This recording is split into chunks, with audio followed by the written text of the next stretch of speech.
Sup, my fellas, don't forget to leave feedback and enjoy the story. The world with the city began to collapse. Sharp ice spikes stuck out of the dungeon. The protagonist walked through the snow, approaching the blood, telling himself that his daughter had destroyed the world. The hero stood near the throne, looking at the sitting girl, who leaned her head on her hand. All the rocks were covered in ice. The protagonist looked at his daughter in fear, asking her why she did it. Sarah looked at Oliver with a smile on her face, asking him that he decided to play father. The man looked at the heroine dejectedly, not knowing what to answer to this question. Continuing to sit on the throne, the girl looked at the hero, asking him that he decided to destroy her, justifying his title of hunter. The man's gaze looked down, he did not know what to say. Closing his eyes and pursing his lips, Oliver asked his daughter if she really wanted this. Someone touched the man's shoulder, answering that he had to accept it because now she was not his daughter. Fred looked at Oliver with confidence, answering that she was now a monster. Looking askance at the swordsman, the man continued to answer that Sarah was his daughter. Looking at Oliver, Fred replied that he would not force him to participate in the fight.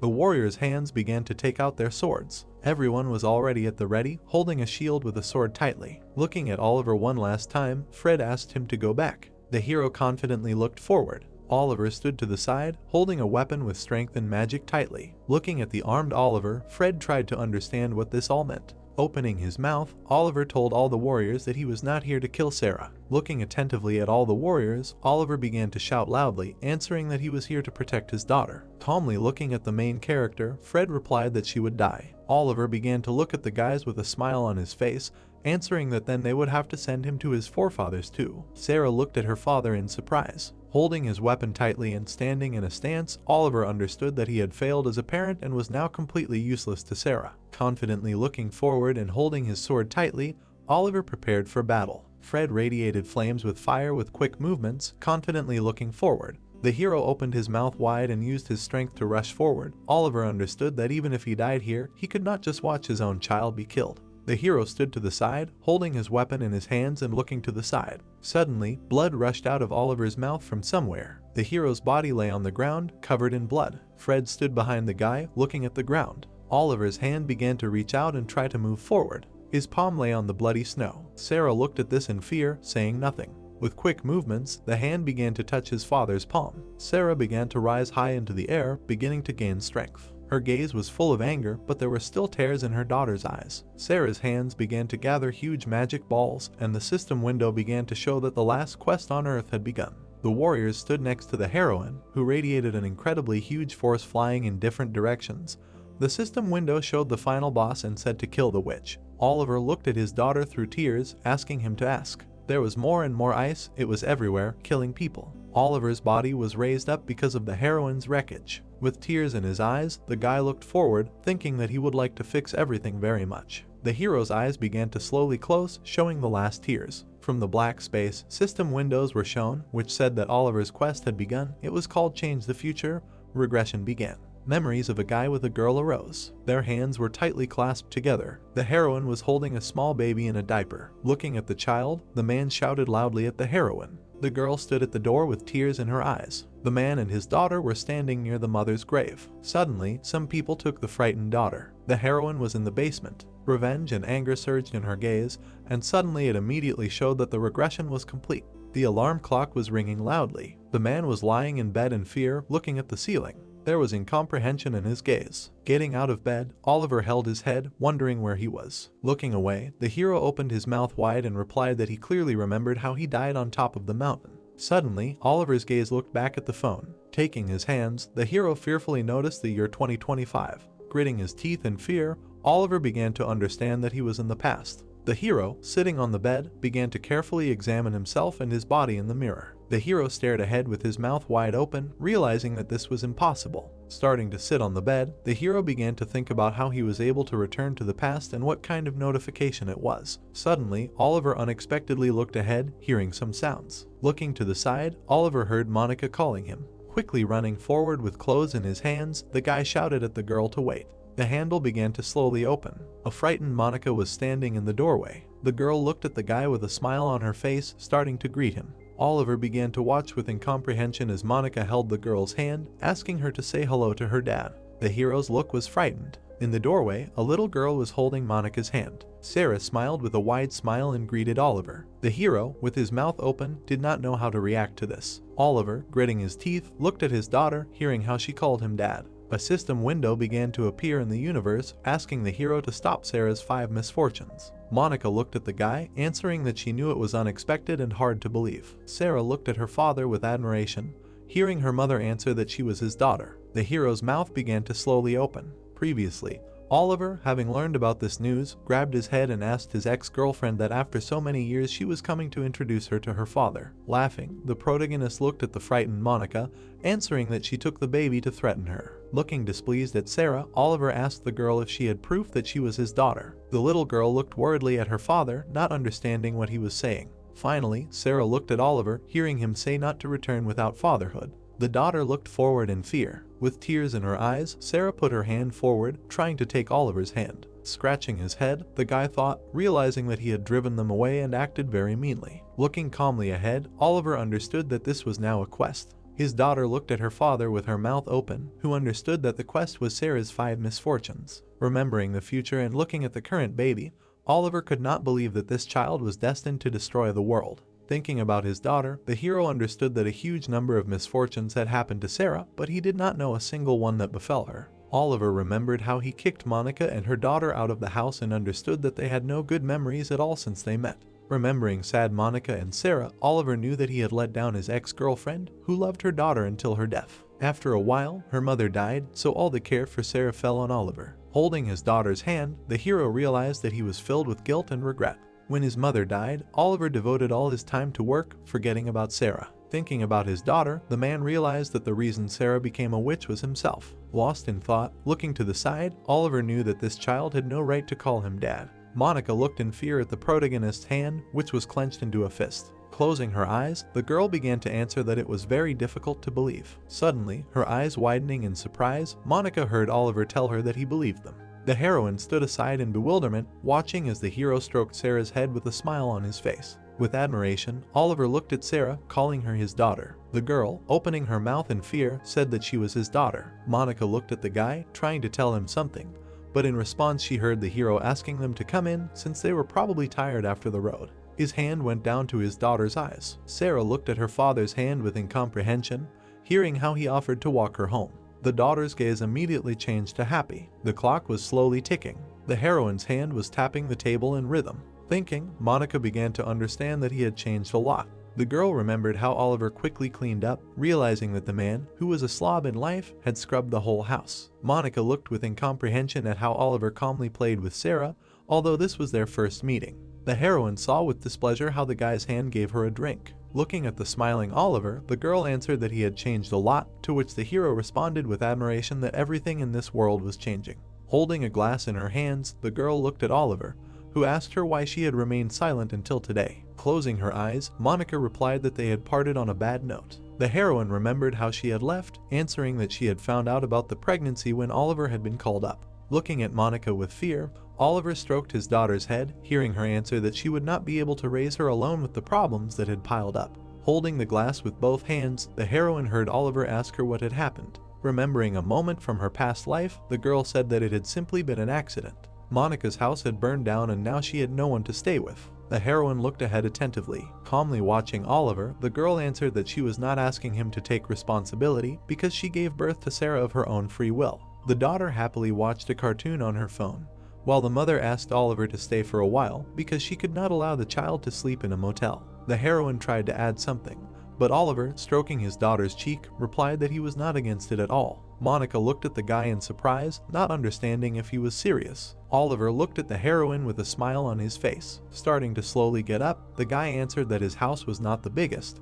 but if he removed the unnecessary junk, then there would be a place for them too. Monica, not listening to the guy's questions about their things, looked at him in surprise. Looking at the smiling Oliver with her daughter, the mother began to understand that her ex-boyfriend would not have agreed to such a thing just like that. Watching how the hero carried things, Monica understood that he was a problematic and immature guy. Looking at the smiling Oliver, the girl thought that she needed to listen to a lot of bad things addressed to her. Suddenly, Monica looked in surprise at the guy who started calling her. Touching his cheeks, Oliver looked at the girl with embarrassment. Closing his eyes from awkwardness, the guy began to offer to marry Monica. The girl looked at the guy with incomprehension and great surprise, wondering what happened in their absence. Oliver continued to look at the girl with a slight smile. The heroine touched her face with her hand, not understanding what to answer to this. Seeing a kind and sweet guy in front of her, doing many different good deeds, the girl was surprised to think about the idea of Utwo 100B getting married. Oliver looked closely at Monica, realizing that if he did not say this, he would regret it very much. Thinking about the heroine, Oliver understood that he must take responsibility for what he had done because his heart cannot fix everything right now. Remembering all the moments with Monica, the hero understood that time and the emptiness that came after her death showed what an important person she was for him.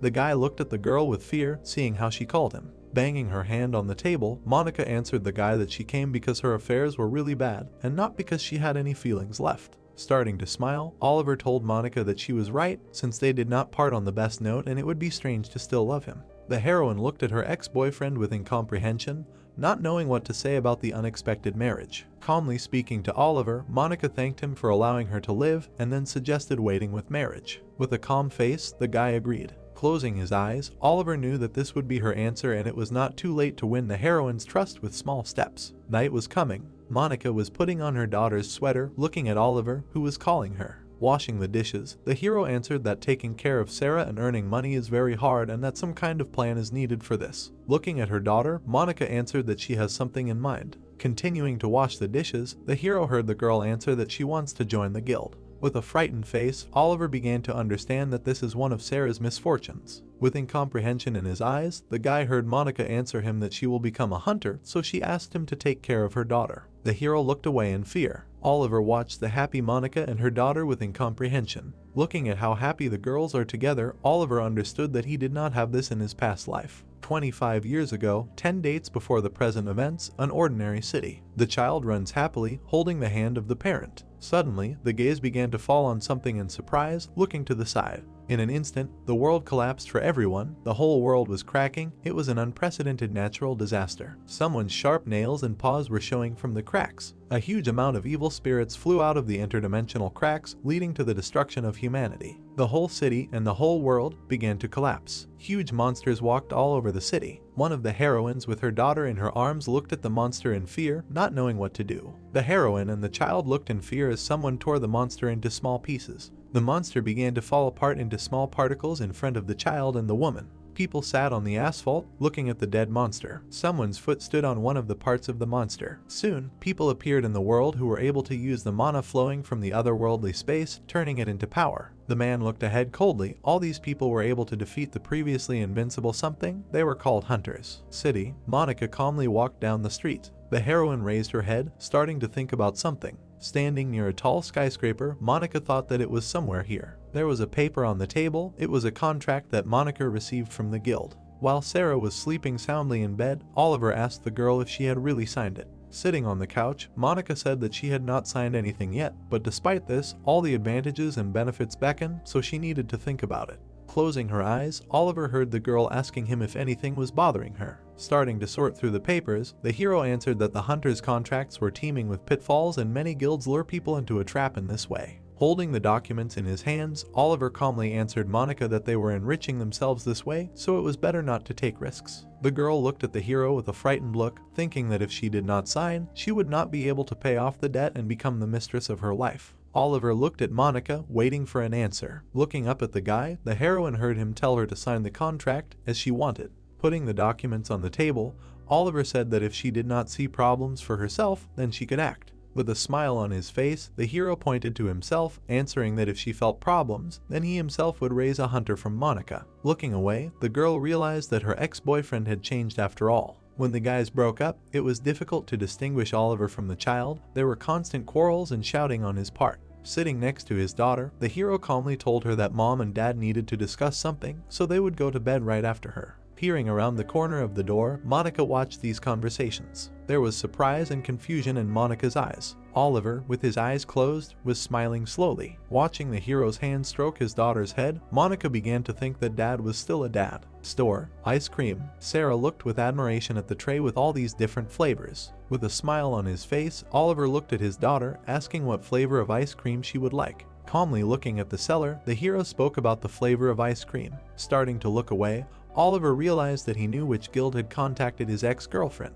Reading the documents, the guy realized that he was familiar with their methods. First they lure hunters with all sorts of goodies, and then slam the trap. They lure hunters under the pretext of debt. In his past life, this scheme plunged Oliver up to his ears in debt. As a result, he spent all his remaining days on the battlefield. Remembering the heroine, the guy realized that she was in a similar situation. Monica stood near the cracks, waiting for monsters. She was under pressure from the guild all her life, so she met death before she revealed her potential. A photo of her mother was carefully placed on the coffin. Sarah looked at it carefully, pressing it to her chest. Tears flowed down her eyes. Looking away, Oliver realized that Monica's death could be one of Sarah's misfortunes. His gaze fell on something in surprise. Looking at his frightened daughter, Oliver began to ask her what happened. The seller listened to little Sarah with a smile on his face. The daughter, with tears in her eyes, took her mouth, asking her father that their mother was an alien. Oliver and the woman in the store looked at his daughter with a smile. Her hand was holding a large chocolate delicious ice cream. Sitting in Oliver's arms, Sarah said that the name of the ice cream was really funny. Opening her mouth wider, the daughter said that she liked that there was so much of it. Remembering Sarah's reaction to the name of the ice cream, the seller gave the girl a huge scoop out of tenderness. The daughter, holding the sweet in her hands, thanked the seller for it.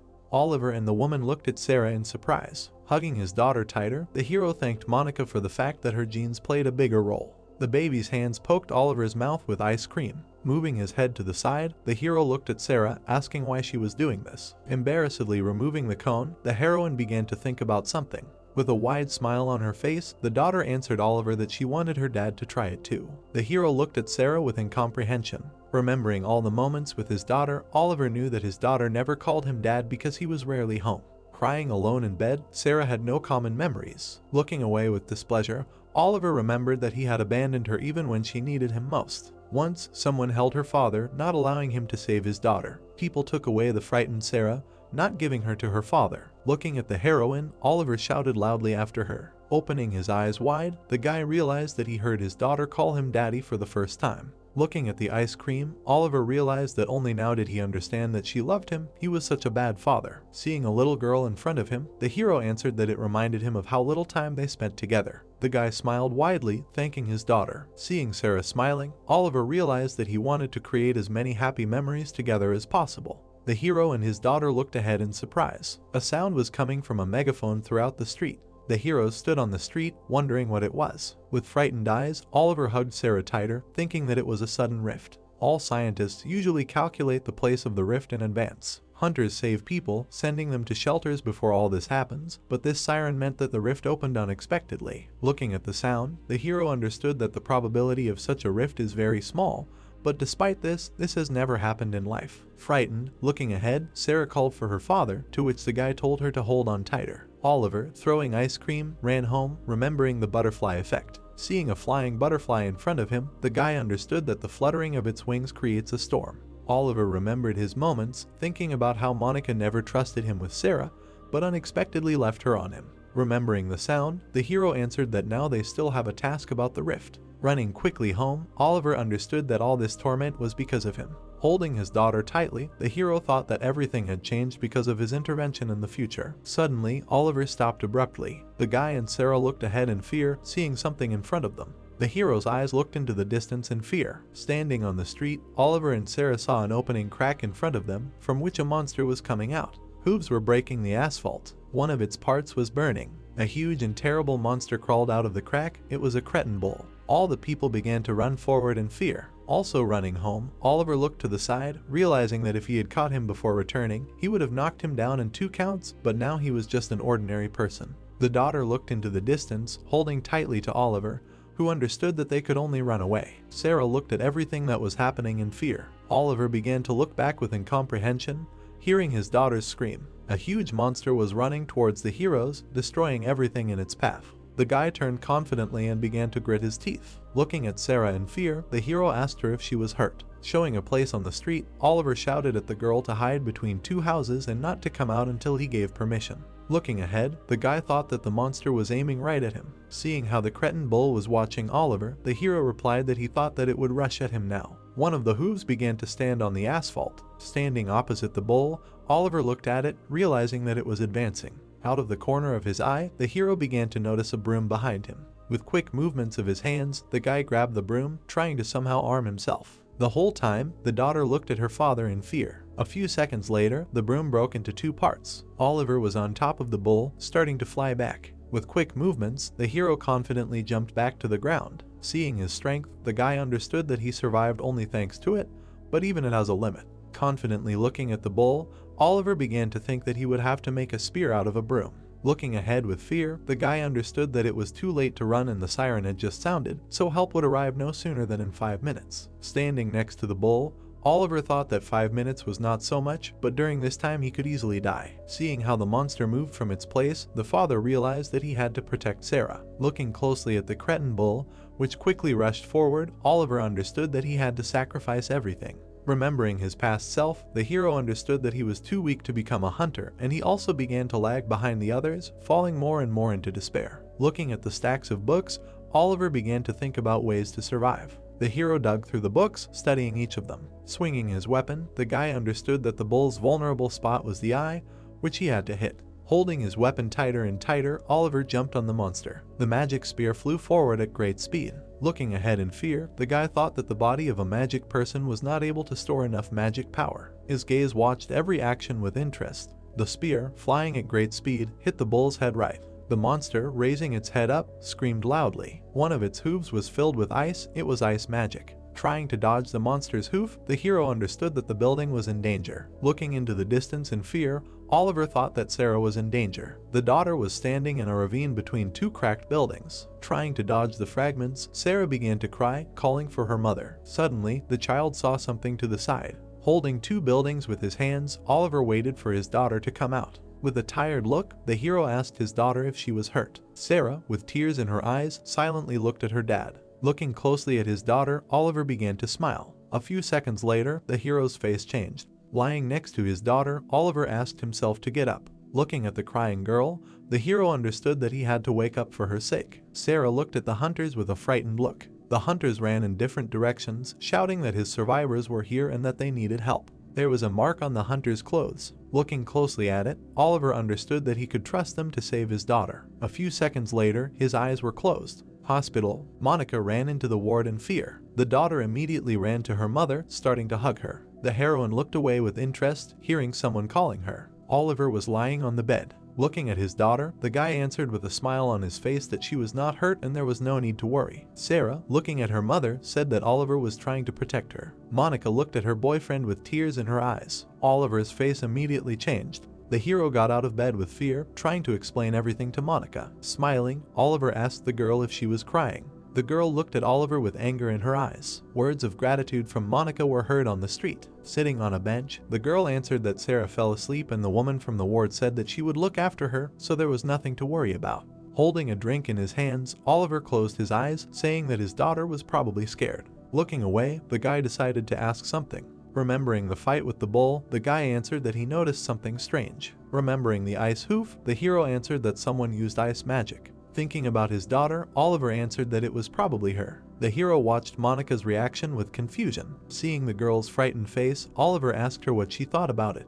Starting to smile strangely, the girl answered that it sounded very stupid, since their daughter still did not know how to talk properly, not to mention spells. Oliver looked at her calmly. Seeing the frightened Monica, the guy asked to look into her eyes. The heroine closed her eyes, hearing the guy asking her if she was sure that it was not her daughter. Covering the cup with her hand, Monica asked the guy if he would keep it a secret. Confidently looking forward, Oliver answered that she was his daughter and he would never harm her. Smiling, Monica answered that she believed in it. Remembering all the moments with Oliver, the girl understood that he believed her. Starting to think about them leaving home, Monica would answer that they had lost their home. Remembering her daughter crying, the heroine would answer that it was because of Sarah. Crying, her daughter had lost control of her emotions. Thinking about her daughter, Monica answered that she was afraid that this would become known and then strange people would become interested in her and take her to some laboratory. Holding Monica's hand, the guy answered that he would protect their daughter at any cost. Looking into Monika's eyes, Oliver said that he was her father. The girl did not know what to answer to this. With incomprehension, the hero heard Monika asking if he was sure that she might not be his. Smiling, Oliver confidently answered that Sarah was his daughter, but even if this was not so, he would not sort this out in front of her. Monika looked at the guy with incomprehension.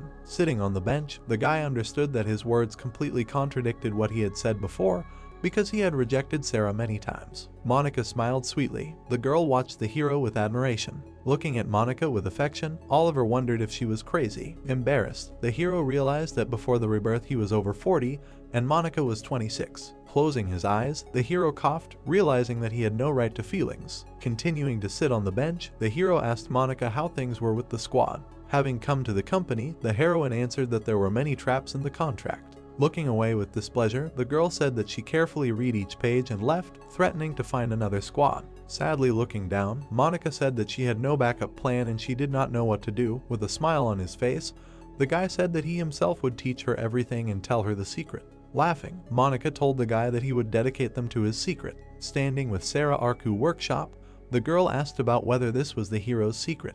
Pointing to the building, Oliver answered with a smile on his face that it would be expensive in the shopping center, and to use the workshop squad you need a certificate, so you need to go get it. There were swords on the walls. In different corners there were bows and spears. Monika looked at it all with interest. The girl, with her eyes wide open, heard someone shouting at them. A disgruntled man came out of the corner, asking about who was here. Looking back, Olitzer with a smile on his face understood that they had come to the right place, since while lying in the hospital he was going through all the memories of his past life. One blacksmith got into the guy's memories, who would one day become one of the best in the whole world. Adam looked at the guys with displeasure, crossing his arms over his chest. Bowing to him, Oliver calmly answered that he was a novice hunter. Doing the same, Monika said that she was also a novice hunter. Looking at her parents, the daughter took an example from them, answering that she was Sarah. Adam laughed loudly, telling the guys that they were very good. Oliver looked at the blacksmith with interest, answering that he needed a spear. Monika was frightened to hear Adam ask what needed to be prepared for her, to which the girl replied that she wanted to look around.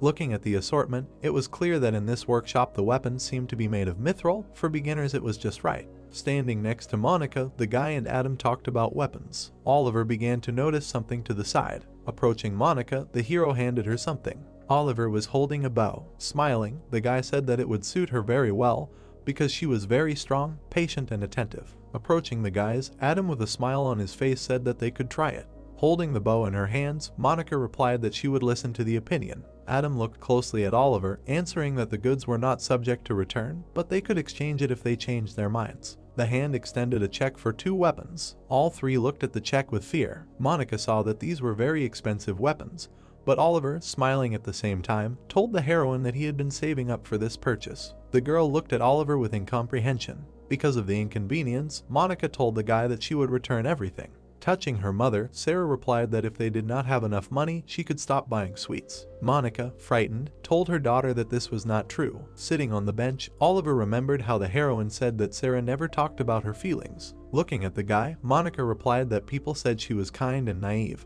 but the girl herself thought that she was much older than her age and usually children her age were capricious. Lowering her head, the girl answered that this was probably because of their modest lifestyle. Monika wanted Sarah to try everything in this life. The guys looked at their daughter with sadness. Taking the check, Adam said that Sarah needed to buy something sweet. The blacksmith's hands wrote something on the check. With a smile on his face, Adam replied that he liked them, so he would give them all a special discount. The guys looked at the check in surprise, seeing that it would be able to cover the cost of the materials. Everyone left the store. Looking at the weapon, Oliver understood that they could proceed to the next step. Monika looked at the guy. Oliver looked at the heroine with a smile on his face. Turning to Monika, the guy told her to go to the dungeon. The girl ran as fast as she could. She raised her bow and pulled the bowstring. The arrow hit the center of the target. The arrow lit up in Monika's hands. She grinned and released the bowstring. The arrow went through the tree trunk. The girl opened her mouth in fear. Monika looked in surprise, hearing that the arrow had pierced the tree. The hero and Sarah were standing nearby and the girl called her mother. Oliver picked up the bag and asked if they could take a short break and eat tteokbokki. There was some delicious food on the blanket.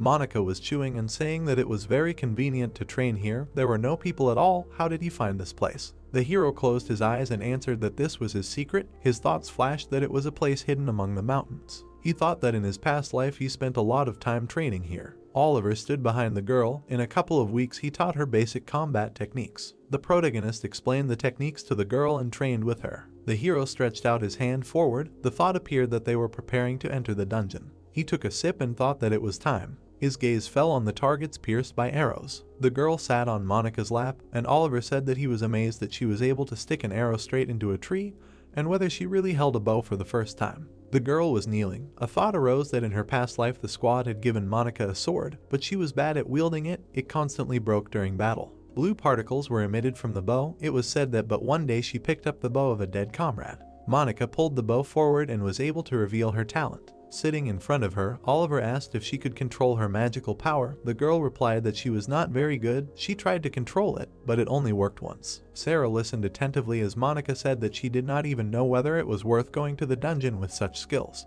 The girl raised her head and shouted to her mother that she could teach her. The protagonist asked what she was talking about. Sarah happily shouted that about magic. She put her hands forward, and Sarah said that here. The hero stroked her head, saying that he was amazed. Let him not overdo it, it could be dangerous, and the girl agreed. She raised her hands up and created hundreds of magic sparks. The boys watched her and the protagonist said that he thought they needed to be more careful now. Monica replied that they needed to think about who could look after Sarah, and while they were in the dungeon, they couldn't take her to such a dangerous place. Oliver said with a smile that he knew what to do, so she shouldn't worry, and then he had a thought that he was trying his best to change everything, but it wasn't always that easy. The girl looked out from behind her father's back and he thought he would agree when he saw Sarah. A man was sitting in front of him and the guy greeted his father. Looking at the man, the hero thought that he had already refused him on the phone, but he expected that he would soften when he saw Sarah. Sitting on the floor, Charlie asked the hero whose daughter this was. He answered that it was his, and the man added that he was asking about her mother. The man put his hand to his face, and the protagonist said Monica and asked if he remembered her. The father answered in the affirmative. The view of the room opened up, and Charlie asked if he had already thought about marriage. Oliver said that he proposed to her. The father asked when the wedding was. The hero rubbed his head and said that he did not say that she agreed. Charlie asked again furiously. Oliver answered that he would explain later. Sarah's eyes widened, and he continued that he came to ask him for something. The girl went towards the man and listened to him say that he was her grandfather. The man extended his hand to her, saying that he was Charlie's grandfather. The girl pressed her cheek to the man's hand. He looked at her perplexedly and she called her grandfather. The hero looked at them and said that he wanted to ask him to look after Sarah. He asked that he wanted to leave her with him for the weekend. The man frowned when he heard that if he didn't want it, he would ask, to which he shouted that no, he didn't say he didn't want it.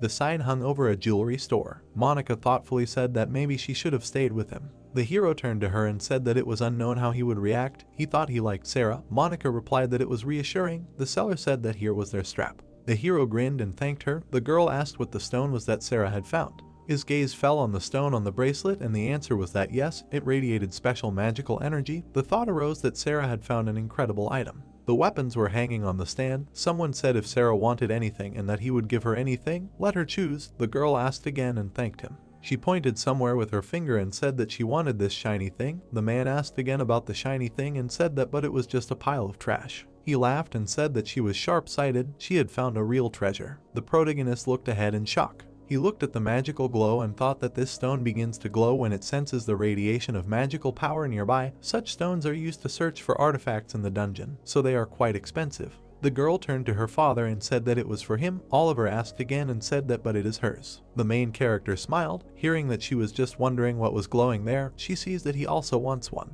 He closed his eyes and mentally thanked his daughter. Monica said that they came here for this belt. The hero raised his hand and said that such a belt can only be obtained here. They will still need it in the dungeon. Maybe they will look at something for Sarah, since they came.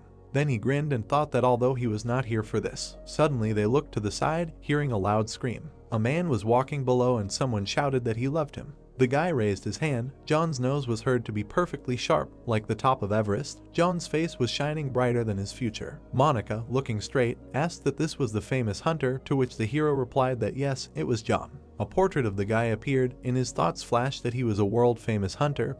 He promotes his squad with the help of advertising. He became incredibly popular due to his unearthly beauty. The girl looked at the hero in bewilderment. With her eyes wide open, she thought that it seemed that he was not well. Perhaps he had not yet fully recovered from saving Sarah. He might be afraid to go into the dungeon. Monica pressed her hand to her chest and told him not to worry. His sister would protect him. The hero asked again about his sister and said that they were the same age. Oliver, standing on the escalator, thought that he was unpleasant to see this guy because he was the founder of the squad of knights who drove Monica into a dead hole. The girl, looking at him, asked if everyone had bought it and how long until the dungeon would open. The hero answered that there was still some time. He looked at the time and thought that it was about to start. It was 2 o'clock in the afternoon. Everything around began to shake and people looked around. The girl exclaimed in fear, "What was happening? An earthquake?" The protagonist thought that it was starting. He looked around in fear. His gaze fell on the girl drinking a cocktail. Monica leaned against the railing and opened her mouth. A huge hole formed on the ground. Someone said that a hole had formed in the middle of the shopping center. Oliver clenched his teeth and said that he needed to be on guard. This was just the beginning. Monica turned to him and asked what the beginning was. What was he talking about? Suddenly there was a sharp scream. The girl turned around. The board said that the dungeon was open.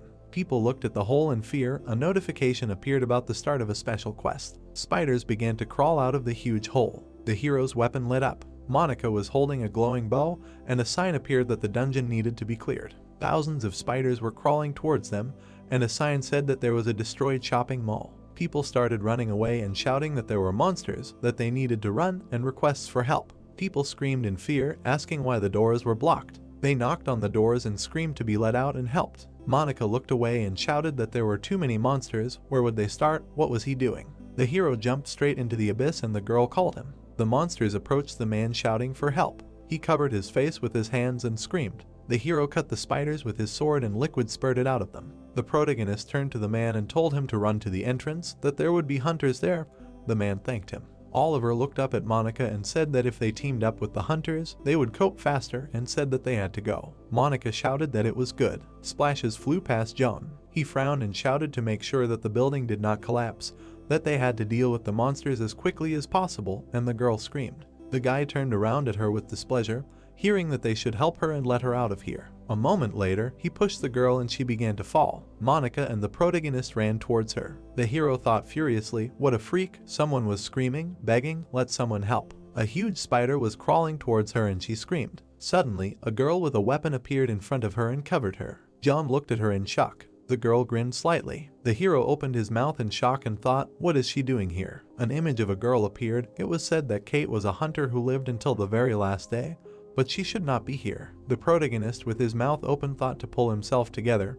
He cannot be distracted, and shouted for the hunters to disperse with the civilians in a circle. They will hold the defense. The guys stood next to Oliver and he said to remain calm and make every effort to save the citizens. A fierce battle with giant spiders began. The hero's weapon was glowing and he swung it to strike. The spear pierced the monster's body through and through. The hero looked around and thought that it seemed that this was all. The protagonist looked at Monica and asked if she was okay. She did great for the first time. The girl answered that yes. As soon as she exhaled, all her strength went away. Was everything going as it should? The man stood opposite the director and wished him a good day. In his hands was Monica's resume and the man said that he thought that they finally found a good hunter. John looked at the resume and listened that he did not know how this girl understood everything, but she left the contract and just left. The man extended his hand forward. John thanked him with a smile for his hard work and that they did a great job. Monica agreed. The hero shook the hunter's hand. Then he closed his eyes, said hello and said that he was Oliver. John replied that it was nice to meet him. His name was John. The hero thought that with him he was not so talkative anymore. Suddenly the girl shouted to save her child. She put him on the floor and said that he was bitten by a tarantula. He could still be saved if he provided first aid. The hero sat in front of him on his knees and said that the exit would open when they completely cleared the dungeon if the hunters cope with the boss. Looking down, John interrupted him with words that he was against it. It was heard that in 24 hours the exit would open itself and that they were proposing to attack the boss with so many hunters. The hero frowned and replied that there were enough of them.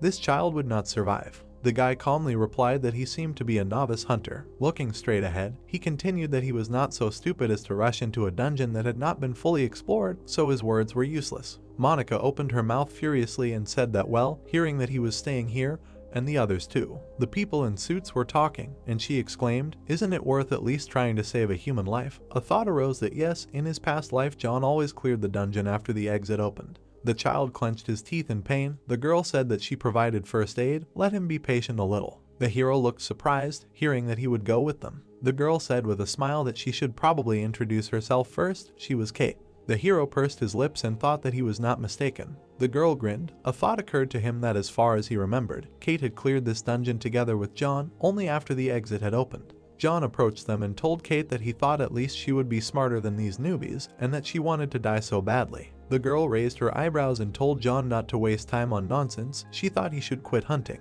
John looked at her and grinned. The guys approached the cliff and Oliver said that it seemed like everyone was ready, then they needed to split up and start clearing the dungeon, the destroyed shopping center. Columns appeared, and someone asked the protagonist what kind of light it was. Incredible. People were standing in the parking lot. The answer was that it was luminescent moss. It grows in the darkest parts of the dungeon. Kate smirked and told Monica that she was a newbie, and she thought she was already experienced. She fought so well. Monica replied that she was experienced. It flattered her. The girl looked away and thought that they were very good for beginners, especially Oliver. He fought well, had the ability to judge objectively and leadership qualities. Kate stretched out her hand forward and said that before the attack it is necessary to determine the commander. For this role it is necessary to have the ability to assess the situation and think rationally. She is not good enough to be a commander. Monica looked at her and answered that she was not confident in her abilities either. Then she smiled and asked, "Then what about Oliver?" The thought arose that he was an excellent leader, their commander. The hero's eyes widened and in his thoughts flashed, "Just think." Kate stretched out her hand, and he thought that she was testing his strength and pushing him to evaluate his own abilities. Of course, he planned to show what he was capable of, but it should not have gone so far. The protagonist rubbed the back of his head and said that he was not so confident either, but if they did not want, then he had no choice. Oliver closed his eyes and thought that by pretending to be puzzled by such a role, he was making it harder for her. He was not that easy to figure out, then. The girl looked surprised when she heard stop. She thought they were there. A huge crack formed before her eyes. There was something lying in the middle and someone asked what it was. Slime. The girl said in shock that beginners train on slime. Could it really be the boss of this dungeon? The hero replied that she should not underestimate him. The boss is the boss. Kate said that he was big, of course, but it was still just slime, and suggested that they get rid of him quickly. The hero said that he was the boss here, and that she listened to him. The girl agreed. The girl's legs caught fire and she said that she would go first. Words were heard about the slime reacting to vibrations, so they should be careful when moving on the floor. Kate jumped sharply and landed in a pothole. Monica climbed the rope and asked if all hunters were so cool. Oliver answered that they can't do it yet, but everything will come with practice. The hook came off the wall. The girl fell to the ground and the hero asked if Monica was okay. A huge mountain of slime appeared and she answered that yes, but vibrations. Kate shouted with a smile not to worry. He is big, but very clumsy. A moment later, the smile disappeared from her face. The girl looked scared, hearing that she should be careful. There was a devastating explosion. The protagonist abruptly grabbed Monica. Kate grabbed the sword and shouted that it can't be. The hero pursed his lips in fear. The skeleton was covered in slime. Its limbs were bending. A huge monster appeared in front of the guys, and someone asked what the boss was. A purple glow appeared around the skeleton. Suddenly, it hit the ground. Sitting behind a rock, the protagonist reflected on how, as expected, he was more sensitive to vibrations than he seemed. Looking away, he added that everything had gone according to plan up until that point, and then said that they would hold a small meeting. Sitting on the floor, the protagonist said that the slime did not like fire. With its help, they would be able to tear the protective layer and get to the core. Oliver drew on the floor and said that he and Kate would deal with its shell, and Monica would be on backup, in case of which she would have to cover them and set the monster on fire. The hero turned his head and thought that if he continued in the same spirit, they would not be able to throw a combustible mixture, not to mention striking back. If they waited too long, nothing would come of it. Stretching her hands forward, the girl asked that they needed to distract him. Yes. Grinning, Kate said that it seemed that she was the only one here who knew how to use magic against the earth. She would be right back. A glow appeared around the girl. Suddenly, she rushed forward. Kate jumped up and shouted that she always ranks first in endurance. She can't be caught. She quickly ran around the monster. The girl looked to the side. Kate slid along the ground. Dodging attacks, she thought that he was trying to stop them, but he still couldn't get close. Sliding along the ground, the girl added that he was capable of many things, but only when he was in one place. He was like a mouse in a trap. Grabbing the weapon, Kate thought that if she cut the protective shell. The hero opened his eyes in surprise, thinking that this was a stance. Absolute cleavage, a skill that Kate often used in her past life. She stood in front of the skeleton. A glow appeared around the girl. Suddenly, Kate opened her eyes in surprise. The girl quickly jumped from side to side. She pressed her foot firmly into the ground. Kate from the past would have easily cut this monster in two, but the girl swung her sword. The thought appeared that she was now. She struck the monster. It was said that she was not skilled enough as a hunter and as a swordsman. Gritting her teeth tightly, Kate thought that the layer was too thick. Corrosion appeared on the sword, and she added that her sword was rusting. Looking at the monster, the girl thought that it was recovering too quickly. A glow appeared around the sword, and she added that she did not think that she could hold out for long with such a sword. Suddenly, the girl exclaimed in surprise. Frightened, raising her head, Kate thought that it was too late to do anything. The bottle was flying straight ahead. The girl abruptly cut it. Looking to the side, Kate thought what it was. Liquid was pouring onto the monster. The thought appeared that oil. Turning around, the main character said that it was more difficult to get to the core of this monster, and it has increased acidity.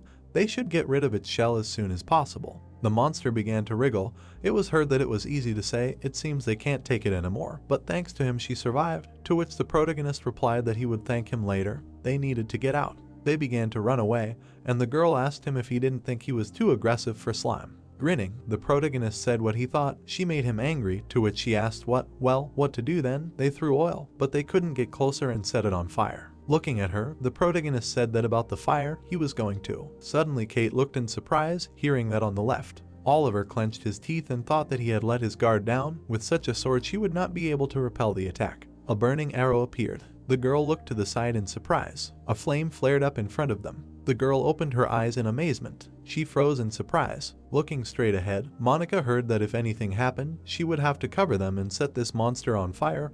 A magic arrow would help her with this, to which she asked again. The girl raised her hands and said that she had never been on backup before, and she still had poor control over her magical power. She was not sure if she could, to which the protagonist replied that she could. The weights were on the floor. It was heard that she had already trained enough on spiders. The girl shot from the bow. It was said that she did well too. The man's fingers were covered with a bandage. Standing in front of her, Oliver said that she should not doubt herself. The entire monster was covered in flames. Suddenly a glowing sphere appeared. Rushing forward, Kate shouted that she saw the core, to which the hero replied that it was necessary to destroy it until the monster recovered. The monster looked down. Slime flew to the sides. A glow appeared around the girl's hand. She pulled the bowstring. Monica frowned, looking straight ahead. Multiple shots flew towards the creature. Burning slime flew to the side. A red glow appeared around the girl's sword. Light emitted from the protagonist's weapon. They quickly rushed forward. The skeleton looked at them in amazement. Flames burned around its head. Oliver swung at it furiously. A bright light appeared in front of it. Standing in front of the camera, the reporter said that she was near the dungeon that blocked the exit from the Darien Mall. The townspeople gathered in anticipation of friends and relatives trapped within these walls. The dungeon would open in 24 hours if it was not cleared earlier. Sitting in the arms of the man, the girl asked what it was. The man closed his eyes. It was heard that why he decided to leave Sarah to him. The protagonist sat down and said that he and Monica needed to go to the mall for work, to which the man asked that there was a mall here. Turning around, the hero said that yes, they had recently built it. It was called Darien. He had to go. Sarah's eyes widened in surprise. She turned to her grandfather. It was heard that the exit from the dungeon had just opened. People were standing in the crowd. It was said that they could see several victims in the hunter John. Grandfather looked ahead in surprise. Sarah smiled widely. Pointing ahead, she said that mom and dad were there, to which the man asked what was where. The protagonist and the girls were standing in the crowd. Monica and Oliver grinned, hearing about mom and dad. Sarah ran to them, hearing her name. They all hugged together. Kate looked in confusion. Hearing what she was doing here, she came herself. She grinned and asked what and who it was, to which Oliver replied that it was their daughter. Her name was Sarah. Holding the girl in his arms, the protagonist heard that it was a daughter. They were married, to which he replied that they were not quite. The girl's eyes widened. Kate was amazed to hear that they greeted her. Standing in front of them, she said that they would see what she could give this cutie, to which the hero replied that she was not the only one crazy about her cuteness. Sarah hugged her parents and shouted about her dad. Pointing to the side, she said that her grandfather was there. The man frowned. The protagonist grinned slightly and thought that he could already see what awaited him on his face. The rescued child said that at first he was very scared. The man stood by the TV. It was heard that his uncle and aunt saved him. The hero sat on the floor. The thought came to him that hunters have a promising career, but there is a reason for such success. They risk their lives, so they are treated specially. Putting his hand to his face, Charlie thought that he had a strange premonition, but he could not imagine that they were both hunters. On TV, it was said that unknown hunters saved civilians, and he added that officially they are not hunters yet, but soon they will be.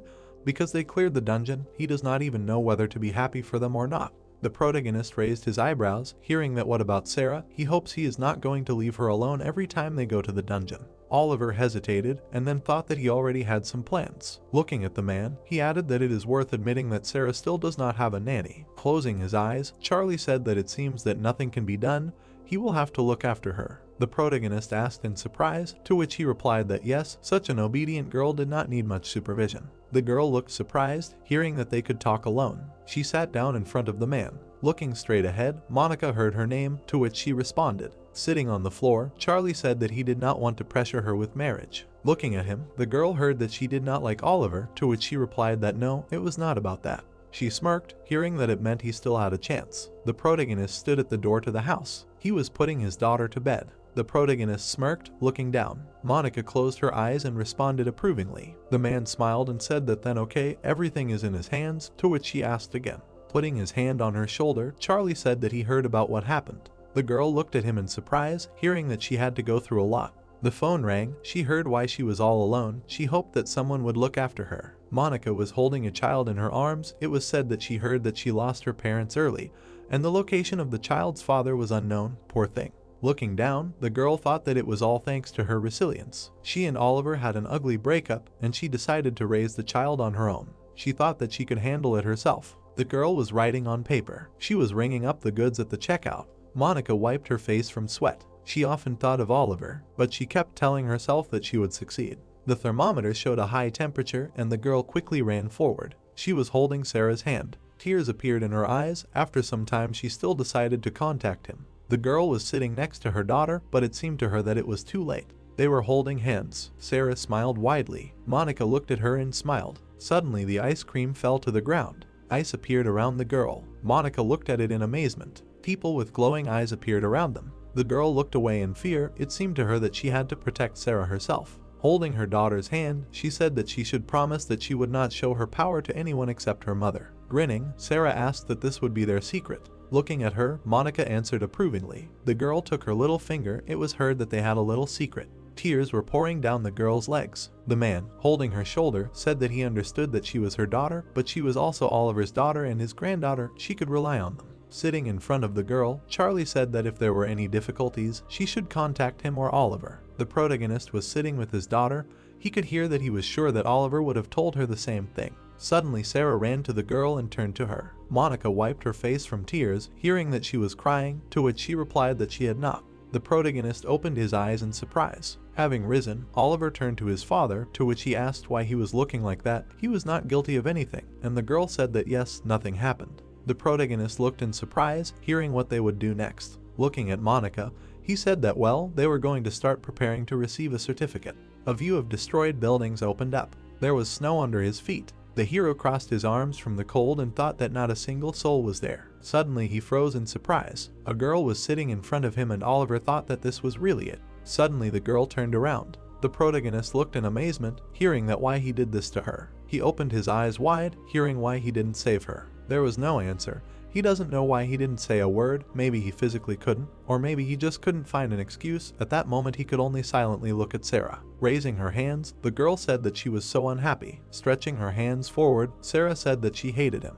Suddenly, ice cubes flew at the protagonist. He clenched his teeth tightly. Suddenly Oliver woke up, hearing that someone was talking to him. He opened his eyes in surprise. A question was heard that Dad had already woken up, to which the girl answered that he had. Smirking, she said that he should wake up quickly. The sun had already risen. Sitting up, the protagonist asked why he slept for so long, to which Monica replied that he should wash up and immediately come to breakfast. She thought he could skip exercises today. The protagonist asked in surprise, hearing that he was tossing and turning in his sleep, having a nightmare, and then wondering what he had dreamed. A phone with a hunter's account appeared. Looking at it, Oliver thought that they were running out of money. The girl stood behind the wall. A thought appeared that the income would increase when they received a certificate, but they still had to live until then, and there was almost nothing left in the account. Oliver was lying on the bed. A question was heard about what they were doing. Grinning, he said that it was called Sarah therapy. Lying with her and all the problems disappeared. What else was needed for happiness? Grabbing the blanket, the girl said that he should get up already, stop lying around. Suddenly, she looked away in surprise. Holding the phone in his hands, the protagonist said that there were no meetings planned today. The account appeared on the screen, and he asked what the replenishment was, 1,000,001.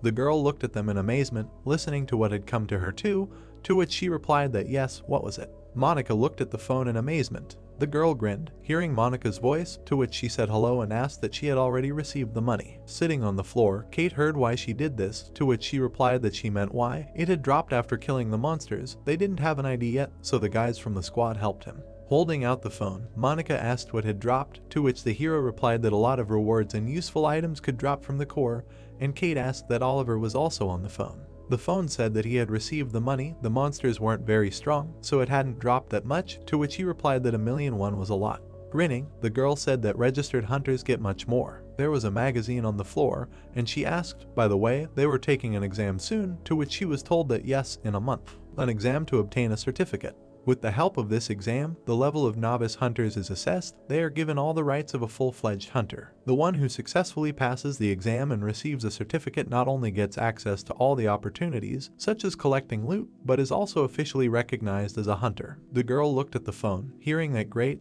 They will say when the day is known, she will come to support them and look after Sarah. Putting his hand to his face, the main character thought that this Kate was very different from the one he knew before. Maybe she has an ulterior motive. The girl held a sword in her hands, and he added that, for example, luring them into his squad. This, of course, is really tempting. They are very popular in Korea. Monica held the phone. The thought appeared that okay, they won't run too far ahead. It was heard that good, she will contact her closer to the exam. Sitting on the floor, the protagonist thought that now he can no longer worry about money. Smirking, he asked that they still have a lot of time before the exam, to which the girl answered that and that means that. Suddenly they turned to Sarah. She grinned when she heard that they were going shopping. A view of a huge building opened up. The girl waved her hand and turned to her dad and mom. Smiling, she wished them good luck on the exam. Monica and Oliver waved back. Kate was holding Sarah in her arms. It seemed that the new dress suited her so well, although Sarah suited everything. Holding the sheet of paper in her hands, the girl asked that he was sure that he could handle it. He had practiced so much that he had completely forgotten about the theory. It seemed that he had not prepared much. Smiling broadly, the main character said that he should not worry. He had thought about it in advance, and then thought that in his past life he had failed this exam several times. He always got the maximum score for the theoretical part,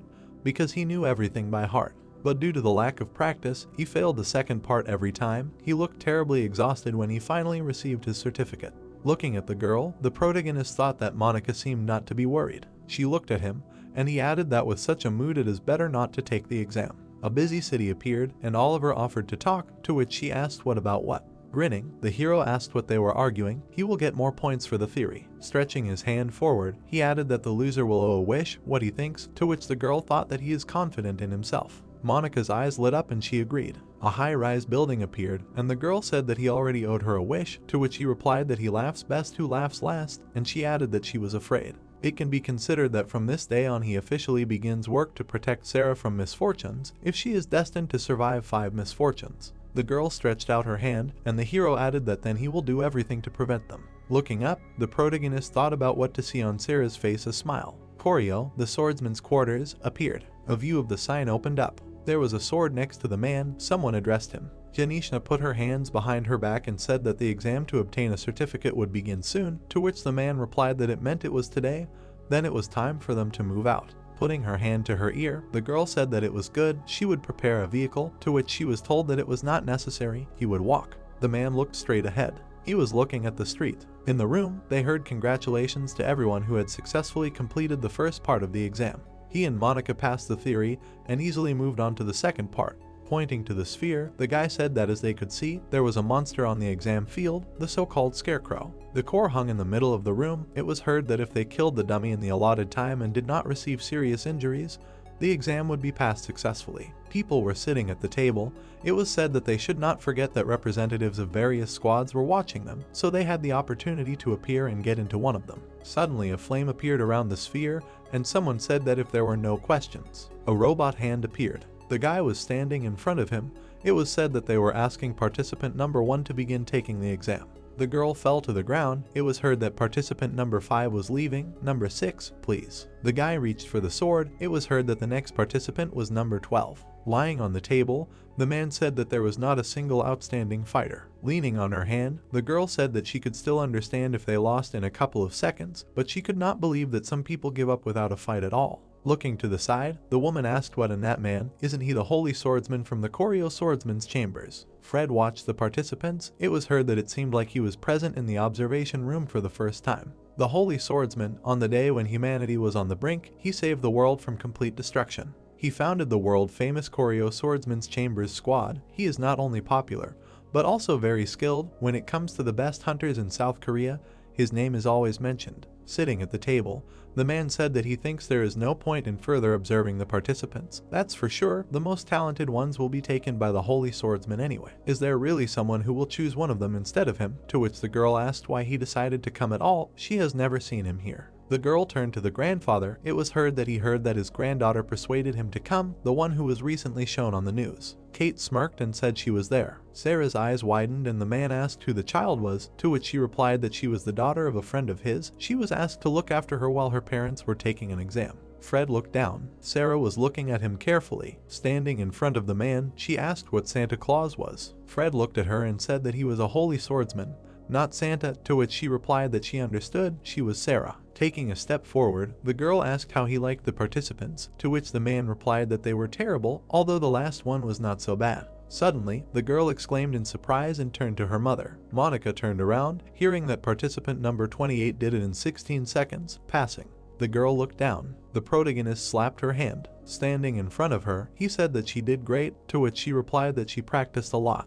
The hero smirked when he heard her wish him luck. He stood in front of the robot. A glow appeared around his hand. Frowning, Oliver thought he would get this over with as quickly as possible. The robot's eyes lit up, and he heard that participant number 29, please. The robot raised his hand, and the examiner said that he could begin taking the exam.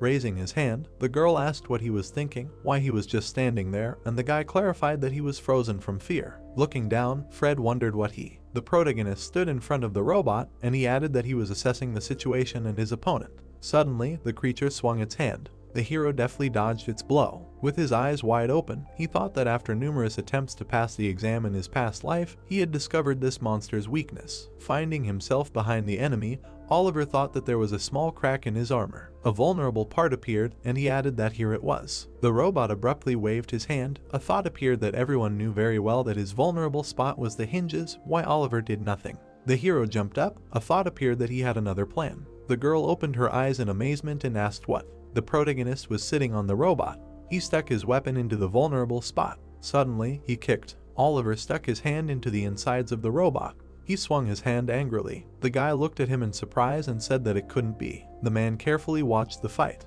The protagonist was holding a sphere in his hands. A thought appeared that this was the core. The robot raised his head up and screamed. A glow appeared around the hero. He grinned, looking away. The contestants looked at Oliver. It was heard that contestant number 29 had done it in 14 seconds. Passed. The guy said, awesome, with his eyes wide open. The hero walked toward the girl. It was heard that she must have called him for him, to which Kate asked that he was incredible. Would he agree? Looking down, Fred said that it wasn't that hard to determine a monster's weakness, but he had thought through every step and gotten to the core. The hero grinned, and he added that he was a real talent. The food was on the table. It was heard that he was congratulating them on passing the exam. Sarah smiled, listening that they were probably very hungry. They hadn't eaten since morning. Kate held out her hands, saying that it was her gift, let them help themselves. Sitting in front of her, Monica said that, but it seemed like a very expensive establishment.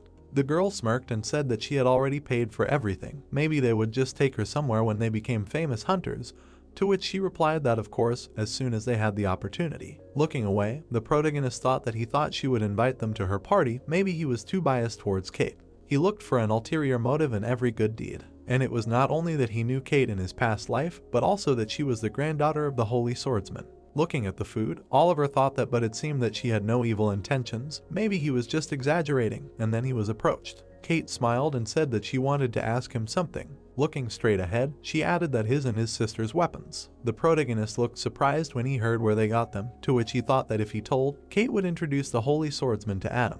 The best hunter of the first generation, the holy swordsman, appeared. The future best blacksmith in the world, Adam, appeared. The girl grinned, and the hero thought that this would go much further. A view of the room opened up. The protagonist looked at the phone. Suddenly, someone handed him a can.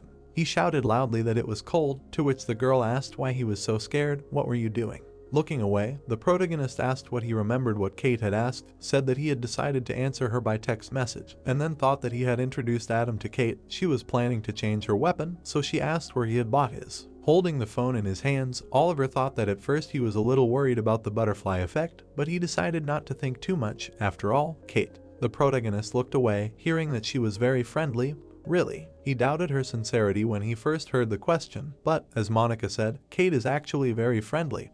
During all this time she has never let them down. She is different from the Kate he knew before. She can be trusted. Sitting down next to the hero, The girl asked what to prepare for the exam tomorrow, to which he replied that the location had already been named, so he was just double checking everything. She looked down, hearing that he was collecting information, the knowledge of which could help them during the exam. Holding the kin in her hands, Monica turned to the protagonist. Looking at him, she thanked him. The hero looked surprised, hearing that for everything he had done, she could not even count how many times he had already helped her. "Thank you for everything." Taking the kin in his hands, the protagonist said that he had never seen her drink before, asked if she was drunk, to which she replied that she was actually serious. Grinning, Oliver said that he did not know what he had done.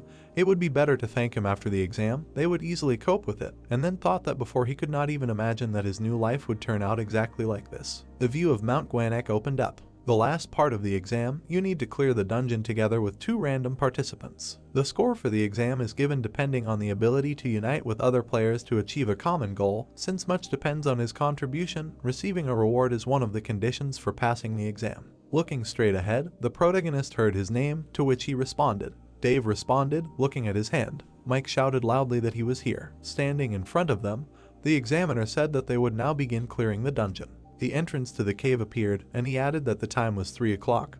They were allowed to use only one type of weapon and the consumables they provided. The hero grinned, hearing that they would be given 30 minutes to discuss. Looking at the guy, Oliver thought that Dave was most likely a mage. Mages are rare and therefore famous, but he did not remember him. Shaking the guy's hand, he added that he had heard a lot about Mike in his past life. Flames appeared around the guy.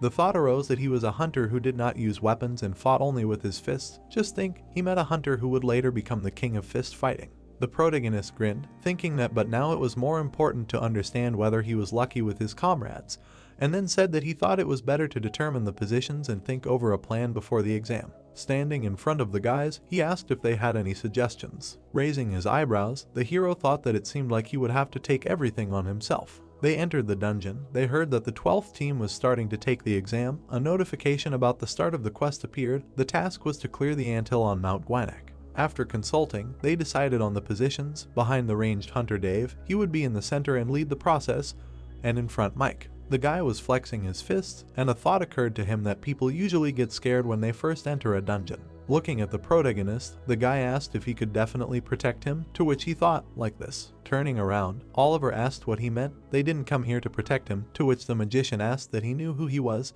They were screwed. If he got hurt, let him go first, since he was so brave. Mike looked at him in bewilderment and asked if maybe they would just leave him there, to which the hero replied that they could handle it together, and would go. The guy turned around and followed the hero. Clenching his fist, the magician asked if they were really going to leave. The protagonist turned around, hearing that they should wait for him. Oliver closed his eyes and said that he should leave all the jewelry with the examiner. The jingling could give away their location, to which he asked what. He knew how much it cost, and what if they were stolen.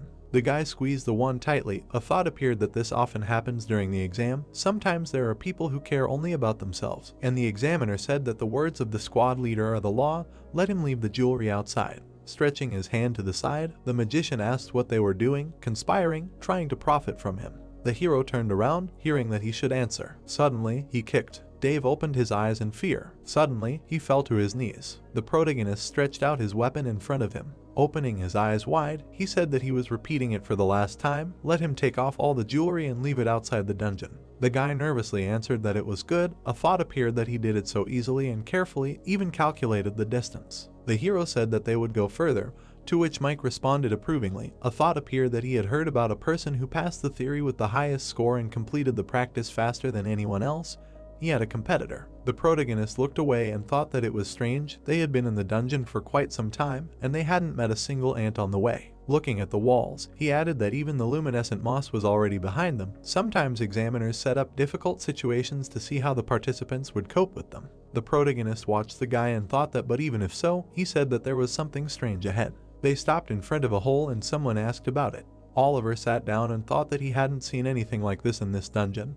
It would be easier to deal with a trap from an examiner than with this. Suddenly the guy slipped. The hero looked at him in surprise. Dave was holding onto his weapon.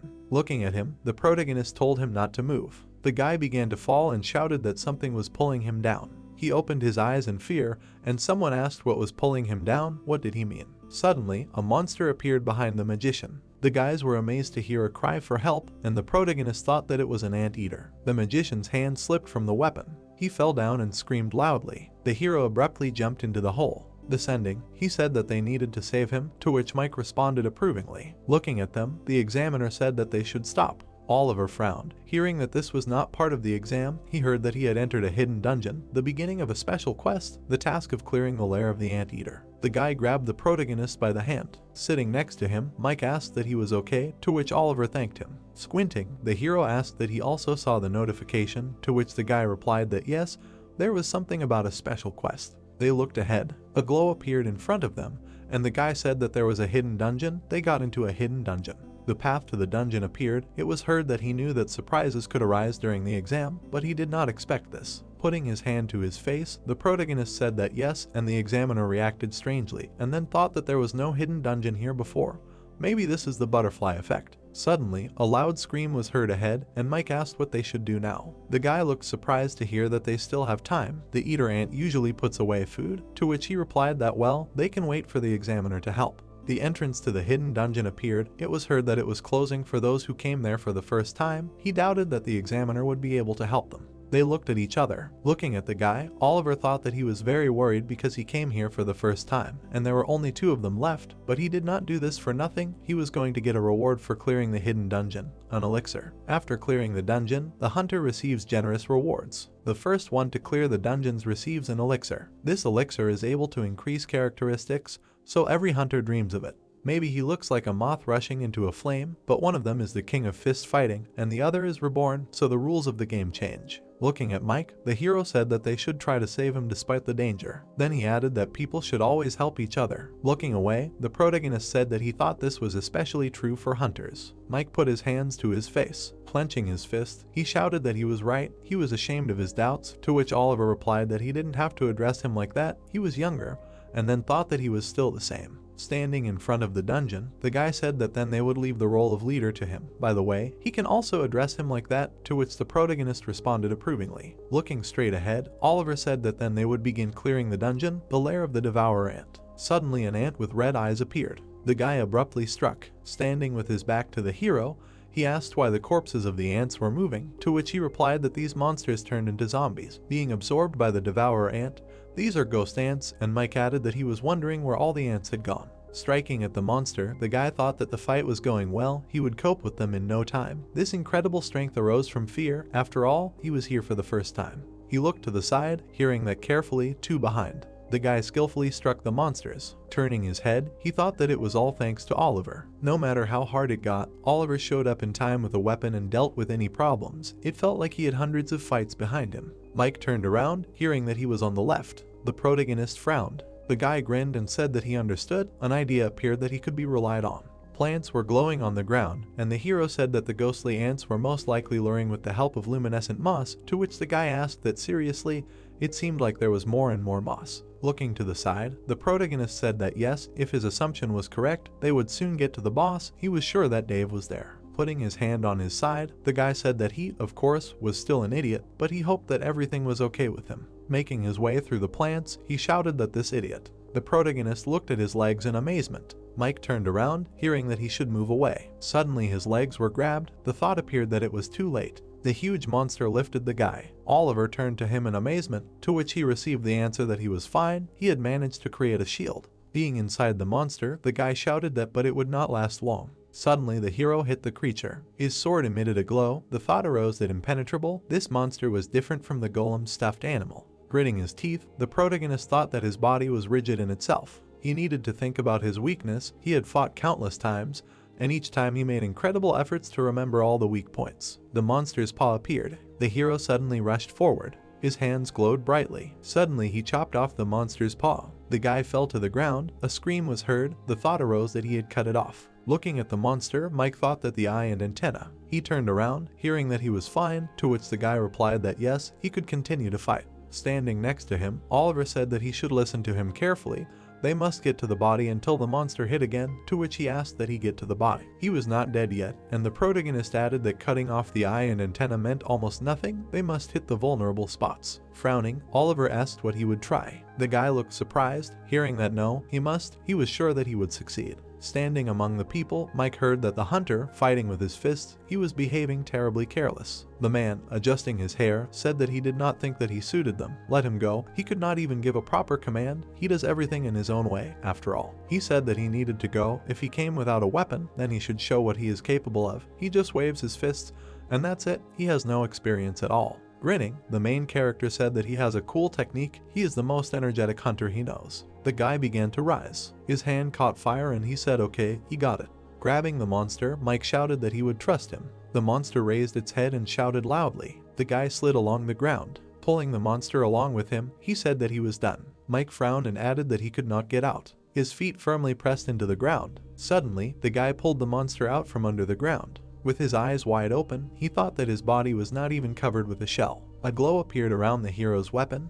It was heard that he was no longer coping, to which the protagonist replied that he had done a great job. He swung his weapon sharply. Smiling broadly, Oliver said that he had done well, and then thought that in front of him was the future king of fist fighting. He should behave in a special way. Suddenly, the hero swung his spear. He chopped off part of the monster. A notification appeared that he was the first to clear the hidden dungeon, the lair of the Devourer Ant. The guy looked at him in surprise. A message appeared that he had completed a special quest. Closing his eyes, the protagonist said that they had worked hard. It was said that they would be awarded a reward for clearing the dungeon. An office for issuing certificates appeared. It was heard that Oliver and Monica were like that. Pulling out their certificates forward, the man said that here are their certificates, officially transferring their status as a hunter. Congratulations on successfully passing the exam.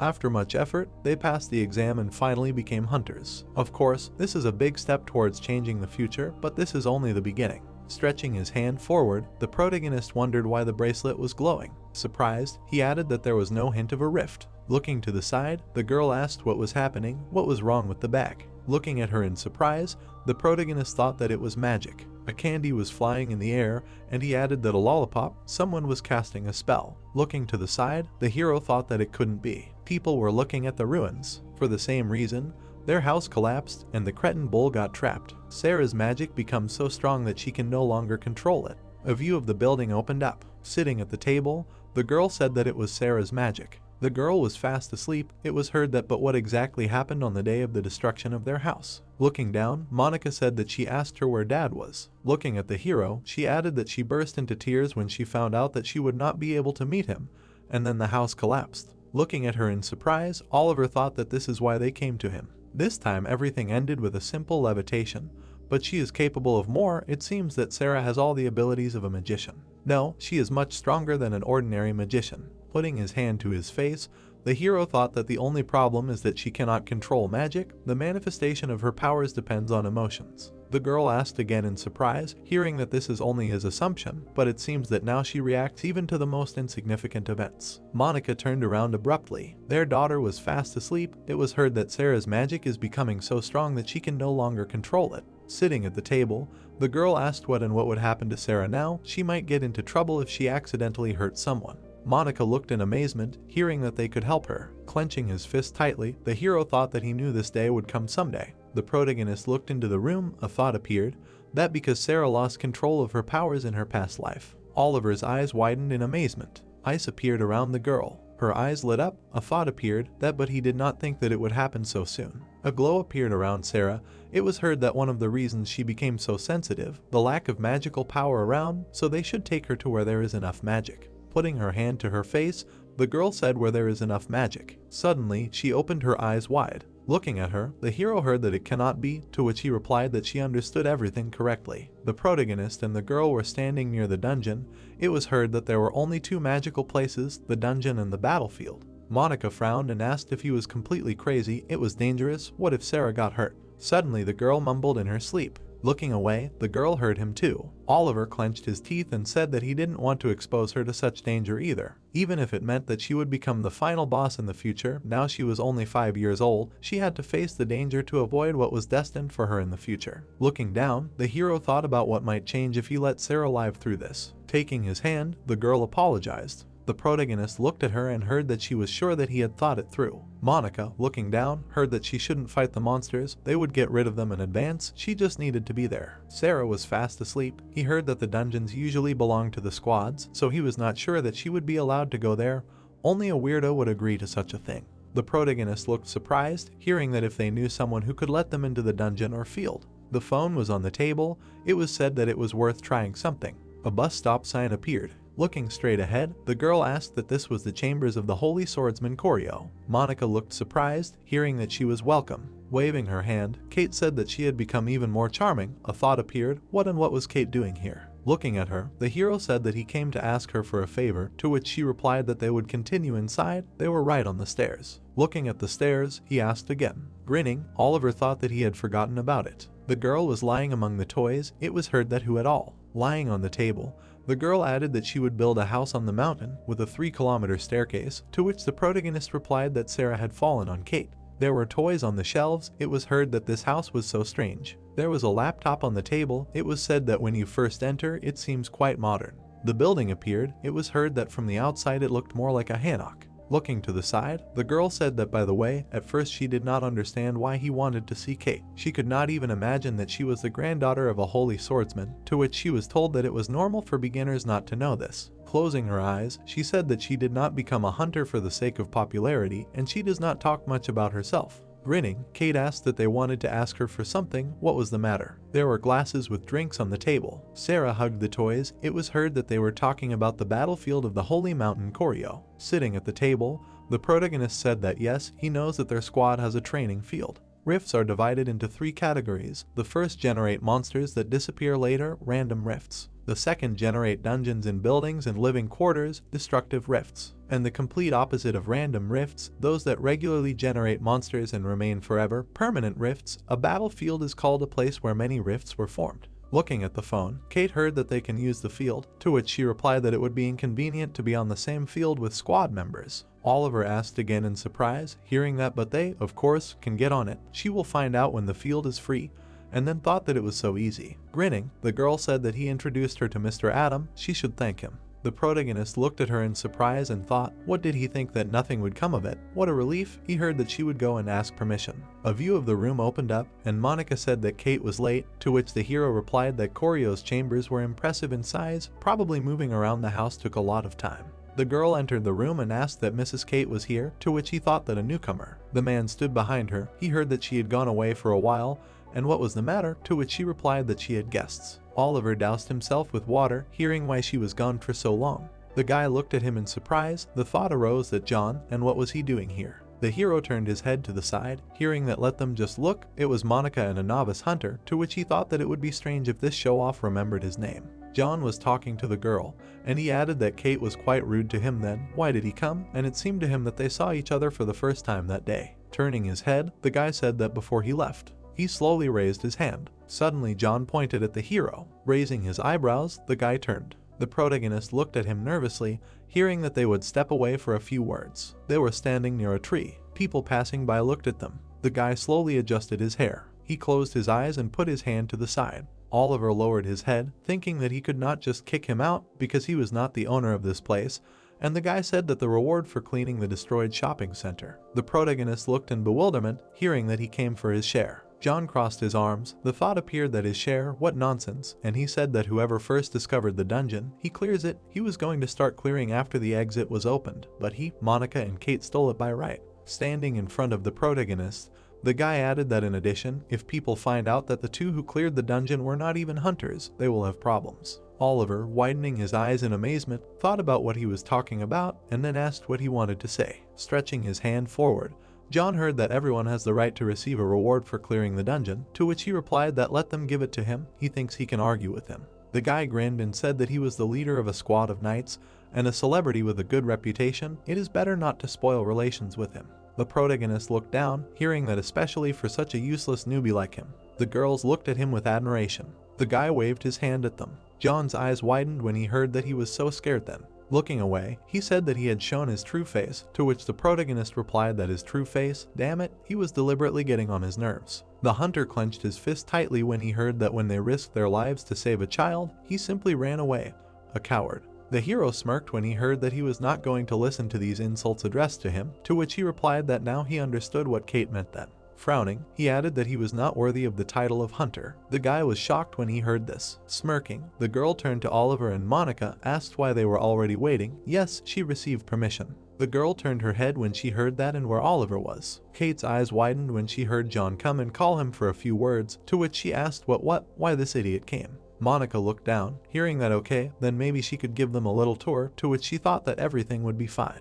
The girl watched the hero. A thought occurred to her that he hadn't been resting at all lately. He spent the whole last night looking for information about the battlefields. She was afraid that he might overdo it. The guy suddenly rushed towards the hero. The protagonist looked at him in amazement. John gritted his teeth, parrying the blow, dodging the attacks. He thought that it was incredible. He was losing to a newbie. After all, he started it. Strongly squeezing the weapon in his hands, the hunter thought that he was attacking just as hard. No. Gritting his teeth, he added that he was attacking him even harder than those spiders. The protagonist looked at the guy. Frowning, he thought that he could do more than just show off. While striking, the protagonist thought that he was not only fast and attentive, but also skillfully wielded a sword. John gritted his teeth, and Oliver added that, but if you compare him to his past life, his skills have not changed at all. A glow appeared around the hero and he thought that why was he seriously fighting this child? The sword hit his weapon. John raised his hands up. Wide-eyed, the protagonist thought that he understood. Looking at the guy, he added that because if his goal is a reward, then he will go to Monica next. John talked to the girl. A thought appeared that this guy was a skillful liar. He was sure that he would start threatening her with everything possible, and in the worst case, he would try to lure her into the squad, and then the future would turn out exactly the same as before the rebirth. A glow appeared around the hero's legs. He swung the weapon and thought that he should finish him off right now so that he couldn't do it again. Suddenly, the protagonist looked at him in surprise. He fell to the ground and thought that he had overdone it again. The guy started to blur, and the protagonist added that why now? Looking at him in bewilderment, John thought that he had swung at him like that. Maybe he had overdone it with magic. He had been lucky. With his eyes wide open, he added that he had been lucky. He would never admit that he had almost lost to such a newbie. Oliver clutched his chest, and the thought appeared that maybe he should just finish him off. Clutching the weapon in his hands, the hunter thought that he could pretend that it had happened by accident during training, and then sacrifice money to cover up the situation. The guy swung the sword, thinking that he was sure that he would get away with it. Suddenly, his weapon flew to the side. The man stood in front of him. Fred looked angrily, and the thought of a holy swordsman appeared. Grabbing the guy's hand, the swordsman said that despite the fact that this place was meant for fighting. John looked in amazement, hearing that his sword swing had crossed all boundaries. The man's eyes lit up and he said that he should get out of here right now. The girls looked in surprise. Rushing forward, Monica turned to the hero, and Kate asked why he left so quickly because he wanted to fight Oliver, to which Fred replied that he would never. Running up to the hero, the girl asked if he was okay. He was completely pale, to which the protagonist replied that yes, he was just a little overworked. He looked in amazement, hearing that when he puts all his effort into driving the enemy into a corner, he himself will be cornered. Fred looked away. It was heard that completely devoting himself to training is great.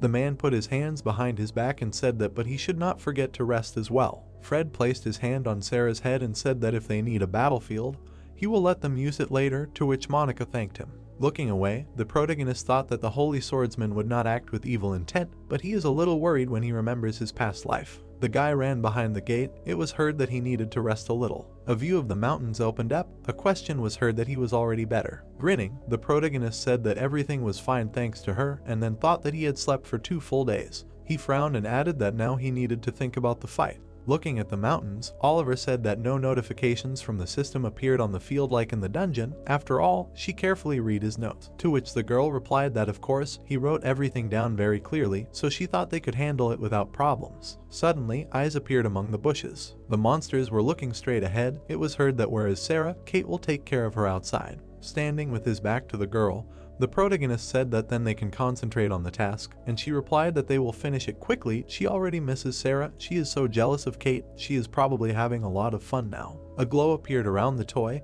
It was heard that it was a mama bear and with a cane a daddy bear. Kate looked in surprise, hearing that and this is Sarah Bear. The girl grinned and said that and the rabbit is Aunt Kate. The thought appeared that the toys themselves move. Holding the weapon in his hands, the protagonist thought that judging by the magical glow, they finished with all the monsters. The girl ran to meet him and said that there was no one left on her side either, to which he replied that then they would get rid of the corpses and go to Sarah. Kate stopped, hearing her name. Grinning, the protagonist said that they were back, asked if everything was okay, to which she replied that well, something strange happened, but they looked in surprise, hearing that she was not sure whether to ask them about it. Turning around, Kate asked what could. Sarah is a magician. A view of the mountains opened up. After some discussion, he and Monica decided to tell Kate about Sarah's peculiarities. Firstly, it would be stupid to deny it, and secondly, Kate is not the type to reveal other people's secrets, to which the girl replied that it was understandable. Oliver raised his eyebrows when he heard that it was better to keep it a secret, to which he replied that yes, otherwise she might get into trouble, and the Tower of Magicians is currently actively searching for additional power. The Tower of Magicians is an association of unique magicians. They are very rare and have incredible potential. Even in a past life, they took advantage of their influence and took Sarah. He is trying to teach her to control her power in order to protect her from them. Looking down, the girl asked what it meant that their coming here also had something to do with it. Putting her hands on her hips, she added that she would go with them. What if someone was hiding on the field? To which the protagonist asked that she was sure. Kate grinned and said that she would do anything for Sarah, the more the merrier, right? Holding the weapon in her hands, she added that she also wanted to take the opportunity to show off her new sword. The hero stepped forward. He was carrying a girl in his arms. Sarah's eyes widened and she exclaimed. She grinned and said that everything was so shiny, to which Oliver wondered if she was talking about magic. Ordinary people couldn't see it in the air. The girl closed her eyes and said that she liked it. It was so fresh, to which he thought that the magical glow was diminishing. Sarah stretched her hand out to the side and said that she felt much better, to which Monica replied that it was a relief. The protagonist's eyes widened when he heard that they would not be here for long. He raised his head sharply. A loudspeaker appeared, and the hero wondered what that sound was. Oliver turned to the girls and shouted that they were running for the exit. They abruptly rushed forward. Looking away, Monica asked why the siren sounded exactly when they entered the battlefield. It signals the formation of a rift. Suddenly, they froze in surprise. The cave was collapsed, and the hero shouted about the exit. They turned around, hearing that the boss appeared on the battlefield, to which the protagonist said that this siren. A golem appeared in front of them. Notifications appeared about the start of a sudden quest. This is the boss of the rocky area. Let them destroy the mountain golem, to which the hero said that this sound warns about the appearance of the boss. Looking surprised, Sarah turned to him. Holding a weapon in his hands, the protagonist said that he should stay as far away from the boss as possible. He is sure that she can protect Sarah. She is the fastest of them. Turning his head, Oliver thought that he had already made sure that there was still a lot of time before the boss appeared. Besides, they do not just appear. The girl's eyes widened, and he added that he might have sensed magic. Taking a step forward, the hero shouted that he was approaching. Let them disperse. Suddenly the earth shook. The golem struck with its fist. The protagonist stood in the smoke. The mountain golem is a monster that heals wounds with stones. If they act hesitantly, they will only attract its attention and suffer. They need to find a way to defeat it with one blow, find its core. The protagonist and the girl rushed forward. Kate ran to the side. She looked at the hero. Oliver waved his head at her. Most often, the mountain golem's core is either on the back of the head or on the neck. If they rush, they will only anger it. Suddenly, the girl stopped abruptly, so they must remain in their positions and simultaneously strike the core. The protagonist swung his weapon sharply. Suddenly, he fell to the ground, thinking that an earthquake. No. The monster took a step forward, and he added that the golem began to move. Oliver watched the girl. Monica ran through the forest. The thought arose that if he was attracted by magic, then he would pursue the source of its radiation. The girl turned around, and the hero added that it was too late to do anything. Kate clenched her teeth tightly. The protagonist stood on the monster's head. Someone called him. Grabbing the weapon, the girl asked what he was doing. He understood that he would draw his attention to himself. Turning around, he shouted that they must get rid of him before he noticed Sarah. They needed to strike now. A glow appeared around the girl's weapon. Frowning, the girl thought that she needed to focus. Closing her eyes, she added that she should not rush like last time, otherwise she would lose another sword. The sword emitted a bright light. The thought arose that she needed to remember the sensations during training, and with absolute precision. The girl brightly lit up and added that she needed to strike. Suddenly she swung her weapon. Kate grinned and said that she did it. She could. Looking straight ahead, she asked what to cut it.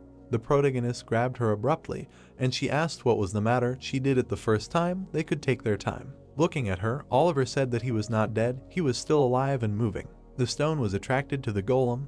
It was heard that its core was hidden not on the back of its head or neck, but somewhere else. Lightning emitted from the stone. It was said that until they destroyed its core, it would recover and attack again.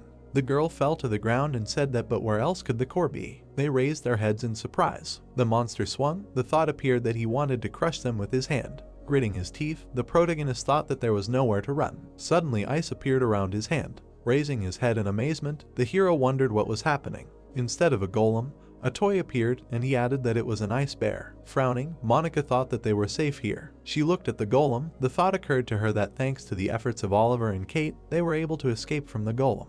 Putting her daughter on the ground, the girl thought that but now the guys were probably in danger, and Sarah turned to her. Looking at the girl, she asked that this was a bad monster. Dad and Aunt Rabbit were in danger. Turning around, Monica said that yes, so Mom should help them. Wide-eyed, the girl said that then she would help too. The girl looked at him in surprise and asked again. She froze in amazement, thinking about the steam coming out of her mouth. Sitting on the ground, the girl turned around. A bright glow appeared around Sarah. A mountain golem appeared above her hand. Sarah stretched her arms forward. Suddenly, her eyes widened. Monica covered herself with her hands from the blow. She looked at him in surprise and wondered what was going on. The girl was lying on the ground and the girl turned to her. Taking her in her arms, Monica said that she should wake up. Raising her head, she asked why she had fallen asleep. A frozen bear appeared in front of her. The protagonist looked at him in amazement and wondered where this ice bear had come from. The golem looked at his hands and thought that it was magic. Ice appeared around his hand. Looking at Kate, Oliver said that the golem's movement was limited now and that they should take the opportunity to hide, to which she responded approvingly. Looking at the monster, he added that he was sure that it was magic. The protagonist turned his head and thought that he was the only one of them who could cast a spell. The bear grinned and he added that it was Sarah. Suddenly, a blow flew at the bear. He flew sharply to the side. The hero's eyes widened as he thought that it couldn't be. The bear was lying on the ground, and he added that he was just big and that's all, he couldn't even fight. The monster swung his hand, and the thought occurred to him that the golem would get rid of him with one blow. Suddenly, something stopped his blow. Kate and Oliver looked in surprise. The bear pulled his weapon forward, and the hero thought that he had created a weapon and started a confrontation. Suddenly, he struck back. The bear swung his weapon. The golem was hit. The protagonist looked in surprise, thinking that it was all thanks to the weapon, and the girl turned to him. The hero looked at her and asked if it was, to which she replied that it was an ice bear. The bear stood still, and Kate added that she resembled him. Suddenly, the golem's core lit up brightly. The bear swung his hand sharply. The core flew out of the monster. A bright glow emanated from the sphere. They looked in amazement. A notification appeared that they had successfully defeated. Monica was holding a girl in her arms. It was said that the boss of the mountain golem. Sarah was unconscious. A notification appeared that they had completed a sudden quest. A view of the building opened up. From the phone, it was heard that she would make sure that no one knew about what happened on the field, to which she was asked what she thought. Was it possible? Holding the phone in his hands, the protagonist heard that he should not forget that she was the granddaughter of a holy swordsman. Okay, let them not worry, to which he replied that good, then they were counting on her. Looking at him, Monica asked that he was okay, nothing hurt, to which the protagonist replied that yes, he got off with light bruises, so he should not worry, thanks for your concern. Turning around, Oliver asked where Sarah was, to which the girl replied that she was sleeping. She must be terribly tired. Sarah must have spent all her energy on the spell. She never woke up after creating the ice bear. Oliver looked away, thinking that she didn't summon it, but created it herself. Usually, mages use their powers to summon, but Sarah was able to give birth to a new creature. Summoning and creating are not even on the same level. His daughter must already be the most powerful person on the planet. Suddenly, Kate looked at him in surprise. Looking at the guys, she thought that they were foreigners. It seems they are not familiar with her grandfather. The man got out of the car, and she added that why did they come to the chambers of the holy swordsman Koryo, and someone said that he was asking for forgiveness. She must have been a little confused by her guards. A cane appeared at his feet. She heard that he needed to talk to her. The guy grinned and asked that he would find a minute. Sarah looked at him in surprise, hearing her name. Sitting next to her, the protagonist asked her that she remembered that ice bear, which she thought about, and he had the idea that she created it unconsciously. Crossing his arms, the protagonist thought that then where did the magical powers come from? It was unlikely to be a matter of control.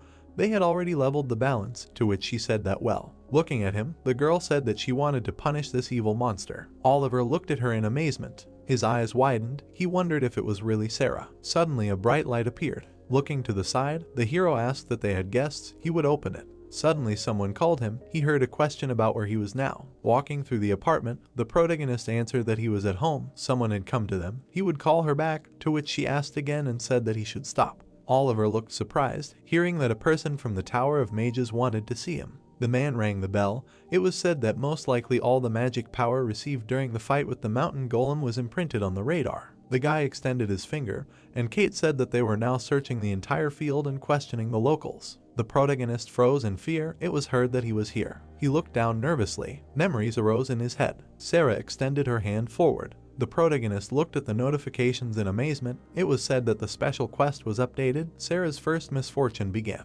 Oliver was scared when he saw a message about the quest update in front of him. Then a new window appeared. The system warned the protagonist about a special quest to change the future, which consisted of preventing Sarah's 5 misfortunes, and the first of them was to protect the girl from William. The protagonist darkened when he saw this name and realized who was behind the door. He flinched when he was called. The guy looked back at the worried Monica, who came with Sarah. Oliver saw the girl's hand shaking. He put the phone to his ear, promised to think of something, and offered to call when this was all over. The protagonist knelt down in front of his daughter, explained that people from the Tower of Magicians were looking for them because of what happened on the field, and thought that they had come to them for a reason. He put his palms on Sarah's shoulders and noticed that the longer they waited, the more suspicious they became. Oliver's face darkened and decided that all he could do was trust his feelings and try to cope with the situation, after which he turned to the girl. He frowned and admitted that he wanted to ask her for something. In a room with wallpaper with a pattern of triangles, William thanked Monica and Oliver for agreeing to help with the investigation. He smiled and said that he was a representative of the Tower of Magicians. The protagonist hugged Sarah, and William noticed that they were a little surprised by his arrival, but hoped for their honesty and desire to cooperate. The guy was worried, but agreed. He thought about this elegant man in a top hat and with a cane and remembered that in a past life he was a resident of the British branch of the Tower of Magicians. The man with a monocle smiled sweetly at the protagonist, who, of course, did not know what position he currently occupied, but was sure that William was not an easy person. The subordinate in sunglasses reported to his master that nothing strange was found in the house, and Oliver believed that they were looking for any signs of magic. Sarah clung to her dad, and fortunately she was not noticed, but they almost got caught. Before William arrived, the protagonist sat down in front of his daughter on the parquet. Sarah was scared when she heard from him that the villains behind the door wanted to take her power. The boy turned to the exit, and knowing that the girl understood that she had magic, asked to hide it as far away as possible. Sarah became serious and nodded. Monica approached Oliver and asked what he meant, and he answered that if his assumptions were correct, the girl's magic was going out of control because she could not control it. His daughter released some magic, and he noted that she had never tried to control the power because no one taught her how to do so. Sarah closed her eyes and the amount of magic in her hands decreased. William put Oliver and Monica's reports on the table and said that they recently passed the exam with high marks and encountered a sudden rift, and the boy confirmed this. The girl lowered her gaze and answered affirmatively to William's question whether they recently visited the chambers of the Holy Swordsman Koryo. The protagonist placed his palm on hers. Monica glanced at the protagonist, and when the representative of the Tower of Magicians asked if they had defeated the boss on the battlefield, he said that Kate had helped them. William put something on the table and suggested getting to the main point, after which he said that they had recorded some magical radiation on the field and found an unidentified object. The photos showed the remains of an ice bear, and he wanted to know if Oliver knew anything about it. The protagonist realized that the bear had fallen apart and was slowly melting after the destruction of the mountain golem. The guy slightly opened his mouth and realized that they had tracked this too. William continued to smile when the protagonist admitted that, despite his desire to help, he knew nothing about this. The man in the monocle narrowed his eyes. He saw that both Oliver and Monica were emitting magic, but he doubted that they themselves were magicians. The representative of the Tower of Magicians closed his eyes and decided that they were wrong. He left an empty cup and reports on the table and thanked her for helping with the investigation. Sarah was happy when she called a worried Kate, whom she called Auntie Bunny. Monica pressed her back against the protagonists and said that she was very worried and thought that this was the end. Her sister felt the same way. Now the girl was calm and smiling, but her mother saw that she was scared too. The girl with a relaxed face hoped that everything worked out and they should not worry about the Mage Tower anymore, and the protagonist suggested thinking about it tomorrow morning. Opening his eyes, he gloomed. The quest status in the system window in front of him was still listed as unfinished. He looked closely at the last line and concluded that Sarah was still in danger. The guy imagined the consequences of the battle with William, since he was not sure if he would be able to fight the Englishman on equal terms if he noticed his daughter's magic, since he was slightly stronger than an ordinary person, but he thought that they got rid of the immediate threat. William was a giant compared to Oliver, who concluded that he would not be able to oppose anything. Sarah's father sank into dark thoughts and decided that even if it had been anyone else in the place of the representative of the Mage Tower, he would still have lost. He imagined himself dying in the snow, thinking that not only the Mage Tower but the whole world could start hunting the girl. The protagonist mentally reached for his spear, after which he realized that he had ignored this fact, believing that he was stronger and smarter than the others. Monica and Sarah were sleeping peacefully, and he believed that he had to do everything possible. Oliver glanced at them and decided that he had to become even stronger. He turned on his laptop and thought about how he had hardly used the knowledge he had acquired in his past life. The guy laid out sheets of paper with notes in front of him and concluded that now was not the time to worry about it.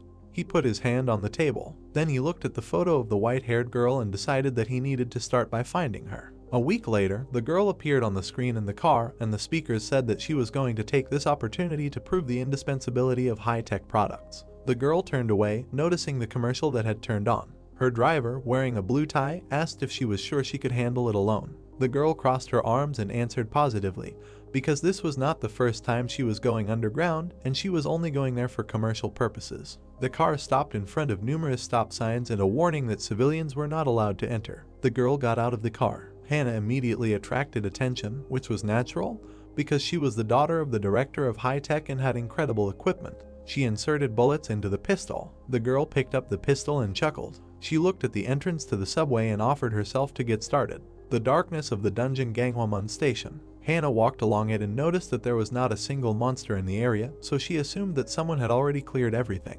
She had protective gear on her belt and a firearm in her hand, and she was in great shape. However, the girl was nervous and had a strange premonition. She looked around the smoky space and thought that it was unusual that there was not a soul here and no monsters at all. Hannah flinched from the noise. She turned around, saw a man with a knife and took him for another hunter who had arrived before her. The girl raised her palm, decided to ask if there were monsters here and started a conversation. The man did not let her finish and stabbed her with a knife. Her trembling hands held the gun. She covered the wound on her stomach with her hand and called her attackers crazy idiots. Two guys with knives stood in front of the girl, who assumed that they could not find the monster and decided to attack the man.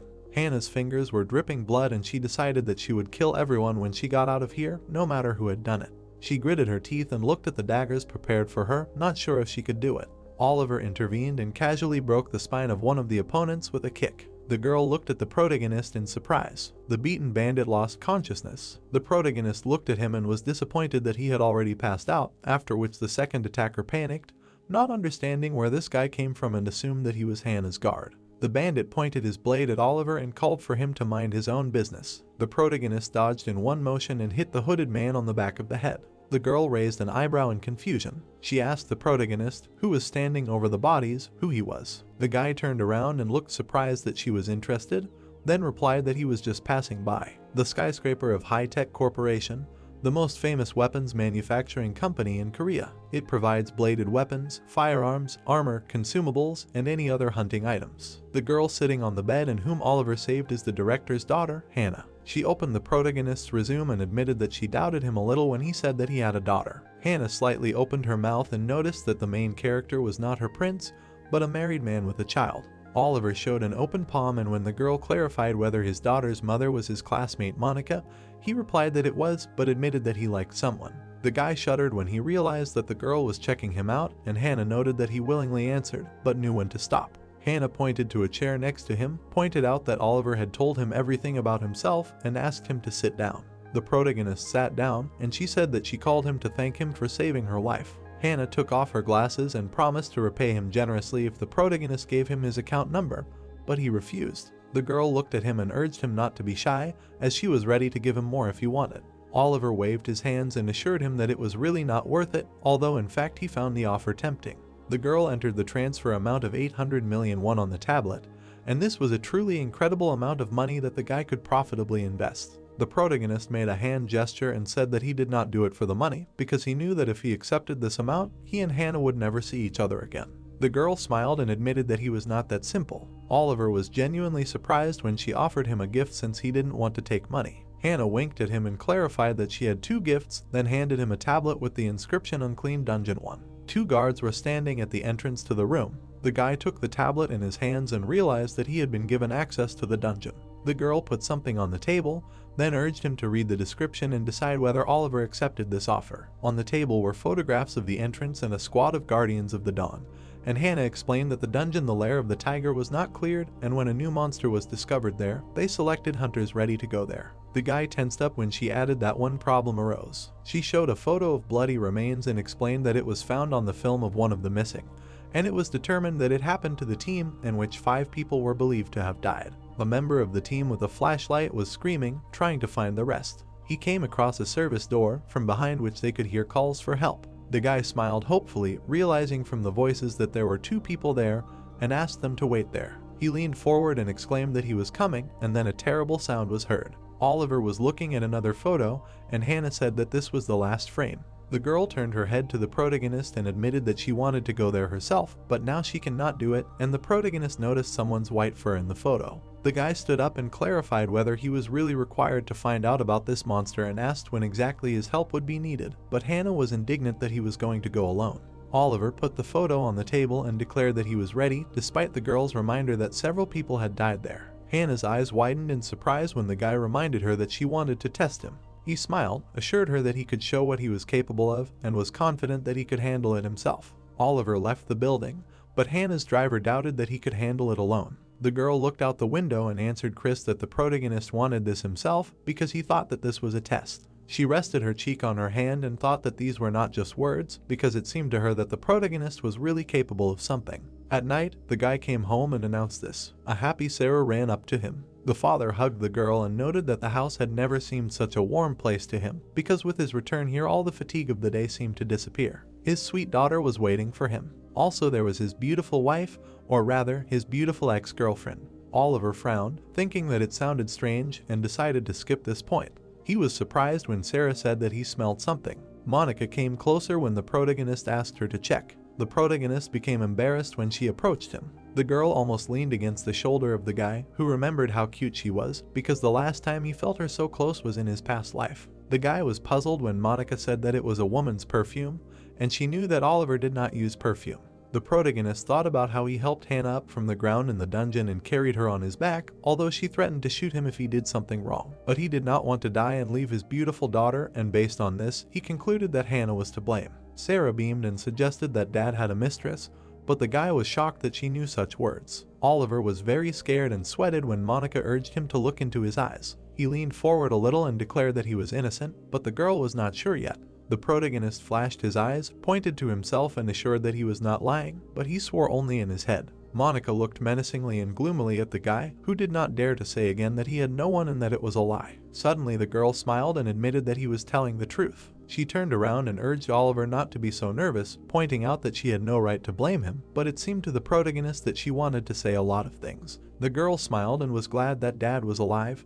Then the protagonist was convinced that the TV was the devil's toy. On a cloudy day, a couple of days later, at the entrance to the dungeon the tiger's lair, Oliver picked up the gun and thought that there was no one here because the rights to clear belonged to Hannah, after which Chris came up with the intention of handing over his consumables. The protagonist reached for the backpack, at which point the driver noticed that the guy had not asked for a flashlight and offered to give his own if needed. He took the backpack from Chris's hands and shocked him by saying that he did not need a flashlight. The protagonist threw the bag over his back. He looked back and said that he was starting to clear the tiger's lair. Oliver stepped over the red line, and then the system informed him that he had entered an unclean dungeon and that a special quest had begun. The guy found himself in pitch darkness, which was the main characteristic feature of this dungeon, and the system gave him the task of clearing this place. He stopped and thought that even the brightest flashlight would not help in such a place, but he was still confident in his abilities. The protagonist looked at his palm and admitted to himself that he didn't think he'd need it here. He was holding a night snowflake, which provides night vision. Oliver had gotten it from killing a huge boss in a hidden dungeon he'd cleared with Mike.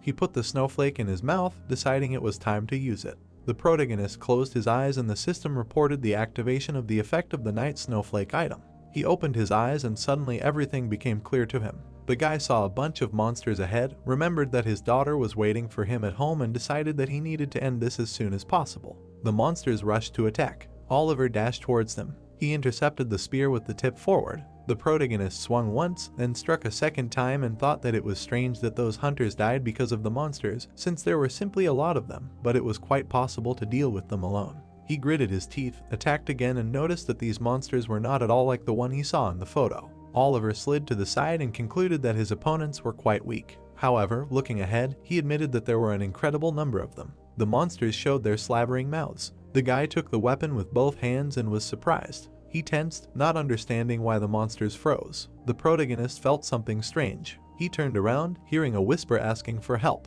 The protagonist ran towards the voice, remembering that Hannah said that the hunters were presumed dead, which meant that this was not yet a confirmed fact. He stopped in front of the bloody entrance to the utility room, from where he heard a question whether there was anyone here and thought that there was a good chance that the adventurers were still alive. The guy put his backpack on the ground and decided to get closer. He leaned his back against the door and assumed, judging by the monster's behavior, that they were somewhere here. Oliver opened the door and remembered that the last recording in the camera was the screams of a dead hunter. He frowned and concluded that this monster reacted to sounds or vibrations. The huge monster bared its teeth and was glad that its prey had come to it. The guy looked at him in fear. The monster opened its mouth, wanting to eat him. The protagonist grabbed the spear more tightly and cursed. He placed the weapon as a strut in the monster's mouth, hitting it with both ends. The monster writhed. It grabbed its mouth with its paws and complained that it hurt. The protagonist looked up at the enemy and decided that the sound was not the issue here, and the creature acted according to a different scheme. It simply lured hunters here and devoured them. The monster scratched the ground with its nails, unhappy that Oliver found out everything. The boy knew that this creature on 4 legs was the one who imitated the voices of the people it had absorbed in order to lure a new victim, a copycat. The monster smiled evilly and noticed that the protagonist saw it. The protagonist jumped up to strike after remembering that this was the same monster that he could hardly find any information about in his past life. Something approached him very quickly. The copycat hit him against the wall with its paw. Oliver caught his hand on one of the stones and admitted that he was already prepared to die. He stood up, closing one eye, and admitted that the monster was faster than he thought. Suddenly, the boy came to his senses. The creature closed its jaws where he had been a moment ago. The protagonist found himself on the side of the enemy and noticed that he had managed to avoid the blow with his spear, and for this reason assumed that the monster's body was quite weak. The boy clenched the weapon in his hand and concluded that he just needed to pick the right moment and deliver a fatal blow. The copycat glanced at him. Oliver swung and slashed forward. The monster grabbed the stone wall. It bared its teeth at the protagonist and made sounds as if it was in pain and asking for mercy. The boy gritted his teeth when he realized that the monster was imitating the voices of the dead, saying that it did not want to die and was scared. He visibly flinched when the monster pretended to call for mom and dad. The monster looked closely at the protagonist and repeated the word dad. He licked his lips. Oliver held the spear in front of him and prepared himself. He noticed that the creature began to change. A growth appeared on its skull. Disfigured children's heads appeared from the monster's mouth, calling for their parents. The protagonist was dumbfounded, listening to the imitation of children's voices, but realized that the enemy was calculating his weaknesses. He looked at the piece of fur that called him dad. The imitation of a girl extended her hand to him, cried and asked him not to leave. Oliver was sweating, shaking, and his mind knew he shouldn't react. But he approached anyway. The impersonator bared its teeth to eat the protagonist, who was simply unable to control the emotions inside. The creature's jaws, over which the fake girl was, did not snap shut. The monster's fangs trembled, and the child was surprised that his daddy was not dead. Oliver spread these fangs with his hands and said that he had prepared himself before coming here. Hannah handed him a suitcase with a suit, her second gift, and explained that this was limited equipment that was not freely available. When the guy took it in his hands, she boasted that the suit not only increased the level of mana, but also had resistance to cold. The protagonist unfolded the equipment, taking it by the shoulders, and the girl admitted that its main advantage was different.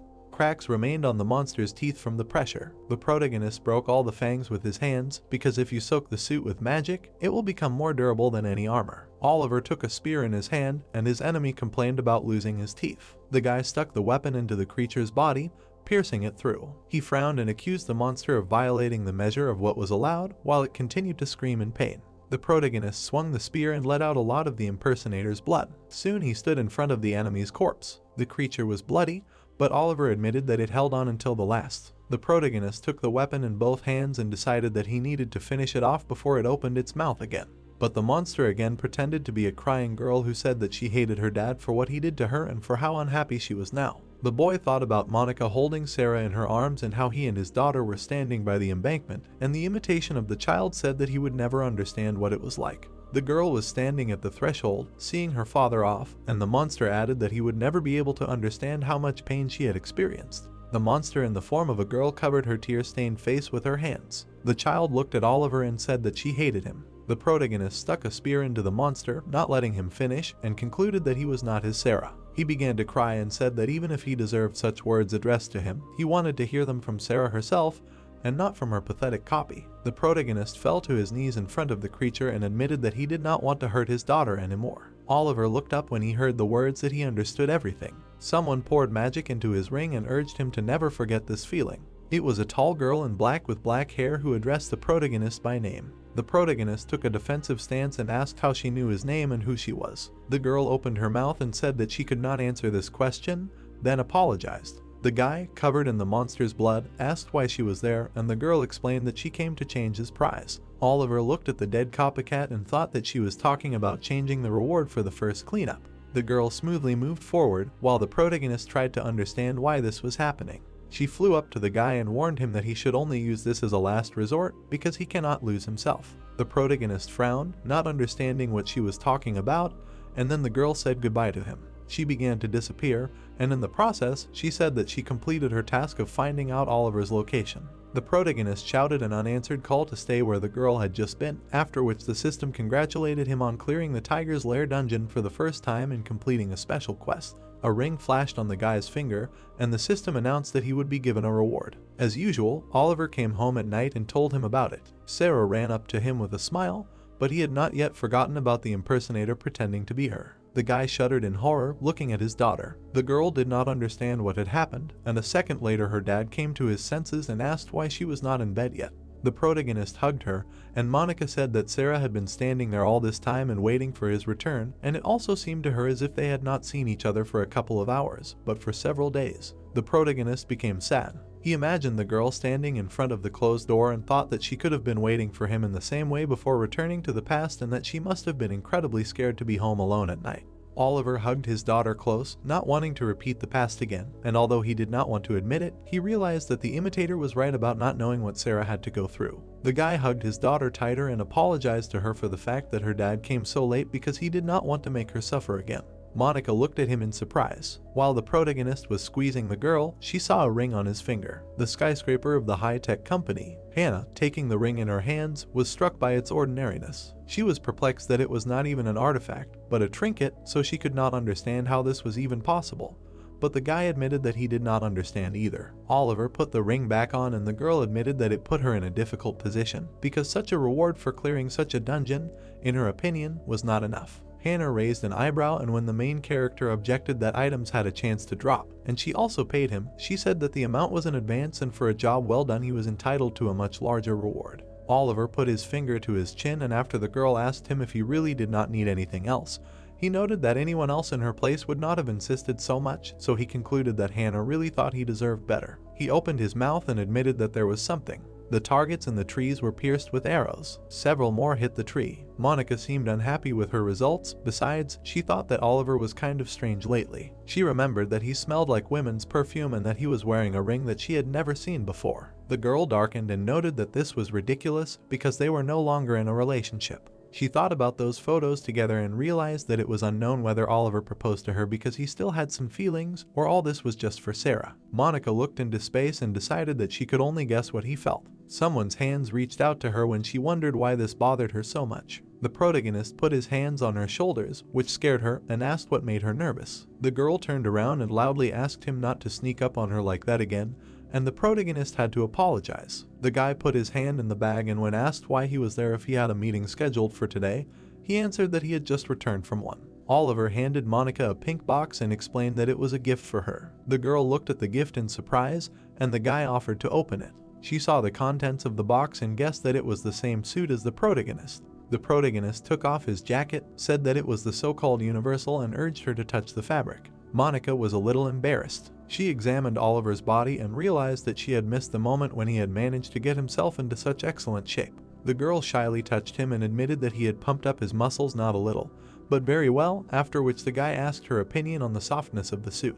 She put her hand to her lips and admitted that it was hard, but the protagonist did not understand how that was possible. A pleased Oliver raised his fist to his face when Monica came to her senses and replied that the suit was soft, and explained that if you pour mana into the armor, it becomes hard, like metal armor. The girl bowed her head and admitted that it was incredible, and the protagonist suggested that the suit was made of advanced materials. The guy was embarrassed and said that he gave it to her hoping that the armor would protect Monica from injury after she called him a fool for giving such a gift to a girl. She smiled. The girl hugged the box with the suit to herself, said that she understood everything, and thanked her. The protagonist smiled, because he was glad that she liked it and was happy that he managed to beg for a second armor. Hannah gave him the package on the condition that he take a new task as payment. The guy attracted Monica's attention and admitted that he had something else for her. He showed the girl a contract to clear a small dungeon and offered to try to complete it together. Mountainous terrain on the outskirts of Seoul. Oliver stood in front of the group and decided that they should first get acquainted, because some of them were seeing each other for the first time. They formed a squad for the reason that it is recommended to go to a small dungeon in a group of 5-10 people, and trying to overcome it together is not the best idea. Kate was the first to wink and introduce herself, adding that she uses a sword. After her, Monica said she uses a bow and arrow. Then Mike showed his fists and explained that he fights hand to hand. Hannah looked away when she introduced herself, said that she was 29 and used everything. Oliver looked at this strange team from the side and could not stop being amazed at the absurdity of its composition. The protagonist imagined how the 4 of them literally oozed strength and believed that although they all lacked experience, they would be very famous in the future. He crossed his arms over his chest and doubted that he was even worthy of their company. Hannah raised her hand and asked who would be the leader. They all looked at the protagonist and decided that he was the perfect candidate. Oliver frantically waved his arms, not understanding why everyone was staring at him. Ahead was the entrance to the dungeon, fenced off with a red barrier. The newly minted team captain frowned and announced that they were moving out to clear the small dungeon. After these words, everyone stepped forward. Kate admitted that she hadn't known that Oliver had saved Hannah, to which Hannah herself replied that it just so happened that the protagonist was passing by. Monica was indignant that her fiancé was always disappearing somewhere, but the guy didn't understand what was wrong with him saving lives. Mike noticed that the protagonist's fiancé was a real tyrant, and Monica felt sad. Then the protagonist assured him that this was not true at all. Upon entering, the group got into a vortex. In a dark niche in the dungeon stood a coffin. For some reason, it was moving. Torches were shining from the walls. The system warned about the entrance to an uncleared dungeon and the beginning of a special quest. A monster with an axe attacked people, and at the same time the system issued a task to clear the dungeon ancient tomb of the forgotten. Mike focused his magic into his fist. He hit the dead man on the head. The enemy went flying. The room was fogged up. A whole crowd of armed enemies came out of this fog. The fist fighter, who stood in the vanguard, was outraged by the number of monsters at the very beginning.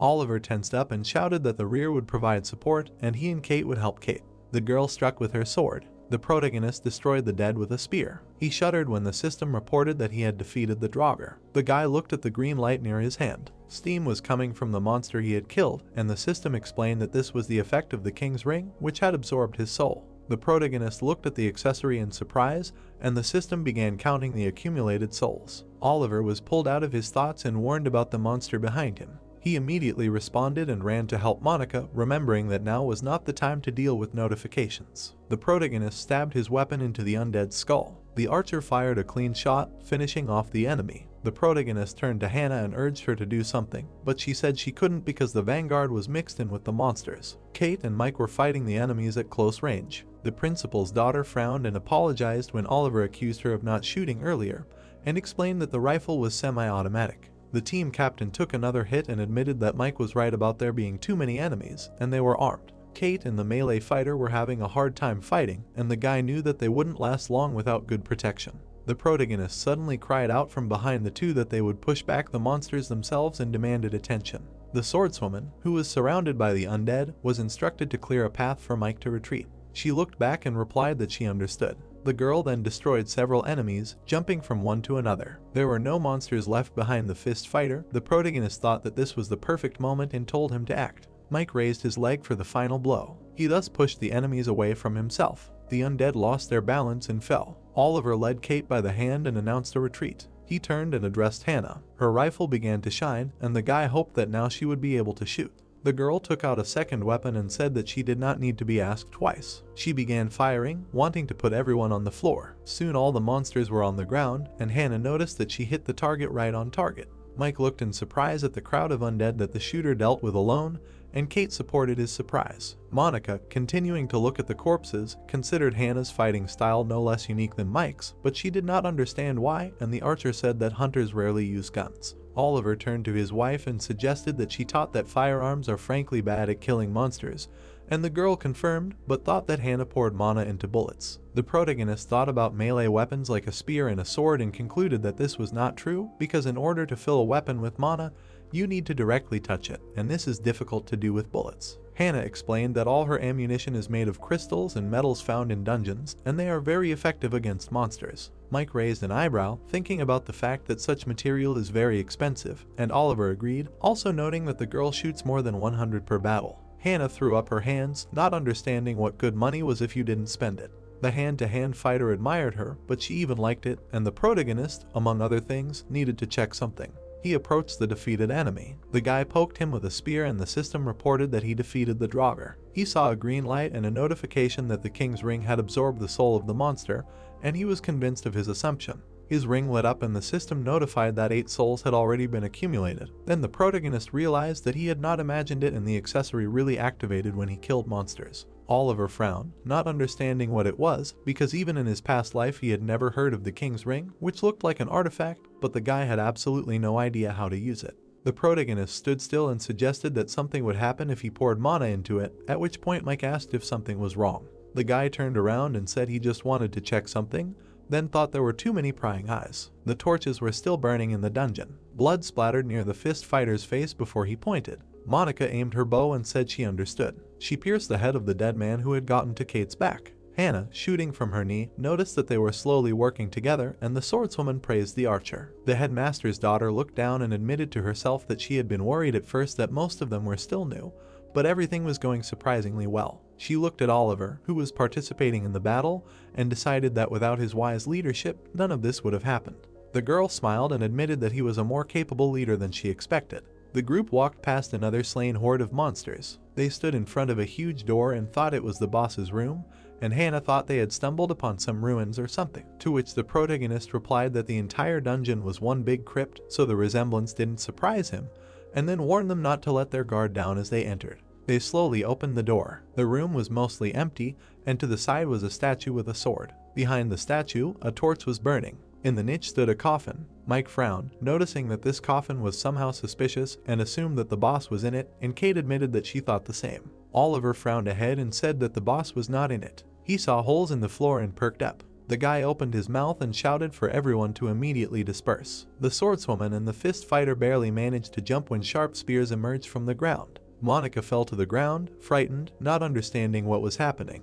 The statue moved. Something red lit up in the slit of its helmet and it stood up, at which point Oliver explained that the real boss was right in front of the coffin. The statue swung its sword. The boss's shadow fell on Kate, and she was warned of the attack. The girl parried the blow next to her face. Hannah was ready to pull the trigger. The bullets knocked on the boss's helmet like nuts on a stone wall. The statue turned its head to the shooter. The director's daughter was shocked that her projectiles did not penetrate the boss's armor, and Oliver explained that it was made entirely of underground metal. Monica fired her bow after his hint that she should aim for the core. The arrow hit the center of the enemy's neck. It got stuck in the neck, and the protagonist concluded that the core was not there. The protagonist jumped. He took the spear in one hand and thought that in this case it was either in the head or in the heart. The statue extended its palm to him. She grabbed the guy's weapon in midair, and Oliver had to admit the enemy's crazy reaction. The protagonist looked back, because he was not alone. Kate jumped after him with the intention of plunging her sword into the boss. The blade pierced the giant's armor. The girl gritted her teeth and thought that she had hit the heart. Suddenly, the boss glowed red. The protagonist darkened, tensed up, and realized that he had again guessed wrong with the location of the core and his plan had failed. The swordswoman grabbed the hilt of the sword and complained that she could not get it out. The blade could not be extracted from the crack it had left. The statue tried to lower the sword onto Oliver's head, who was wondering why this pile of iron was so strong. The guy looked up in horror and concluded that they had rushed in vain. Mike ran to help the protagonist and Kate. He hit the boss's hand with his back. The guy remained on the enemy's shoulder. He hugged the statue's wrist with all his limbs. Then he began to squeeze with force. The protagonist looked at Mike, who warned him that he would not last that long, and was shocked that even a fist fighter could not push back the giant. Oliver decided to let go of the spear and reached for the arrow stuck in the enemy's body, believing that if the core was not in the neck or the heart, then only the head remained. He took the arrow and began to pour mana into it. The guy swung to stick it into the head. He climbed onto the statue's helmet and pierced it with the tip. The arrow didn't reach the core because unfortunately it was too deep. The boss caught the protagonist by the arm. He waved the guy as if he was going to throw him. His eye flashed red. Oliver felt the giant stop. The statue stared at the green glow. The glow was emitted by the king's ring. The protagonist was surprised to realize where the boss was looking. An arrow flew past his side. It hit the enemy's head right on, piercing it through. Monica stood with an unloaded bow. Her fiancé jumped away from the falling statue. The giant crashed to the ground. Dust spread throughout the dungeon, and the team members did not fully believe that they had succeeded, but then the system congratulated them on their victory. Oliver looked at his hand when the system reported that the king's ring had absorbed the soul of the defeated enemy and now their number was 87. Looking at the ring, he calculated that if there were 37 souls before entering the boss's room, then he was given as many as 50 for the giant. Kate pulled pulling out her sword, thought that this was strange, and the protagonist concluded that the stronger the opponent, the more souls are given for him. The swordswoman put away her weapon and, in response to the protagonist's concern, replied that if it was a boss, then they should have cleared the dungeon. The guy looked at the system window in fear when the girl asked where the notification about the completion of the quest was. Oliver saw the same inscription with the task to clear the ancient tomb of the forgotten and agreed that nothing else came, although he was sure that this statue was the boss. The protagonist realized something. He turned around and noticed the coffin. The wooden box was shaking. The guy was very scared and did not understand why the coffin was opening. A bony hand leaned on the wall of the box. A monster with a crown on its head crawled out of the coffin, although Oliver clearly remembered that in his past life this box was always closed. The faceless monster addressed the protagonist. The guy took a defensive stance and heard the question of why he had the ring, and at the same time realized that the dead man's words were automatically translated into his native language. He looked back at his friends, who did not understand what was said and generally doubted that this was speech, and then the protagonist concluded that he was the only one who heard the monster's phrases meaningfully. The resurrected one looked at the torch. He instantly put out the fire, saying that it was too bright here. Oliver was worried when his comrades panicked after the power outage, and remembered that they still had little experience in unforeseen situations. Mike felt a gust of wind nearby. The protagonist turned around in surprise at his voice, which warned of danger. The corpse in the crown collided with the block performed by the protagonist. Oliver clenched his teeth, amazed by the enemy's strength. The iron of their weapons created sparks, after which the monster demanded to give him the ring. The corpse flashed red eyes and said that a mere mortal has no right to own it. The guy did not weaken his defense, and the king's ring on his hand glowed. He looked at the palm with the accessory and was amazed at the fact that this corpse also needed it, deciding that this was some kind of joke. Hannah fired a loud shot from a revolver. The red eye of the statue glowed. The archer and the shooter saw another giant moving, which they did not expect. The principal's daughter turned to the protagonist, who had ordered them to deal with the statue themselves, and asked what he would do, and the boy replied that he would restrain the king. The monster placed his palm on his blade and called Oliver overconfident. He poured power into the sword. It immediately became more difficult for the protagonist to defend himself. However, he was still able to push the enemy away. The opponents stood opposite each other. The protagonist gritted his teeth and noticed that this monster was much stronger than the guards, since he had to spend almost all his mana to push the enemy away. The king rushed to attack again, and the boy realized that he could not hold out for long. The protagonist dodged the blow and the dead man again demanded to give up the ring. He looked at the approaching boss and was already thinking about agreeing to give the accessory if the enemy stopped attacking, but changed his mind when he decided that it was pointless to negotiate with the monster. Oliver took another attack on his sword. A wound appeared on his cheek and he realized that he was in trouble. The guy looked at the faceless corpse and could not find a single flaw in his defense, and he could barely parry his attacks. He completely despaired when he realized that one wrong move and he was dead. The protagonist grabbed the spear tighter and came to his senses. He dodged another attack, not wanting to die. The guy imagined his past self spending time with Sarah and realized that after dying, he would not be able to return to his daughter. The picture of a happy girl cracked and split, and instead of a smiling Sarah, a villainess appeared. Oliver enveloped himself in mana, thinking that he had no desire for his daughter's fate to repeat itself. His ring began to shine. The protagonist was taken aback when the system offered him to use the king's ring. While the monster was advancing, he realized that he was right, that the infusion of mana would activate the accessory, and agreed to use its power. The sword of the dead man flew past the head of the protagonist, who believed that the ring of the king was his last hope. Although he did not know what it was capable of, then the system asked to choose the number of souls to absorb from the 87 accumulated. Oliver opened his mouth and shouted to use all souls. The ring began to emit lightning, and the system warned about the successful use of the ring of the king and the absorption of 87 souls. The accessory narrow streams of mana that wrapped around the guy's body. The veins on his face bulged, and he screamed, after which the system reported a temporary increase in strength and mana reserves. The protagonist rushed from the spot with incredible speed. The dead man held his sword in front of him. Oliver looked angrily at the enemy. He hit the boss with the handle of the spear. The guy saw the enemy's blade in front of his face. He dodged and the enemy's sword tore the ground. The blue glowing protagonist noticed that his body was vibrating with energy and was overflowing with mana, which was almost gone a moment ago, and since the notification said that the buff was temporary, he decided to hurry. The protagonist stood on the ground and concluded that if he did not kill the monster before the effect wore off, even teamwork would not save them. Oliver jumped into the air as fast as he could. He aimed the tip of the spear at the king's head, wanting to finish him off first. The enemy swung his sword. The guy moved faster,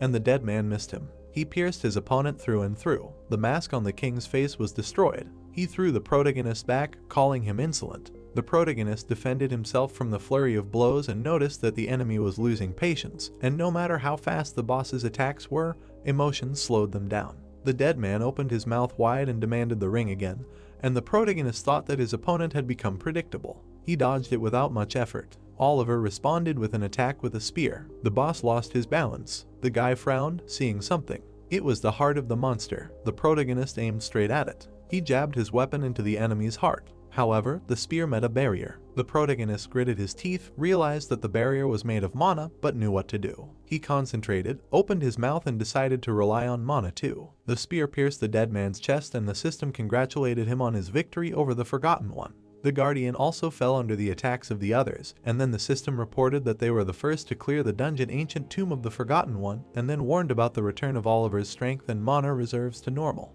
The guy darkened. The streams of magic left him and he fell to his knees, and the system notified him about the absorption of the soul of the defeated monster by the king's ring and set the counter to 100. The accessory sparkled. The protagonist was shocked when the system told him that the ring absorbed part of his humanity. At night at home, Monica was spending time with Sarah, while Oliver was sitting in a dark corner. He looked at the ring and tried to understand what this absorption of humanity meant. The guy looked at his daughter, who was telling her mother about her grandfather, and thought that nothing seemed to have changed. Besides, he did not really understand what was meant by humanity at all. The girl cutely crossed her arms over her chest and added that the grandfather said that he would not give up his granddaughter. The protagonist's face was illuminated by light, and he noticed that the grandfather loved Sarah very much. At the same time, he thought that when he saw his wife and daughter together, he could not hold back a smile. Monica turned to him. She did not understand why the protagonist looked at them so indifferently. The guy looked in the mirror, not understanding what she was talking about. He touched his face, which really did not express emotions. Oliver looked at his family and noticed that it was strange, because usually in such a situation it was difficult for him to hide his feelings and he always wanted to smile.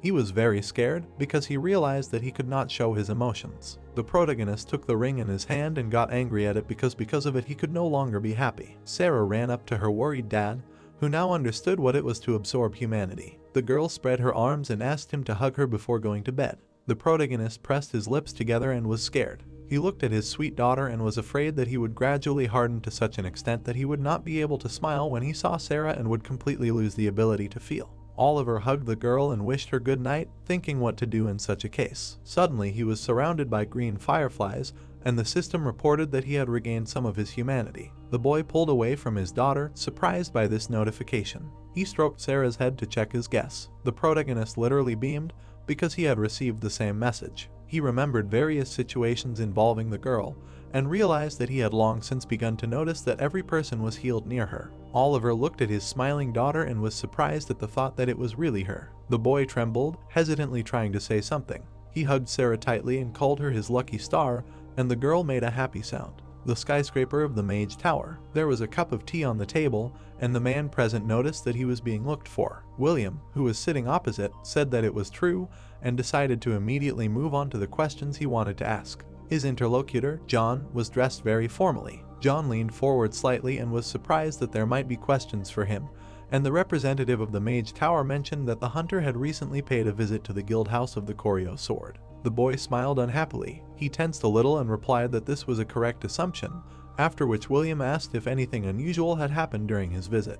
John's expression darkened, as he would rather forget about the events they were trying to find out the details of from him, and lied that nothing had happened. He asked the man across from him for what purpose he was looking for such information. William remembered the remains of the ice bear in the forest and said that 2 days after the hunter's visit to the house of the Koryo sword there was a massive surge of mana near that place. He shook his head when John noted that this was a common occurrence preceding a field boss, adding that the amount of mana released was too great to connect the two events. The hunter put a finger to his chin and thought about it when William asked him to remember the details of his visit, even the most minor. That happened that day, and said that he went there to discuss the reward for the cleansing with Kate, but there were 2 other hunters there besides her. The man with the monocle leaned forward and asked if John was referring to Mr. Oliver and Miss Monica. The hunter crossed his arms, confirmed, and said that he had tried to discuss the matter he had come to with the protagonist, but unfortunately they had not come to an agreement and John had been forced to leave. William became upset, and his interlocutor admitted that he had nothing more to say. John winced when he remembered another, completely unimportant detail.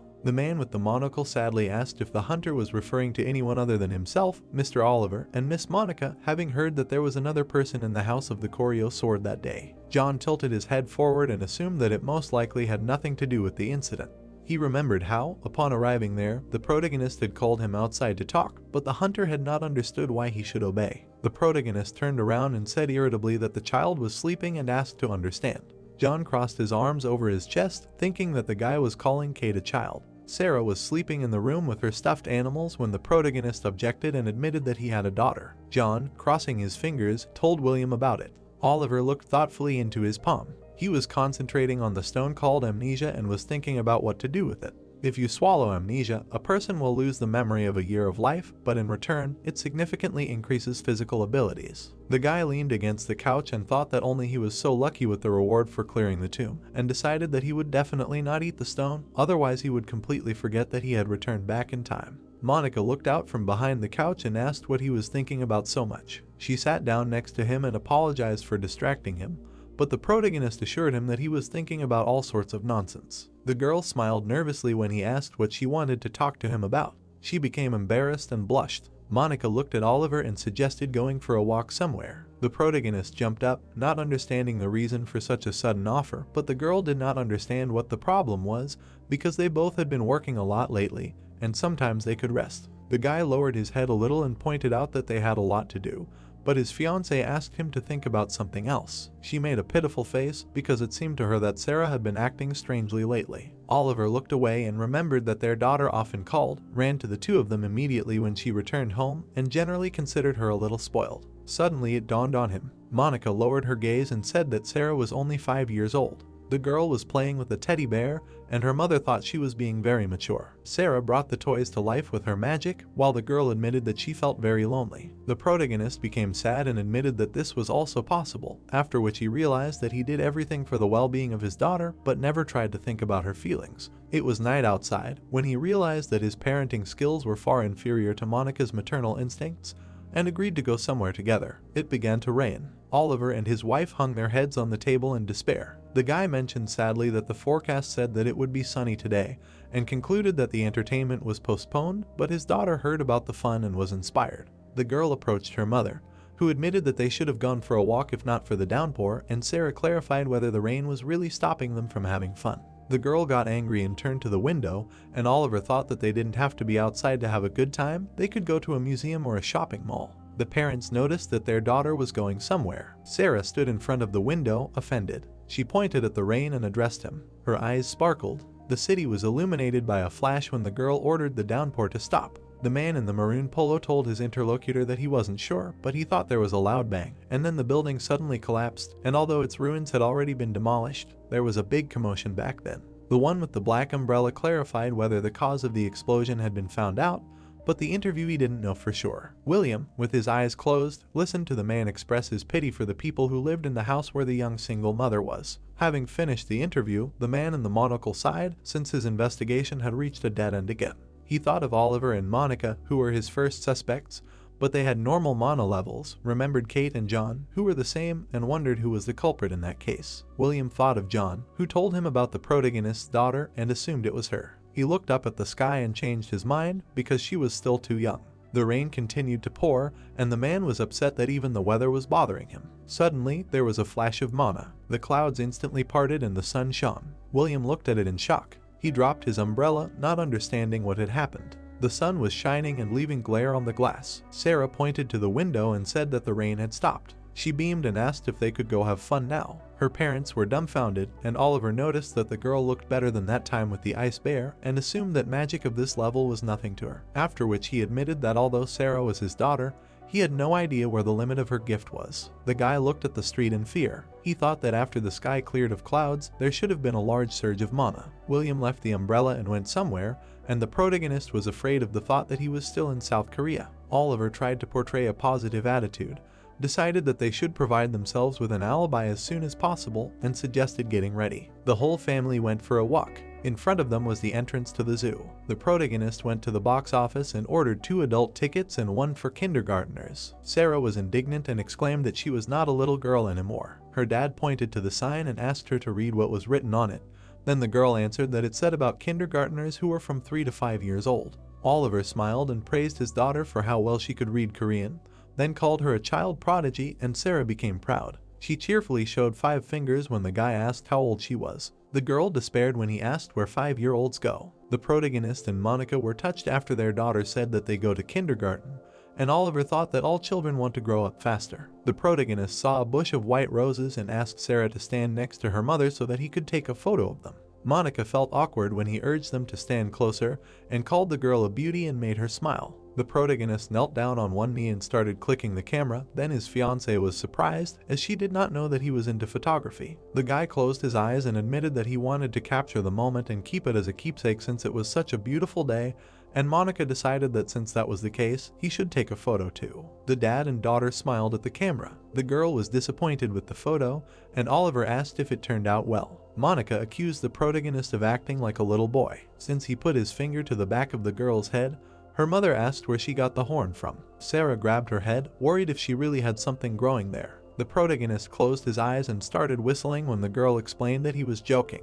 The girl was offended. She folded her arms across her chest and copied her mother, also calling Oliver little. Monica blushed and was ready to laugh, and Sarah decided to forgive her dad for the first time. The protagonist darkened and hid behind a tree, and the mother praised her daughter for her kindness. The guy despaired and complained that everyone had turned against him, but Monica thought he deserved it for bullying the child. Sarah extended her hands to the girl and asked for the phone. She took the device in her hands and said that she also wanted to take a photo. The girl raised the phone to her face and urged them to move closer to each other and her mother to smile. Oliver was touched, and Monica thought that now their daughter was imitating her dad. The two of them became embarrassed when Sarah demanded that they come closer to each other. The protagonist coughed and took a step towards the bride, and then the girl liked everything and told him to stay like that. Monica looked away and thought that it was too close. Oliver looked somewhere to the side, thinking that everything was fine. The girl and the guy were standing next to each other quite nicely. The girl was happy when she was taking a photo of them. It turned out that the protagonist put his finger to the back of the bride's head. Monica showed the main character the phone and asked irritably where the horn on her head came from, and he reminded her that she should never let her guard down. They passed by the enclosure with deer. Sarah was delighted, seeing pink birds near the waterfall. Monica, who was holding her daughter by the waist, explained that they were flamingos. The girl noticed giraffes with long necks when her mother pointed to another enclosure. She recognized tigers and then an elephant. The girl and her daughter began to joyfully sing a song about an elephant, and Oliver was happy that they were having fun. Besides, he could not even believe that the day had come when they could enjoy a walk together. In the past, when there were quarrels between them, he could not even dream of such a thing. The guy looked somewhere ahead and thought that this was almost a family vacation. He turned around and noticed that Monica approached random visitors and asked to take a photo of them. Sarah immediately grabbed all the attention. Oliver didn't understand why they needed more photos, since they had already taken many, but the girl objected that they still didn't have one together. Monica blushed slightly and thought that they needed at least one. She and Sarah sat down on a bench and asked the protagonist to come over and sit in the middle. The protagonist beamed. He walked towards them. A passerby picked up the phone and warned that he was filming. Monica and Sarah gave Oliver a horn on his head, who suddenly realized how many happy moments he had missed in his past life. They returned to the apartment by nightfall. The guy was carrying the girl on his back, and his fiancée noticed that she had slept the entire way home, while the protagonist thought that Sarah was tired from the long walk. He closed his eyes and proudly called himself a professional child carrier, and Monica admitted that she would like the guy to treat her the same way as his daughter. The protagonist turned to her, apologized and said that he had no excuse, but the girl was embarrassed by such sudden seriousness and explained that it was a joke. The elevator doors swung open and the protagonist sadly concluded that nothing can be taken for granted. Then Monica wanted to answer something, but interrupted herself. The guy looked ahead, where the girl was looking, not understanding what had happened. He realized and shuddered. His hand was resting on an expensive cane. William, the owner of the cane, was standing in front of the door to their apartments. He smiled contentedly. Monica and Oliver were scared when the uninvited guest was happy to see them. William's eyes sparkled, especially noticing Sarah. The girl continued to sleep peacefully. The light was turned on in the apartment. The girl was put to bed and the protagonist asked the guest how they could help him. The man in the monocle sat down opposite them and explained that he had come because of a recent incident, namely, an extremely sharp change in the weather recorded in this region. He smiled and said that it had been raining, but suddenly the clouds parted and the sun shone. William slightly opened his eye and thought about the possibility of hiding Mana. He believed that Sarah might have a huge amount of mana because bending power to one's will was a trifle for a first-class mage, and if the girl was really to blame, it would explain everything. William began to take off his gloves and thought that Sarah had managed to hide the mana from him only because he checked it by eye, but he only needed to touch her once to find out the truth. The Briton smiled slyly, not wanting to miss the opportunity to touch this child and find out everything. He raised his finger and said that today's incident and the previous one had two things in common, and the first of them was a large release of mana. The man held up two fingers and added that the second was the fact that Mr. Oliver and Miss Monica were in the thick of it, and then asked for their opinion on the matter. The protagonist opened his mouth slightly, and when William wanted to see his emotions, he said that he thought the rifts were to blame. He explained that the golem, the boss of the rocky area, appeared ahead of time, ignoring the rebirth schedule. The guy remembered the golden bowl and added that a rift suddenly appeared nearby, so he doubted that these two events happened independently of each other. The protagonist put his finger to his chin and suggested that the oddities William was investigating were related to anomalies in their occurrence, but his interlocutor pointed out that the rift had appeared quite a long time ago, and that it would be strange if it became active 2 months later. The representative of the Tower of Magicians tensed up when Oliver considered that in this case he was wrong.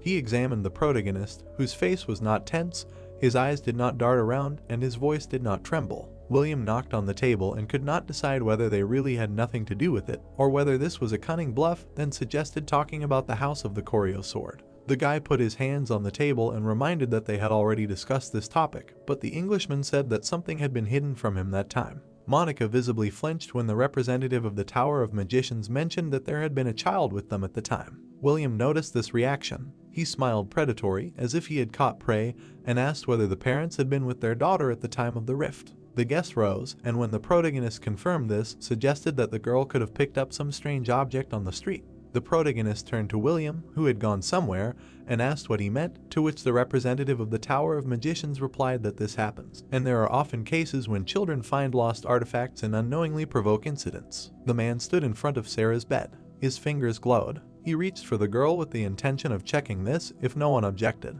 Oliver intercepted his hand. He looked at William, but his gaze was expressionless. The protagonist darkened and emotionlessly but politely asked him to take his hands off his daughter. The Briton smiled and asked why such a strong reaction had arisen. The guy got angry and said that he should be the one asking questions, after which he clarified why William had suddenly become so interested in his daughter. The representative of the Tower of Mages pulled his hand away and explained that he was sure that the recent incidents were connected and that a powerful mage was to blame for them, and he did not rule out that the girl was that very mage. Oliver frowned and called it absurd, not believing that one person could cause the release of such a huge amount of mana. William, standing in the semi-darkness, said that the master of the Tower of Mages had already demonstrated something like this. Monica approached the groom, who chuckled at the suggestion that their 5-year-old daughter was on par with a master, to which their guest promised to apologize sincerely and leave the house if there had been a mistake. William, without showing any emotion, in accordance with the Hunters Association rulebook, asked for cooperation, namely to step aside.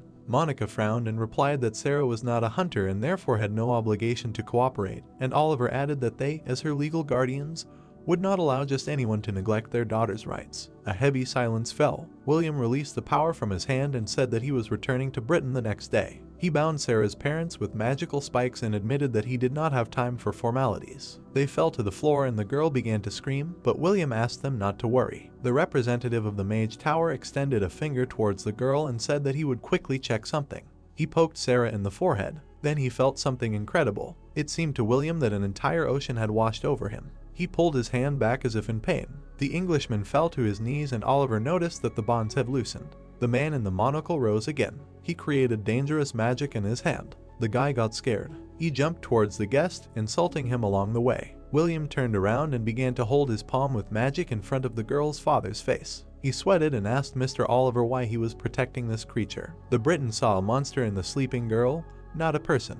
He pointed to the bed and exclaimed that she should not exist. The protagonist clenched his teeth, and William declared that if they left Sarah alive, this creature would one day destroy the entire world. The protagonist remembered the city destroyed by ice from his past life and how his daughter was called a witch. Sarah was then sitting on her ice throne, and the people who had suffered from her magic accused her of destroying the world, killing their families, and promised to take revenge on this soulless monster. The hunters armed themselves and organized a campaign to kill the witch. Fred then turned to Oliver and urged him to stop because Sarah was no longer his daughter but a monster. The protagonist clenched his fist, on which was the king's ring, and said that it was not for William to decide, after which he declared that he was obliged to raise the girl so that this time a catastrophe would not happen.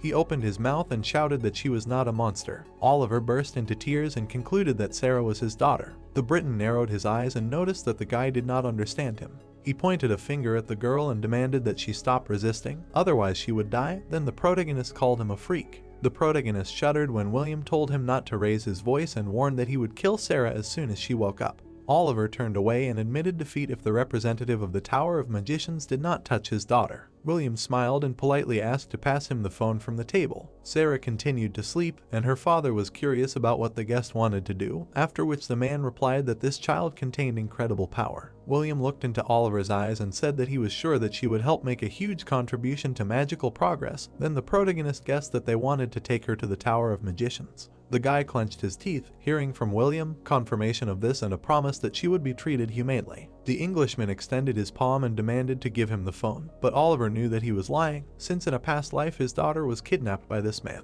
The protagonist smirked and noticed that his interlocutor forgot about someone, focusing on him and Sarah. He opened his mouth and shouted that it was time. William, confused, asked what it meant. Monica swung the frying pan, and the guy said that she was not talking to him. Then there was a dull thud. After the protagonist's words, the girl swung from behind at William and hit him on the head. There was a loud thud. The guy grabbed the back of his head, trying to come to his senses, and urgently told Monica to take her daughter and get out of here as quickly as possible. The girl quickly headed towards Sarah, who was sleeping not far from them. The opponent pointed a finger at the girl and began to concentrate red energy on its end. The protagonist threw the opponent to the ground with a sharp lunge, demanding that he not dare do this. At that moment, the girl had already disappeared around the corner of the corridor with her daughter in her arms, while the guys remained to fight. Oliver looked towards the door that slammed shut, then nervously swallowed his saliva. Suddenly, the guy felt an invisible force on himself that fettered his body, from which he could not move. William was furious that the guys managed to get their way and take the girl, so he shackled the guy's body and abruptly sent him towards the ceiling, hitting him with his back up. The protagonist, exhausted, fell to the ground, trying to get up and recover. He noticed how his opponent began to concentrate energy in his hand again. Oliver made a quick decision and stood on his hands, turning his back to the enemy. Swinging his left leg, he delivered a precise blow right to the stomach, causing him to bend in half and fly to the side. After that, the enemy fell to the floor with a crash, his body hitting the surface hard. William was able to recover quite quickly and again began to try to use his power to win. It was hard for him to stay on his feet, but he was able to say that it was pointless to fight him, and then release many magic balls towards the protagonist. They illuminated the space with bright flashes and filled the air with the roar of destructive power. By that time, Oliver was already running to the door, trying to avoid a collision with the enemy's dark energy. At the last moment, the guy realized that he would not have time to close the door behind him, so he grabbed the staff standing in the corner and began to wave it. William, looking around the corner and looking at how the opponent was fighting his energy, realized that now his opponent was armed, and this was bad for him. In a second, the guy's body was covered in scarlet flames, and fiery charges began to fly around him. He loudly declared that the protagonist was only trying to buy him time, but would not be able to defeat him. Oliver, seeing the charges heading his way, began to reflect them with the staff he had just picked up. The protagonist understood that he could not get close to his opponent, and he needed to come up with another plan. Julian interrupted the guy's thoughts with his words about how resistance against him was absolutely useless. He instantly enveloped a nearby chair in scarlet flame and directed it towards the protagonist. Just now, having come to his senses from the many reflected charges, Oliver was not prepared for the huge chair that was flying at him at high speed. The guy barely managed to jump back from the spot, the floor under which was broken by the enormous force of the blow. The protagonist, not having time to concentrate on the target, saw how the red sphere was already approaching his chest. He was unable to reflect such an unexpected attack, which is why he was shocked and disoriented. Oliver found himself enveloped in flames behind the kitchen counter.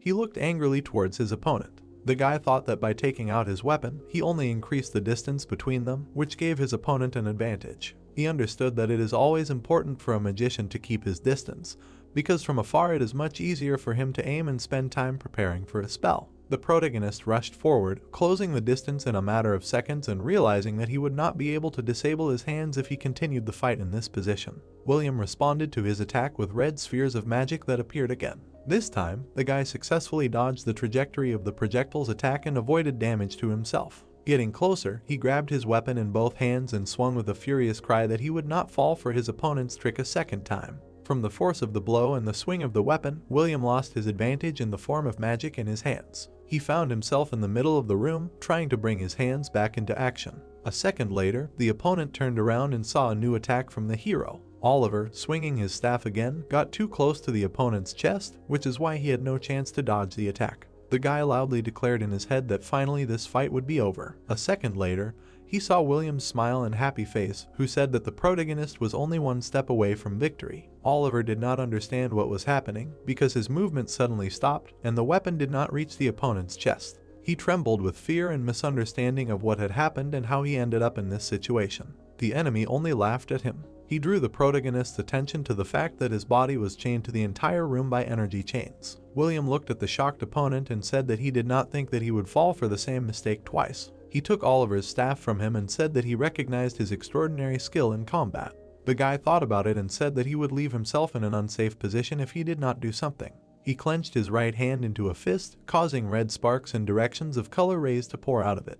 William noted that it would be wrong for his safety to leave the opponent alive. The protagonist realized that they were going to deal with him in the most vile way while he was helpless. After some time of being squeezed in chains, the guy began to suffocate and think that he could not do without a weapon because he was helpless without it. Oliver remembered that if Mike were in his place, he could defeat this magician with his bare hands. The protagonist despaired that he did not have the same power as his friend, which is why he began to accept his death. Suddenly, all doubts dissipated, and he declared to himself that he had such an opportunity, after which he opened his eyes and looked down.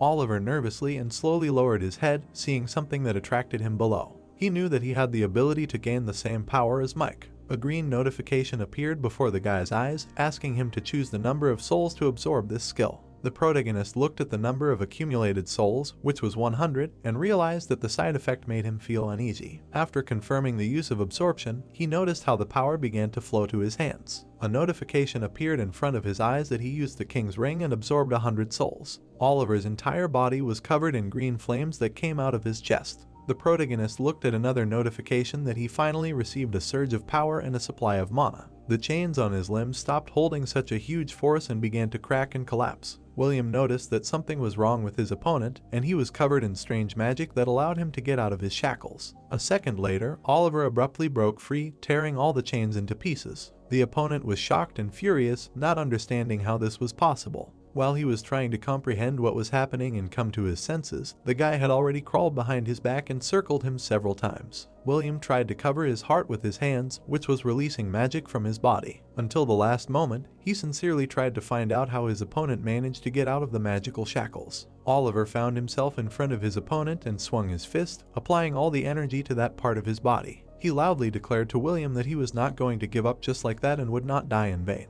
The guy dealt an incredibly strong blow, from which the opponent flew to the edge of the room and hit the stone wall. Because of such a hard attack, blood gushed from the opponent's mouth, and he himself could not come to his senses. He fell from the wall and landed on his knees, bowing his head down. Oliver himself was shocked by the blow of such force and examined the wall, which was cracked in all places. The guy stood in bewilderment in front of the defeated opponent and did not know what to say. He looked at William, who was bleeding, and did not understand what to do with him. The opponent was in a dream where he was running from a terrible and huge tsunami. The guy didn't understand what was happening and tried his best to avoid contact with the water, crying. When the tsunami in the imaginary world caught up with William, he only managed to ask for help as a farewell before he found himself in the water. He was carried away by huge waves and sank to the bottom of the imaginary world, which is why the guy began to cough and come to his senses. When he was able to stand up, he bent over and coughed even harder. Oliver came right up to him and asked how he was feeling. William didn't understand what was happening and covered his eyes with his hand from the light that was shining on his eyes. Having completely come to himself and opened his eyes, he saw the protagonist in front of him, who asked how he was feeling, and the guy jokingly called him an evil Briton.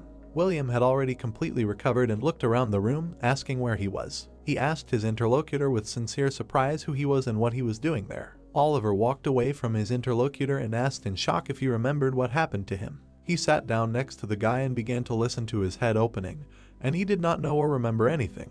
The protagonist was sincerely surprised at what he did to his recent enemy. The main character smiled happily and decided that his goal was achieved and the stone worked great. He offered his interlocutor to refresh his memory, the events that took place 10 hours before William's awakening.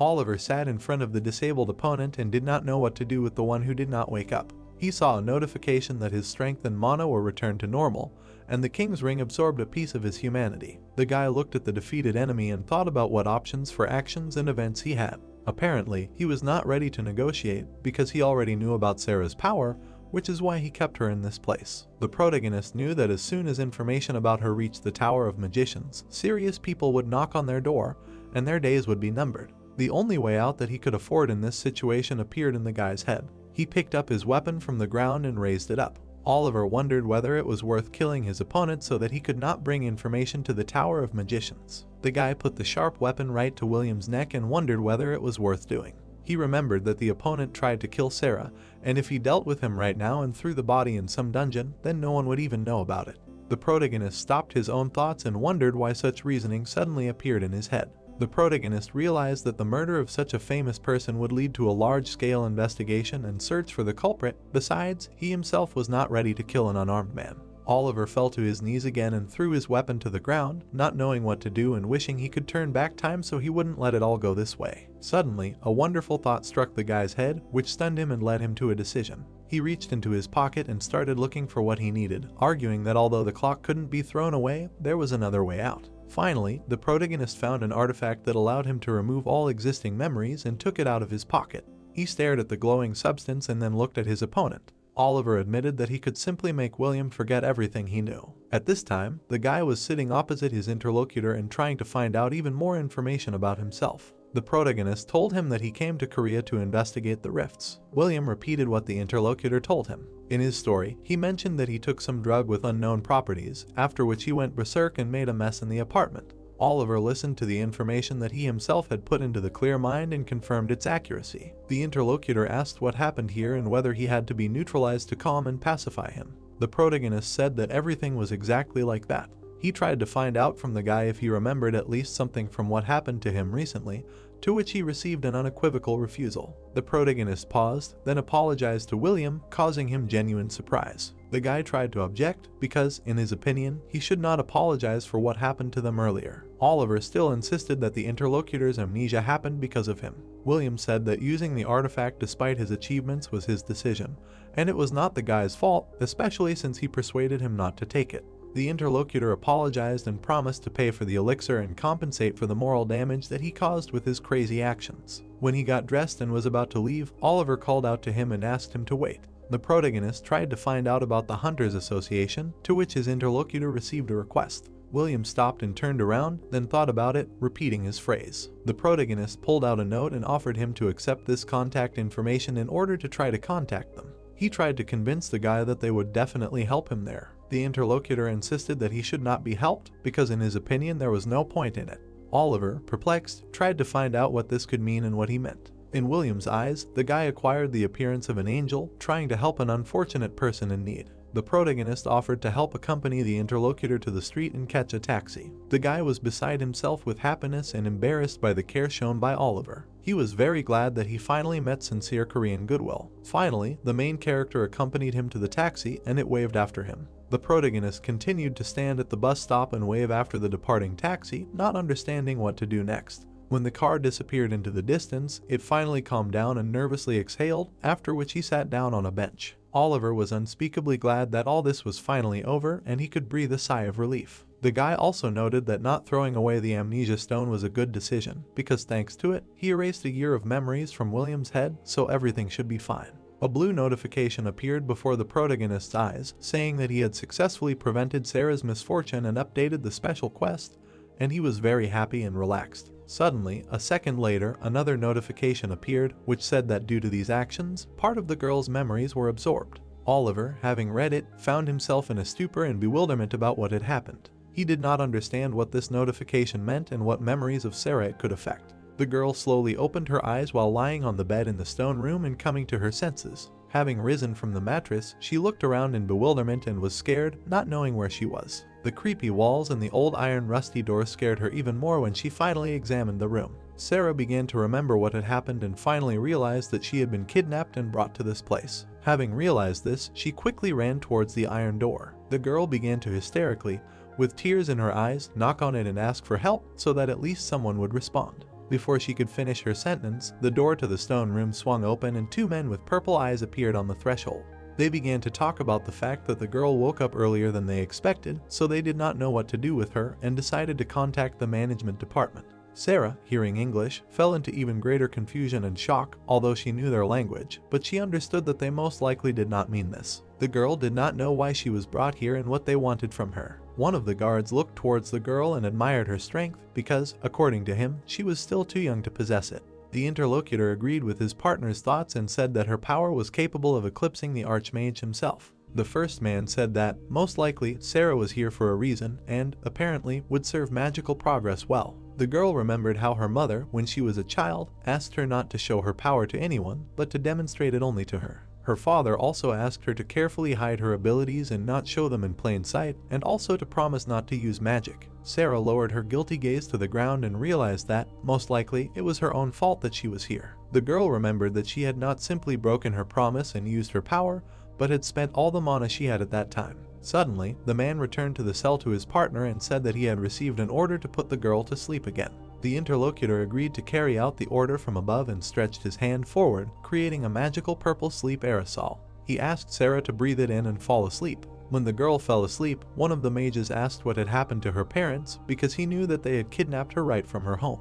Her partner replied that her mother was already dead and her father, apparently, did not pose any threat. In his opinion, he would do nothing against the Tower of Mages, and if he complained, he could be gotten rid of quickly and easily. The girl was still falling asleep and, hearing about her father, began to see a memory. She saw a terrible picture before her eyes and screamed loudly. Sarah could not believe that they wanted to get rid of her father, and that was why she was able to come to her senses. The girl clenched her fists and did not know what to do. One of the guards present noticed that the spell did not work on her and she could not fall asleep. The interlocutor was very surprised by what he saw because, according to him, the girl's strength should have lasted only a week. While the men were arguing and did not understand what was happening, Sarah called blue energy to her hand and threw it out in an instant.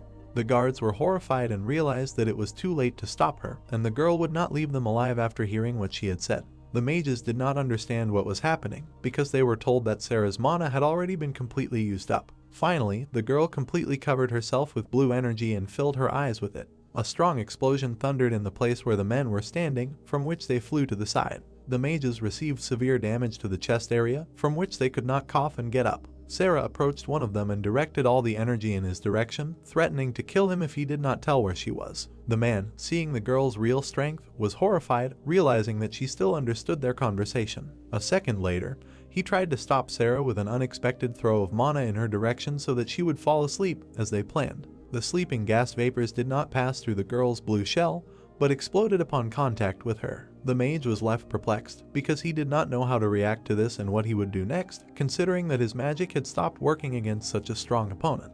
He fell into despair and felt horror, because he did not understand how he should carry out the order if he could not influence his opponent in any way. Sarah went towards him, and the man shouted from afar that she should be neutralized as soon as possible, because, according to him, she was not an ordinary child, and they could not allow her to escape. The mage desperately began to throw spheres at the girl over and over again, using fireballs. His partner was shocked, seeing how Sarah easily repelled them, without even making any effort. The mage, whom the girl was walking towards, did not understand what to do and how to defend himself. He asked her to stop acting like that on him, because, according to him, it was too creepy. Sarah stopped in front of her opponent and created a multitude of charges above with her magic. The girl said in a calm tone that she would repeat her question again and give the mages a chance to survive. She unhooked herself from the ground and flew into the air on the steam and aura of her magic, asking where she was for the second time. The man huddled in the corner of the stone prison and cried, not knowing what to do or how to resist such a powerful creature. Sarah got very angry and sent lightning bolts around the room, declaring that if she didn't get an answer to her question, she would blow up the whole building.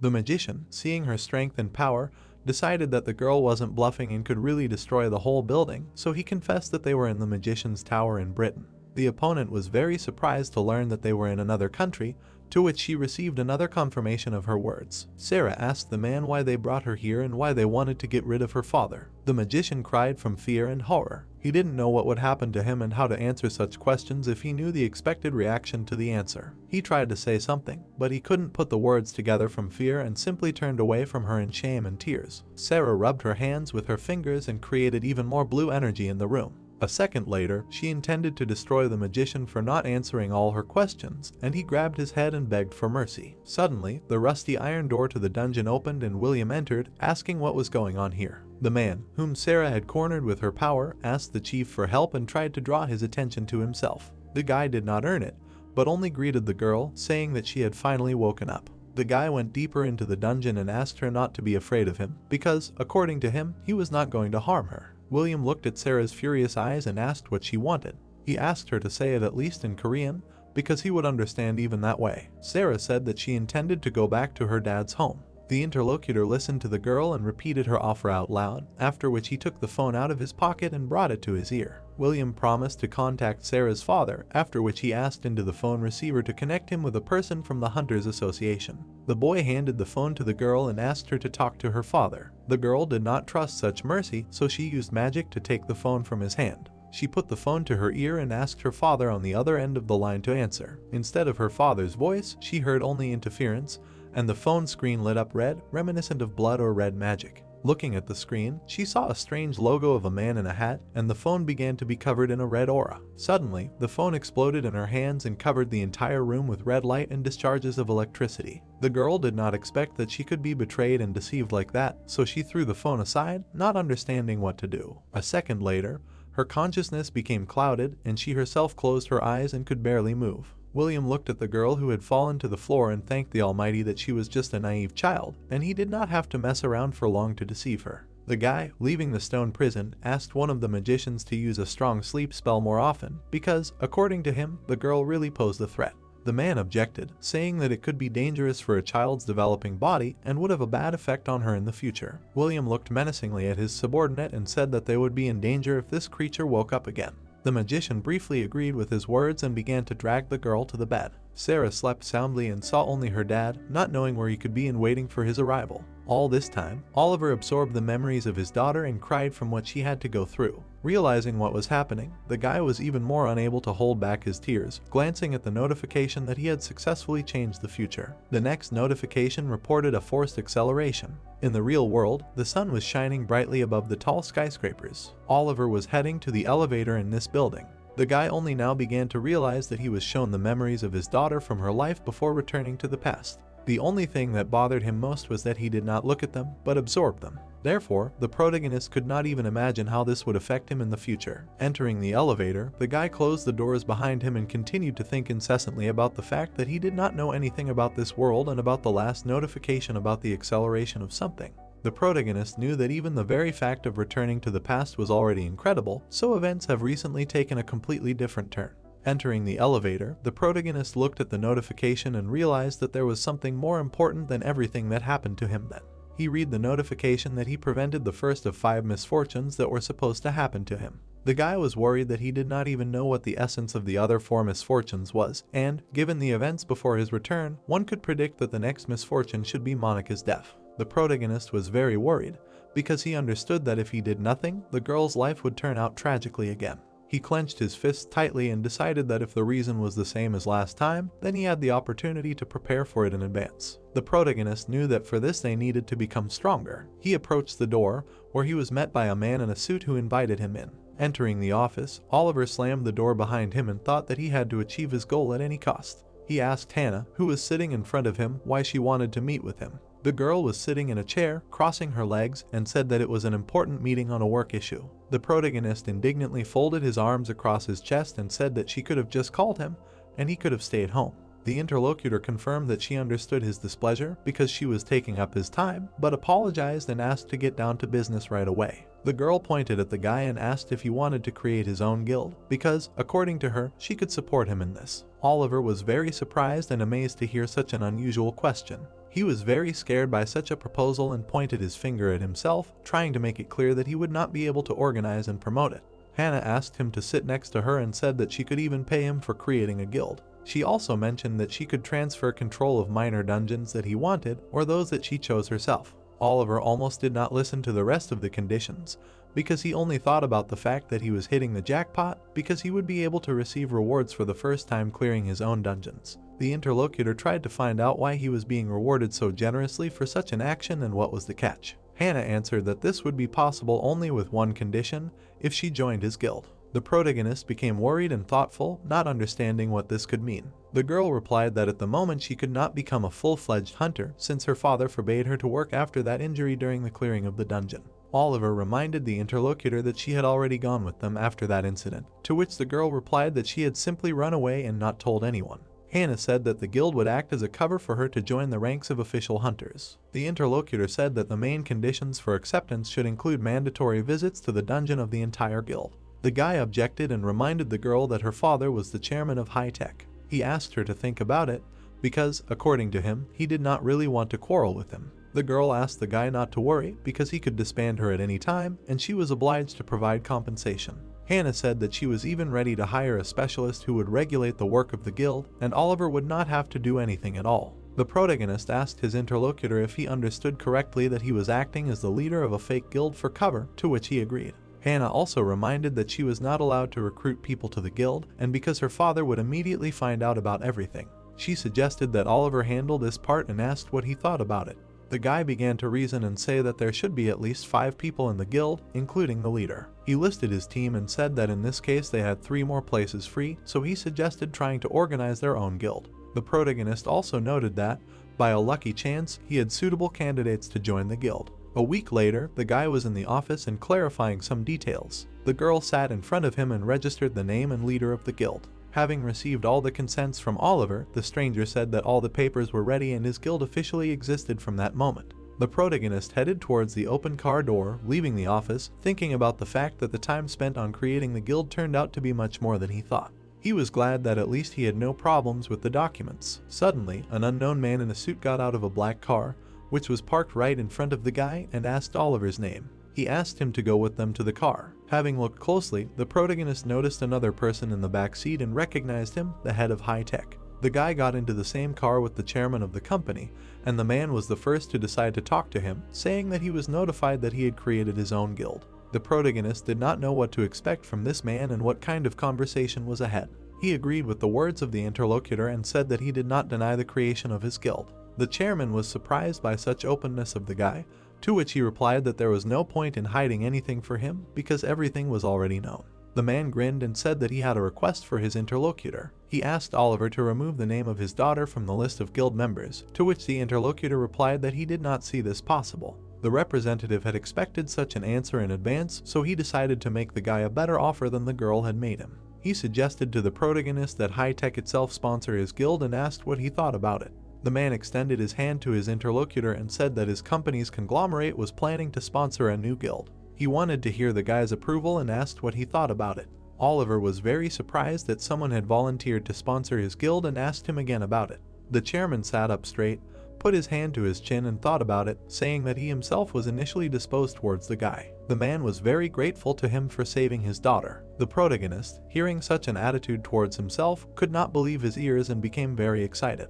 The guy understood that although Hannah was a gifted daughter of an oligarch, she could never compare with an entire company, especially with High Tech. The protagonist understood that in any case, the company would provide him with conditions 100 times better than the girl could. Oliver turned away from the interlocutor and thought, arguing that he had no reason to refuse the offer. The chairman looked at the guy with the hope that he would finally agree to his offer and asked what his final answer would be. The protagonist, without thinking twice, answered that he really appreciated his offer. The interlocutor looked in his direction with distrust and indignation when he heard such a speech. Oliver turned to the man again and apologized for having to refuse his offer. The car entered the tunnel, and the chairman was still trying to get the guy to talk and find out why he so stubbornly supported Hannah. The protagonist began to reason out loud that he would have received more benefit from the man in any case. He turned to the interlocutor and said that all the benefits for him would have ended there. The guy looked at the serious expression on the chairman's face and thought about what was nothing more than a potential way to control Hannah. He was well aware that the man did not need anything more from him. Oliver interrupted their mutual reflection and said that he would still get more benefit from this union if he agreed to the girl's proposal. The chairman looked at his interlocutor in bewilderment, listening to the guy's more important trust of Hannah than a stupid decision for the sake of profit.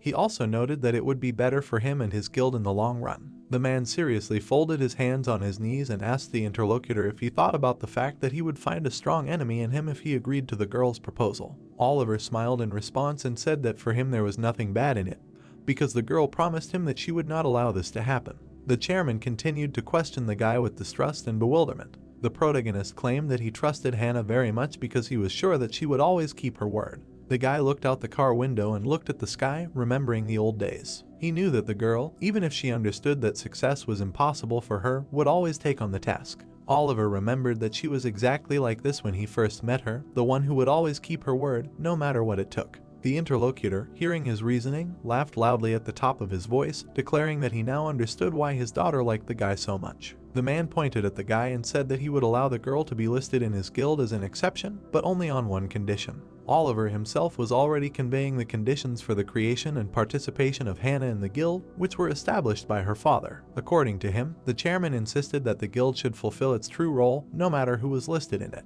The girl listened to these words and could not believe that they belonged to her father. The protagonist took a cup of tea and, after taking a sip, said that this time Hannah was lucky and could hunt as long as she was a member of the guild. Upon hearing his confirmation, the girl was confused because she did not understand how the rest of the guild members, who were initially set on a fake alliance, would react. Oliver waved his hand, saying that this problem was not worth publicizing since he was satisfied with everything. The interlocutor insisted that the guy was always busy and was not capable of running a full-fledged guild. The protagonist promised that he would persuade all the other guild members to actually participate in the alliance. He promised that he would devote quite a lot of time to the new guild for Hannah's sake. The girl, looking at the happy guy, wondered what was happening to him lately and why he was so helpful. The interlocutor replied that he wanted to contact someone and wanted to ask for help for this. Hannah had already become disappointed in him and said that she had seen some kind of catch from the very beginning.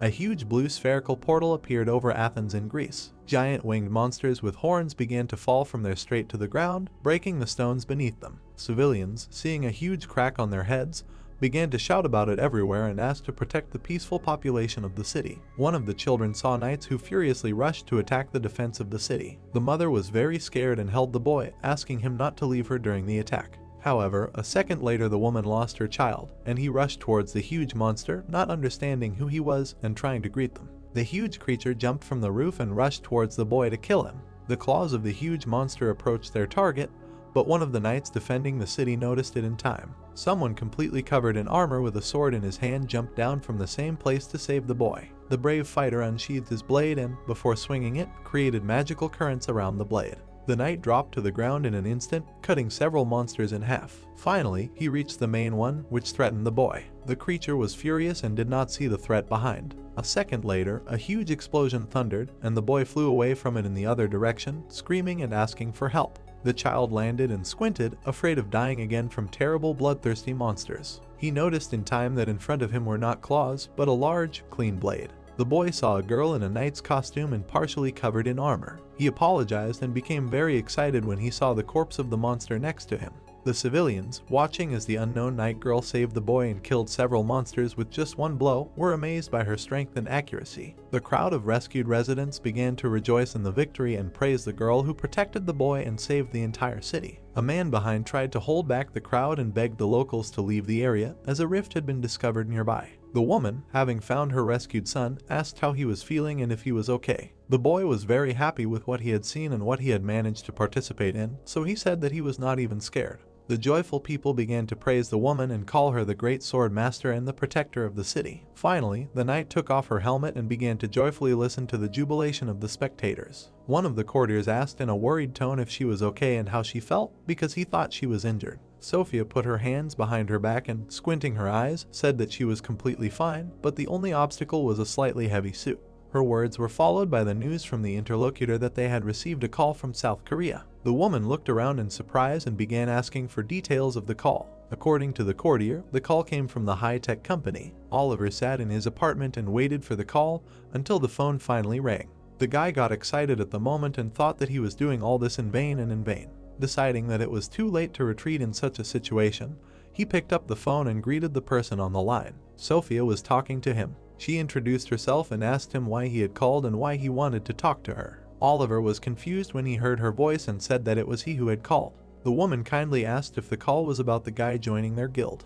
The man replied that he already had a guild, so he was no longer deciding this issue. He continued talking and said that he had called to find out about a secret dungeon that the woman was hiding from everyone. Sophia was shocked and confused when she heard about this dungeon, so she said that she did not understand anything. She claimed that she had never heard of such a dungeon, but the guy still tried to stand his ground because he was convinced that she was the one hiding him and knew where it was. Oliver asked if this dungeon was really a training tower. After delivering his speech, the guy became very excited, not knowing the reaction of the interlocutor. He believed that Sophia had no chance and that she should accept his offer anyway. The woman said in a nervous tone that she agreed and gave her permission. She also suggested that they discuss everything face to face right away. After some time, Oliver bragged to the other guild members that he was flying to Greece. He asked the guys who agreed to fly with him and handed over the 5 remaining tickets. Everyone present was shocked, his statements, and did not understand what was happening and why this trip was needed. Hannah was confused and shocked, so she could not even ask the simplest question. At that moment, the girl corrected her speech and shouted loudly at the whole company, trying to find out what the guy was doing. The interlocutor persistently tried to find out why Sophia invited the members of their guild to Greece. The guy calmly began to tell everyone present that the woman was a member of the Guild of the Knightly Order. In the story, he reluctantly reminded about John, saying that he was inspired by her example when he created his Guild of Knights. Hannah listened attentively to his story and could not believe that she really had not noticed such a similarity before. Oliver noted to everyone present that although Sophia's guild cannot boast of scale, it has enough influence to be on a short footing with the Greek government. The protagonist himself asked the question, "Where does your guild get so many exceptional hunters from?" Kate objected to the interlocutor and said that usually strong hunters prefer to work with influential guilds, so she does not see anything wrong with this. Oliver said that, despite this, hunters still begin to develop at an incredible speed after joining the knightly order, although they do not train very much. Hannah suggested that perhaps the hunters constantly drink the elixir, to which the interlocutor refused, justified by the fact that they cannot become stronger only thanks to potions. Then the girl asked in confusion what was going on and what the secret was. The guy imagined a huge tower in front of his eyes and said that he knew about a secret dungeon that affected the strength of hunters. According to him, the knightly order hides a dungeon in Athens, in which a very interesting feature is hidden. When a person finds himself on its territory, he immediately receives a lot of experience points. The guy said that this fact explains why Sophia's guild is so powerful, although it is not very popular. He insisted that this is where all the strength of the woman and her guild is hidden. Hannah interrupted the guy and asked if he wanted to say that the guys will become stronger when they enter that secret dungeon. Oliver answered positively to her assumption and said that it works like a time room in one of the anime. The girl was shocked by what she heard and considered it madness. She considered the extraction of such interesting and valuable information luck. The guy listened to her arguments and guesses, realizing that the truth would be revealed much later. Oliver understood that at the moment he urgently needed to become stronger, so he had to break the rules contrary to expectations. He believed that the second misfortune could occur either with Kate or her mother. The guy thought that he would not be able to prevent the disaster only thanks to luck, as he did with William. The protagonist understood that he would not be able to cope alone, so he decided that he would need any help for this matter. The main character also knew that although he was strong for a beginner, he was still not able to compete with the strongest creatures of this world. Oliver hit the table, attracting the attention of the other guys and thinking that he could no longer afford to waste time and feel helpless. He involuntarily remembered the battle with William and promised himself that this would never happen again. The guy looked around and asked if any of them were going to support him and go to Greece, to which the joyful voice of his teammates amazed his expectations. The guys were incredibly happy that they would be participating in this trip. They showed with all their appearance that they really wanted to go on this trip and supported their commander. Hannah, tearing herself away from the phone call, noted that the guy should not have asked the question in such a way because none of them would miss the opportunity to travel and improve their skills. According to her, only an idiot would not agree to such a trip. The guys disembarked at the Athens airport in Greece. Mike straightened his back and boasted that he finally felt the fresh air of Greece. Oliver did not understand how the air here could be different from what was in their homeland, so he asked what this could mean. The interlocutor noted that most likely there was a philosophical aura hovering here. Monica approached the girl from behind and asked if everything was okay because she noticed her unusual behavior. Kate was confused and shared that she was uneasy without her sword, so she wanted to find their luggage as soon as possible. The girl was uneasy from this feeling that remained after her harsh training. Oliver heard the conversation, but did not interfere, and only thought that those trainings were truly hell. Monica asked the girl if she changed her guild. The interlocutor was very surprised by such a question and waited for the continuation to understand what was being discussed. Monica said that she knew that she used to be a member of another guild and her grandfather is a holy sword. Mike, having heard about this, was delighted and shocked, trying to find out if this was true. The girl did not want unnecessary attention to herself and simply put her hands forward, explaining her friend's words by the fact that her grandfather did not allow her to join his guild. She raised her finger and quoted his words in a menacing tone, stating that he did not want to patronize his granddaughter because of her further helplessness in this case. Kate scratched her head in embarrassment and said that her grandfather wanted her to become a lone hunter or find her own guild. Oliver, listening to these words and explanations, understood that he did not expect another quote from the Holy Sword. Hannah interrupted the girl's story and looked to the side at some man, then pointed her finger at him. She said that in her opinion, he looked like a knight of the order. In front stood Sophia's courtier,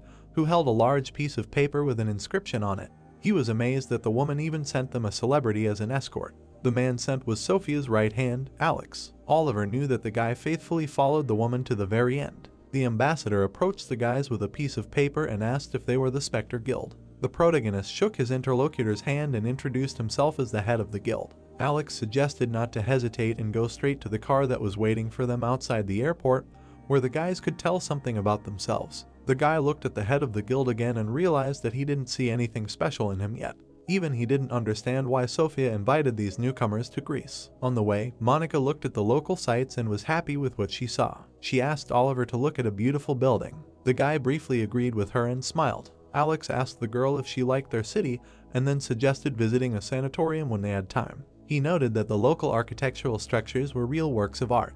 The protagonist joined the conversation and remembered one Santorini, who was famous in Korea for one drink. Mike didn't understand English, so he couldn't know what the guys were talking about. Kate translated the dialogue for him and told him that they were offered to visit Santorini. Monica looked up from the car window and turned to Alex. She noticed something strange and pointed out to the guy that all the cars had suddenly stopped for some reason. Hannah sighed in disappointment and replied that Athens is world famous for its terrible traffic jams, especially in the city center, and they were stuck in one of them. The guys in the back seats were very upset about the incredibly unbearable stuffiness in the car. Oliver's face was sweating, and he said that now he felt like home and nothing had changed since the flight.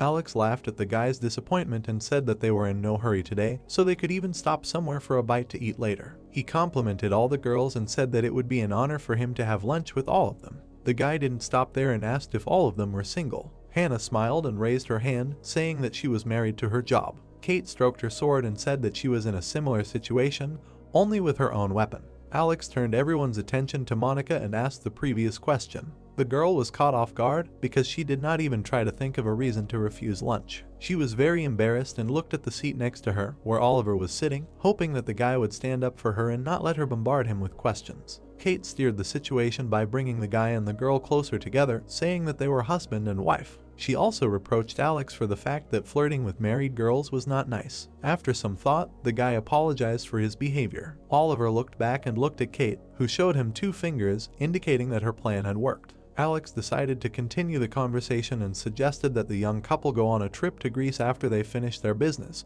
because, according to him, many people choose their country as a honeymoon. At this point, Monica was extremely confused, and Oliver only became embarrassed. He thought that next time it would be nice to take Sarah with him. The guy imagined the city in which the girl was and showed interest in how she was doing. At this time, Charlie was walking around the city with his granddaughter and treating her to ice cream. He asked the girl if she liked the delicacy. The interlocutor noted that the ice cream was very tasty. The man noticed that Sarah was in a bad mood today and looked at her. He blamed himself for forgetting that the interlocutor was still a child and also missed her parents. Charlie leaned over to the girl and asked if she was sad because her mom and dad were not with her. Sarah shook her head and said that she loved her grandfather very much. The interlocutor, hearing these words, squinted and was beside himself with happiness at seeing the cuteness of his granddaughter. Suddenly, they noticed a kitten coming up to them on the road and meowing. The girl admired the beauty and cuteness of the cat, and the grandfather noted that he saw her here quite often. Sarah made an angelic look and asked the interlocutor if she could pet the kitten.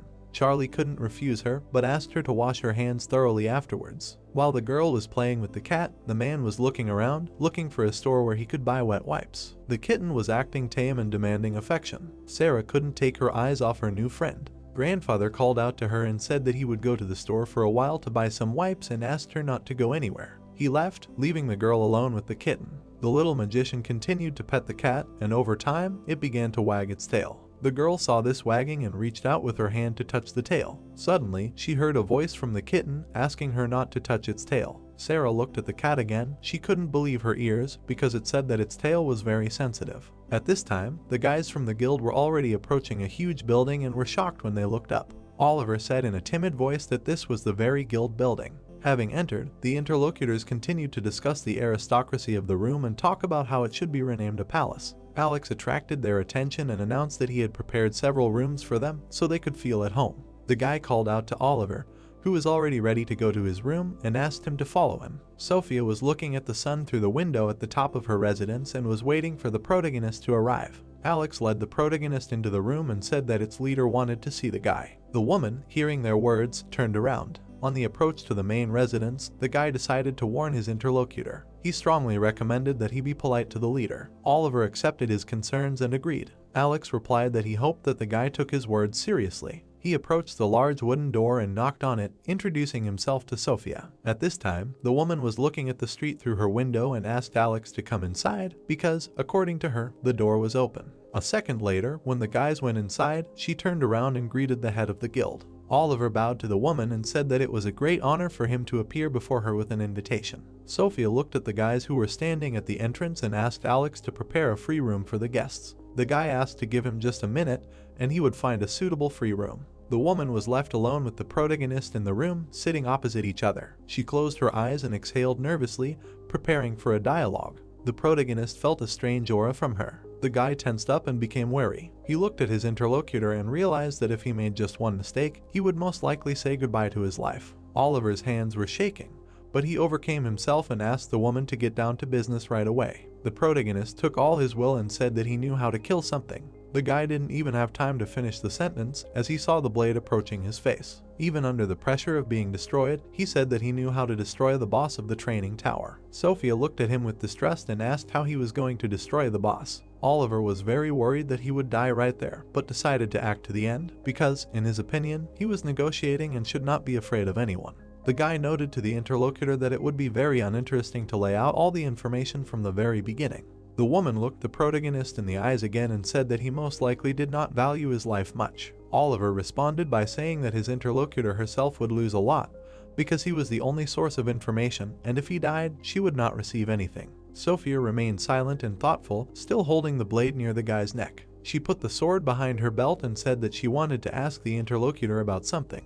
The woman was interested in how the guy could even find out that she was cursed. The protagonist, without thinking twice, replied that he had already met a person with the same problem. Sophia, perplexed, tried to find out what happened to that person and whether he died. The guy lowered his head and narrowed his eyes, saying that, most likely, this is the case. The protagonist informed the interlocutor that he only knew 2 ways to free her from the spell. According to him, this was possible only if the one who cast the curse took it away himself, but there was also a second option, to kill the one who did it. Sophia lowered her head in thought, after which she replied that in her case only the latter option was possible. The woman again went to her place on the neighboring sofa and asked to tell the guy one very important thing. She assured the interlocutor that even if he knew how to kill the boss, he would not be able to do anything about it.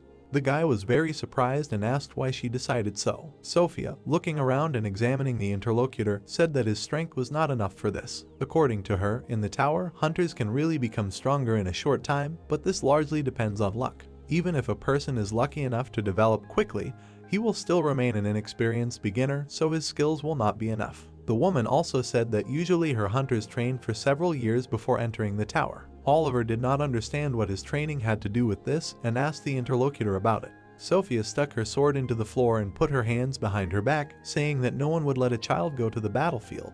The protagonist tried to convince her otherwise and prove that he is no longer a child. The woman stood her ground and insisted that the guy was nothing more than a cocky boy who had recently received his license. The woman sighed unevenly and thought about it, noting that if the guy insisted so much, he should try himself in a trial duel. Oliver, not understanding the meaning of a trial duel, asked what it was. Sophia said that the duel would only be a trial, and it would take place with one of the members of her guild. According to her, the woman only needed to make sure that the guy had a chance of surviving the battle with the tower boss. The protagonist thought about her words for a moment, A second later, the guy said that he agreed to these conditions. After a while, Sophia handed Alex a sword and demanded that he fight Oliver. The guy did not believe in the leader's decision and was not ready for this. Oliver stood in front of his potential opponent with a staff in his hand, not understanding why he got this weapon. Alex, having listened to the woman's wish, said that he would try to restrain himself but would not promise anything. Sophia convinced her subordinate that he should make every effort, because the guy was going to enter into battle with the boss of the tower. The opponents went to different sides of the room, and Alex said that he would be ready to start the duel from the moment he was given a signal. The opponent decided that Oliver was too weak for this battle, and he was a beginner in general, so he would not be able to cope with the invincible boss of the tower. The guy sincerely did not understand how he managed to get a personal meeting with the head of the guild. Alex wanted to convey to his opponent after this duel one thought: life is a cruel thing. Sophia went to the other end of the room and waved her hand, marking the beginning of the duel. After the loud cry of the battle beginning, Alex jumped up and ran towards his opponent, swinging his sword. The guy thought that he had a good advantage against the spear, so he just needed to close the distance in the fight. Oliver did not hesitate either, so he put the handle of the spear towards the moving opponent. Alex successfully dodged his blow and thought that such attacks did not scare him. Finally, getting closer, he struck, but the attack was reflected by the spear. The guy was furious that he failed to damage the opponent. Oliver fought competently and restrainedly. Alex did not understand how strong his opponent was, but he understood that he was quite powerful if he kept him at a distance with ease. He also realized that if the spear was metal, he would definitely lose his balance due to the reflected attack. The guy did not understand where his opponent got such skills from, because he was just a beginner. Oliver decided to provoke his opponent and said that he was simply holding back when he parried the blow. These words only angered Alex even more, and he went berserk. His hands were covered in an orange aura, and the sword itself entered it as well. The opponent hated the protagonist and decided to take revenge on him at any cost. He rushed forward to attack, charging his sword with magical energy and thinking that he was no longer going to stand on ceremony with such a newbie. Having come closer, the guy aimed the blade and struck with a bayonet. In a moment, the opponent's gazes crossed, and Alex saw the cold eyes of Oliver, who was not even afraid of such a strong attack. The protagonist released the spear from his hand and let it fall to the ground. The opponent was very surprised by such a gesture and did not understand why the guy did it. Alex thought that his opponent did it at a very inopportune moment, after which he felt a hand take and squeeze his shirt. Oliver pulled him towards him in a rage and swung his free hand. Having deceived Alex, he tripped him and helped him fall, after which he lost his weapon and became disoriented. The protagonist continued to hold the guy by the hand and throw him to the ground, hoping for success in the duel. Sophia, having seen the sight and style of such a fight, was shocked. In just a few moments, Alex was defeated by Oliver. He was lying on the ground and felt pain from the fact that the guy was squeezing his hand. The opponent had no choice but to give up and timidly tell his mistress about it. Sophia was shocked by the result of the duel. She did not believe her eyes and could not comprehend that a newbie put a hunter with 4 years of experience on his shoulder blades. At that moment, Oliver helped Alex get up from the ground and dust himself off. The woman continued to stand at the end of the room, not understanding what was hiding behind that guy. She realized that the protagonist was not as simple as he seemed at first glance. Sophia recognized his victory as something incredible and strange. The protagonist approached Sophia and asked if the result of the duel was enough to convince her of the guy's intentions. The woman noted that the interlocutor convinced her more than. She bowed to the guy and apologized for being wrong, underestimating his abilities. Oliver felt awkward from these words and asked not to take it to heart. Sophia insisted that the guy was really very strong and was right in their squabble. She said that he might even be able to defeat the boss of the tower, after which she said that she would allow him to enter there for training. The next morning, all of Sophia's subjects gathered at the main entrance to the tower. Hannah was surprised that there were many people at the entrance and asked if anyone else was going with them. Oliver replied that the training tower was different from other dungeons, and only 12 people could enter there each month. The girl asked her interlocutor in frustration why such rules were made. Alex interrupted the guy's conversation and angrily threw a bag of supplies towards the protagonist, with which they were supposed to go inside. Monica approached the guy and asked what happened between him and Alex, noting that they were acting suspiciously disrespectful. Oliver brushed off her questions by saying that he himself did not know what had happened. Kate turned to Sophia's subordinate and asked him where the entrance to the so-called learning tower was. Alex replied that the very tower was right in front of them. He pointed to the upper city of Athens, the Acropolis. The guys walked through the ruins of the city and admired its beauty and grandeur. Alex answered the guy's stupid questions with displeasure and contempt and corrected them in the names of local attractions. He was indignant and reminded those present that they did not come here to go on excursions. Oliver noticed that the guys were trying to distract themselves from the excitement of the upcoming trip to the tower, to which the guy turned around and, with clenched teeth, declared that he was an impudent idiot. The protagonist, seeing the contempt from his former opponent, realized that, most likely, that duel had greatly hurt Alex's pride. Sophia's warrior stopped and announced that they had arrived. Oliver was amazed to see a huge circular staircase that descended deep into the ground. The escort crossed his arms and said that this was just an entrance, and the passage to the tower itself was below. The guys began to slowly descend the ruined and dilapidated steps. The protagonist looked down and thought about the fact that, apparently, the tower was unrealistically huge in size since the steps led so far underground. Hannah turned to Alex and asked the guy if he was sure they were moving in the right direction, because, according to her, there was now an obstacle in the form of a wall in front of them. The guide raised his head and looked at the huge old tree roots that wrapped around the entrance to the tower. He said that this place was the entrance to the tower itself, which should now call them. The girl did not understand what this could mean and asked what he meant. Alex rolled up the sleeve on his left arm and looked at the time, asking the guys to get ready for the fact that they would soon go inside. Hannah and Oliver looked at each other, thinking that the guy was just crazy. Still, the protagonist did not doubt Alex, saying that this dungeon was special and the entrance should be special too. The girl was skeptical about these words, continuing to insist on her own. At this time, on the watch of the guide's left hand, all the hands came together. Finally, when 1 second remained, some sound thundered. The time appeared before the guy's eyes, which confirmed the opening of the entrance to the level. Oliver saw a notification that the entrance to the dungeon of the training tower had opened for him, after which the guy, standing in a blue circle with the rest of the guys, began to look around. Those present were very afraid and did not know what to do, because they were seeing such a phenomenon for the first time. The protagonist saw a new notification that the recruitment was over and the selected hunters were assigned a different status. Alex asked the guys not to worry because, according to him, they were almost entering the dungeon. He also warned those present that it might be a little unpleasant. Oliver's body began to disappear and he himself experienced strange sensations and completely disappeared behind magic. Finally, the guy saw the long-awaited notification that he had entered the dungeon of the training tower. Before the end of the world, the monsters that came out of the rifts rapidly multiplied and gained strength. Hunters, on the contrary, became fewer and fewer every day. Their numbers dropped to such a number that people could no longer hold back the onslaught of monsters,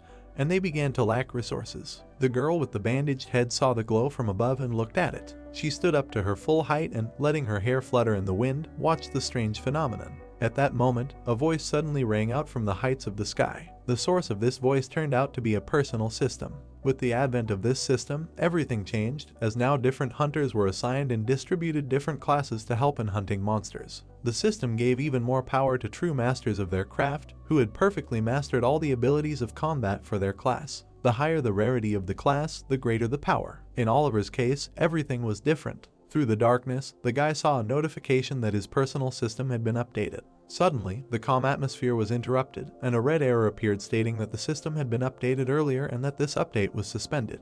The search for an alternative and downloading of remote data began to solve the problem. Finally, the download was completed and the personal system was updated successfully. Oliver suddenly came to his senses, finding himself on a haystack. Having caught his breath and looked around, the guy noticed that he was in a strange room, and then read the notification that he had entered an unprotected dungeon where the first floor of the training tower was located. The protagonist stood up a little and thought about that system error because this had never happened before and the system had never failed. He looked ahead and saw that he was imprisoned behind a huge grate. The protagonist thought about it and decided that that error could be familiar. The guy, having examined the dungeon better, realized that, most likely, he had ended up in the most difficult place in the tower. From the walkthrough tips, he learned that there are 12 dungeon map templates, and they all change randomly. Oliver realized that the tower deports each of the 12 participants to a random location, and they all must get to the second floor relying only on their own strength. He decided to study the rules better and opened the blue menu, noting that this level is quite difficult for a beginner. After reading about his characteristics, he realized that, most likely, this task will be quite feasible. The guy realized this because the system has most likely already given the other guys classes and skills. Suddenly, Oliver noticed something strange and read his class again. He saw that his class was exactly the same as before returning to the past. The protagonist was very upset and covered his face with his left hand, not understanding what to do next. Previously, he relied on the butterfly effect and wanted it to work and help him in this case. Still, he still had the spearman skill, the most common class. The protagonist knew that classes are assigned to direct a person on the right path and also indicate the limit of his growth. Regular classes, which are characterized by stopping their growth at some point. Oliver considered this fact to be the reason why he was such a lousy hunter in his past life. He thought about it and decided that most likely the other guys also received the past classes they had before. The protagonist got worried and thought that this could really be a problem on their way. He remembered that before he returned to the past, his daughter Sarah belonged to the witch class. The guy assumed that it was this class that significantly influenced how the girl's life turned out in the future. The protagonist decided that he must definitely change her class because he came here to this tower for this. The reward for clearing it was a class change card. Oliver took the iron bars with his hands and began to shake it, thinking about the fact that you can only get and use this card once. When the door gave way and the bars opened, the guy walked out of the dungeon and decided that he couldn't afford to miss this chance again. The protagonist sincerely wanted his daughter to grow up to be a normal girl, not a witch. A notification appeared in front of the guy's eyes that his tutorial quest had been updated, and he saw sleeping guards in armor ahead of him down the corridor. The new message set the goal of getting out of the underground dungeon. Oliver saw a door at the end of the corridor and a lock hanging on it in the form of a skull. The protagonist began to look around and look into the cells, thinking that he first needed to find the key to escape from this place. Suddenly, an idea occurred to him, and he decided to test it by approaching one of the armors that should belong to a guard. The guy didn't know what was in front of him, but he assumed that perhaps there was no one inside, or perhaps these were sleeping guards of the cells. An idea came to Oliver's head that guards usually carry keys on them. He reached behind his back to one of the armors to take something strange in a bag. A moment later, the huge guard came to life, filling with blue energy. The guy was a little scared and backed away from the monster. He only asked the awakened creature if he thought that he would fall for such a simple trick. After these words, the protagonist filled the weapon with energy and pointed it towards the opponent's chest. The monster was struck by a through blow. Oliver continued to press the spear deeper and deeper, declaring that he expected to meet something like this. He shouted loudly that, unfortunately for the opponent, he was too old to fall for such a simple trick. After his words, the guy abruptly pulled the staff away from the opponent's neck. The second monster came to the aid of the monster, but he quickly stopped and looked at the corpse of his comrade. Oliver, pointing the weapon towards the second opponent, declared that he was ready. He could easily deal with a couple of simple medium monsters. He ordered the creature that appeared not to even try to attack him, after which he looked back and saw a huge number of guards. All the monsters present pointed their weapons at him, and the guy himself was confused and very scared. Oliver's face was filled with shock, and he himself stretched out his hand forward and asked for forgiveness for underestimating his opponents. After some time, the last guard's helmet fell to the ground. The protagonist, when he finished waiting for the monsters, decided that there were a little more of them than he expected. After these words, he saw a notification that he successfully defeated all the animated armor and received 150 experience points. The guy looked at his weapon and noted that, despite the number of opponents, it was not that difficult to fight them. A new message appeared before his eyes again, only this time in green, in which he read that the king's ring absorbed the souls of the monsters. Oliver reached for the lock and stuck the key in, starting to turn it and think about the fact that he hadn't used the king's ring for a long time, and at least he had a supply of souls just in case. Entering the main building of the dungeon, he encountered a giant, animated armor from which a red aura emanated. The monster's head was very small, and its eyes barely peeked out from the darkness in the helmet. Slamming the door behind him, Oliver grabbed his weapon and thought in bewilderment that this was probably the boss. He noticed that this opponent, unlike the other guards, had weak spots that were covered in armor. The guy also noticed a huge shield with which the monster could defend itself. The protagonist's attention was drawn to the bag on the opponent's belt, which looked like the one he saw on the guards. Oliver was most afraid that he would have to defeat this monster to get the contents of the bag and get out of this place. Suddenly, a strange gust of wind blew towards the guy, and he himself fell into a stupor, seeing what his opponent had done. The giant creature put a shield with spikes in front of itself and began to quickly move towards the protagonist. The monster was running towards the protagonist. Taken aback, Oliver wondered why this colossus was so fast. He managed to jump aside from the demon. Turning around, the protagonist noted that he would not be able to withstand it in an open fight. Oliver ran towards the columns, thinking that for now he needed to increase the distance between them and then think about a plan. The monster turned around and said that the criminals should go to jail. It began to catch up with Oliver. The protagonist tried to run away from it. His face was confused. Raising his head up, Oliver mentally asked if the ceiling should collapse if all the columns were destroyed. The frightened protagonist emphasized the fact that he had to change the trajectory of this bull. The monster suddenly stopped. It jumped up from the ground. The demon slammed his shield on the ground and screamed that the fugitives would be executed. The protagonist was suddenly surprised. He noticed the monster's leg. Frowning, Oliver said that there was no armor there and that was his chance. He thrust his spear into the demon's leg. The monster began to scream in pain. The protagonist jumped away from it. He seriously reasoned that this was great, because all the monster's strength was in its legs. Putting his hands on the ground, Oliver noted that he had crippled it, so now it would not be so nimble. Watching the monster, the protagonist asked what it was trying to do. Taken aback, it said that it could not be. A blow was heard above his head. Oliver looked at the flying shield and asked if the monster was using it as a boomerang. Dodging the attacks, the protagonist said that he could not believe that the demon had managed to compensate for his injured leg so quickly. He stood by the column and tried to catch his breath. The demon threw the shield at him. A scared Oliver noted that the ceiling would indeed collapse if the columns were destroyed. Looking at the flying shield, the protagonist came to the conclusion that he would have to stop it somehow. Turning his gaze to the projection, he asked if there was anything there. He noticed the skill pull. Puzzled, Oliver thought that this skill slightly increases the pulling power of the spear at the expense of the owner's mana. This skill is ordinary, like his class. His spear was enveloped in a blue aura. The protagonist swung the spear and said that he had no choice but to hope that it would work. Looking at the tip, Oliver activated the skill. He was preparing to throw. The protagonist threw the spear and noted that there was some strange inscription next to the skill name, and he was interested in knowing what it meant. The spear pierced the body of the monster. The demon opened its mouth wide. He fell to the ground. Stunned, Oliver saw messages that he defeated the floor boss, the senior guard, and received 500 experience points. Green energy flew to his hand. The plot takes us to Seoul in the evening. A cat was sitting on Sarah's legs. Grandpa, with a smile on his face, said that if Sarah was going to leave her, she should not forget to ask her mom and dad for permission. We are transported to 2 hours earlier when Sarah was sitting in front of a cat and noted that she could talk. The cat looked at her and asked her name, to which he answered that the girl's name was Sarah. Holding her hand to her face, Sarah asked if cats usually talked, and the cat replied that she was special. Sarah was delighted. Looking at a tall building, the cat asked if she could ask Sarah for a favor. She approached the girl and asked her to hide her. Sarah hugged the cat and asked if there were any villains nearby who offended her, to which she received the answer that there were, and if these villains found out that she could talk, they would try to steal her. The cat happily noted that she could talk to her because she was just as special. There was blue energy hovering around Sarah, and the cat asked if she could see Mama. Sarah covered her mouth with her hands and said that it was a secret.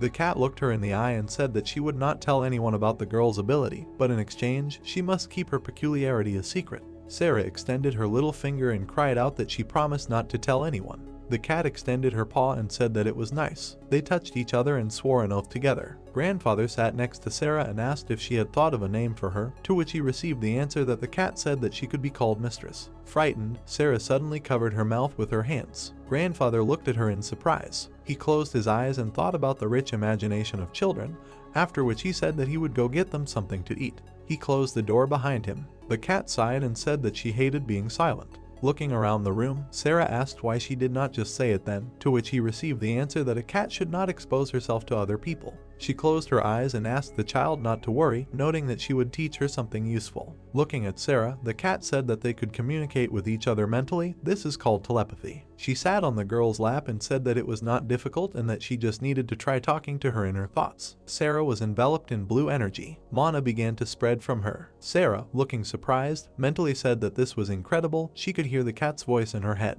The lady looked at her and noted that if Sarah wanted, she could teach her many more magical techniques. Looking into the child's eyes, the cat said that Sarah was the one who could use magic. The protagonist presented a pyramid of skill levels and told us that from the name we can understand that we are talking about the degree of mastery of a certain skill. Skills are divided into 6 levels, and their strength depends on this level. Fred stood in front of him and told him that at first glance, the skill lunge may seem too simple and have no merit. It is quite easy to raise the skill level, you just need to practice hard. Exhausted, Oliver listened to him attentively. He lunged with a spear, striking at the target. The protagonist recalled the words that at first the skill will be at a low level, but if he continues to practice it, it will rise to a satisfactory level. Oliver chopped up a huge bee and noted that once he learns to use the skill in practice, the level will rise to normal. The protagonist chopped up a tree and remembered that after a few years of constant use of lunge, his level will become excellent.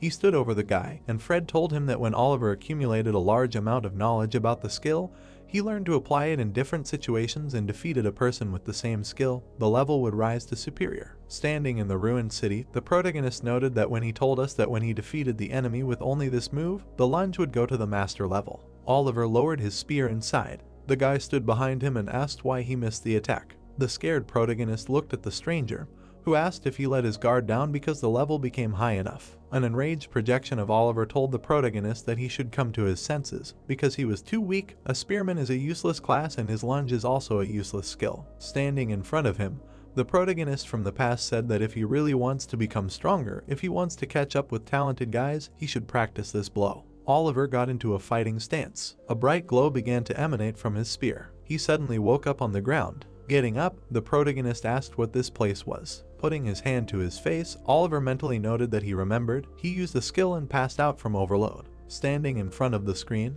the protagonist reasoned that he was so carried away that he completely forgot to look at just this power. He looked at the level of the skill lunge and stated that he knew that the level had not changed. He imagined a bright glow in the sky and noted that the level of master was hidden outside the standards set by the system. Then added that few hunters were able to get close to the top. As far as he knew, he was the only one who was able to go this far. Oliver held his hands in front of him and reasoned that after returning to the past, his physical abilities returned to the original, and therefore he expected the skill level to decrease as well. The surprised protagonist wondered if this was the deleted information that was mentioned when he logged in again and if this was his data before he was reborn. Kneeling down, Oliver emphasized that anything was better than using the king's ring. Now it was time to go to the second floor. He was suddenly taken aback. The protagonist examined the door and wondered if there was a lock and keyhole. Opening the door, Oliver wondered in his mind how he should understand this and whether he would have to fight the guard, noting that he had earned points anyway. The protagonist went out into the garden. Looking around the dense forest, Oliver read that his current goal was to reach the shelter. He noticed with a smile on his face that this was not a garden, but a whole jungle. In the middle of the dense forest there was a well. Leaves from the trees were falling into the water. The protagonist dipped his head into the water. Closing his eyes, he cried out that he was alive. Oliver remembered walking through the jungle with a flashlight and noted that he had been wandering all day but had not found a shelter. The protagonist presented the package lying in his pocket,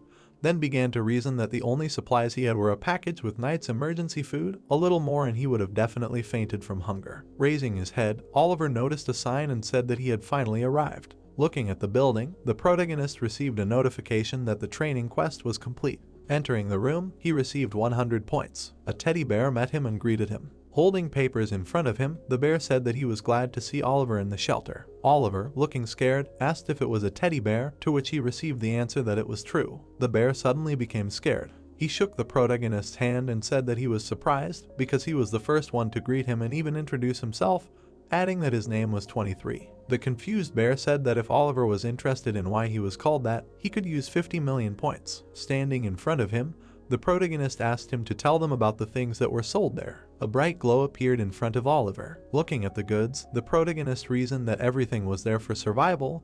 He definitely needed food. But looking at the number of points needed to buy the items, Oliver asked if the 23rd's prices were too high. The puzzled bear asked if Oliver was one of those who tried to buy ice cream at regular price even if he was on top of a mountain. And the protagonist wondered if the 23rd was acting like that because he knew that he could only buy food there. Pointing at the goods, the bear said that if dried meat is too expensive for Oliver, then he can offer raw products, after which the protagonist asked if he had goods for anything other than survival. Raising his hand, the 23rd said that he did not even really look at these goods and if he wanted to look at the rest, he would have to pay. Squinting, Oliver thought that this piece of plush was mocking him, because he knew that there were no other stores nearby. At first he thought about buying something, but looking at the bear, the protagonist said that he wanted to buy information. Standing in front of him, Oliver asked to tell him about all the ways to earn points in this dungeon. The protagonist with a calm face thought that there was another store. It was on the upper floors of the dungeon, and there was a larger selection there. However, information could only be bought in the store on the second floor, but it was worth it, so he would learn how to earn more. Oliver listened to the bear, who said that 1,500 points were needed for this and he did not have enough. Looking at the happy 23rd, Oliver asked what was the most effective way to earn more points, after which the bear replied that it would cost 800 points and he was again short. Holding his chin, the protagonist wondered if this meant that he would be able to get even less information. The bear watched him with a smile on his face. Oliver looked at the 23rd, who said that he was already in a bad situation and only this time, especially for him, he would sell the information for 750 points. The protagonist was taken aback by what he heard. Surprised, Oliver asked why. Putting his hands on his hips, the bear replied that it was because the protagonist was the first to greet him. He looked at the candy bar that Oliver was eating and asked if this was his last meal left. Sitting on the floor, the protagonist replied that it was true, but if he didn't eat, he would hardly have the strength to do anything. He looked at the 23rd and added that everything was fine, because now he knew what was edible and what was not, and the bear asked how he knew. The protagonist remembered finding mushrooms in the forest and said that the 23rd showed him the goods that were necessary for survival. He would eat some of them and not die, and also on the way there he saw several mushrooms like his, which he would feed on. The bear spread his arms and said that it was smart of Oliver to buy information. He hugged the protagonist and asked if he understood that he was trying to force the goods on him, adding that Oliver was the first to notice this. Oliver continued chewing the bar and thought that usually they come there already exhausted, so they just can't think clearly. The protagonist started to leave and said that he had rested enough. He noted with a satisfied look that he would go look for those things. Holding his hands in front of his face, the 23rd said that it would be difficult, as he understood. Oliver likes to challenge, to which he received the answer that the protagonist spent all his points on this information, so it should be used correctly. The stranger came to the building. The rabbit looked at him and greeted him. The guy entered and asked who the hunter was before him. Moving through the jungle, Oliver received a message that the training quest was updated and he should go up to the 3rd floor of the training tower. He seriously reasoned that each floor has its own mini-boss, after which he wondered who the boss is on this floor. The protagonist remembered how the bear told him that the owner of this floor is a mid-level boss. The 23rd introduced the monsters and said that in fact, it is not necessary to fight and win with the boss, you can easily go up to the next floor, bypassing the fight. But if Oliver still decides to fight and win, he will receive a lot of extra points. But if hunters do not need extra points, they usually avoid fighting. Holding his head, the protagonist thought that this was why there was no lock or keyhole on the door to the 1st floor. Looking around the room, the bear emphasized the fact that there was nothing wrong with the protagonist killing the mini-boss of this floor.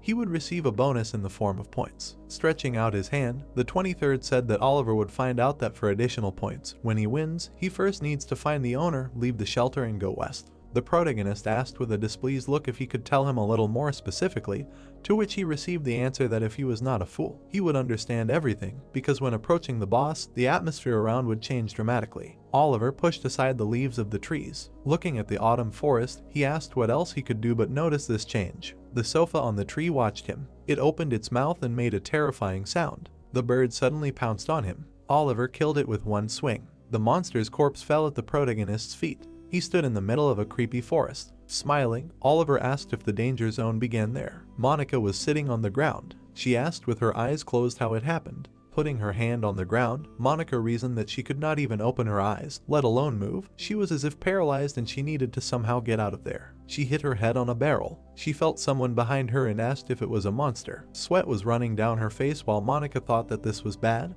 because if she was attacked, she would not be able to do anything. Someone brought a hand covered in green mana to her face. Sitting on the ground, Monica wondered if she heard a woman's voice. The stranger stood in front of her and heard the question if she was a member of the Knights Guild, after which she answered that she was not. She felt Mana in front of her and noticed that the woman's voice did not sound like either Kate or Hannah. The woman stood in front of her. She said with a serious expression that her name was Christy, and then asked her not to worry because she had come to help the girl. The night sky enveloped the forest. Confused, Oliver asked where the boss of this floor was. Moving further, the protagonist thought that monsters were attacking him from all sides and he could not replenish his food supplies. Not every person could withstand the 2nd floor. He suddenly saw light. Looking straight ahead, the protagonist examined the fire in the distance. Oliver hid behind a tree. He was scared. The protagonist noticed a huge monster. The boss turned around. He stretched out his hand, enveloped in a green aura. Many vines flew towards Oliver. The vines tied the protagonist. Enraged, Oliver tried to break free. The boss suddenly disappeared from his sight.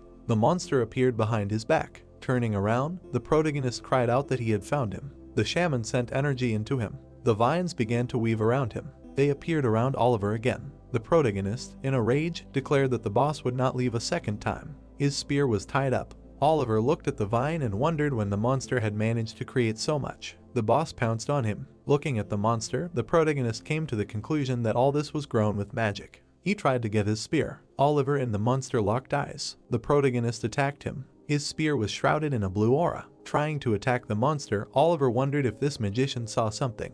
The boss grabbed the vine and began to fly away. Hiding behind a tree, the protagonist reasoned that it was unsafe to use a spear in such thickets. The boss understood this, so he continued to use magic. He heard the monster's voice, after which he frowned. The boss stood behind him and asked where he got this ring. Watching the monster, Oliver wondered in his mind if it sometimes stopped because of the ring. Sending magic at the protagonist, the monster screamed for him to answer. A vine tied Oliver's leg. He tried to step forward. The protagonist began to fall. The boss swung his blades at him. Stunned, Oliver thought that he was finished from this position. Frowning, the protagonist emphasized the fact that he could not block his attack. The guy hit the boss in the back. He kicked him. Oliver was shocked by what he saw. The demon flew into a tree. Mike stood in front of the protagonist and asked how he was. He had a smile on his face. Christy stood in front of the girl. She was embarrassed that Monica said her name was beautiful. Looking away, Christy asked if that kid had influenced her, noting that they were asking the same questions. She touched the girl's forehead and said that unfortunately, she could not answer. Approaching her, Christy said that she would not be able to fix it. After some time, she would be able to move again.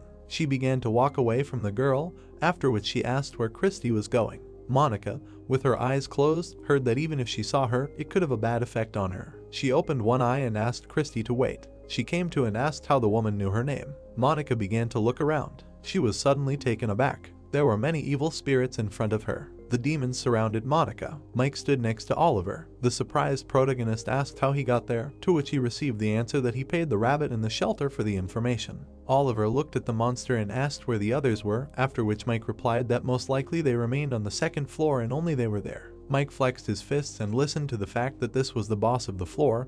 He was familiar with the area and handled the prickly ash even better. They rushed into battle shouting that they would figure it out together. The boss released a vine at them. The protagonist cut the vine under his feet and declared that he would not be caught a second time. A blue aura enveloped his hands. Oliver made a powerful dash. He aimed a spear at the monster. The demon put his blades in front of him. He blocked the attack of the protagonist. Oliver swung his spear. Looking at Mike, he cried out that now he needed to hit him in one point. Looking at the monster, the guy clarified whether this was cheating. He heard the phrase that hunters do not have such concepts with a dumbfounded look. His fist was enveloped in bright mana. The protagonist with a serious look reasoned that the class that the system chose for Mike is a fighter. Looking at his hand, Oliver emphasized the fact that his class skills are simple, but powerful enough for the owner to pierce a piece of metal with his hand. Mike's eyes began to glow brightly. He delivered a powerful attack to the demon. The monster's body fell into two parts. The boss fell to the ground. Looking at the destroyed forest, the guys received a notification that the gardener, the boss of the floor, was defeated.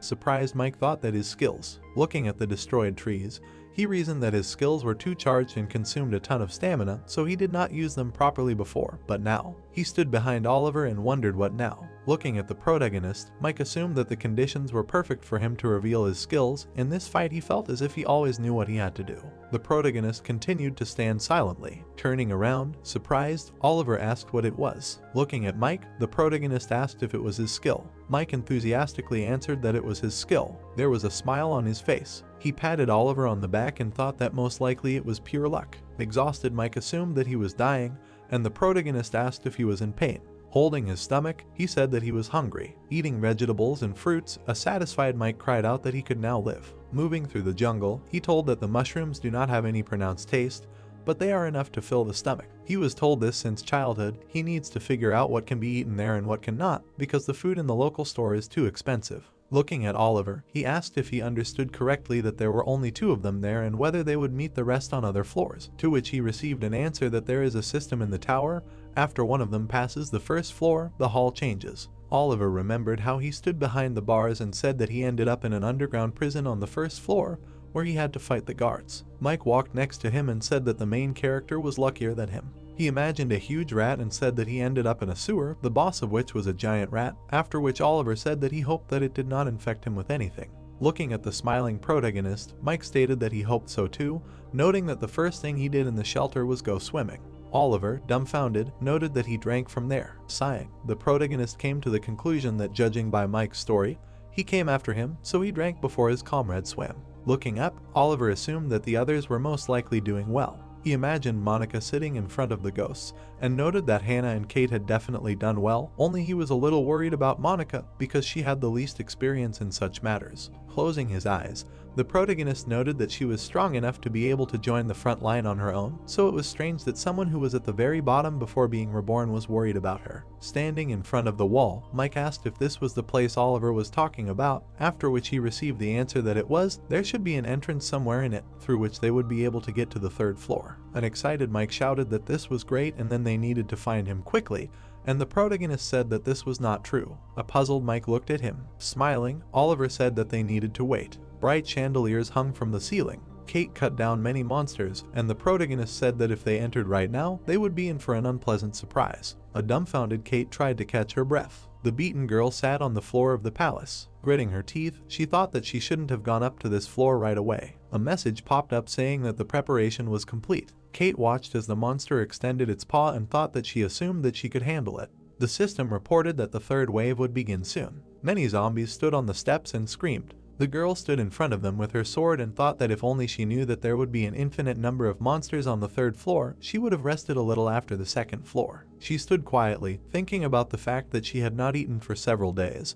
Her mana and stamina were at their limit. Would she be able to withstand this wave too? Kate clutched the hilt of the sword. The girl quickly pushed off the ground. Jumping above the enemies, she decided that she simply had to do this. She flew, cutting through the monsters, and thought about how all this time it seemed to her as if all her skills were blocked. Kate braked with her heel. The girl swung the flaming sword at the monsters. She swung the weapon furiously, deciding that there was finally some progress. A zombie grabbed her shoulder. Kate slashed the monster behind her with her sword. The girl closed her eye and tried to catch her breath. Looking at the crowd of monsters, Kate wondered what to do. No matter how many she killed, they would keep respawning. There were too many of them. Her vision became cloudy. Turning away, the girl thought that this shouldn't be happening now. She started to fall. Hannah kicked the door down. The woman looked at the girl kneeling and called her a child. Kate looked at her with tears in her eyes. Smiling, Hannah stood in front of her. The girl turned around worriedly and called her sister. She looked at the happy woman and asked where her weapon was. Hannah touched her sister's shoulder and told her not to worry about it,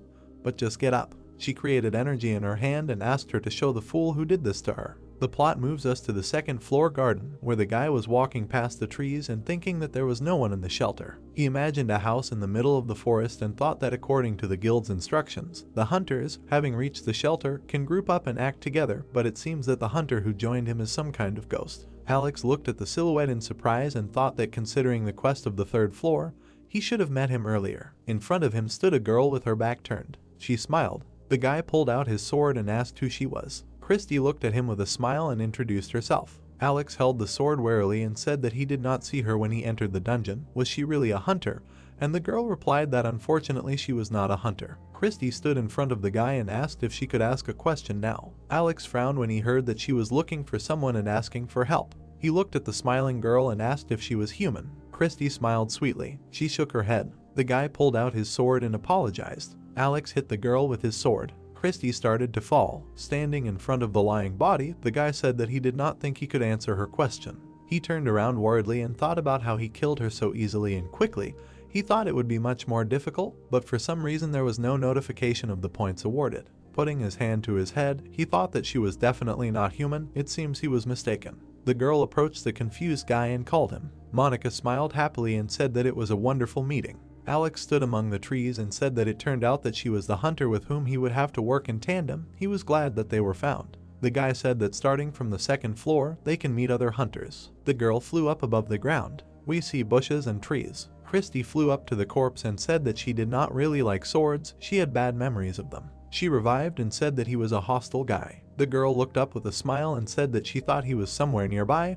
Was she mistaken? Raising her head, Christy asked where Oliver was. Meanwhile, the monster flew into the wall and the system reported that the training quest was successfully completed.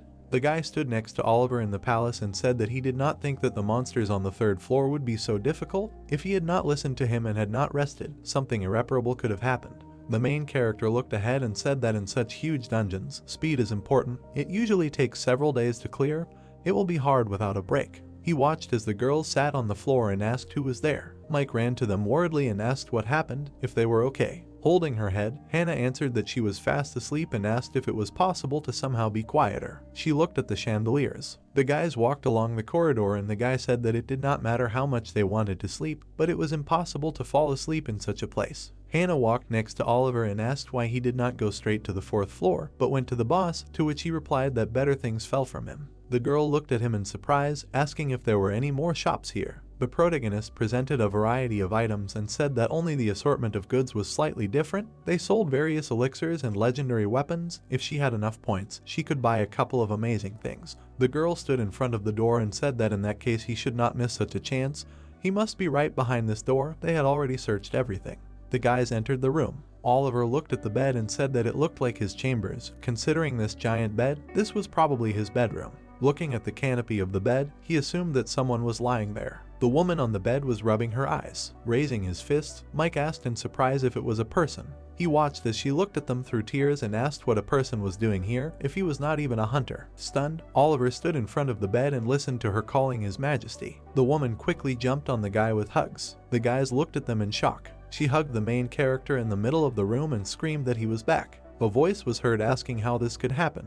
The disgruntled girl on the TV screamed at the guys that they were best friends. She was not a stranger to her. How could she do this? Sarah sat on the couch in front of the TV and listened to the guy say that he could no longer deceive his heart. She watched as the girl sat on the ground in tears. Frowning, the heroine of the film said that she would destroy them. The girl sat with toys and listened enthusiastically to the actress who would never forgive him. Looking at the teddy bear, Sarah said that he could not be such a dad. She brought the toys closer to each other with a smile and said that otherwise his mother would destroy him. Meanwhile, the guys were standing in the chambers around Oliver. Hannah looked at him in shock and asked what kind of relationship he had with this woman. The main character shook his head in confusion and said that it was some kind of mistake. Layla put her hand on the guy's chest and said that he had lost a lot of weight. Oliver looked at the guys in surprise and asked how he should answer this, why he had lost so much weight. The guys looked at the surprised Oliver and asked what language they were talking about and what they were talking about. Mike looked at Hannah and thought that she didn't understand either. If she didn't know this language, then he certainly didn't. The main character looked at his hand and thought that it was because of the king's ring. Imagining a monster in a crown, he thought that the same thing happened with that forgotten one. He remembered standing in the forest and thought that he could easily understand even that gardener monster. The guy looked at the sad woman and wondered why she called him that. Perhaps it had something to do with the ring. Layla put her hands on his cheeks and said that he was speechless. Oliver watched in confusion as she tried to kiss him. The woman reached out to him with her lips. The protagonist introduced a joyful Monica. The guy looked away in confusion. Pushing the lady away, he said that she was confusing him with someone else. Oliver closed his eyes, listening to her ask about his ring. The protagonist looked at the surprised Layla and said that someone gave it to him. The woman confusedly raised her hand to her face and clarified what she had said. She exuded dark energy in front of the guys. Layla looked at him furiously and called His Majesty. Grabbing her hair, she screamed. The woman held her head in anger and screamed. Oliver stood in front of the team and said that they needed to prepare for battle. This was the boss of the floor. The guy looked at the monster that appeared and said that she had just been a human. Layla swung the blade. The guys jumped back from the powerful attack. Serious Hannah pulled back her hand with energy. She was creating a weapon. A gun appeared in her hand. The girl pulled the gun forward. The opponent threw her head back from the blow. Kate turned around with a smile and told the guy that this was her sister's ability. Leela stood with her head thrown back. She furiously called her subordinates. Monster maids appeared in the hall. They quickly jumped up, hearing that the guy stole His Majesty's ring. The opponent looked at the flying monsters and ordered to kill him. Surprised Hannah held the guns and listened that it was dangerous. Oliver caught her from under the bullets. He ran with the girl in his arms and shouted that this was the boss they had just awakened. The guy looked at the opponent and thought that she was one of those who could summon monsters, but she was smart enough and her human form had not disappeared. The protagonist looked at Mike and his girlfriend and asked them to deal with the boss. He watched the crowd of maids and said that they were on Hannah, let them be careful and just buy time. Oliver looked away worriedly and thought that in any case, she was not strong in close combat, but the subordinates she created were not strong in long-range attacks. He quickly ran forward, thinking that while the boss was in this position, they would not be able to recklessly attack her. Kate stood in front of the monster and said that besides, it would not be easy to get to her body. Serious Mike said that he would try to hit her with his skills.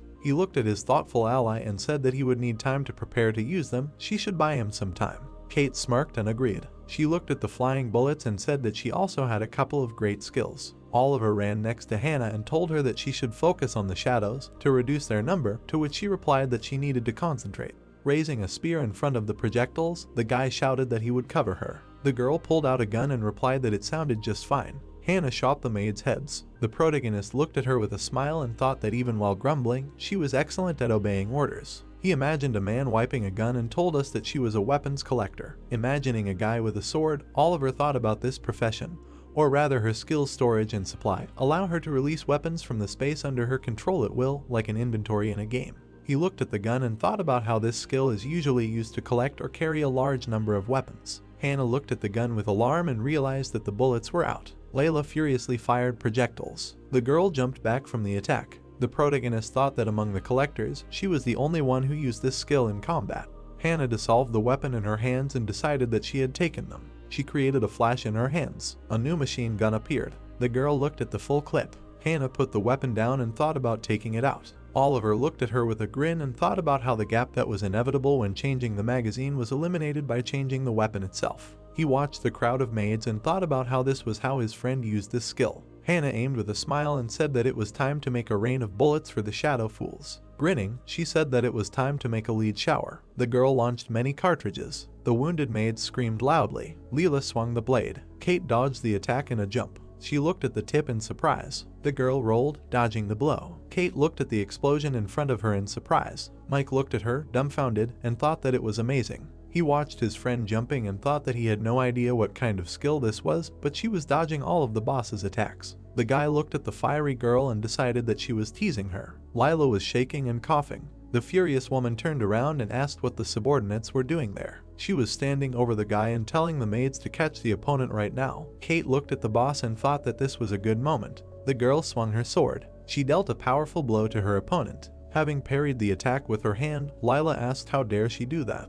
The girl looked at the sword with concern and thought that she assumed that attacking the human body would be the easiest. Mike stood in front of the monster and shouted at the girl that it was enough. Clenching a fiery fist, he said that she had done a good job. The guy was accumulating fire in his hand. Furious, Mike hit his opponent with all his might. He pierced the boss's claw. The protagonist was surprised to hear a scream. Oliver ran to his friend, asking what happened. The guy looked at the monster and said that she tried to finish her off with one blow. Watching the boss fall, he said that she missed. Lila grinned and asked if they wanted to attack her. She exuded dark energy and screamed that he would pay for this. The guys ran away from the monster in fear and listened to how His Majesty could not see her like this. Hannah fired many bullets from the machine gun. An angry Layla threw all the projectiles away with her hand. Frowning, she called the girl a stupid piece of crap. The monster quickly ran forward, shouting that they were just useless pieces of iron. The boss rushed towards the girl, asking if she still hadn't realized it. An alarmed Oliver looked forward and called out to his friend, thinking that Mike had used all his strength, but the damage was very minimal,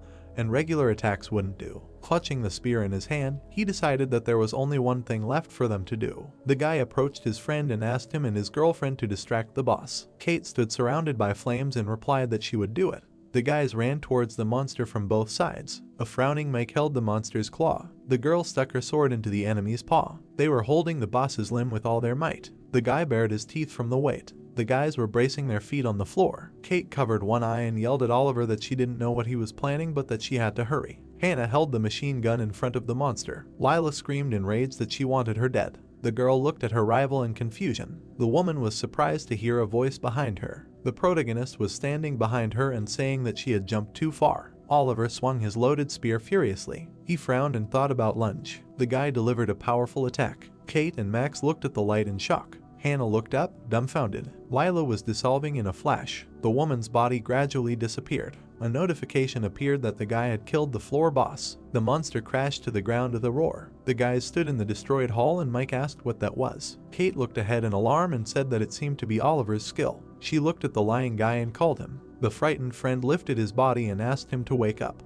The girl put her fingers on the main character's neck and said that everything was fine. He spent a lot of mana and lost consciousness. Frowning, Kate looked at the guy and said that the energy was completely gone. The guys sighed with relief, hearing that everything was fine. A message popped up that all the monsters on the third floor of the training tower were killed. The team looked in surprise at the notification that the floor would be closed in 10 minutes. Mike stood over Oliver and said that there was no time to rest, they would have to carry him. The guy told the frightened Kate that they could go down to the second floor, at least they could catch their breath there. The girl looked at her sister and replied that it wouldn't work. She tried to get there, but nothing worked. Hannah frowned and shouted to her friends that time was running out. The girl quickly ran forward. She looked up in alarm, wondering why Oliver had passed out at the exact moment everything had turned into chaos in a second. Hannah watched the boy on Mike's back, wondering if he was currently the most capable hunter in the group, but if they were too dependent on him. She ran into the portal, deciding that it was a little, but confusing. The system reported that they had entered the castle on the 4th floor of the training tower. The protagonist was sleeping on a pillow. He was lying under the blanket, thinking about how warm and soft it was, and how long it had been since he had slept in a bed.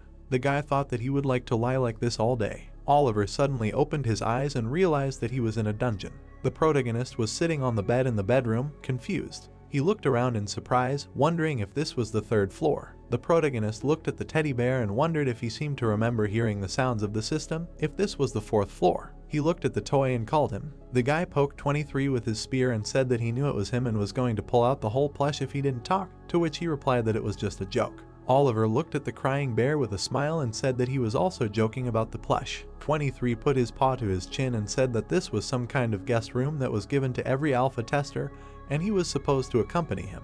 He stood on the nightstand and said that the 4th floor was as safe as the shelter on the 2nd floor, and of course they could use the store. The bear said that it had all sorts of useful things in it and asked if he wanted to take a look. 23 jumped down to the guy and called him to follow him. Oliver looked at the walking toy and wondered if he understood anything. Did they really shove a sound device inside him? He watched the bear, thinking that he had become very nice to talk to. The guy imagined his daughter with a toy and decided that she would like him. Sarah closed her eyes and happily said that her dad was the best in the world. The protagonist silently plunged into dark thoughts. He stood thoughtfully behind the frightened bear and wondered if he could take him with him. Oliver looked at the flowers in the hall. The guy stood in front of Alex with a ticket in his hands and said that he was leaving. He dissolved, tearing the sheet. The protagonist looked at the guy in surprise. Putting his hand on his hip, Alex said that he had finally woken up. He closed his eyes and said that they used the escape tickets. The guy picked up the ticket and said that it could be used to leave the dungeon even when there was no door or other exit. Oliver looked at the bear and asked him to find this ticket in the store. Screens appeared in front of the surprised protagonist. The protagonist looked at the weapon and thought about what he knew. This store would be very different from the one on the 2nd floor. There is Excalibur and Mjolnir. He looked at the ticket and cried out happily. Oliver stood in front of the guy, thinking about how it costs a whole 1,000, and he only has 2, and Alex said that most of the squad members had already bought it and left. The protagonist looked at him in surprise and asked if they were going to do side quests, to which he replied that they were. He opened his mouth in surprise when he heard that his wife joined him on the 2nd floor and was now in the process of hunting. The guy put his hand to his chest, thinking about how he was very worried about the fact that they could not meet, and said that he was glad that she got here. Oliver stood in front of his friend and said that he did not understand why no one from the night squad did side quests. Thanks to them you can get more points and stock up well in the store. Alex pointed at the sword in front of him and agreed with him. You can buy not only weapons, but also artifacts. Extending the blade, he said that it doesn't matter how much he buys here because it's pointless. The protagonist looked at the sword in surprise and listened to how everything that can be bought in the store for points cannot be taken outside the training tower. Alex sat next to a disgruntled bear and told him that, in addition, the prices for these items are greatly inflated. Regardless of the number of side effects, he still won't be able to buy such things. Oliver looked at him sadly and listened to how everyone just logs out of the system. The guy sat on the couch and asked if the protagonist was going to destroy the boss on the 5th floor, to which he replied that he made a promise to do so. Alex looked at the confused guy and said that he was sure he had enough points to buy himself a ticket, so if he had the opportunity, it would be better to leave, it would be safer. The guy looked at him in shock, hearing that he could not afford to buy a ticket. The protagonist added that he needed the points for something more important. He looked at the item on the screen and said that there was such a ticket. Pressing the screen, Oliver asked the bear if it was true what he said when he asked about defeating each floor boss. The 23rd one closed his paws and answered that the point of the quest was that he could spend all his points. Joyfully raising his paw, he said that in any case, the guy would receive a reward 10 times more. This is a quest that can change his life. For it he can get 10 times more than he spent on the purchase. The protagonist looked at the ticket and asked the bear if it was difficult, if he could handle it alone, to which he replied that he had not yet met a person who would dare to take on this. The 23rd extended his paw and said that he wanted to warn her, the quests according to the scenario are not real. If he takes this for reality, he will have problems. We are transferred to the protagonist. He is standing in the middle of the forest. In front of him, he notices a little girl sitting on the floor, thinking that this is really a child. The girl, stretching out her hand to her pet, asks him to come to her. Oliver, holding the spear in his hand, wondered what it means that the lizard has a name, after which he raised his hand, greeting her. The girl, frowning in displeasure, backed away. Then suddenly she pushed off the ground. Making a dash, she quickly approached the protagonist. Looking at her, Oliver asked if she was okay, to which the girl shouted for him not to come closer. Extending her finger, she added that if he took another step, she would give him a good beating. A second later, the lizard raised its paws in fear, and the girl looked at it in confusion. The protagonist watched their conversation, thinking that this girl understood what the lizard was telling her now. The child turned around displeased. Then, looking in Oliver's direction, she asked who he was. The protagonist, approaching, answered that he did not know, he was just passing by, to which his interlocutor answered displeasedly that this was nonsense. Then, looking at the surprised girl, he added who she was. Turning away, the girl answered that she was also passing by, after which the protagonist, putting his hand on his belt, replied that it meant that they were in an equal position. Looking in the direction of her interlocutor, she added that he talked too much, let him go where he was going.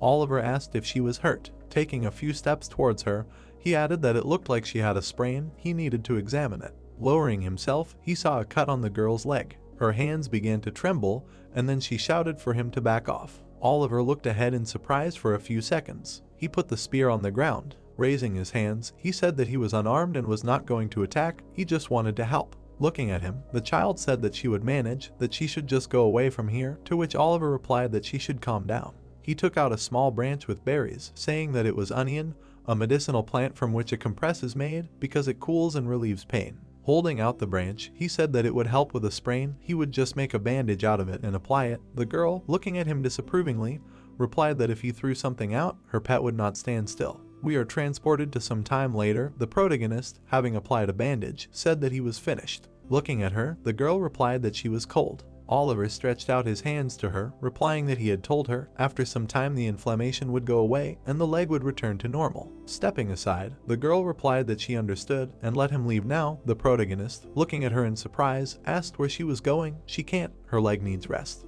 Then the child stretched out her hand to her pet, saying that everything was fine and he would help her. The lizard began to shake its head, and the girl, discontentedly stretching out her finger, replied that, in his opinion, she was really heavy. Oliver approached her and, pointing his finger at himself, asked if he could help. He spread his hands, hearing the words of his interlocutor about what he needed and what he had in mind. The protagonist replied that it was nothing, shouldn't adults help children when they were in trouble? Looking at the girl's displeased face, he thought that it didn't look like this little girl was being looked after which she replied that it was fine, let him help her get out of this forest. The protagonist, moving through the forest thicket, asked her name. The girl, being on the back of her companion, answered Christy, after which he replied that she had a beautiful name. Turning to her, he added that his name was Oliver, to which she replied that he had a strange name. The protagonist, looking at the lizard, asked her to tell about her companion. Christy replied that he was her partner. Oliver asked in surprise what this meant, that she could tame monsters. The girl, looking down, replied that it was almost as he thought, to which the protagonist replied that it was amazing, so she was a sorceress or something. Suddenly, Christy looked ahead in fear. Green energy began to flow from her hand, and she glared menacingly at the protagonist. Oliver lowered his gaze in fear, thinking that this was a very unusual flow of mana. Suddenly, she threateningly told him not to move, otherwise she would kill him. Someone was watching them in the forest. Oliver, stopping, said that he did not think that it would affect her so much. Eliza replied that she knew that he wanted to harm her and Albert. Some kind of shine appeared in the bushes. The protagonist turned around in surprise, and Eliza added that he was the same as everyone else. Suddenly, he and the girl fell to the floor. He managed to react, and the arrow hit a tree. Looking around, he raised his head, seeing the enemy's projectile. Christy, stretching out her hand, called a green ball, shouting that it was an ambush. The guy in the bushes was surrounded by a green aura, and he began to choke. The girl clenched her fist, and then swung it, and the attacker flew into the tree with great speed. Watching this, Oliver thought in fear that this was incredible power. Suddenly, a dog jumped out from behind the bushes. She stretched out her hand and ordered her pet to protect her. The lizard rose into the air, raising its paws. A moment later, it appeared a helmet, a shield, and a sword. The animals began to fight, and the girl, turning around, looked at the protagonist and screamed in displeasure that it was really him who arranged all this. Coming closer, she added that he lured them here. Jerking, Oliver replied that he had nothing to do with it. Christy raised her hand and then loudly shouted for him to shut up, since she was one of them. A huge number of sharp leaves flew in his direction. At the last moment, the protagonist managed to fall to the floor before the leaves would have pierced him like a sieve. Christy, clenching her teeth, continued to cast magic. Suddenly, the protagonist, frightened, got up and noticed something. He saw how the man swung his axe and was preparing to strike to kill the girl. The protagonist thought who the hell it was. Then he broke away, making a dash forward. Christy looked ahead in surprise, and then at the last second, he blocked the attacker's weapon with his spear. The girl looked at him in surprise. The man, using all his strength, shouted who the hell he was. The protagonist, parrying his attack, looked ahead with displeasure. Then he lowered the handle down. The attacker's axe slid, hitting the ground. A second later, Oliver raised his spear, preparing to strike back with part of it. Pressing the attacker into the ground with all his might, he shouted that someone really dared to attack a child. The girl sat on the ground in surprise, looking at her enemy, after which Oliver said that everything was fine. He passed out.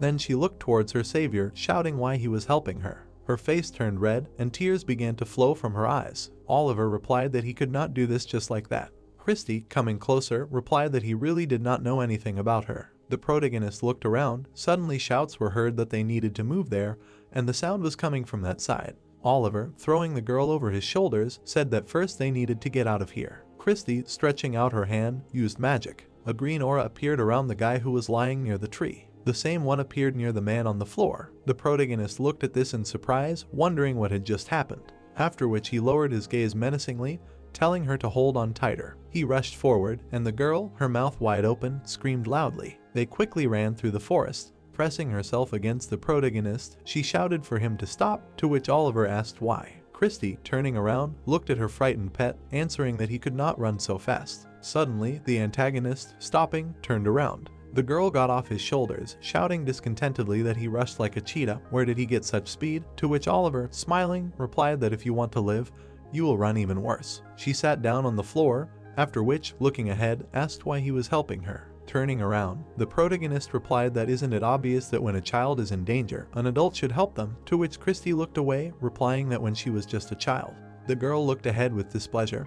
Oliver interrupted her, replying that why did they want to kill her? Did she really do something? To which Christy replied that it was not her fault. Looking menacingly ahead, she continued to tell him to listen to her carefully. Oliver looked ahead silently for a few seconds. The girl paused for a short time, looking at him. Then she clenched her fist. Looking at her, the protagonist wondered what had happened to her. Sitting down opposite her new comrade, she said that there had been a prophecy. Lowering her head, she imagined a powerful mage in her head, saying that some crazy oracle told her that she would destroy this world. Hearing this, the protagonist opened his mouth in fear. Coming closer, he asked what she thought she was capable of. Lowering her hands, the girl answered that there was a reward for her. She added that he had better leave. Turning around at her, the protagonist asked where she was going. He looked at her in surprise for a few seconds and then added that she should wait and he would help. Christy answered discontentedly that he was really looking for death, to which Oliver replied that she should calm down, he just wanted to help. Looking at him, the girl added that if he went with her, the mercenaries would kill him, so they needed to go their separate ways, especially since she had erased their memories. Approaching her, the protagonist replied that he wanted to talk about that magic, he hadn't heard of it yet.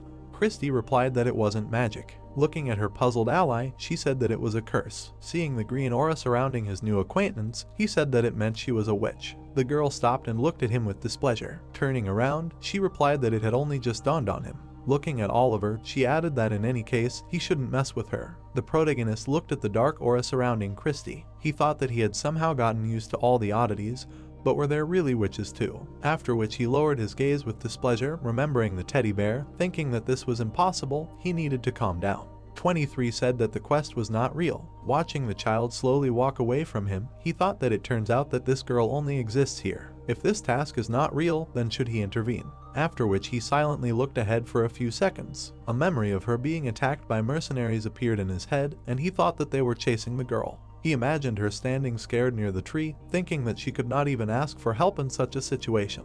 Even if he pretended that all this did not happen, he would not be able to deceive himself. He was worried about her with all his soul. He imagined a little girl standing behind the girl. After which, looking in her direction, he said that he would still help her. Christy, lowering her gaze, shouted that he was an idiot and did not understand human language. If he helped her, he would become an enemy of the whole world. Smiling, Oliver replied that it did not bother him and she could practice on him. Dissatisfied, she clenched her teeth, after which she turned around and extended her hand, using a dark aura. A magic circle appeared around the protagonist's head, and she told him to listen to her because it was a curse. If he was lying, she would cut his throat. Oliver looked at the magic circle surrounding him, and the girl added that if he wanted to live, he should tell the truth. Smiling, the protagonist replied that he had not lied. After which the child, looking menacingly ahead, asked what he had planned, to which Oliver replied, nothing. He raised his head, and the girl added that then why would he help her, to which the protagonist replied that he simply sincerely wanted it. Christy, looking ahead with displeasure, asked that he really had no other intentions. The protagonist replied, no. Clenching her fist, the girl asked him to say whose side he was on. Oliver looked ahead in surprise, after which he got down on one knee. Smiling, he said that he told her that he would help, so it was hers. Christy looked ahead in surprise for a few seconds. Suddenly, the spell around the protagonist's neck disappeared. He stood up and looked at his friend. The girl, looking at him, replied that it was strange. Her cheeks turned red, and Oliver asked if he really couldn't. They continued walking through the forest, and Christy added that he should do as he knew. Looking around, the protagonist asked where to go now. Sitting on her back, the girl replied that first they needed to get out of the forest because everyone already knew about their presence. Looking ahead, she added that her pet had gone on reconnaissance, so they needed to rest, after which she tried to turn to her new ally, who, looking at her, answered with displeasure that she had forgotten his name again. The girl cried out in displeasure that it was not that easy because he had a complicated name. Smiling, Oliver replied that he remembered it. The girl, looking away, replied that it was not her name. Her cheeks turned red, and the protagonist asked what her name was. Christy, lowering her gaze, said her full name. Oliver, looking forward, replied that it sounded just like a precious stone, to which the girl replied that he should stop giving compliments. This was too much, he was exaggerating. A system message appeared that the quest according to the scenario had been activated. Oliver stopped in fear, looking at it and reading that he needed to help the girl get out of the forest. Looking at the system message, he wondered why no system notifications had appeared before. Apparently, finding out her name was a condition for starting the quest. Fortunately, he had not done anything yet and had almost finished the task. After which the protagonist, continuing to walk, asked what it turns out. There are many witches in this world. The girl answered what he was talking about. Oliver said that he was talking about a continent, an island, or a peninsula. Christy, displeased, imagining a map in her head, answered that he really does not know where they are in the middle of the forest. He is outside the kingdom, and from which hole he crawled out, since he does not even know the name of the continent, even her lizard will be smarter. Smiling, the protagonist answered that he came from far away. After which he asked who witches are, is this a family or something like another time, and then thought that knowing the name of the continent that exists inside the quest is knowing the name of the continent that exists inside the quest. The girl, looking at him, answered that she is a person. It is a crazy prophet who called her a witch. Oliver asked who he is, and Christy answered that he is an uncle who claims to be a messenger of God. Turning around, she added that they needed to get out as soon as possible. As long as there were bounty hunters here, they wouldn't go anywhere. The girl bowed her head, and Oliver asked who she was talking about. She clenched her fist. A banner with a black cross appeared. Several people in white cloaks were walking forward. Christy, imagining a guy on a horse with his retinue, said that she was talking about the paladins. We are being transported to the forest. Oliver, turning to the girl, said that maybe they should take a short break and then move on. She replied that they shouldn't do it here. It was too open. Then the protagonist said that they had been walking for several hours without stopping. He needed to rest a little. The lizard quickly ran through the grass, on a stone, and stared at the heroes. Christy, looking at her, said that he had returned. What news after the reconnaissance? She went down to her pet, adding that he was irritated. They just needed to go back. Hearing this, Oliver turned around in surprise. Smiling, he raised his hand, and the girl said that there was a village further on. Then the protagonist replied that this was great. They needed to go there. They probably wouldn't be able to rest. Christy replied with displeasure that he was crazy. How could she show up there? Then Oliver sat down to her, saying that he would hide her and everything would be fine. The girl, displeased, clenching her fist, shouted that it wouldn't. She had already been caught once, if only he knew how much she had suffered. All sorts of licks blushed. She imagined her pet in her head, saying that they would dress up the lizard and pretend that he was his brother, to which Oliver replied that it sounded just awful. Throwing up his hands, he said that they should go, and while they weren't going, he would think of something. They also needed to find food. Christy replied that there was food here too. The protagonist looked away in surprise, asking where, and his girlfriend, holding out her finger, replied that it was there, at the roots of the trees. Oliver turned around and saw a small gray mushroom.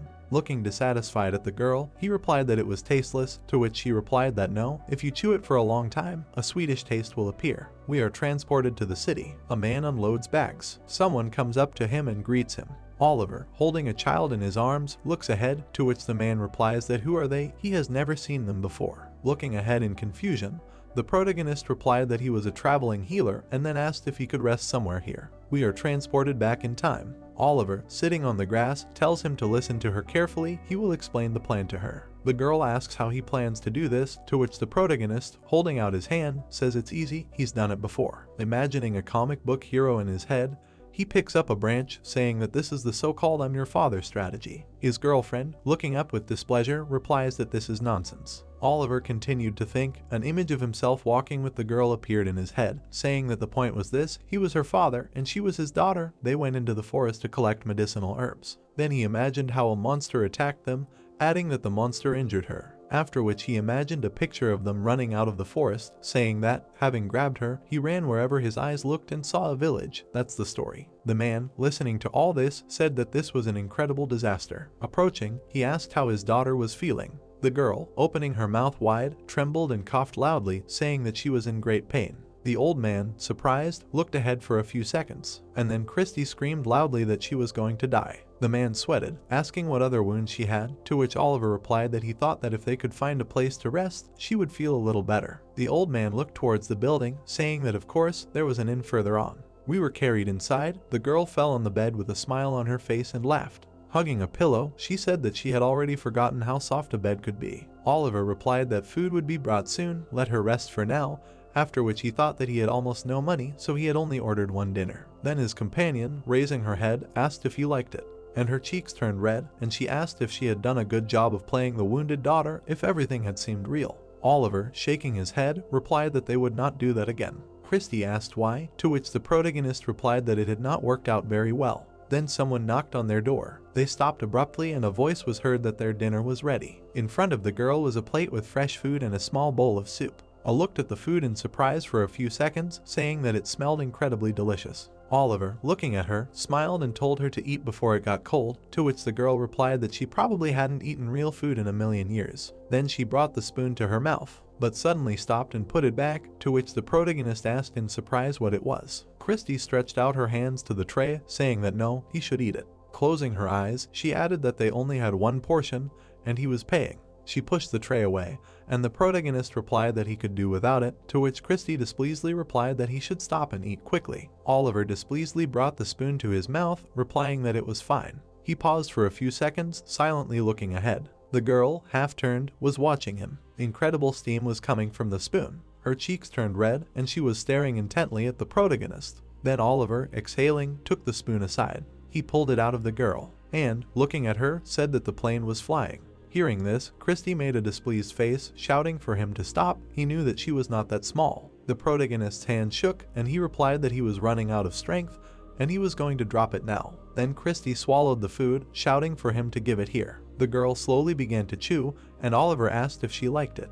He pulled it out under her nose, adding that she should not talk with her mouth full and continue eating. Christy, looking ahead, said that now she would not give it to him, even if he asked. Getting up from the table, the protagonist answered that he had no reason to ask. He stepped aside, and the girl, looking at him, asked where he was going.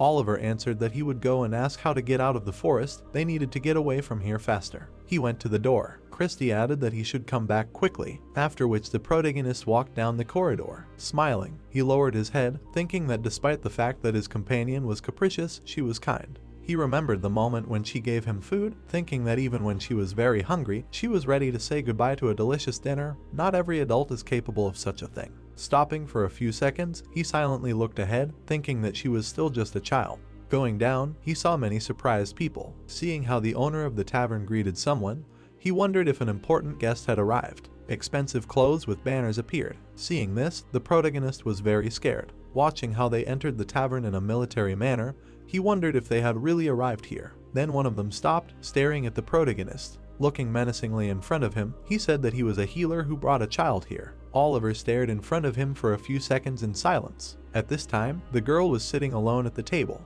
She silently looked up. Staring at the ceiling, she remembered how they were in the forest and someone shouted that she was caught. The man grabbed her hand and shouted with a smile that he would kill her before she could squeak. His comrade added that he should cut out her tongue so that she could not cast the spell. Two guys surrounded her, grabbing her hands. Suddenly someone came up and laughed, saying that she was a stupid girl. The muscular guy extended his hand, adding that how could she fall for these words. She seriously believed that he would be on her side. Lisa was grabbed by the face, and the guy added that who would help a witch who could destroy the entire world. Then her eyes filled with tears, and he said that she herself understood perfectly well. The girl silently looked at her dinner. She silently moved her spoon around the plate, after which an image of the protagonist protecting her from a flying axe appeared in her head. Then she put the spoon in her mouth. Lowering her hand, she said that it was strange. She remembered how she made a magical seal around the protagonist's neck when he said that he would be on her side. She continued to look at her dinner. Suddenly, she began to cry, and her tears fell on the table. Her cheeks turned red, and she continued to chew. Looking forward, she added that it was very strange. Then something caught her attention. She heard a noise, and when she rubbed her eyes, someone knocked on the door. which made her stand up and go to the door. Looking ahead in surprise, she heard someone's voice saying that she was still angry at him. Christy continued to silently watch the door, and the voice added that he was sorry, it was his fault. At that time, the guard put his sword to the protagonist's throat. The girl wondered why he was saying that. Oliver, frowning, said that he knew he had to do as she wanted. Apparently, she needed to take a walk with her pet in the forest. The girl was confused, looking around the room. Looking at the door, she wondered if he was really playing a joke on her. Then she reached for the handle. The protagonist, opening his mouth, said if she remembered how she jumped out the window last time. Christy was stunned, and he added that she was trying to escape from the house. She stared at the door in silence, and he continued to say that she knew how scared he was that day. He understood what he had done today. Many girls gave in, and Oliver said that this is why he asked them not to do anything reckless this time. She stared at the door handle for a few seconds. Her face turned pale. She thought that this was not a joke, and the protagonist, frowning, said that he was coming in. A second later, the knight slammed his shoulder into the door with all his might. Entering, they saw an open window. Walking around the room, he shouted that they had missed her. His comrade added that it seemed that the girl had escaped while they were standing outside the door. Turning around, the leader shouted that she could not have gone far. Then the protagonist hit the guard who was holding him back with all his might with his elbow. Turning around, he swung his fist, and then he hit his opponent with all his might. He rushed towards the window. Then he grabbed his spear. The paladins raised their swords. Oliver stood up, pointing his weapon at them. The commander, looking ahead in surprise, replied that he knew he was in league with the witch. Smiling, the protagonist replied that they were villains trying to kill a child. The knight, looking at him, replied that she was a witch who would destroy the world, to which Oliver said that he hated people like them. What kind of prejudice was that?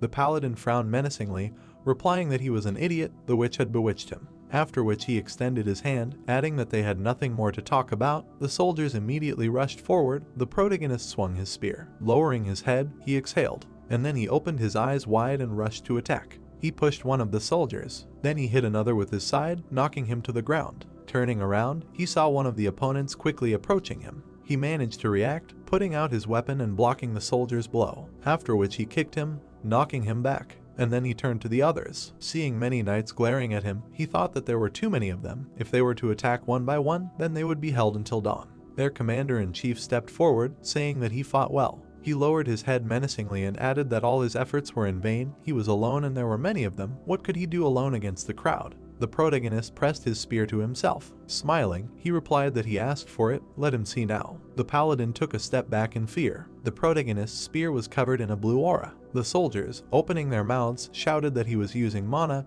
He needed to be stopped. They rushed forward, attacking Oliver. The protagonist raised his spear, preparing to strike. He stuck it into the ground, using the ultimate blow. A huge blast wave spread in all directions. A strong flash occurred in the tavern. Then a huge explosion. Meanwhile, the girl ran astride a lizard. Turning around, she saw a strong explosion of mana. She looked back in fear, and then her face turned pale and she screamed the name of her savior. The girl stopped abruptly, watching the huge stream of smoke, ash and shrapnel. She looked at the burning house. Her face filled with horror. She thought that she should not have left alone. Imagining the paladins in her head, she continued to think that these knights would kill anyone who had anything to do with her without hesitation.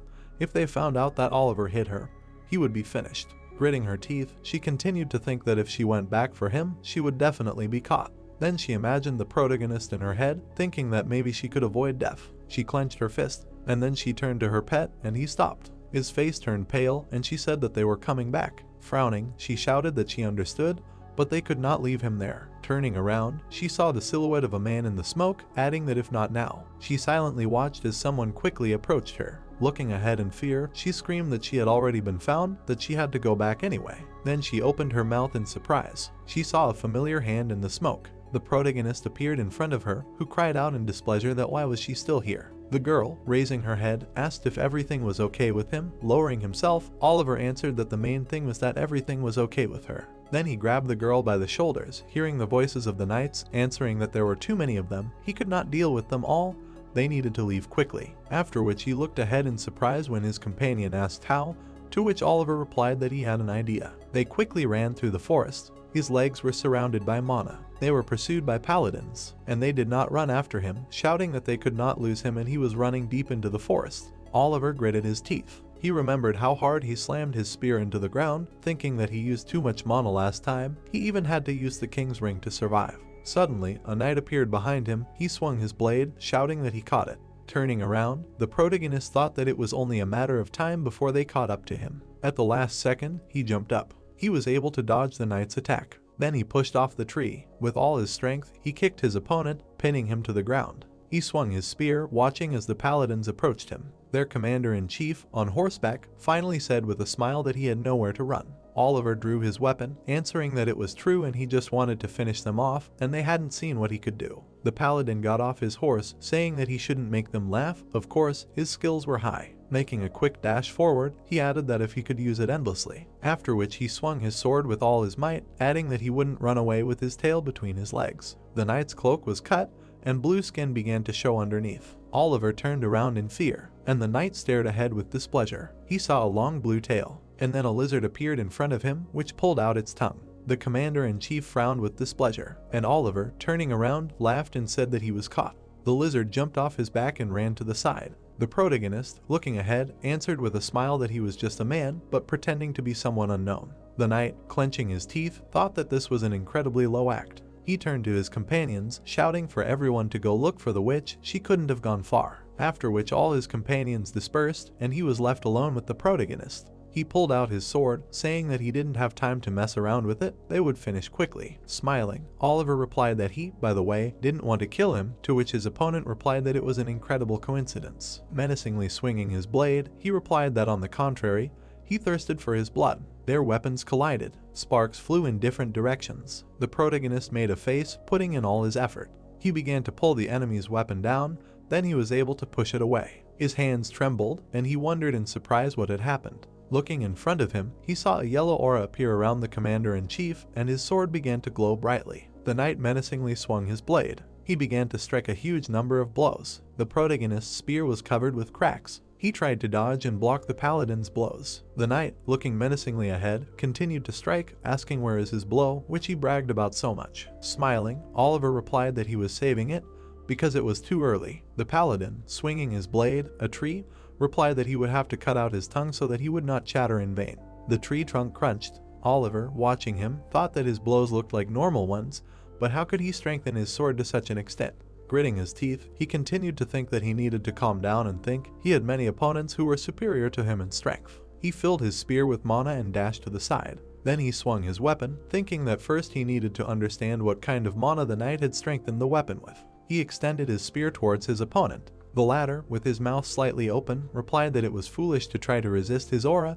He thought he could win. The protagonist looked ahead in fear. Meanwhile, the paladin continued to strike. Oliver swung his spear. His weapon acquired a red tint, and then many cracks appeared on it. His face turned pale, and at that moment his spear shattered into many pieces. Oliver turned around in fear. He watched as his spear shattered into pieces. Then, lowering his gaze, he saw how the knight swung to strike him. At the last second, he extended the remains of his spear and was able to block the blow. He was thrown back. He hit the tree with all his strength, and then, opening his mouth, he felt severe pain. The knight with the blade began to slowly approach. Oliver, lowering his head, thought that how could it be he could not defeat him. He looked at his opponent, who was emitting a strong aura. He then looked at his broken weapon, thinking that he still couldn't figure out what kind of power he had. An image of a guy with clubs appeared in his mind, and he thought that he had fought a lot before, but he had never seen anything like this before. He remembered how there was a swordsman in front of him who was emitting a red aura. Lying under a tree, he thought that where did he get so much power that he could even break his weapon. Then memories flashed through his mind, and he remembered seeing a person with a similar aura. He opened his mouth in surprise. Raising his head, he wondered what could be. He remembered a warrior whose weapon was emitting a yellow aura, and then thought that this was the first time he saw such a power which was similar to mana. Was it possible? He smiled. Then he squeezed his spear, filling it with mana. Then he raised himself. Taking a stance, he thought that all he could do now was fight. Maybe his spear was broken, but he had another weapon. Frowning, he thought that this was his combat experience. The knight opposite him, lowering his blade, said that he was stubborn. Even unarmed, he was not ready to admit defeat. Smiling, the protagonist replied that maybe he would give in then. The paladin, looking menacingly ahead, replied that it was funny, such a talented guy. Oliver, looking ahead, replied that he apparently managed to touch a nerve. The knight, taking a displeased step forward, replied that he thought he would fall for it. Then he rushed towards the protagonist, adding that his provocations were ineffective. Oliver frowned. Watching his opponent swing, he thought that if he could not use the power in the king's ring, then he had only one choice. And the good collided, sparks flew in all directions. Trying to block his blow, he thought that he needed to understand how his aura worked. Then he parried the enemy's attack. His hands shook. Raising his weapon, he thought that if he understood correctly, it was all about the durability of the weapon. Remembering his fight on the ship, he continued to think that it seemed like the knight had concentrated more mana into his weapon, like the guy with the axe. The paladin changed his grip on his sword and swung it back. It cut through the air in front of him. Oliver dodged back. Gritting his teeth, he thought that was strange. As he continued to back away, he thought that if he had felt that his weapon was very strong then, now he realized that it was pushing him back with its strength. Looking at the menacing look on the knight's face, he thought that it was obvious that they were both using the same technique with mana, but there was something that made them different, and he couldn't figure out what it was yet. Suddenly, something caught his attention. He stared at the tip of the enemy's sword for a few seconds, and then, frowning, he turned his spear. Remembering the axe and looking at the sword, he thought that if it was just a concentration of mana, all the power would go to the point that glowed the brightest, but the mana in the sword was distributed evenly. Raising his spear, he thought that the difference was in the form of mana. Then he hit his opponent's ball with all his might. A bright flash occurred.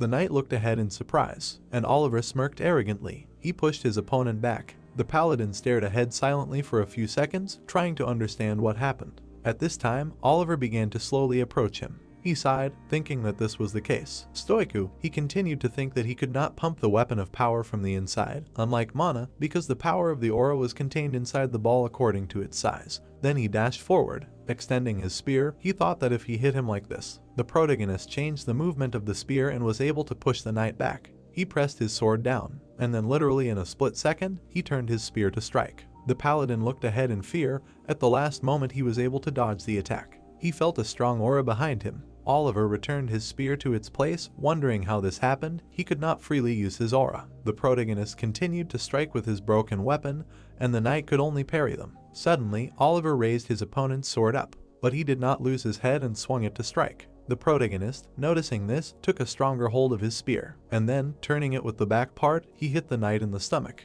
He was thrown back. Falling to the ground, he looked ahead in fear. The protagonist was reflected in his pupils, and he thought that this could not be. He could not do it so quickly. For the final blow, jumping, he swung his spear, and the knight thought how he could master the aura at such a level. After which the protagonist, frowning, shouted that even cornered. His spear quickly rushed down, and he added a mouse to the corner. The knight watched what was happening in fear, and then Oliver hit him in the shoulder with all his might, adding that it could bite. 2 moons were high in the sky. The girl, trying to catch her breath, ran through the forest. Turning around, she heard screams that someone found her. The soldier stretched out his hand, added that the witch was here. Christy desperately looked ahead.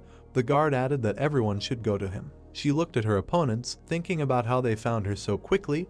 They were running after Oliver. In her head, how they defeated him, thinking that really. Then she silently stopped. Pressing herself against the tree, she thought no. Then she continued to run, thinking that he was definitely safe, and her lizard too. After all, Oliver had escaped from the inn so easily, so he would be fine. Taking a step forward, she felt a strong pain in her leg. She fell to the floor. Tears began to flow from her eyes. Looking around, she saw several paladins. Then they parted in fear when they saw someone riding past them on a horse. Christy looked ahead in fear. Looking at the horse, she thought that the commander was already here. Lowering her head, she continued to think that she was finished. If their main thing was already here, she definitely couldn't handle it. Gritting her teeth, various thoughts came to her that her comrade risked his life to give her a chance to escape, and she did nothing. Suddenly, she turned around, hearing a familiar voice. She looked ahead in surprise. The protagonist's hands appeared on the horse in front of her. They turned pink, and she opened her mouth wide. The protagonist, frowning, came close to her. He continued to run towards her. The girl ran towards him with a smile. Then suddenly Oliver, looking forward in fear, shouted that he did not know how to stop her. Hearing this, his girlfriend stretched out her hands, in which a green sphere appeared.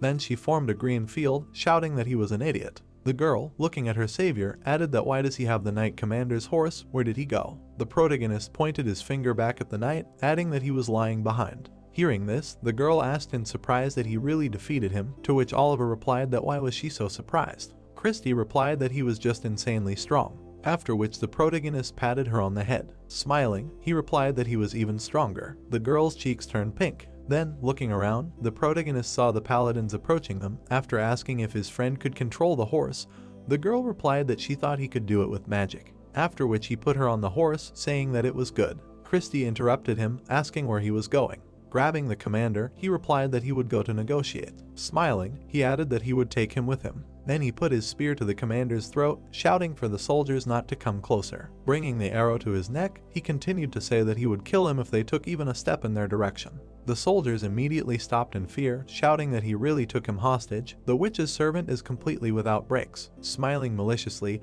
Oliver replied that they should not worry and he is alive, but not for long. One of the soldiers, holding out his hand, asked what he wanted. The protagonist, smiling, replied that he was ready to negotiate. Looking at the formidable soldier, he added that they should let them go and no pursuit, then he would spare the life of the commander. One of the soldiers, holding out his hand, asked how they could trust the servant of this witch, but if he let the chief go, he would give them a chance. Oliver replied that he did not believe him under such conditions. The guy, looking at the protagonist, said that he was a paladin and he was not lying, to which Oliver replied that he also had pride and their boss, so let him punish their trust in him. Hearing this, the guy gritted his teeth in displeasure, replying that what pride was he talking about when he took a hostage, to which Oliver replied in displeasure that they were threatening a little girl with a sword. The negotiations reached a dead end. They silently looked at each other, then the protagonist, looking at the commander, thought that at this rate they would not come to anything. They would only waste time on chatter and they would bring reinforcements, after which he took a step forward, thinking that it would be better for him to give in. Then he, frowning, shouted that fine, he agreed, let her go. The girl, looking at her comrade in surprise, asked what he was doing, to which he replied that he would be here until she left here as far as possible, after which he would let this boy go. The child, lowering her gaze, answered that what about him, to which Oliver said that everything was fine. Looking at the horse, he added that he had one idea on how to escape. The girl asked what he was talking about, to which the protagonist smiled, lowered his eyes, answering that it was a secret. Then he took a step forward towards the knights, telling them not to even think about chasing the girl. The soldier looked menacingly ahead, said that they would not, but if something happened to the commander, he would personally tear him apart. The protagonist said that everything was fine, he got scared and accidentally hit him. Then he turned to the girl, displeased, telling her to quickly go away. Her cheeks turned red, and he added that everything would be fine. Looking at her, he said that he was stronger than them. Then he lightly hit the horse. It reared up. Then it raced towards the forest. The girl quickly ran forward. Her cheeks turned red again, and then tears came out of her eyes. She turned around abruptly and shouted the name of her savior. Oliver looked in her direction in surprise. Then he smiled when he heard the girl's words that he should not dare to die. The protagonist, looking after her, responded that she should gallop as fast as she could. He watched as his friend's silhouette blurred. Leaves began to fall from the tree, and then, a moment later, she disappeared into the thick fog. The protagonist silently looked ahead, holding the hostage in his arms. Then he raised his head. He saw a bright light. A system message appeared in front of him, which said Scenario Quest. Then another one appeared, which said that it was completed. Some time later we are transferred to a small room. Someone says that 3 days have already passed, maybe something went wrong. The girl, looking menacingly ahead, said where did he disappear to? She, frowning, added where they should look for Oliver. We are transferred to a table. The red-haired girl says that it seems that now is the time to go looking for him, and if something really happened to him. Her friend, on the contrary, adds that there is no need to worry so much. The white-haired girl says that it is true, she does not know what happened to him, but he is definitely fine. The red-haired girl says discontentedly that this will not do, then she will go alone. Suddenly the protagonist appears behind her. Raising his hand, he greets everyone, asks how they feel. Everyone looks in his direction in surprise. Then the girl starts shaking with displeasure, a dark aura emanates from her, and Oliver asks why they gathered. Looking at him, she screams loudly that at first he silently disappears, and now he suddenly appears. We are transferred 10 minutes back. A system message appears that he has completed the quest, after which a leaf falls and tells him that the rewards are being collected. Oliver opens his eyes. He looks ahead in surprise. A plush toy appears in front of him, smiling, asking that he has finally woken up. Looking around, the protagonist asks where he is, to which his friend replies that this is the guest room in the training tower. Rubbing his eyes, Oliver adds that it means the escape was successful. His companion, looking ahead in surprise, asks what he's talking about, to which the protagonist thinks that the quest was supposed to end, and he returned as soon as the girl got out of the forest. He wasn't completely sure about it, but it seemed to have worked. Suddenly, he looked away in surprise, thinking that there was one thing. Looking at the plush toy, he continued to think that in addition to the points, he was entitled to rewards for the quest according to the scenario. His companion, looking at him, replied that no, only points. Looking around the room, Oliver asked that he was sure about this.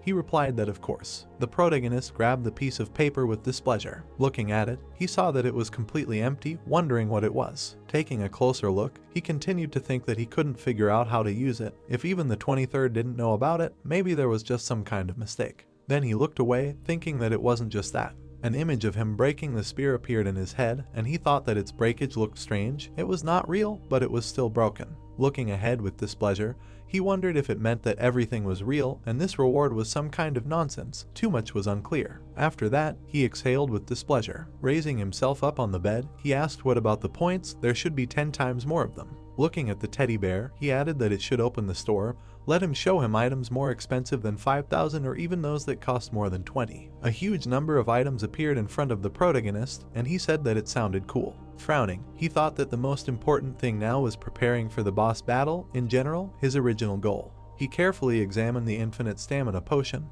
mana shard, infinite mana items, thinking that he would probably find many useful potions here. If not for the boss fight, he would have just bought a couple of elixirs and an escape ticket, but if we consider items that will help in the fight with the main monster. Raising his finger, he said that he found it and he will buy it.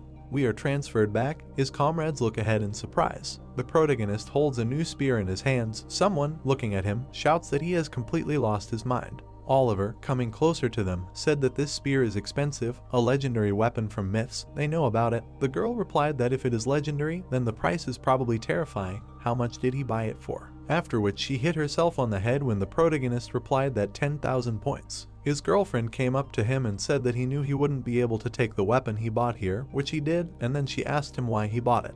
Oliver looked down and replied that his previous spear had broken, and how would he go to the boss without a weapon? The guy came up to him and asked him what he already knew about the boss, and the protagonist replied that he didn't really know, but he'd heard a few things, so he decided that this spear would do. A red-haired girl came up to him and said that a disposable weapon was worth it. Okay, he'd earned 20,000 points, so it was all good. Oliver stared ahead silently, and she continued to say that he knew that if he'd bought a potion here for the same price outside, it would have cost billions. An image of the girl appeared in his head, and he thought that it was true.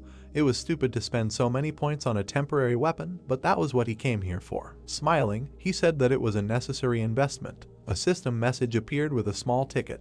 The girl, looking at it, said that since the ticket appeared in the store, it means that the entrance to the 5th floor is now open. All the conditions are met. Her friend replied that if she had not said, she would never have guessed. Then a guy came up to them, saying that before that. Frowning, he added that, despite the protagonist's words, they are really going to go to the 5th floor. Lowering his head, he continued to say that they know that even their master did not pass it. Besides, they do not have an escape ticket, nor points to buy. The chances of not returning are very high. He added to the heroes that they are still ready to go for it. Everyone grinned, and then, looking at him with a smile, they nodded their heads. The guy silently looked ahead for a few seconds. Exhaling, he said that he understood everything. Then he began to move them using the system, saying that they were the same as the guildmaster. They entered the floor as a team, and a system message appeared that they were on the 5th floor of the training tower in the throne room. In front of them were two powerful huge statues and a system message that the training quest attack on the throne room was starting. Looking ahead, someone said that these were not doors, but gates. The man, stretching out his finger,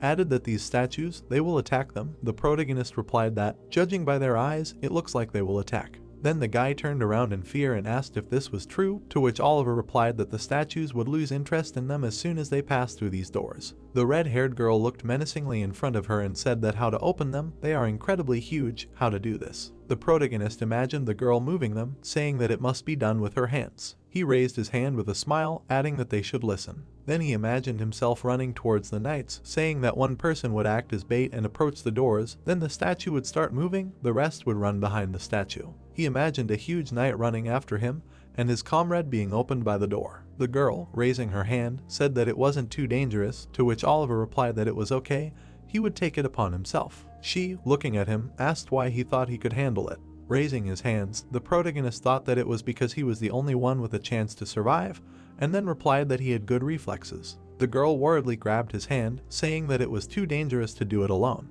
She replied that it was not worth the risk. Oliver grabbed her by the shoulders, answering that he didn't think they had any other options. They could open the doors with their power, and he had great reflexes, so he could handle it. After which they took their positions, and the protagonist added that they shouldn't worry. Raising his head, he thought that although he spoke so confidently, he didn't want to turn into mincemeat. He looked at the helmet of the huge statue. Taking a few steps forward, he thought that he needed to do everything carefully, then he touched the door. A second later, the statues began to move, slowly turning towards him. One of them raised its blade. Turning around, the protagonist clenched his teeth, thinking about what had happened. Then he made a quick dash back, dodging the enemy's attack, shouting for them to run to the doors. He looked at the guy, adding that he should act. Suddenly, Oliver stopped and looked back in surprise. The girl, holding a machine gun in her hands, asked what it was. The protagonist turned around and saw the statue kneel down. Someone asked what was going on. The protagonist froze in front of the huge knights. The guy looked at him in amazement and asked what was going on, why weren't they moving, to which he replied that he didn't know. Gritting his teeth, the hero said that Sophia said that if you touch the door, the guards would immediately attack them, to which Kate replied that it didn't look like that.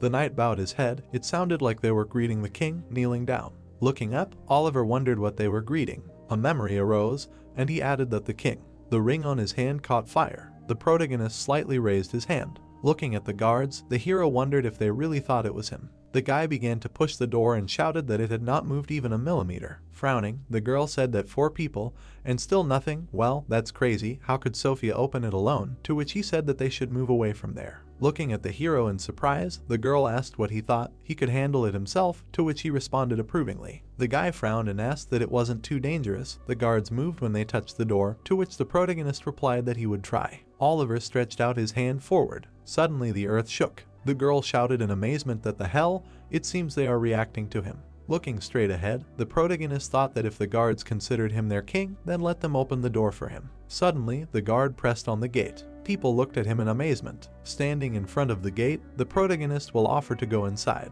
They stepped forward. There were candles hanging on the wall. Monica exclaimed in amazement. They looked at the throne. It was heard that the hall was simply huge. A man was sitting on the throne. Raising his fist, Mike said that the one who was sitting there, to which Oliver replied that yes, he was right. The image of a monster appeared. The thought appeared that the boss of the first floor, the jailer. The monster struck, and the hero thought that the gardener, whom he encountered after. The creature looked furiously, and he added that and that queen. Flames emanated from the hand, and the protagonist thought that in this case the guy on the throne. He sat quietly, and the hero added that the king and the boss of this castle. The people froze in front of him. The king stretched his hand forward. Mike's eyes widened in amazement. The guy covered himself with his hand, hearing that he was attacking. The people jumped aside. It was heard that they did not let him hurt them, avoiding his attacks. Dark particles rushed forward. They burned through the carpet. The girl looked at him in amazement and asked what acid was, and the other added that she was attacking again. Suddenly the king fired fire arrows at them. He abruptly stretched his hand forward.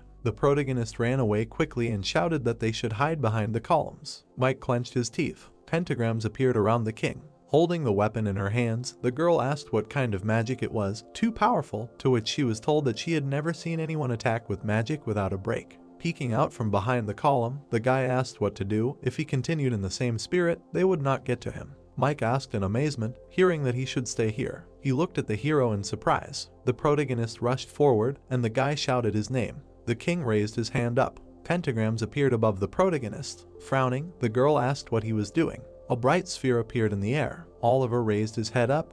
It was heard that he should hide. He frowned with anger. A bright glow appeared in front of the people. Smoke appeared around. Someone shouted the hero's name. The king sat on the throne. The smoke slowly dissipated. Suddenly, the monster looked in amazement. The protagonist appeared in the smoke. Raising his weapon up, he shouted that everything was under control. Standing behind the column, Hannah shouted what he was up to. Looking at his weapon, the hero said that the spear, that's it. This weapon is mentioned in Celtic legends. It was wielded by the knight Dermot, the hero and savior of Piana.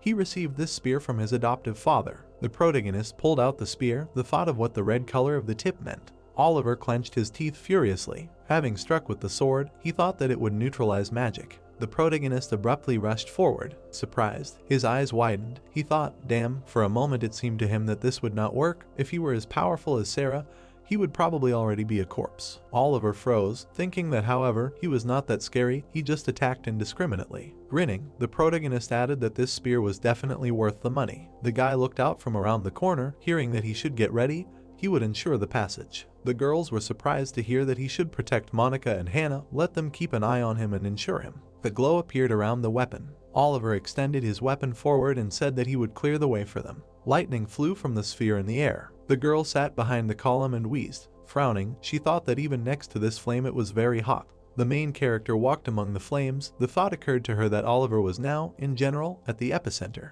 A glow appeared around the bow. Monica pulled the bowstring, thinking that she was not going to stand aside either. Suddenly she fired a shot. The king spread his arms to the sides. The arrow suddenly stopped. Raising her eyebrows, the girl asked what it was. The arrow stuck in the wall, and she added that it was a barrier. Suddenly, Hannah began to shoot from her weapon. Shots flew at the barrier. Bullets got stuck in it. Crouching down, the girl shouted that no, the barrier cannot be so strong, and how can it defend and attack at the same time? Looking away, Kate thought that this couldn't be true. Of course, Alex had warned her about the boss, but she couldn't even imagine that there could be someone so strong. The mage raised his hand, and she added that while she was covering herself with a barrier, they could only hide. Suddenly, the protagonist swung his sword. Pentagrams appeared in front of the king. The protagonist deftly reflected all the attacks. He dispersed the particles emitted by the attacks. The mage froze in bewilderment. Suddenly, he put his finger down. Suddenly, the ceiling began to crack. The stones began to fall sharply down. Oliver, opening his eyes wide, screamed that damn, he couldn't stop this attack. He raised his head up.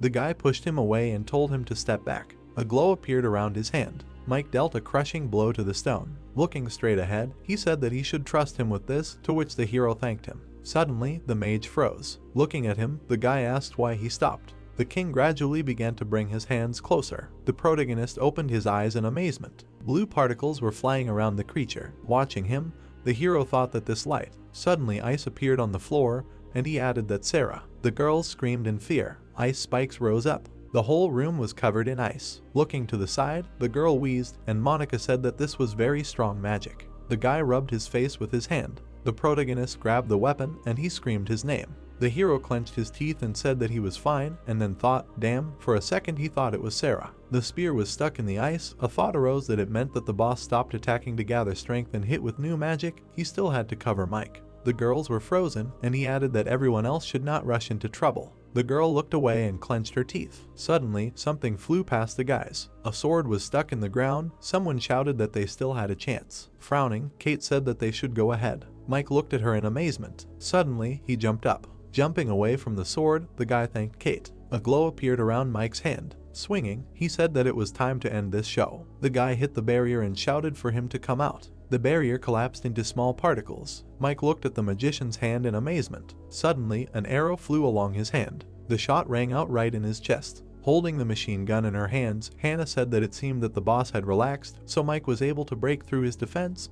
They were still frozen. Monica pulled the bowstring, and she added that they could still fight. The boss raised his hand up. The girl looked at him angrily. The arrow flew straight into the magician's head. She stuck right into it. The magician began to fall back. The boss fell onto the throne. Suddenly, the ice began to melt. Frowning, the protagonist asked that this was the end. Looking at the throne, the girl said that probably since the magic was gone, to which Mike asked what but why his clothes were here. Looking up, he added that why the boss had disappeared and the things. Kate and the protagonist looked in surprise. Turning his head, the guy shouted that he was not dead yet. Turning around, Oliver shouted that he was not. The girl looked at him in fear. Her name was heard. Stretching his hand forward, the hero shouted that he should go away. The protagonist exclaimed in amazement. The robe was put on the girl, and she asked what was happening. The girl was sleeping and dreaming of the graduation ceremony. Turning around, Monica exclaimed in amazement. Looking at her, Kate asked that she was okay, something was wrong. Looking straight ahead, she replied that no, she was fine, no strange feelings, on the contrary, she was even comfortable. Taking a step forward, the hero asked again, and Kate asked what could be. She had a feeling that the magic of this thing had somehow affected her, to which she replied that no, nothing like that. Putting his hand to his face, Mike asked what happened, said that they had just survived such a strong attack, and Kate asked what could be, some kind of artifact, in the sense of cursed. Turning her head, Monica said that no, she didn't think the thing was cursed, to which Oliver replied that they couldn't be sure, though. The protagonist looked away, hearing that he was being addressed. Pointing to the throne, the guy asked what happened to the boss. Standing in front of him, Oliver said that by the way, yes, to which the guy asked what, but he didn't know. Putting his hand to his face, the protagonist said that he originally used curses as an attack, so he assumed he was undead, to which Mike asked what curses. He said that but it seemed that the things he left behind were fine. Frowning, the protagonist said that maybe they were lucky and were able to neutralize the power of his magic, and then thought that yes, the boss left a robe behind. The image of the boss appeared, and he added that that's why he even thought that she was the boss, because he didn't see the body and the spells came from the robe. The girls stood aside. The thought arose that but if this is true, they must have destroyed what was under this cloak. Perhaps they really neutralized the power of magic. No matter how you look at it, it seems like an ordinary artifact. Lowering her head, Monica asked that he really does not know where the real boss is. The protagonist frowned and thought that what if he was wrong. The image of the girl appeared, and he added that then where is the boss that Sophia was talking about? The protagonist looked at the robe. The girl asked again in amazement, hearing what it was. Monika's eyes widened, saying that it was not her. The cloak was moving on its own. Suddenly, the ground shook beneath them. Looking down, Hannah asked what was happening. The walls began to shake. Lightning began to spread across the floor. Blue flames appeared around the column. They turned around in amazement. The girl's eyes widened. Suddenly, a monster appeared from under the ground. The creature's hand appeared. The people watched it. They covered themselves from the wind and shouted. Oliver looked away in surprise. He opened his eyes wide. A glowing blue stone appeared. The monster's eyes glowed red. Raising his head, the protagonist asked what the boss was. The creature looked at them furiously. The girls looked at him in fear. Gritting his teeth, Mike said that it was dangerous. Frowning, the protagonist thought that the boss was one that even Sophia couldn't handle, but given her experience, he wouldn't even risk assuming that they could handle it. The monster's paws glowed blue, and the thought arose that it was simply impossible. Hannah abruptly began shooting at him. The bullets bounced off the monster's body. Monica pulled the bowstring. The arrow bounced off the boss's head. Looking at him, the girl said that bullets didn't get him, to which Monica replied that arrows didn't either. The monster raised its head up. Light appeared around its tail. The guy looked away in amazement and turned to them. The protagonist gritted his teeth in fear. Suddenly, the monster hit the floor with its tail. The people flew into the wall. The guy crouched down and wheezed in pain. The protagonist looked at the girl in surprise. She was lying among the ruins, and her name was heard. Running towards her, the protagonist asked what was wrong with her, to which Hannah replied that it looked like her ribs were broken and she couldn't get up. Clenching his fist tightly, Mike said that he would try to attack him from close range. Oliver frowned, hearing that they were moving forward. Suddenly, he shouted loudly that no, they should stop. A voice was heard in the room. Why? Let them see. The guy froze in bewilderment and asked what it was. He opened his eyes in amazement. Red particles appeared around the monster. Sitting among the ruins, the girl said what the hell, and the protagonist replied that it was a curse. If they touched it, they would die. Looking at him in surprise, Hannah asked that they would die, to which he replied that yes, it was what was killing Sophia. Stretching his hand to the side, the guy asked what to do and what to do. He would be able to use the spear, to which Oliver replied that he could only use magic, and it would not work against curses. With her eyes wide open, Kate asked how that was possible. It meant they wouldn't even be able to get close to him. The monster looked at them. They heard what and how to attack then. Frowning, the protagonist thought that everything was very bad. Let him think about what to do. Looking straight ahead, the girl said that there was a hole. Particles were flying out of the hole. They heard something moving in it. The monster's hand crawled out of there, and someone asked again. A bunch of monsters began to appear. Gritting his teeth, the hero asked what the hell. A crowd of monsters stood in front of them. It was heard that it was just a fool. Mike froze, looking at them. Looking down, the protagonist thought that it was possible to just be surprised. Particles were flying around the monsters. A thought appeared that there were too many of them, and each one could cast a curse. Clenching his fist, the guy said that there was nowhere to let go, asked that they really have to fight them. Stretching his hand to the side, Kate said that he should stop, back, to which the guy asked why. The creatures were holding weapons in their hands. It was heard that they should not touch them, otherwise the curse would affect him. Damn.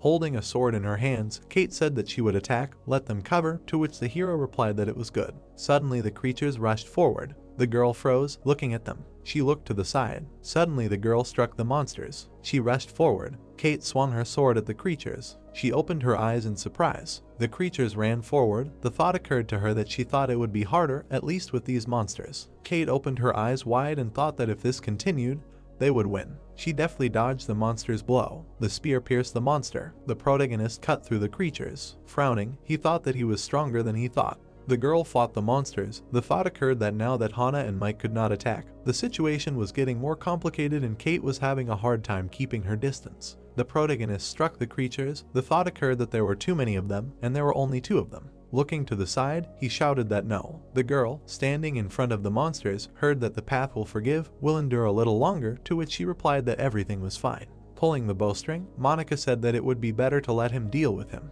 Oliver looked in surprise, hearing that they were not going in her direction. Turning around, he wondered what. The protagonist gritted his teeth and wondered where the remaining monsters were. Something was approaching the hero. The girl suddenly rushed forward. Kate struck the monster. She opened her eyes in surprise and thought about how their curses were so annoying. Swinging at the monster, the girl added that it was very difficult to fight these huge monsters, as if she got tired twice as fast as usual. The creature swung its weapon sharply. Kate turned around and exclaimed in surprise. She raised her head in surprise, hearing that he should go away. Suddenly a stone fell on her. Kate looked forward in amazement. Looking at the stone, she thought about it. The girl turned her head and thought that she was the only one who could throw it, and then said thank you to Mike. Suddenly she was amazed. Blood was flowing from the guy's mouth. There were corpses of monsters on the ground. Red particles were flying around the guy. Looking at him, Kate screamed, "No, what should she do?" Frowning, Mike said that they should forgive him.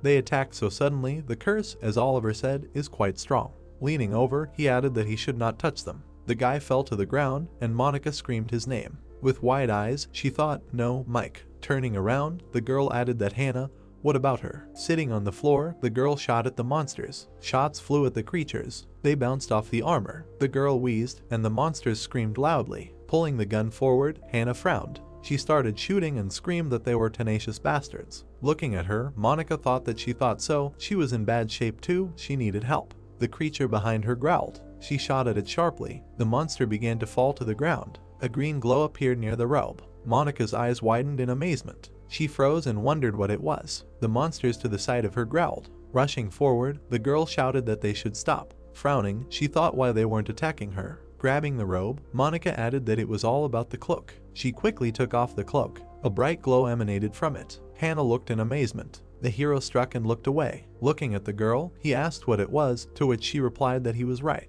Raising her hand up, Monica shouted that it was an unusual cloak. Holding it in her hands, she added that it absorbs curses. Looking up, the protagonist wondered what he was doing. Turning around, he added that if so, then with his help. The monster raised its head up. Looking to the side, the protagonist thought about how to get to the monster. Stretching his hand forward, he shouted that he should lend her the cloak. The girl's eyes widened, hearing that she should trust him. Oliver caught the cloak, and she responded approvingly. Holding the robe in his hands, the protagonist asked that he understood him right. Raising his head up, he said not to let him down. He was their only chance for salvation. Rushing forward, the protagonist shouted that he should protect him. He was rapidly advancing on the monster. The boss's eyes were glowing red. The protagonist clenched his teeth. Looking at the glow, he shouted loudly. Oliver jumped aside from the blow. Squinting, he thought that damn, he hits with his tail very hard, he will smear in an instant. Protection from curses will not help here. A glow appeared around the boss, and the hero added that there is no time to waste. Arrows flew at the monsters. The girl pulled the bowstring and said that now. The arrow wounded the monster. A bright glow appeared around the sword. Kate delivered a sharp blow to the monster. She clenched her teeth tightly, looking away. Monica looked at the smoke in surprise. A glow appeared around the monsters. The thought appeared that they were countless. Looking to the side, she added that she had run out of arrows. It was heard that they should come here. Suddenly, Monica turned to the side. Hannah grabbed the machine gun. Stretching her hand forward, the girl addressed her, and Kate said that she should stop, start shooting, and there might be a ricochet, and she would fall under the curse. Gritting her teeth tightly, she replied that she understood this, but otherwise they would not win. The girl began to shoot and screamed that there was no choice. Shots flew at the monsters and they screamed. The bullet bounced off the girl. She winced in pain and wheezed. Looking at her, Monica addressed, to which Hannah replied that everything was fine, better this way than standing aside and doing nothing. Tightly grabbing the machine gun, she said that now. The girl screamed furiously that they were finished. Shooting at the creatures, she added that she would kill them all. Bullet casings lay on the floor. The girl lowered her head. Kate frowned and asked her to think better of it. Monica shouted for her to watch. The monsters stood with weapons in their hands, and she added that there were still too many of them. The girls ran forward, and someone shouted for them to stay back. Hannah held a grenade in her hands. Looking away, she added that if they did not want to get hurt. The monsters looked at her furiously. The girl swung the grenade. She threw it up. Monica and Kate froze in amazement. Hannah began to fall down. She fell to the ground and stretched out her hand. Suddenly, a devastating explosion thundered. Kate rushed towards her and screamed her name. With her eyes wide open, she said that no, she could not believe it. Looking away, Monica said that she, in an instant, the monsters were lying on the floor, and she added that she had killed a huge number of these vile lizards. Frowning, the girl said that they could deal with the rest themselves. Tears fell from Kate's face. Looking at the girl, she said that she should forgive her. She tried to hold on, but she could no longer. Suddenly, Monica opened her eyes in amazement. Grinning, the girl said that, frankly speaking, she was also cursed. Monica shouted her name, to which Kate said that she did not think she would be useful in the future, so let them leave the surviving monsters to her. She grinned and said that she would deal with them.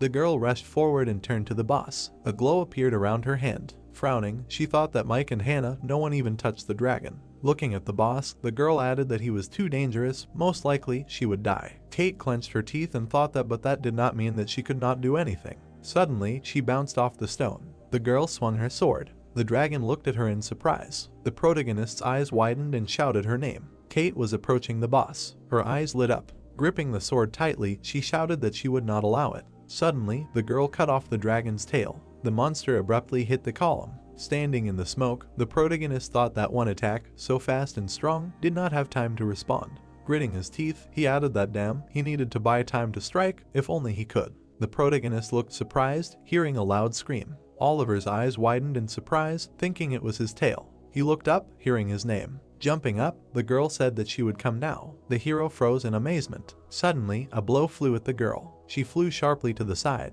Kate hit the wall, and someone shouted her name. The protagonist lowered his head and wheezed. The dragon raised his hand up. His eyes glowed red. A blue glow appeared around the spear. The protagonist stood with it in his hands. Frowning, he said that Kate, thanks to her, gave him the opportunity to attack. He needed it. The boss looked at him. It was heard that this was the chance. The protagonist looked away furiously. He pulled the spear up and thought about the maximum blow. The spear was approaching the dragon's chest. Suddenly, the boss flew to the side. The girl turned around in amazement. The monster raised its head up and screamed. The protagonist leaned down. The boss fell to the ground. The girl froze in the smoke. With wide eyes, she said that they did it. The boss was dead, and Monica added that they were able to attack the dragon. Rushing forward, the girl screamed the protagonist's name. She grinned and said that she was able to do it, to which he replied that it was wonderful, everything would be fine. Lying on the floor, the protagonist said that they needed to quickly get out and tell the knights. A bright beam appeared behind the girl. She turned around. Monica opened her eyes in amazement. A puff of smoke dissipated upward. Suddenly, the monster's hand flew out of it. The boss hit the ground. The girl pulled the protagonist aside. With wide eyes, she said that it can't be. The monster bent down to the floor. Looking at it, Monica thought that she had definitely hit it. Why didn't it die? Suddenly, the creature opened its mouth. The girl looked at the bright light in surprise. The boss suddenly launched an attack towards her. Monica started to run away, dodging it. She looked at the ice in surprise. Dodging the blow, the girl screamed loudly. The dragon stretched out his hand, looking at her. Suddenly, he hit the floor. Looking to the side, the girl thought that the dragon hit much harder than before. Now all that was left was to run. The boss raised his head up and growled. Monica flew to the side from the blow. She hit the wall. Bending over, the girl began to cough. Kneeling, Monica raised her head. Looking straight ahead, she sighed. Ice spikes appeared behind the dragon. Looking at him, the girl thought that this was the end. Gritting her teeth, she added that it would really end like this. Just like that, everything was in vain. Monica looked to the side, hearing the sound. The main character, lying on the ground, moved his hand. Looking at him, she heard a loud groan. The girl rose abruptly. The dragon's ice spikes flew at her. Monica ran forward quickly. The dragon launched an attack straight ahead. The spikes fell around her. The cup fell to the floor and broke. Standing near the table, the man asked how that was possible. How could he drop it? Leaning over, he added that Sarah should not come near, she could get hurt. Sarah looked at him in amazement. The cup broke into pieces, and she said that it was her mother's favorite cup. A drop of blood fell on the hero. Suddenly he came to his senses and moaned. The protagonist looked at the spike in amazement. The girl stood in front of him. A spike was stuck into Monica, and he turned to her. Oliver opened his eyes in fear. Looking at Monica, the hero asked what for, and she said his name. Sitting in front of her, the protagonist said that he should be quiet. She now. Tears appeared in the protagonist's eyes, and the girl said that she was asking. Taking the hero by the face, Monica said that Sarah, please. A view of the room opened up. It was heard that she would not be able to return, so he must. The girl began to cry and said that he must definitely survive and be near their daughter. The protagonist looked at her in amazement. She held his face. Suddenly her hand fell. The girl lowered her head down. Looking straight ahead, the protagonist turned to the girl. A bloody stain appeared. He froze and said no. A notification began to appear. Lowering his head, the protagonist shouted no. It was said that the task had failed. Monica was dead. A loud scream was heard. A message appeared that they could not prevent the second threat to Sarah. Sitting on the ground, Oliver screamed loudly. Tears flowed from his eyes. Monica was sitting at a school desk. She looked away. The girl was walking down the street. She smirked and waved. Monica was lying on the floor. The protagonist raised his head. The dragon was looking at him. Suddenly, the hero looked at him furiously. He jumped up sharply. Oliver grabbed the spear sharply. Rushing forward, the hero screamed for him to die. He was rapidly approaching the boss. Suddenly, a blow flew at him. The dragon struck the protagonist. The hero was lying among the ruins. He was immobilized, and then he thought that it was all his fault. The boss was standing among the smoke. A thought arose that it was he who dragged them to such a dangerous place. His recklessness was to blame for everything. The girl flew into the wall. Kate looked at Hannah. A thought arose that if only he had a plan. Blood was flowing from Mike's mouth, and the hero thought that he could not immediately figure out the boss. Monica was killed by a spike, and he added that no, he should not have gone to the tower at all. The protagonist clenched his teeth in anger. He punched the wall. Lowering his head, the protagonist shouted what the hell he was talking about. We must attack the dragon. We must protect Sarah. Oliver hugged the girl. It was heard that after so many promises, he swore to protect her and he will keep his word. Drops flew down. The hero began to cry and said that, but now it seemed to him that everything had only gotten worse. A bright glow appeared around the dragon. It hit the ground in front of the hero. The protagonist flew to the side. Looking straight ahead, he thought that even if he survived, what was the point if he could not protect his daughter? Oliver was flying among the debris. Suddenly, he opened his eyes in surprise, hearing his name. The protagonist turned his head to the side. Standing in front of him, the girl said that he should come to his senses. A glow appeared around her. Her name was heard. Taking a step forward, Oliver asked why she was here, to which the girl replied that he should not dare to die. He forgot about the promise. Christy stretched her arms forward and shouted that he promised her, to which he asked again. Particles began to fly forward, and she added that he said that he would never die. The protagonist looked in surprise, hearing that and more. A bright light appeared in front of him. He could hear that he promised this to his daughter. In the room, it was heard that he did not want to. Sitting in a suitcase, the girl screamed that she wanted to go to Greece. Looking at her, Monica said that but it was not possible. She frowned, looking at the hero. Taking the girl in his arms, the protagonist said that yes, they were going there for work, but it was dangerous and she could not go with them. Grinning, he added that they would return quickly, that she should not worry, to which Sarah asked if it was true, and he added that of course. The girl raised her little finger up. Looking at Oliver, the girl said that then she should make him a promise. The protagonist smiled, hearing that he should promise that he would return. Looking at her, he answered that of course, he promises, and Sarah said that they would clasp their fingers. They clasped their little fingers. It was heard that it was good. The protagonist's eyes widened. He flew to the side and thought about the promise. Oliver fell to the ground. The dragon looked at him. Smoke dispersed around the room. The spear stuck into the ground. He heard that he remembered. Holding the weapon, the protagonist added that he promised Christy and Sarah he would definitely survive. A memory arose where the girl said that he should protect her. Lowering his head, the protagonist thought that if he gave up now, no one would protect little Sarah. The girl held toys in her hands, and he added that she would become an orphan at such a young age, and in the future, only troubles and misfortunes awaited her. Holding the weapon in his hands, the protagonist thought that this cannot be allowed. He himself suffered in a past life. Raising the weapon up, he added that he will not allow his daughter to go through this either. A green glow appeared around his hand, and Oliver said that he would get out of this dungeon no matter what it took. Looking at the boss, the protagonist said that he would get out of this dungeon. Spikes appeared behind the dragon. It was heard that even if the ring on his hand lit up, and he added that he would have to sacrifice everything. The spikes rushed towards the protagonist. Oliver activated the king's ring. He raised his head up. A notification appeared that his defense was increased. His mana reserve was increased. Ice spikes flew towards him. The dragon looked at him in amazement. A bright glow appeared around the protagonist. He abruptly pulled the spear forward. The boss turned his head, looking at him. The protagonist clenched his teeth tightly. The dragon threw him aside. Oliver abruptly began to run towards him. The monster abruptly raised his hand. The hero jumped up and struck. The spear pierced the boss. His eyes glowed red. The monster extended his hand towards the protagonist. The protagonist flew to the side. The boss stood in the smoke. Suddenly his hand began to tremble. The creature's limbs began to break. The monster's fingers began to fall off. The dragon raised its head up. The protagonist took a step forward and said that yes, it worked. Extending the spear forward, he added that he should hold it like that. The girl looked away, and a thought appeared that thanks to her he remembered. Looking straight ahead, the protagonist thought that such an attack was used by the paladins in the quest according to the scenario. Maybe this creature is strong, but this does not mean that it can reflect all his attacks. Oliver looked away in surprise. A pink glow appeared around the spear. Looking at the weapon, he wondered what was happening, the color. His eyes widened. The protagonist wondered if that was really it. Lightning flew off the spear, and a thought appeared that the spear was neutralized when using magic, or mana, on the contrary, strengthened it. The dragon raised its head and screamed loudly. The hero's foot slid along the ground. Lightning appeared around the protagonist's hand. A bright blue glow appeared around him. Frowning, Oliver thought that the king's ring would soon wear off. He had little time. Looking at the monster, he added that he must finish this creature immediately. A sphere appeared from the dragon's mouth. Looking at it, the hero called for action. Suddenly, the boss attacked him. Oliver stretched out his spear in front of him. The weapon reflected his attack. The spear emitted lightning. The dragon opened his eyes in amazement. The protagonist clenched his teeth tightly. A bright pink light emitted from the weapon.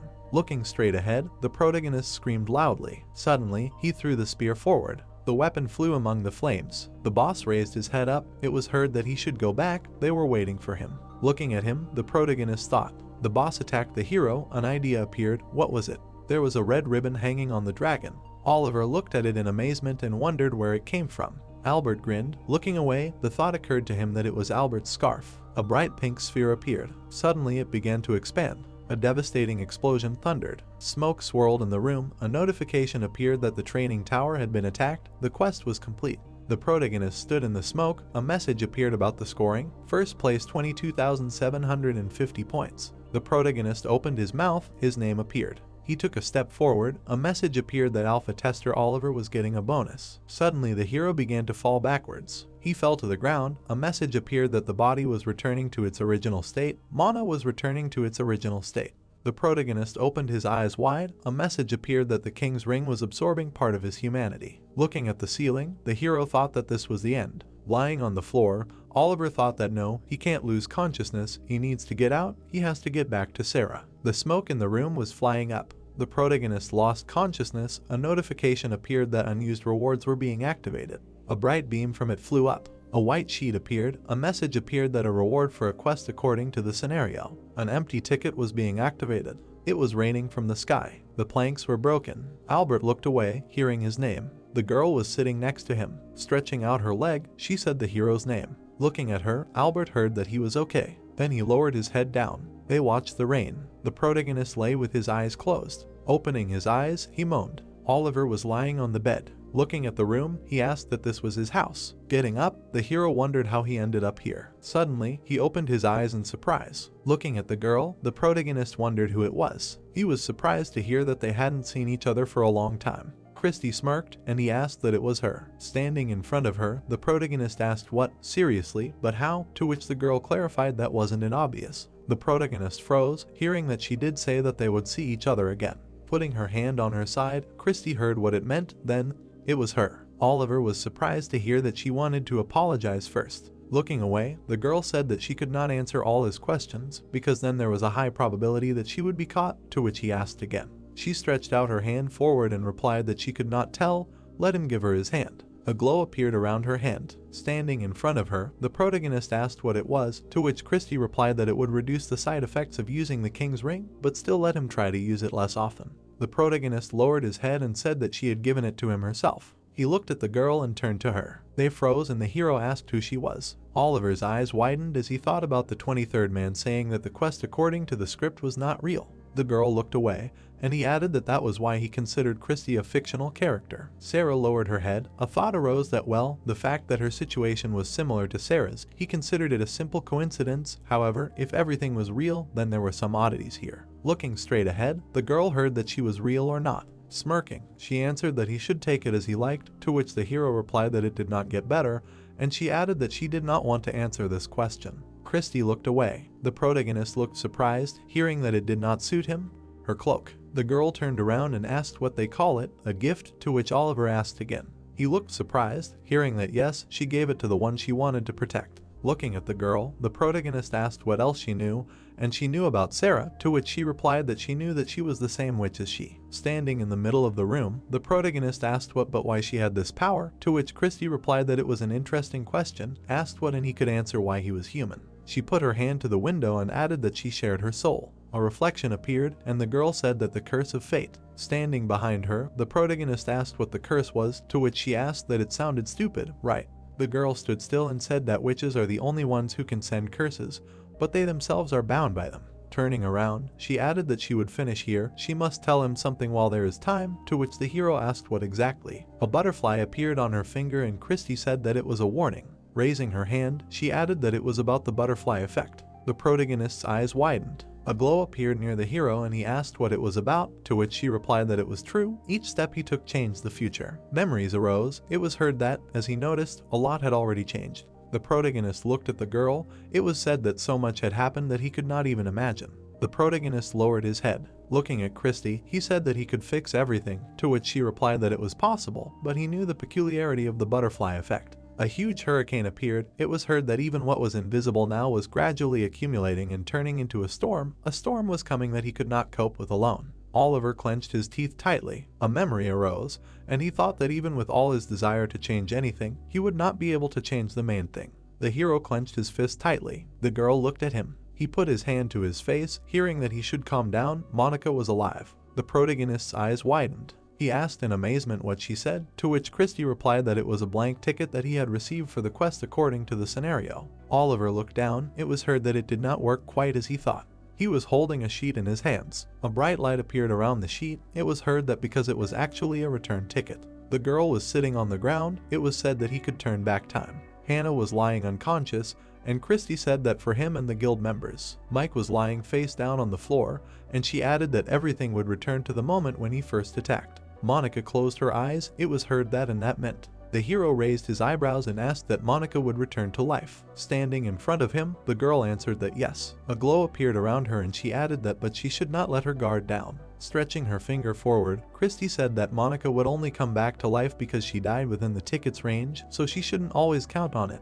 It's better to throw it away altogether. The protagonist clenched his fist, hearing that she always has a backup plan, but she doesn't know the future, so it's important to be prepared for the butterfly effect. A glow appeared under the girl and she said that it was time for her to go. She closed her eyes, hearing that but she still wanted to ask so much, to which Christy replied that she should forgive her. She said that she could be caught, they'll talk some other time. The protagonist shouted in amazement that he should stop. The girl turned around. It was heard that it was the last question. Looking at her, the hero said that he didn't know how she did it, but it was she who gave him the king's ring and this ticket. Frowning, he added that she was somehow connected to all this, asked why she gave him these artifacts. Christy turned around, hearing that why she was helping him. She smirked slightly. Oliver raised his hand. It was heard that it was obvious, because. The girl smiled widely. Looking straight ahead, she said that he protected and stood by her side. The hero looked at the glow. It was heard that it was obvious, because he protected her and stood by her side. The protagonist froze, thinking about what just disappeared. Looking straight ahead, he added that after the quest according to the scenario,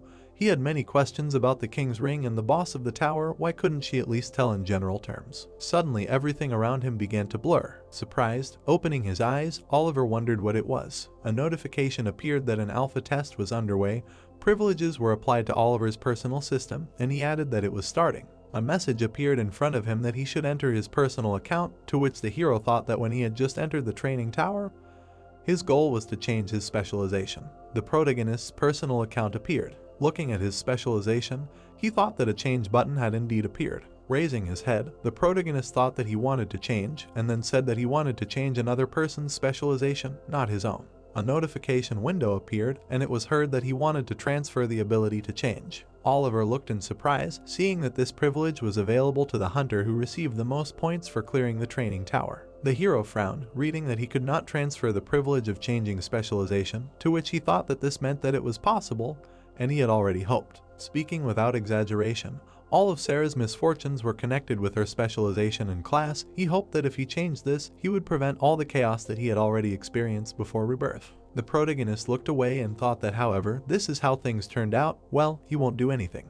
He raised his head and added that plan B would be to change his specialization to a stronger one. Oliver frowned, thinking that this wasn't that simple either, and then asked that his skills would change if he changed his class. A notification appeared that Oliver's specialization skill lunge would disappear when changing specialization, and the hero closed his eyes and thought that he thought so. Looking at the skill, he added that, frankly speaking, this skill is so effective that it would be stupid to refuse it. The hero extended his spear towards the monster, and the thought occurred to him that even after 15 years of training, some other skills might not be so effective. A bright beam from the blow appeared, and the thought occurred to him that even now, before a large-scale system update, this is one of the most balanced skills. Oliver stuck the spear into the floor and thought that, in addition, using more mana, the skill can be used several times in a row. Putting his hand to his face, the protagonist thought about what is more important. If he refuses to lunge, then 15 years of training will be in vain.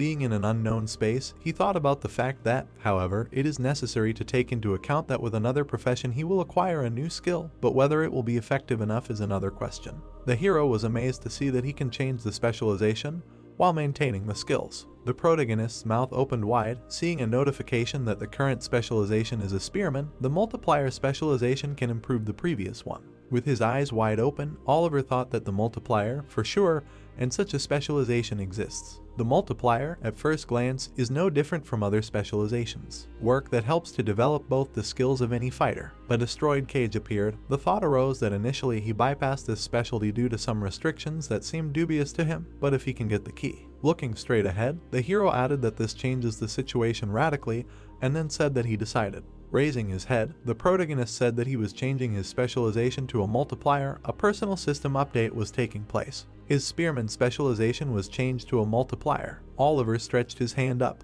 Lying on the bed, he asked what the hell, how often he would be thrown to different places. Opening the door, the guy said that he thought so, that he had already woken up. Raising himself, the hero asked what Alex was, where he was, to which the guy replied that he was at the headquarters of their guild. He found him in the tower and brought him out with the others. Alex looked confused when he heard what had happened in the tower, to which he asked what he had forgotten, saying that he had attacked the boss. Scratching his head, the protagonist said that that was it, to which the guy replied that it was an interesting reaction. The hero lowered his head when he heard that even the master couldn't handle it there.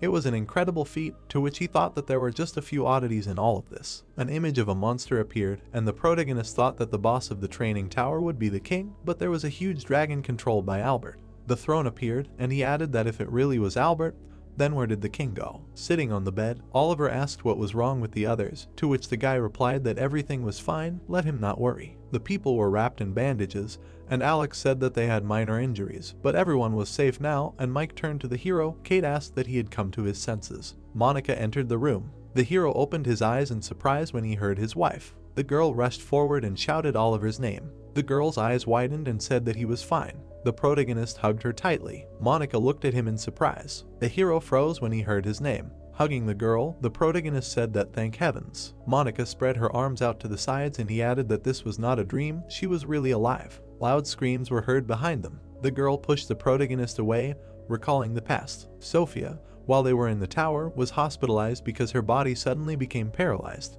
Now, fortunately, the disease has receded and she is better. When they met, the hero wanted to give her the reward for the quest because thanks to her parting words, he was able to achieve his goal. But she only asked to treat her to lunch. And the guys, it seems, because of the effect of the blank ticket, do not remember anything about that war. It was a little awkward, but he is glad that everything ended well, and decided not to tell them anything. All his goals were achieved. The guy raised his eyebrows and said that it was such a pity that they already had to leave, asked that maybe he would stay a little longer. Looking at him, Hannah said that it was time for her to go back, and Kate said that she also had training today, to which Mike asked that he was the only one who did not want him to leave. The protagonist looked away in surprise. Standing in front of him, the guy said that he wanted to talk. Alex clenched his fist tightly. It was heard that something happened. The guy leaned over sharply and said that thank you very much. Stretching his hands forward, Oliver asked what he was doing, to which Alex replied that he did not even know that Sophia was cursed. Looking down, the boy heard that it was quite difficult to understand, and if she hadn't said it herself, to which he replied that as he saw it, this was her character. The hero's eyes widened, hearing that if it weren't for him, Sophia would have died keeping her secret, to which he thought that, in general, yes, Alex was right. It seemed that the training tower was monopolized by the guild. But now that the existence of this dungeon was known, suddenly greedy people would try to challenge this tower, then a war would start. If they asked for help from the outside world, then disputes would arise. If the guild decided to solve this issue alone, then many people would die. Sophia, who did not want either one, ultimately decided to sacrifice herself. Stretching his hands forward, the protagonist said that even if it was not him, then someone else would still clear the tower, to which Alex replied that it did not matter now. Oliver looked surprised to hear that in the end, he was their savior, so he shouldn't underestimate his merits. Handing over his business card, the guy said that if he ever needed his help, he should contact him immediately, and he said this on behalf of the entire guild, not just himself. The hero grinned and thanked him, to which Alex said that he would have taken care of him if he had stayed here. Waving his hand, the protagonist said that he apologized, but he needed to fly away, to which the guy asked why he was in such a hurry if it wasn't a secret.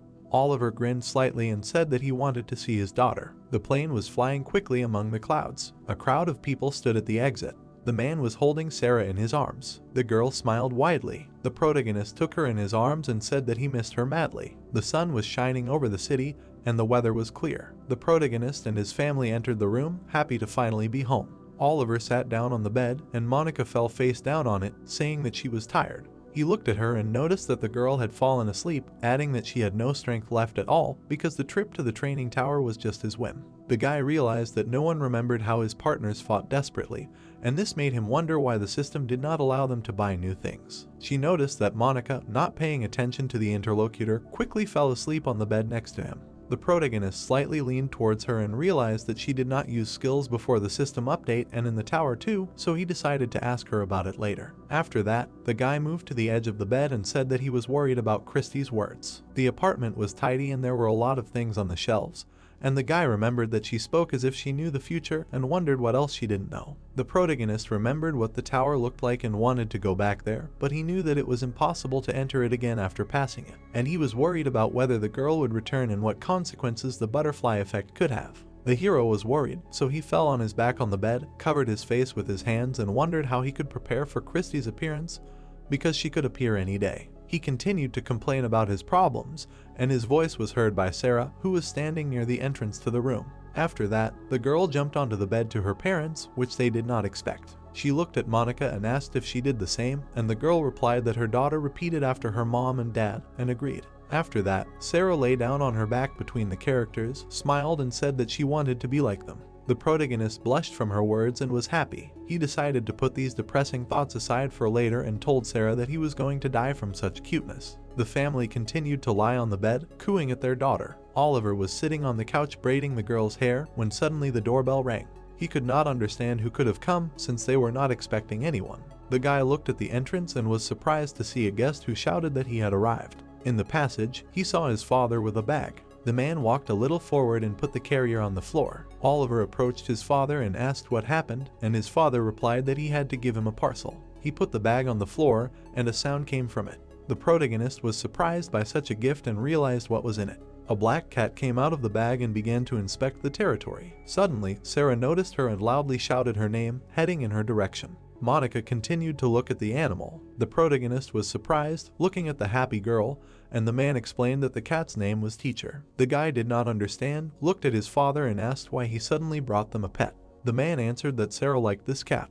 The girl continued to play next to them, and Monica looked at them in surprise. Oliver was outraged because he could not believe that his daughter could just like a cat. His father calmly answered that while he was gone, this kitten came up to the girl and was not going to leave. He also added that from that moment they became friends, and if the guy did not want to keep the cat, he would take her to himself. The protagonist was embarrassed, grabbed his neck and did not know what to answer since all this happened unexpectedly. Suddenly Monica answered that she agreed to shelter the animal. The guy was surprised, looked at the girl and asked if she really liked cats, and the girl answered that of course, because they are cute, besides they are easy to tame. The hero asked if the girl could be irritated by the fur, but the interlocutor calmly answered that if they took good care of the cat, there would be no problems. She asked the hero to look at the girl and the cat, and they looked at them. Sarah was happily sitting on the floor and petting the new family member. The guy understood that it was impossible not to love animals, but that was not the point, but that they could not keep her. After that, he imagined the union of a black cat and a witch, where the girl was dressed in a black robe, and next to her stood a pet, and this picture scared him a little. Suddenly, the teacher began to approach the cat and made a sound. The guy paid attention to her and their eyes met, and the cat made a sound again. There was a bracelet on the protagonist's hand, and he realized that there was no reaction to the mana, which meant that this pet was not dangerous to them. He was also worried that Sarah would never be able to make friends with anyone, so he shouted loudly to his family that the cat was staying with them and everyone was happy. The girl unexpectedly hugged her new friend and called her by name. After that, Charlie approached the guy and asked if he could talk to him. He stood near the aisle and calmly waited for his son to answer. They went into a dark room and silently looked at each other. The man said that this conversation was about his departure and added that, no matter how important the job was, the guy should never leave the child alone, and the protagonist was very surprised by such words. Oliver nervously asked his father if something had happened to him. Charlie replied that it was not about that and it did not concern him in any way. The interlocutor explained that the guy would not notice how his daughter grew up, and if he was constantly traveling, he would forget about her altogether, and the protagonist was surprised. His father also explained that he understood that his son was working for his daughter and she was still too young to take her with him. However, he emphasized that the girl should not be left alone. Sarah looked scared and watched as her parents left for a mission again. Charlie explained that he was only a grandfather and could never replace his mom and dad, so this upset the guy a lot and he didn't know what to do. The man crossed his arms and said that they needed to make up for lost time. The protagonist was surprised and didn't understand how to do this. The interlocutor raised his palm and suggested that if the guy worked a lot, he should get out and have fun on the weekend. After business trips, he could go on a trip with the girl. Sarah was spending time with her new friend. Suddenly, her mother called her and asked what she was doing. The girl turned around, looked sweetly at Monica and replied that she was hanging out with the teacher. Without thinking twice, she realized that she had let it slip and was very scared. The girl covered her mouth with her hands and said that it was a secret. The girl looked at her and was surprised. Her mother smiled, calmed her down and promised to keep this secret. She sat down next to her daughter and once again promised not to tell anyone about this. Then she asked what the cat had told her. Sarah looked at her and replied that the new pet had told her that Monica was very nice. After that, they heard Oliver talking to his father. The guy replied that it was time for him to go and that he would go to his family. They headed towards him. Monica asked if his father had really left already. The guy replied that he had just come in to give the animal back. The cat was lying on the floor and resting. Oliver added that Charlie had said that they should spend more time with their family. The teacher noticed them and looked. The protagonist began to enter the room and noticed that the pet was looking at him. The guy looked wary and worried. A bright crescent moon was visible in the sky. The protagonist was lying on the bed and trying to fall asleep. He looked at the ceiling and thought about how his daughter was talking to animals, because usually children communicate with imaginary friends. The guy understood that the girl was really able to understand animals and communicate with them. A blue glow appeared near Sarah, which made him think about her unusual abilities. The protagonist noticed the cat and remembered how his daughter made dolls move with the help of magic and once even created a golem. The teacher came closer to him and began to look straight into his eyes. The guy thought that perhaps the girl really could talk to animals. To check his guesses, he turned to the pet. The cat proudly sat on him and continued to look into his eyes. The protagonist thought that she could be unusual. He decided to ask her if she understood him to be sure of his assumptions. The animal opened its mouth, but then yawned loudly, which caused confusion in the hero. Soon the cat got tired of it and jumped off the bed. Oliver watched her and thought that he might have been wrong in his guesses. Suddenly, Monica came up to him from behind, which greatly frightened the hero, and he screamed. The girl came closer and asked if he really had just talked to a cat. The guy looked at her nervously and said that he was just trying to check. Monica was curious, but Oliver was ashamed and turned away from her. He remembered how he had to talk to a raincoat and a teddy bear because of the training tower. The guy realized that he had spent too much time there. Then he remembered his father's advice that he should not leave his daughter alone, and if he works a lot, he should find time to relax with his family. The protagonist looked depressed, but then called Monica, who was about to leave. He looked at her cheerfully because he had an idea. The guy suggested that they go on a weekend with the whole family to unwind. The sun was shining over the city, and the day was clear. There were many different things in the shops, and customers were looking at them with interest. Sarah asked her mother where they were, and she explained that you can rent clothes there. Monica looked at Oliver and asked if he would also try on clothes. The guy wanted to refuse, but his daughter noticed something interesting and said that it would suit him. He agreed with her choice. The girl leaned towards Sarah and asked if she would change clothes. The girl happily agreed. Oliver offered to change their wardrobe together and help with their hair. When he headed for the exit, Monica stopped him and asked if he really knew how to do it, since she was not sure of his skills. The protagonist smiled sweetly and reassured her, saying that he was not bad in this regard, although he did not know much. Cherry blossoms were blooming outside, and idols of spirits stood near them. There were many people in the square, and everyone was embarrassed when they saw Amanda and Sarah, who were dressed in traditional costumes. They looked happy and laughed. Oliver was also dressed beautifully and was proud of it. People could not understand whether they were workers or models. The girl turned her attention to Oliver and said that they did pretty well. She wondered where he learned to do hair. The guy smiled sweetly and remembered how he often played with her hair when she was resting. Monica confirmed that he really did a good job of it. They passed by people who were surprised at how many of them there were today. The girl and the hero noticed a sign with the inscription Dorama. It had a man on it in the name of the series When the Moon Stands Still. The girl started telling Oliver to look, and the protagonist was surprised because he could not understand what she was talking about. Sarah pointed to a cow with which people were taking pictures. After that, she began to diligently reach her tongue to her nose. The guy asked in surprise what she was doing, and their daughter answered that this animal can reach its nose with its tongue, and she also wants to, but she cannot. Monica did not like this idea. The protagonist took the girl by the shoulders and offered to go make sugar cookies, but the interlocutor was a little surprised by his offer. There was a sign near the building that said that you can make lollipops there. The protagonist said that she always loved them very much. The girl took a bite of the pastry and was delighted, as she really liked it.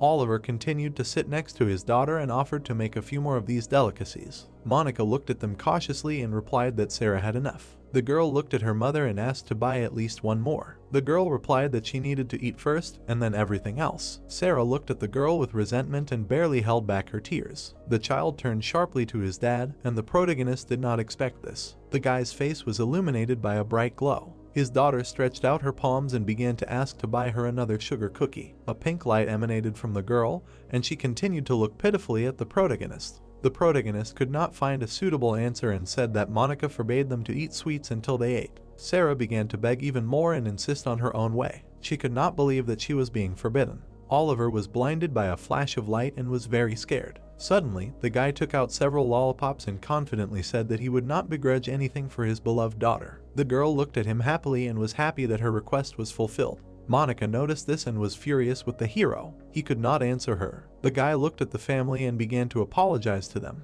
Oliver explained that he was powerless in front of the girl. Sarah agreed with him without thinking twice. Suddenly, the girl noticed an interesting place. She suggested that the parents go there, pointing with her hand. Near the entrance to the event there was a sign indicating its location. They were stopped by the organizer, who nervously explained that a child under 7 years old could not handle it. Sarah was shocked because she couldn't believe that she wouldn't be allowed. Oliver picked up his daughter and suggested looking for another place. The man interrupted them, saying that the parents could try themselves since there was a special competition going on at the event, and the guy was surprised. The interlocutor explained that if he got right in the center, he could get a toy. He decided to ask his daughter how she thought about this offer, and the girl looked at them with curiosity. Sarah replied that she saw a big toy rabbit in the shop window and said that she wanted her dad to win it. The interlocutor began to explain the rules of the game. If they won, they could take any toy for 10 arrows, and the cost of the game was 2,001, and he asked if they wanted to try their luck. The players shot at the targets, but their arrows flew past or did not reach the target. One of the tourists rubbed his head and was surprised that he was not succeeding. He thought that the game was much easier, but the target was too far away. The organizer behind him began to laugh because he realized that he had made the task difficult for ordinary people and it was almost impossible to hit the center. Monica began to aim her bow. The interlocutor reasoned that no one would win. Suddenly, the girl's arrow flew past him. He finished saying that no one would be able to beat him, but suddenly he noticed her success and became wary. The man was shocked that she managed to hit the target right on the target. The passers-by and the interlocutor continued to be surprised by her shooting experience and admired her. The organizer could not understand how she managed to hit the center on the first try. He thought that only a professional archer could do that. Monica stood calmly, looked confident, and the man continued to wonder who she was since he had never seen her before. Sarah hugged the rabbit, and Oliver noted that he did not expect that either. She looked at him and said that he was also not bad, hitting the target 7 times, after which the main character asked if the wind helped Monica. Frightened, Oliver looked at Monica, who asked what other wind he was talking about. She furiously declared that she was shooting against the wind. Sarah was playing with the toy and said that she wanted to try too. Oliver took her hand and replied that they would come when she was 7 years old, to which Sarah said that she would shoot better than him. She enthusiastically stated that it was so because she was all like her mother. Raising his hand to his chin, the protagonist thought that Sarah was similar to Monica, but her character was similar to him.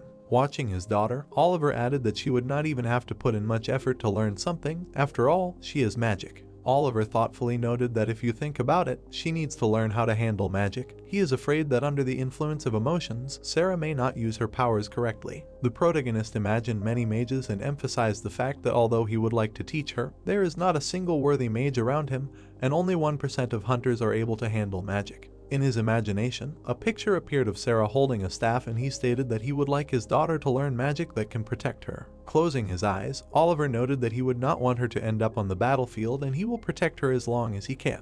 Turning around, Sarah shouted for the protagonist to catch up with them. Oliver had a smile on his face. He started running towards his family and reasoning that it could be overprotective, but she was only 5 years old. They approached the door. Sarah was holding Monica's hand. Looking up, the girl called out to her mother. Monica's face was scared. Smiling, Monica asked her not to worry, noting that everything was fine. She remembered standing in front of the ruins and noted that after the house was destroyed, parents and relatives who could be relied on, and even their close friends. Monica stood in front of the door and emphasized that she was there now. With a scared look, she mentally asked if everything would be okay, adding that she did not even warn about her visit. She remembered arguing with Oliver and noted that they parted on a bad note. Touching the doorbell, Monica reasoned that if she didn't do this, there would be no other chance to meet him. From behind the door came the loud voice of the protagonist, who asked who was there. Standing in front of the door, Monica turned to him. Oliver opened the door and asked what happened. Smiling, Monica greeted him. Raising a trembling hand to Sarah, she asked her to say hello to her father. Monica felt an evil atmosphere and thought that she suddenly came and asked to look after Sarah. It was quite awkward, but she was his daughter. Oliver had to take care of her. Monica lowered her gaze. Surprised, Sarah looked at the protagonist. Monica turned her gaze to her ex-husband. An angry aura emanated from him. Looking at the dumbfounded Monica, Oliver asked if it was awkward. Looking at his daughter, the protagonist asked if she was that crazy and if he thought he was ready to keep a person who had destroyed an entire house. Monica was dumbfounded as Oliver said that she herself had never thought that she would raise a monster, after which he offered to hand her over to the Tower of Magicians. Raising his hand, the protagonist said that if she did not want to, Monica's clothes suddenly changed. Oliver, looking crazy, said that she would have to work in his guild for the rest of her life. Monica woke up in a cold sweat. She tried to catch her breath. Monica, scared to death, asked what kind of nonsense this was. Looking at the protagonist, she wondered why she had dreamed of him. Oliver was sleeping peacefully. Surprised, Monica emphasized the fact that the protagonist would not have said such a thing. The cat was watching her. She was sitting on the floor. The plot takes us to a magic tower that stood under the starry sky. The guy raised his hand to a cup of tea. He looked at William and turned to him, then asked if everything was okay. Holding the back of his head, William replied that everything was fine. He had a strange headache after his trip to Korea.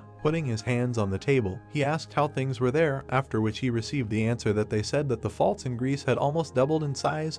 He was informed that the knights had taken them upon themselves. Puzzled, William asked if this had happened in Korea last time. He approached the map and said that he had no idea how it was all connected, and the plot told us that at present, after the sudden appearance of faults in Korea, their number around the world began to increase exponentially. Examining the stickers, William said that the places and times of the faults' appearance are different. Even natural disasters have reasons for their appearance, but here he cannot even guess what the matter is. William crossed his arms and thought that even though the rifts were appearing more often, they were still dealing with them. But if this continued, hunters all over the world would have their work cut out for them. He raised his hand to the map and wondered why this was happening. William was dumbfounded and wished he had some kind of clue. He suddenly grabbed his head in pain. His vision went blurry. William was shocked by this. He looked at the guy and ordered him to give him a pen. The guy watched as William began to draw something on the map. He began to draw a line between the stickers. William took his hand away from the board. The dumbfounded guy asked what it was. Looking at the board, he replied that it was a hurricane.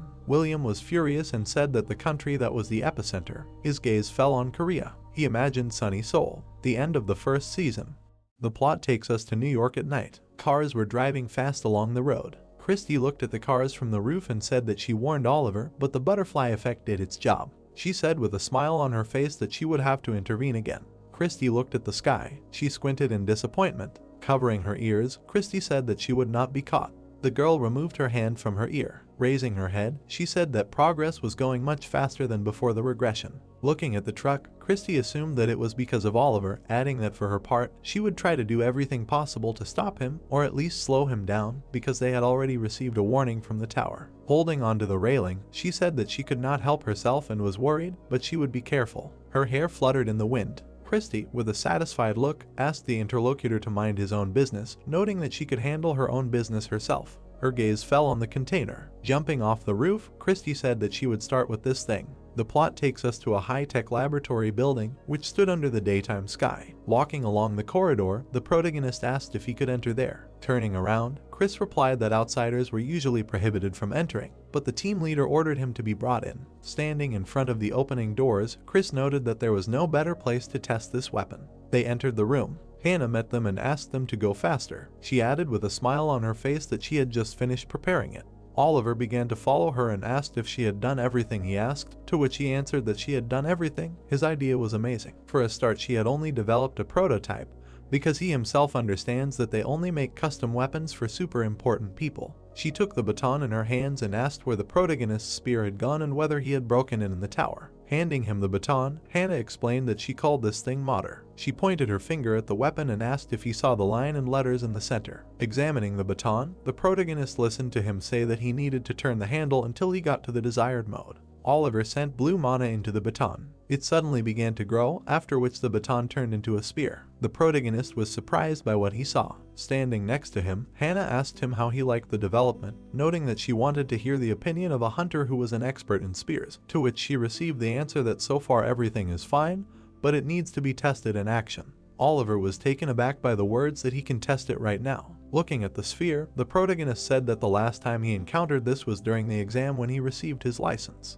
He closely examined the dummy in the form of a sphere. Hannah said with a satisfied look that since this was a test of the weapon, and especially the prototype, it was impossible to go straight to the dungeon, and then asked what monster he wanted to fight. Raising his head, Oliver asked her to choose an opponent for him. The dumbfounded protagonist saw how the sphere transformed. A huge demon appeared in front of him. Sitting at the computer, Hannah said that they could recreate the bosses since they easily obtained information about him. A puzzled Oliver stood in front of the boss and listened to the fact that the spear had many modes and he would be able to play to his heart's content. Squeezing the spear in his hand, the protagonist wondered what would happen if he switched modes. The tip increased in length after switching modes. Looking at the spear, Oliver reasoned that a pike is a long spear from 5 to 6 meters long, used from the end of the Middle Ages to the beginning of modern times, after which he said that the length is impressive. The monster watched him closely. The protagonist thought with a serious expression that it was a mimic and that he had spent a long time with it the last time they met. Oliver remembered how he had swung his spear and noted that his fighting skills had improved since then,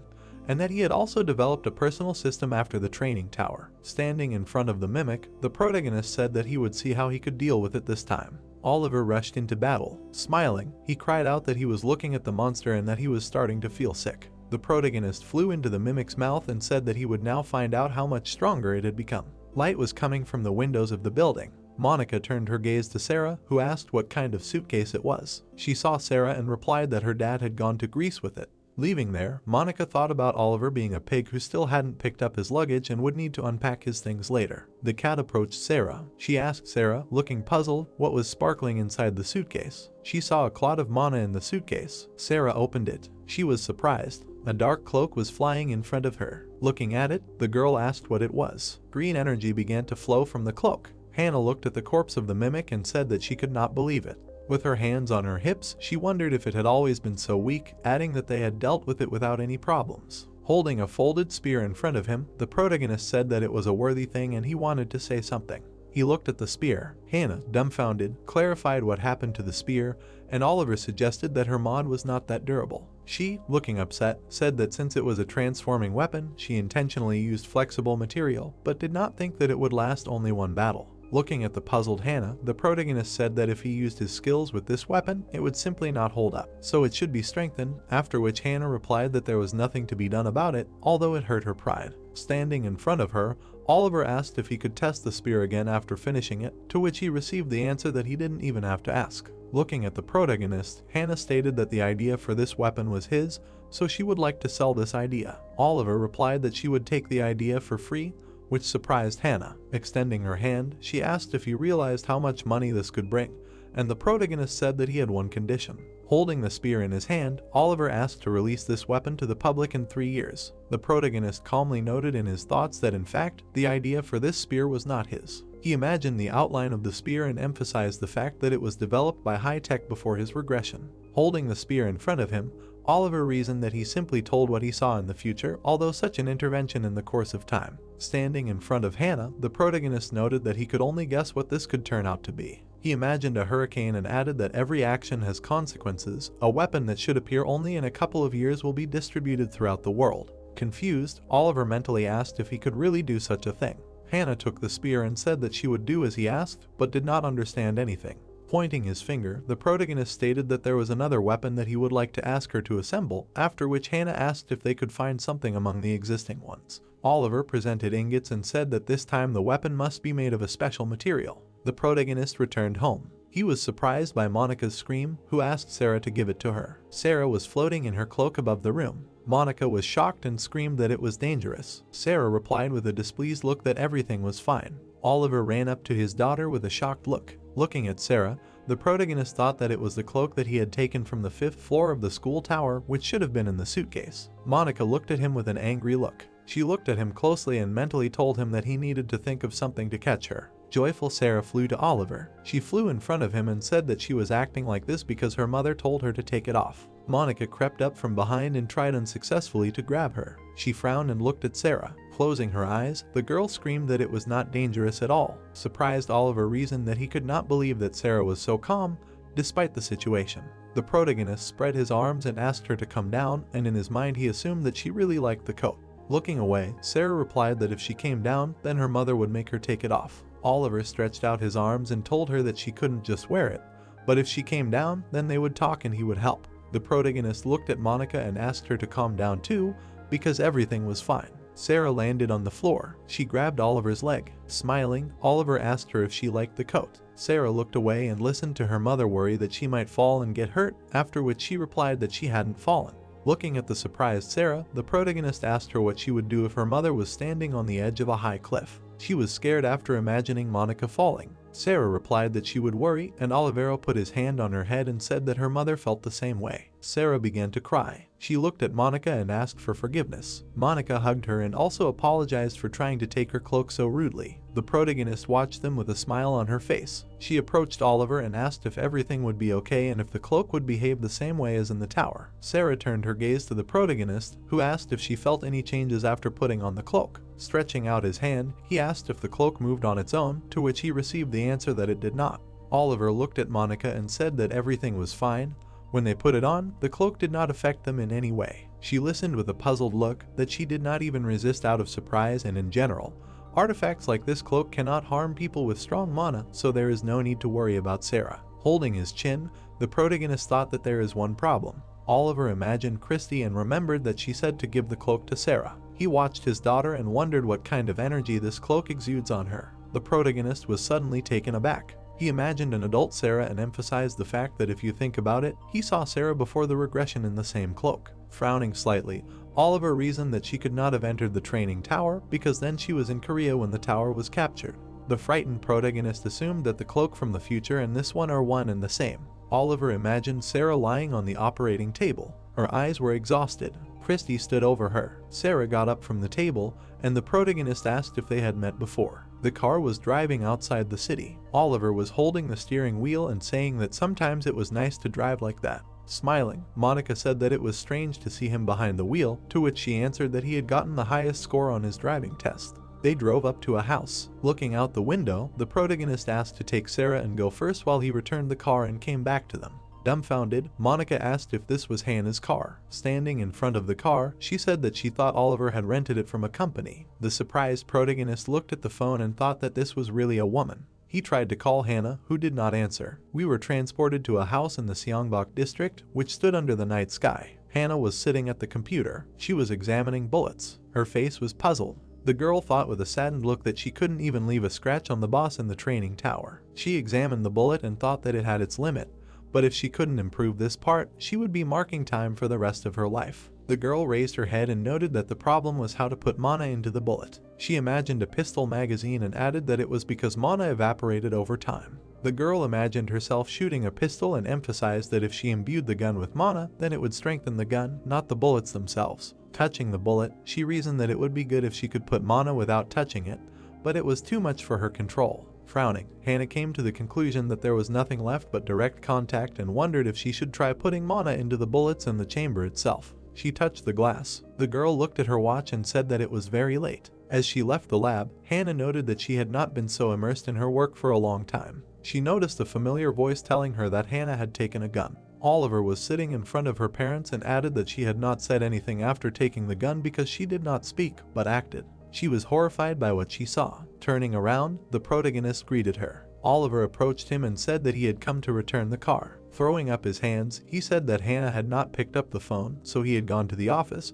where the security guard had told him to go home. Putting his hand on the table, the protagonist noted that he had thought that she was waiting for him, after which Hannah stated that the guard had meant that he should go to his home. Looking at the stunned girl, Rick said that he had told him their address. Keeping his hands behind his back, he asked why he had not told Oliver their address. Confused, Hannah replied that it wasn't that it couldn't be done. The joyful protagonist told Nancy that he would talk to her daughter and then continue the story. Leaning on the table, the girl said that he could have returned the car another day, after which she asked where he got the address, to which she received the answer that it was left in the navigator. Oliver calmly said that he also wanted to ask something about the weapon he asked for earlier. Confused Hannah said that this material, Flern, is not available in the required quantity. The protagonist was taken aback by these words. Sitting opposite, Oliver said that there is not much demand for this material, after which Hannah said that she does not know why, but it is as if someone deliberately took all the supplies, there is nothing left. She, with a surprised look, suggested trying something else, noting that this material is not suitable for making weapons and it seems that its effectiveness will be low. Folding his arms, the protagonist replied that this is impossible, it must be Flern. They clashed eyes. Looking away, Hannah said that she was trying to get at least a little, but it would appear in small quantities. If it was really urgent, then it would be faster to place an order with a blacksmith than with a large company like them. Surprised, Oliver imagined the blacksmith's face. He answered thoughtfully that in that case he asked a familiar craftsman. The light in the house suddenly went out. The guys looked at the ceiling, where sparks were visible. Looking at the extinguished lamps, Hannah clarified whether it was a short circuit. Her parents were taken aback by what they saw. Rick got up from the table and asked his wife to stay there for a while. Looking out the window, he noted that he would check the security and return. Rick was surprised. The guard held his hand in front of his mouth and tried to shout something. Hands appeared from the darkness behind him. They began to drag him into the darkness. Rick was shocked. Nancy was sitting at the table and heard her husband ask her to come to him.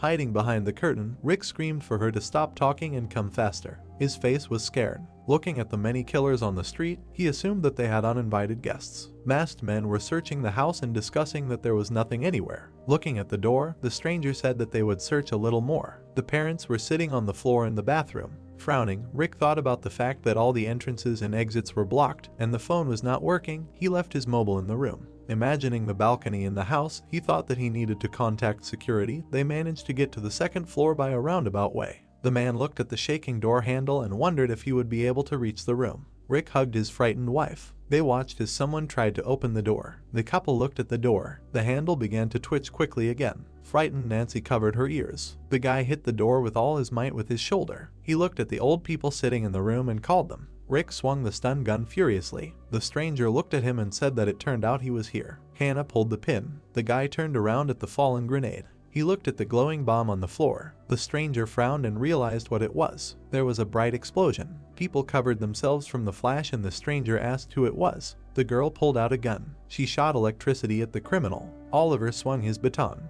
The main character dealt multiple blows to his opponents. Hannah shone a flashlight at her parents and asked if they were okay. She stood worriedly in the doorway in front of the family. Rick and his wife were leaving the room and he replied that they were fine. Hannah stood in front of her parents and said that she had already called security. They took care of everyone on the first floor, so everything would be fine. The guy was standing on the balcony, saying there was movement downstairs. He looked at his surprised girlfriend and said they were so beaten down that they wouldn't be able to get up, and it looked like they had reinforcements. Oliver looked down and said the girl should stay with her parents and protect them, and he would go downstairs and meet the guests. Hannah looked after him and asked if he would take a flashlight, and he said a baton would do. He turned around and said with a smile that it was because he could see in the dark. People were searching the room downstairs. The guy looked at the safe and decided he had found it. He looked away and thought about how he had been told to bring this thing under the guise of taking a hostage. The stranger looked at the people and thought that even if they hired amateur fools and not professionals, it didn't matter who they were, they would still be thrown out. The guy shone the flashlight down, thinking that it would be difficult, but he would have to take the entire safe. If he had time, he would be able to open it. But the owners had probably already called security. The criminal stood by the window and thought that Chairman Rick should already be captured, so he needed to find out the password from him. He looked ahead in surprise. The stranger shone the flashlight into the crowd and shouted that there was someone there. The protagonist ran behind the guy. Oliver hit him in the neck with a baton. The opponent fell to the ground with a crash. The criminal looked at the many attacks and asked where they were coming from. Frowning, he thought about the fact that he couldn't catch his movements because of the darkness. The protagonist hit the guy in the neck. The stranger turned around at the running shadow. He quickly put his hand under his vest. The guy threw the knives forward, wondering if he was there. Oliver ran past the blades. The protagonist swung his club. He deflected many knives. The criminal frowned and thought about how he had so easily deflected an attack from a weapon containing mana. The guy stood in front of his opponent and wondered who he was. The protagonist hit him with a club. He looked at the enemy with burning eyes. The stranger looked at him angrily and realized that he was a hunter and clearly knew how to fight people. The guys were fighting each other furiously. The criminal was clutching the knife with trembling hands. He looked at the running Oliver and thought that he didn't think there was another hunter here besides Hannah. There were a few minutes left before the guards arrived. Would he have time to finish him off?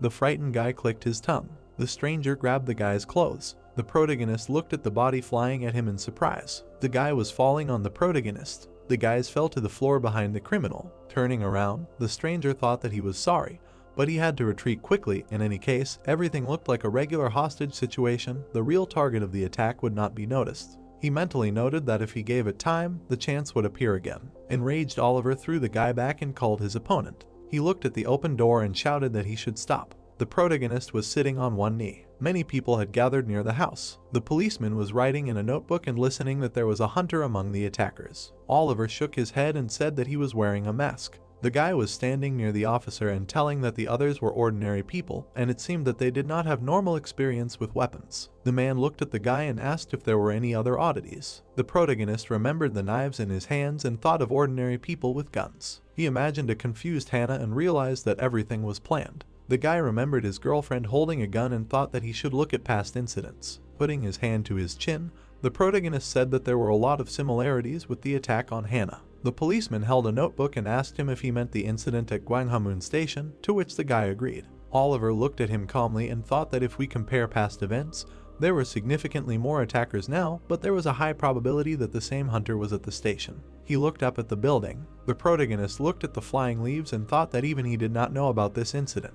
The guy looked at the house and thought that this meant that before his regression, this was almost never talked about or the attack never happened. Oliver imagined the girl, thinking that because of her, a lot had already changed. He looked at Hannah in the crowd, wondering if something could have been distorted at the moment when he saved her, because he tried not to influence the events too much. The guy stepped on the grass and thought that somehow it still changed the future. The protagonist walked across the lawn and thought that maybe such things are inevitable. Oliver sat in the car with people and told us that after everything was over, Chairman Rick, overwhelmed with gratitude, sent him home by car. The plot moves us to the forest, where the sun was shining over the mountains. A window with information about the protagonist appeared. The system reported that he was an ordinary spearman. The guy stood in front of the screen with a smile and thought that he was ordinary. It would seem a simple word, but it is an indicator that you can grow professionally.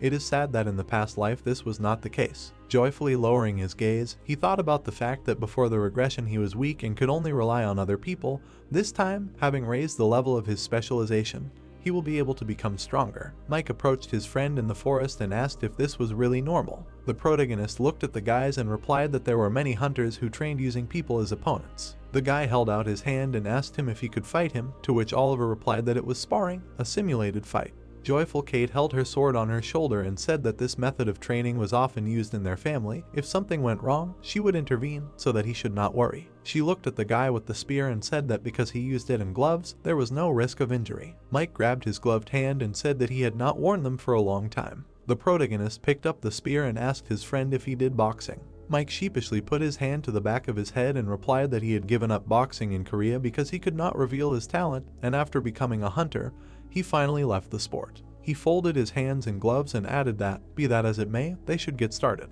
The guy put his fists out and said that over the years of training he had gotten used to sparring with people. Oliver smirked when he heard that he should be careful and not get hurt. Standing between the guys, Kate said that they could start after her clap. Let them get ready. Mike quickly ran up to his opponent at the girl's signal. The protagonist parried the attack with a spear. The opponent ran back. The protagonist looked angrily at the smoking spear and thought that the opponent was very strong. He looked at the shadow with fear. Mike delivered a powerful blow to the opponent. Oliver fell, thinking that he was fast. The guy furiously raised the spear. The protagonist hit the opponent in the side. Frowning, Mike spat to the side. The protagonist looked at him with fear. He was lying under the opponent, thinking that he did not care about the blow. Gritting his teeth, Oliver thought that if he made a grab, he was done for. The guy quickly stretched out his leg. The protagonist hit his opponent in the leg. Mike stood over him, confused. The protagonist swung his spear. He struck a powerful blow to his friend's stomach. The guy coughed in pain. An alarmed Kate stood with a sword in her hands. Oliver poked his spear at his opponent. The protagonist frowned at him. Looking at the guy's chest, he thought that he had definitely hit him. The guy looked at Mike, who was standing, and thought that it felt like the stick had hit an iron wall. The opponent swung his fist furiously. The protagonist looked at him, frightened. The girl held the sword out between them and said that that was enough. The guys looked at their friend. Kate stood in front of the guys and said that the sparring was over. She pointed her sword at the confused guy. Holding out her weapon, the girl announced that Oliver had won. Mike stood next to his friend. He looked at his girlfriend and asked why, and she replied that it was not a spear, but an ordinary stick. Kate looked at the stick on the ground and said that it was because the fight was a training one. Mike put his hand to the back of his head, listening to how if the fight were real, the opponent's blow would have pierced even armor, so he won. The main character sat on the ground with a smile and said that his friend scared him, let him relax a little. He took the glove in confusion and thought that Mike was the future king of fist fighting. For him, progress was already just exchanging blows with him, and not immediately flying away. Standing in front of his friend, the guy thought about the fact that although Kate awarded the victory to him, his feelings said, rather, the opposite. Oliver was surprised to hear his name called. The girl picked up the wooden spear. She held the stick with a smile and asked if she could ask for a favor. Meanwhile, the girl looked at the basket and called her mother. A happy Sarah was walking with her mother through the woods and asking if her dad would compliment her. Monica held her daughter's hand and said that of course he would when he saw the sandwiches she had made, and the girl objected. Looking at her surprised mother, she said that dads should tell moms that they are beautiful. The girl walked past the trees and said that that's what they said on TV, that dads should tell moms that she is beautiful, that he loves her and all that. A serious Sarah raised her finger and said that they said that on the program Family Relationship Clinic, why this couple broke up. Monica looked ahead in confusion, thinking that her daughter had seen something strange on TV again. For an ordinary couple this is all true, of course, but she and Oliver do not have such a relationship. She watched as the guy fought with his friend. The shocked girl stood in front of the battle and thought that they were training. Now it was clear why he called people. Monica looked away worriedly. Sarah was holding on to her mother in fear and asking why Dad and Aunt Bunny were fighting. Turning to the girl, she asked what if someone gets hurt. Mom watched as the girl stretched out her hands with Mana and said that this was not a fight. Sarah closed her eyes and shouted that they should stop fighting. The fighting boys looked at the flash of light in shock. Kate sat in front of the wall that appeared and asked what it was. The frightened girl ran to her father and called him. Hugging her surprised dad, she said that you can't fight, Aunt Bunny is kind. Monica stood behind Kate and asked if she was okay. The girl stretched out her hand to the wall and said that everything was fine. Although this wall surprised her a little, she saw such magic for the first time. There is only one magician who can do something like this so quickly with two hands. She touched the wall with her finger and said that there is only one magician in the world. Oliver happily hugged his daughter and asked why she came here. Sarah smiled and held out the basket and said that she and her mother made sandwiches. Stroking her daughter on the head, the protagonist replied that she was very clever since she made sandwiches herself. The girls looked at them embarrassedly and Kate said that the girl was very cute. They smiled tensely, hearing the guy's voice. Mike stretched out his finger discontentedly and asked if anyone would explain to him what it was. The shocked guy stood in front of a huge wall. He looked at the basket and the drink, asking if the girl really owned magic. Sarah breathed enthusiastically on the ice wall. Stunned, Mike sat in front of his friend and said that her power was frighteningly great. He looked away in confusion when he heard his name being called. The protagonist put his finger to his lips and said that it was absolutely necessary to keep it a secret. Mike was sitting on the blanket and asking why he had to keep quiet. His daughter was a genius, that was so cool. Oliver looked down and replied that he didn't want to endanger the child. His friend looked at him in surprise. He looked at the sad guy and thought that something had happened. The guy put his hand on his friend's shoulder and said that he didn't have to worry. There were many uncertainties in life, but he knew one thing for sure. Mike hit his chest with his fist. Smiling, he said that he wouldn't tell anyone his secret. The protagonist smiled sweetly. Looking up at the clear sky, he thanked his friend. Monica approached the guy and called him. She looked at him sadly and asked what to do if the Rift Control headquarters noticed fluctuations in magical energy. Oliver shook his head, saying that he didn't think that would happen now. Looking at his happy daughter, he said that this time the magic was not as large scale as when Sarah stopped the rain, and she did not spend so much mana. The ice bear took much more energy. The guy looked down and thought about something even more important. The main character looked at the melting wall and realized that he felt how the girl controlled her power. Oliver watched his daughter run to Kate, thinking that before this magic was beyond her control and manifested itself with strong emotions, but this time she did everything consciously. Closing his eyes, he wondered why the magic suddenly became more stable. After all, she had not seen magicians and did not learn from anyone what happened while he was in Greece. On the blanket there were containers with sandwiches and soda. The guys happily ate lunch and discussed how delicious it was. Oliver held a sandwich with a smile and said that Sarah could become a cook. The girl looked at her happy mother. Looking away, she told her father that, in fact, it was her mother who did all this. The main character smiled and replied that she must have helped her, so it turned out that they cooked it together. He stroked the happy girl's head and said that she was their beauty and that she also helped her mother. Frowning, the daughter said that this was not it. Oliver looked at Monica in confusion, thinking that she wanted him to praise her. Sarah grabbed her mother's hand and told her father that it was she. Raising her finger, the girl asked her father who made the sandwiches. The girl looked at him seriously and said that he only praised her. The guy blushed embarrassedly, hearing that he should praise his mother in the same way and say that she was beautiful. All the guys looked at him in shock. Smiling, the protagonist sat on the blanket and thought about how she was trying to bring them together. Everything she said was so logical that he couldn't get out of it. He sheepishly put his finger to his cheek. Looking at the surprised girl, he asked why she shot him. The guy put his hand on his heart. He looked at her with a smile and asked what kind of arrow of love had pierced his heart. Dumbfounded, Monica blushed and laughed. Kate raised her hands in shock and said that she had a slightly specific taste. The girl sighed next to her daughter and asked why he had tried so hard. She smiled sheepishly and noted that he could have just said that she was beautiful. The protagonist looked at her sweetly, deciding that it was usually much harder to say directly. He sat in front of the girl, thinking about how he was connected by memories in which death took her when he was trying to get closer to her through something more than jokes. Closing her eyes, Sarah said that Dad was just shy. The boys were happily sitting on the blanket and Oliver was saying that it was a misunderstanding. Dad was brave. The plot moves us to the house where the girl was saying goodnight. Monica was sleeping on the bed with her daughter. She opened her mouth. Plunging into sleep, the girl saw a red sky. Black smoke filled the destroyed city. Buildings caught fire and fell into the street. The boys stood in front of many corpses. Oliver fell to his knees. Looking desperately, he asked what was going on. The main character looked at the burning houses, listening to the monster single-handedly destroy the city. The frightened guy was sitting on the ground and screaming that it was not a monster, but a natural disaster. Monica turned around discontentedly, hearing the guy say that she was alive. John walked towards the girl, saying that thank God there was at least one normal hunter left. Grinning, he said that they needed to line up and find him. Monica looked at him furiously. She stood in front of the guy on the street and answered that it was too dangerous. With their powers, they wouldn't even be able to scratch him. The guy looked at the serious girl and said that they could handle it. Grabbing her by the chin, he told her that the rest of the scum had failed. But for them it was possible. They were the coolest fighters, members of the organization Knights. They would stop this natural disaster. Frowning, Monica replied that she didn't understand what he was talking about. She didn't have such powers and she didn't want to.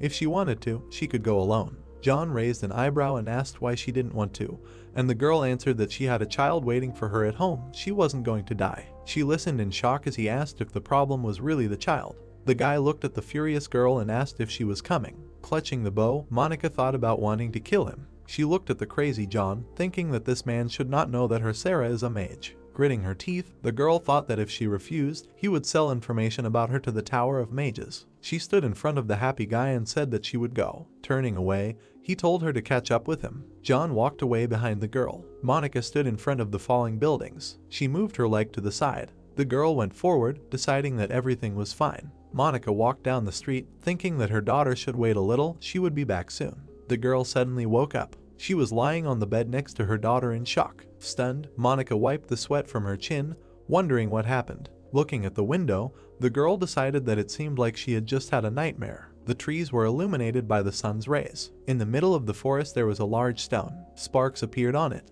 A powerful explosion occurred. Hannah watched Oliver standing near the stone and said that he looked better. The protagonist held the spear and said that it was much more comfortable, and the material had become much stronger. Now it would easily withstand his lunge skill. Smiling, the girl replied that this was because it was made by a pro. The guy stood in front of her, saying that she had previously said that there was a lot of data related to the weapon and that she personally participated in its creation. Looking at his friend, he asked what happened next. Hannah remembered the tied-up guy on the chair and said that the investigation was still ongoing, but they had not yet managed to find out exactly who was behind it. Those who were caught said that they were from the pacifist organization Farewell to Arms. Angry, she said that they clearly did not understand logic and asked how they could call themselves pacifists and attack people. The girl waved her hand and added that their plans had changed. Raising her finger, Hannah said with a smile that it was about the organization's plans. This time they would not be dealing with the dungeon, but with a group attack. Oliver folded his spear and said that in that case, they would need to clear the field.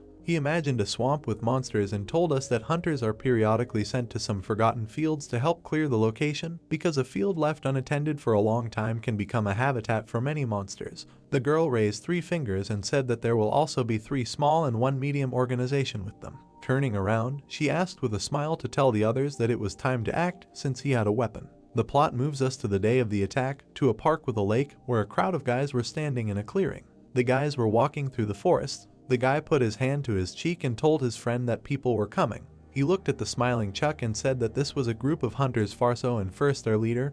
He is far from John, but he is also famous. The man stood in front of the crowd of guys and ordered everyone to gather. A group of guys came to the place. Chuck put his hands on his hips, cleared his throat, and ordered everyone to gather. Wayne pumped his fist enthusiastically and replied that the Leba Guild was here. Lester hesitantly raised his hand and said that the Katchison Guild was here. Chuck smiled and admitted that he was glad they were so active, but he thought there were more than 2 guilds. Lester raised his finger and confirmed that there was another. The man asked irritably who they were, and the guy with glasses replied that they called themselves Spectre. The members of the guilds present looked down as Chuck began to yell at them for the oversight of Spectre, a name he had never even heard of, when the smaller guilds were supposed to show up an hour before the meeting. Lester bit his lip and thought that this was a typical example of the abuse of power by the medium guilds. Like one medium weight on a scale that balanced 3 small ones, in group attacks the small and medium guilds would mix and distribute responsibilities. This was one of the characteristics of such tactics. The leader of Farso and his comrades were de facto tyrants, although the main purpose of the association was to help the small guilds. Lester and the others despaired, since clearing a large area without the help of higher-ranked hunters was actually almost impossible. He sweated and thought that in order to avoid contempt, they had better please Farso. At that moment Wayne immediately ran to Chuck and promised to explain to Spectre as soon as they arrived. The guy with glasses heard a noise in the van behind him, while the leader of the middle guild was asking Wayne if he was from Leba or Katchison. The car door opened. Exhausted Oliver stepped on the grass and noticed that Mike should have warned him that he was new behind the wheel, and the fist fighter apologized for being a terrible driver, and Kate just screamed. The shocked Chuck and the representatives of the minor guilds listened as the newcomers discussed how they weren't even late or in an accident, only almost died once or twice. The leader of Farso began to get irritated and thought that Spectre was definitely either sick or drunk, and decided that even if they begged him, it wouldn't be enough to atone for his guilt. The protagonist approached Chuck and guessed that he was the leader of the Farso Guild. He extended his hand and greeted him, introducing himself as the leader of the Spectre Guild. The man looked at his palm doubtfully. Chuck looked at the confused protagonist and asked if the guy really did this anyway, knowing who he was. The leader of Farso was dumbfounded when Oliver admitted that he didn't know who he was. Chuck shuddered with anger. Leba and Katchison panicked when Chuck angrily called out the protagonist for his ignorance, but the guy wasn't sure and assumed they had met somewhere. The man swung his hand at the protagonist and cursed. Oliver looked at him with a bored expression. He slapped Chuck's hand away. Then he shook his hand. The protagonist shook his hand, laughed, and explained that he was new, then asked him to take care of him. The leader of Farso was sweating and asked if the guy was going to let him go, and the protagonist pretended to be amazed by his strength. Lester raised his eyebrows in surprise, not understanding how things turned out like this. Chuck was blushing from the tension and kept asking to let him go, and the guy with glasses was shocked that Oliver had just suppressed the man with force. The protagonist let go of the leader of Farso, and he pulled his hand back. The man ground his teeth and said something unintelligible. He stretched his hand back and demanded that his spear be brought, and although his subordinate was against it, he assured him that he would not kill the impudent man. The spear had a complex tip. Chuck aimed it at the stone nearby. He opened his eyes abruptly and screamed. The tip sank into the cobblestone. The members of the minor guilds who were watching this admired the force that was capable of piercing the stone. The man raised his chin and asked the Spectre Guild why they were late, and explained that according to the rules of etiquette, during a group attack, minor guilds arrive at the meeting place an hour earlier. Oliver scratched his cheek, surprised, and said that this was not in the association's notification, because only the time of the general meeting was indicated, but Chuck interrupted him at the last words and said that this was actually a tradition. The head of Farso approached the main character, whose name he clearly remembered. He looked at the guy angrily and warned that when they went to the field, this should not happen. The man smiled predatorily and added that even if the man died there, no one would know, but Oliver did not care about his threats. Chuck walked past the protagonist, which everyone watched. Lester and Wayne hesitated and did not know how to react. The head of Loeb bit his lip. The building surrounded by trees. The protagonist, who was here, turned around when he was called. Wayne hid his hands in his pockets and advised him to turn on his wits. He pointed at the clueless protagonist and accused him of causing them all to suffer now because of him. Lester ran into them in the middle of an argument, going around the corner. Wayne explained that the briefing had gone badly because Oliver had pissed Chuck off, and that if they were late they should beg for forgiveness, and he couldn't understand how they could not know the head of Farso while they were here. The protagonist bowed his head and pointed out that they were a half hour ahead of the time stated in the notification from the association. And besides, he wasn't going to lie about knowing the man if he didn't. Lester hid back around the corner, and Wayne screamed, shocked that Oliver was still arguing with him, and then warned that the protagonist would be held accountable if they couldn't clear the field because of him. The protagonist emotionlessly asked why they suddenly couldn't, to which the head of Leva asked in response what they would do if Farso left and told them to do everything themselves. Wayne gritted his teeth in irritation and cursed when Oliver calmly replied that in that case they would work without them. Lester stopped hiding and called Wayne to stop. The leader of Leva clenched his fists and demanded that he stay back, but the guy in glasses explained that in fact the protagonist had done nothing wrong and that the situation had simply developed that way. Lester put his hand on the protagonist's shoulder and said that he shouldn't call it that when Wayne said that the Catchison Guild would also suffer because of Spectre and laughed. The leader of Catchison turned and suggested that Oliver go back, but was dumbfounded. Chuck saw their meeting. The man glanced at them and walked away. The protagonist looked at the sweaty Lester. The guy in glasses was completely desperate and decided that he had stood up for Oliver in vain. A bridge over a river in the middle of a mixed forest. The clear water literally sparkled. The hunters passed through the barrier after Chuck's command. The man, behind whom stood two of his comrades, repeated that they would split into two groups by squads. The man in red put his arm around Wayne, and the leader of Farso announced that his guild and Leva would be heading out on the outside of the park. Mike raised his fist and asked Oliver if he was going to use what he had taught him, and the protagonist confirmed it and added that he had found his weak spot. Someone raised their hand after Chuck announced the start. It was a dejected Lester, who asked that Farso members also head their way. The man grinned, not understanding why. He and his guildmates were smiling, and they clearly liked the decision, and Chuck thought that they had split it equally, which meant it was all fair. The guy in glasses noticed that two new squads were heading their way, and reminded him that medium-sized guilds had a tradition of assigning one of their own to each guild. Chuck scratched his neck and pretended to have forgotten about the tradition. His comrades chuckled when he said it was just a custom and a formality, and also admitted that because of someone, Farso didn't want to go with Catchison today. Lester was very scared,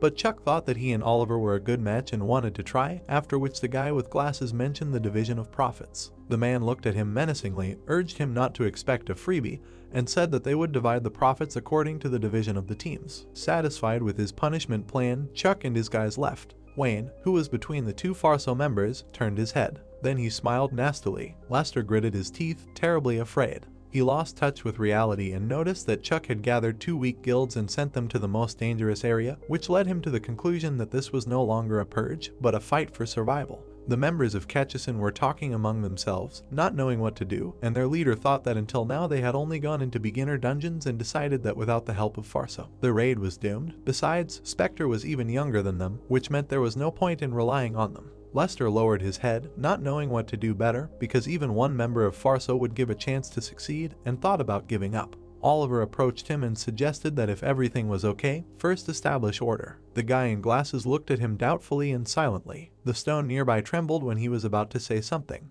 The ground exploded before Lester could finish. The protagonist turned his head to the source of the noise, and the leader of the Catchison was even more scared. He saw that the protagonist was being attacked by a jumping mole. The guy with glasses hurried to Oliver and advised him to move away. The protagonist pulled his hand back and clenched it into a fist. He delivered a powerful blow straight to the monster's head. Particles of earth flew past him. The Farso members opened their mouths in surprise. Lester was no less surprised. The jumping mole received a dent in the middle of its head. Oliver took out a handkerchief and admitted that the monster scared him, and the guy with glasses could not believe that he knocked out such an opponent with his bare hands. Lester was in a daze when the protagonist asked where they left off. Mike smirked, watching the shock of the Catchison members, and thought that this was natural. He stood up proudly and noted that he had taught Oliver this technique and that it was the result of his special training. Recently, when the fist fighter was in a fighting stance, the protagonist asked him how he defeated monsters with his bare hands. Oliver, who was sitting on a rock, admitted that he had wanted to ask for a long time, because it seemed impossible to him, and besides, Mike was the only hunter who fought with his fists. The fist fighter struck a cool pose to show off his muscles and explained that it was all about them. He gestured vigorously and added that everyone poured mana into their weapons, but he poured it into his body. Mike suggested that Oliver imagined that mana was water from a teapot and muscles were glass. He said that if the vessel was small, no matter how much water you poured, it would overflow and leak. The protagonist thought about bodybuilding and realized that the larger the muscles, the more mana they could hold. Mike put his hand on his hip and admitted that Oliver was observant when he noted that his strength could not be explained by this alone, because there was a limit to gaining muscle mass. The protagonist looked at his comrade in surprise when he told him that there was a trick that allowed him to go beyond the glass, not believing that this was possible. Mike raised his fist and said that it was easy, you just need to add speed and strength by making a quick punch. The water was poured into the glass under strong pressure. The fist fighter explained that the moment when the water was about to spill over but was still within the vessel was important and that you need to have time to catch this moment. Mike prepared his fist for an attack and hit the tree next to which Oliver was sitting. The tree trunk was destroyed, so the guy demonstrated how powerful the protagonist's punch would be if he managed it. The tree fell to the ground and Mike noted that it would be difficult for a beginner to immediately catch this feeling, but he was sure that training would help, after which he offered his friend to teach him. Oliver looked at his comrade in surprise and asked if it was really that easy to teach him a secret move. Mike laughed and assured him that it was fine and warned him that it wasn't something that could be learned simply by knowing the principle anyway. The protagonist approached Lester again. He wiped his hand after defeating the jumping mole and suggested that they decide who would go first, at which point he remembered that Mike had entrusted him with this move out of trust. The group moved forward, passing by dead trees. Oliver, of course, was leading the way, and the leader of the Katsusin looked at him and thought about giving up. The guy with glasses remembered his hit on the monster, still not understanding what had happened, and whether the protagonist had really accidentally hit the mole's vital organ. He frowned, and although his opinion of Oliver had changed, he was still not going to relax. Then the leader of the Spectre announced a short stop. The dark swamp was inhabited by monsters, and Lester knew that they had the most dangerous area in the area. The guy with glasses was watching Oliver closely, who he considered to be inexperienced, so he assumed that something could go wrong at any time. Then the protagonist pointed somewhere. The protagonist drew attention to the thickets in the swamp and announced that they would start clearing from there. Lester looked at him and asked if it was just grass, but Oliver replied that it was not. The head of the Spectre explained that this monster disguises itself by pretending to be flowers, and its name is Lakefish. He was scared by Lester's story about Lakefish dragging people who were nearby into the water together, because when a fish detects a person, it informs others about it. The head of Katsusin tensed up when Oliver concluded that for this reason it was very dangerous to approach these monsters, and that it was almost impossible to get out alone. The guy with glasses remembered that Chuck hadn't mentioned this at the briefing, but in fact, the head of Forso had said so in his guidelines. Lester clenched his fists and got angry at Chuck. The protagonist, who was standing in front, warned that they needed to work silently and from a long distance, because the fish could feel any vibrations in the water, and told them about the main rule: hunt carefully and very quietly. The guy with glasses attracted the protagonist's attention and offered to eliminate the people with firearms, but Hannah doubted that this was necessary. The shooter put a silencer on her weapon. She took aim and said that she could shoot silently. Hannah shot one lakefish. Lester was amazed again. The girl shot a group of monsters. The head of Katsusin looked at her and noticed that she had never missed and had hit the target with all her bullets. He, however, saw that there were still fish left alive in the distance. An arrow hit one of them. Lester fell to the ground. Monica smiled and announced that she would take care of the rest, explaining that if they added mana, the arrows would fly even further. She went to Hannah, who suggested that they finish it in that case. The Katsusin crouched closer to each other and watched. The guy with glasses looked from one girl to the other and thought that the two of them would kill everyone, even if his guild did nothing. Lester turned to his friends. They conferred and decided that they did not know what they could do, while the guild leader himself thought it was strange because he thought it would be hard for them. Oliver put down his weapons, smiled at the guys from the small guild and said that they were done here and could move on. Lester yawned. He and his friends felt like a small child who was loved and cared for. The sun was shining. The spear pierced the skull of the monster. Chuck, who had destroyed the lake fish, scolded the members of the Leba for their disorganization, and they could only apologize. The leader of the Farso gritted his teeth and admitted that it was harder than he thought.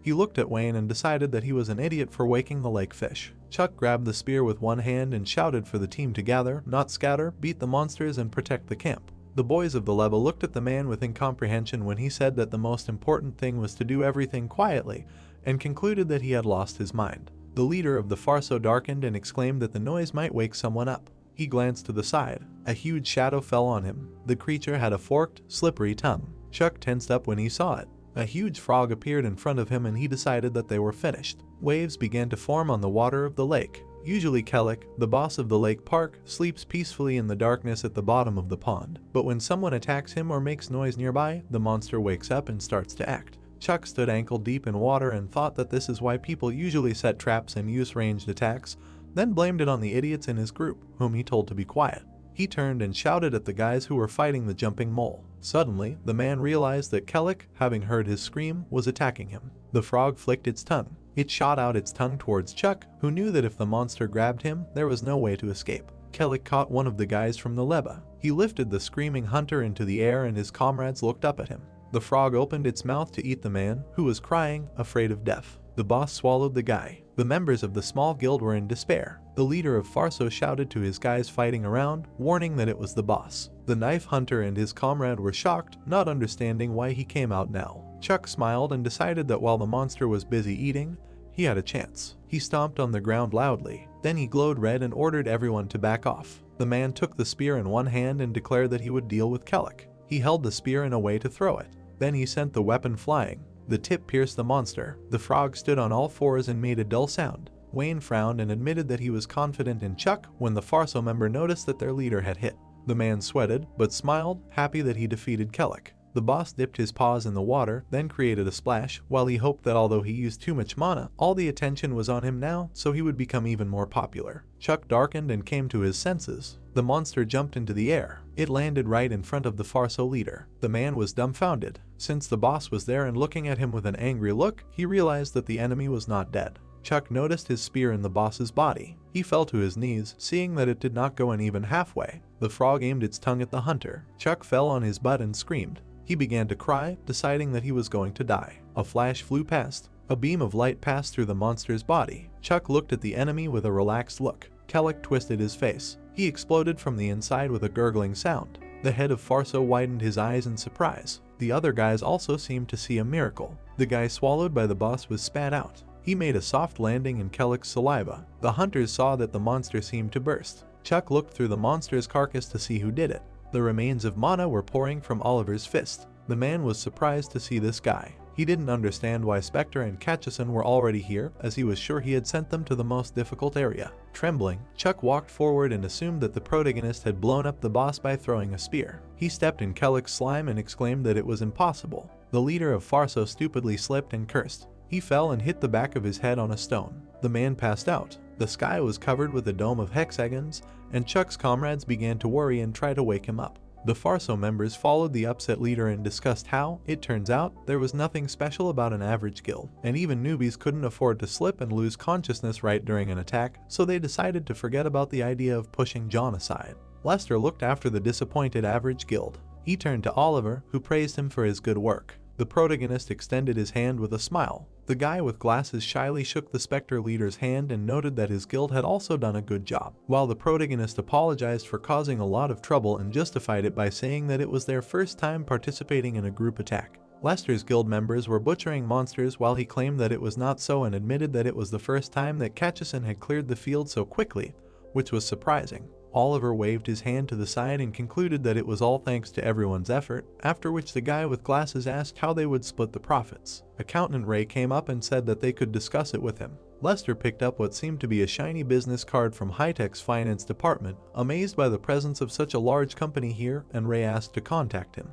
The guy in glasses looked at Oliver with a horrified expression on his face, who announced that they were leaving and hoped to see each other again and did not understand why this guild was still unknown. The protagonist entered the van and Lester suggested that they celebrate together before leaving. The protagonist turned around and smiled. His daughter was at home reviving butterflies from a book, and he admitted that he missed her. Sunset time, a city in the UK, Christy was standing on the roof of a building. A stream of wind blew over her and she wondered why this happened. People in black cloaks and masks filled the city, and the girl did not even think that she would meet mages on the way. Christy remembered the symbol on their cloaks and was sure that it was a sign of the Mage Tower. She walked along the wall, leaning on it, and wondered when they managed to contact the Mage Tower, after which she noticed that because of them she forgot about the restrictions and used too much mana. Looking at the city, the girl realized that it would be difficult for her to move around on her own for a while. She turned to face the wall and sighed. Christy turned 180 degrees and thought about how she wanted to figure everything out on her own, trying as much as possible not to ask Oliver for help, but she decided that in the current situation there was no choice. She created a small green fire in her hands and decided to ask for the protagonist's support. Christy opened her eyes sharply and established a connection.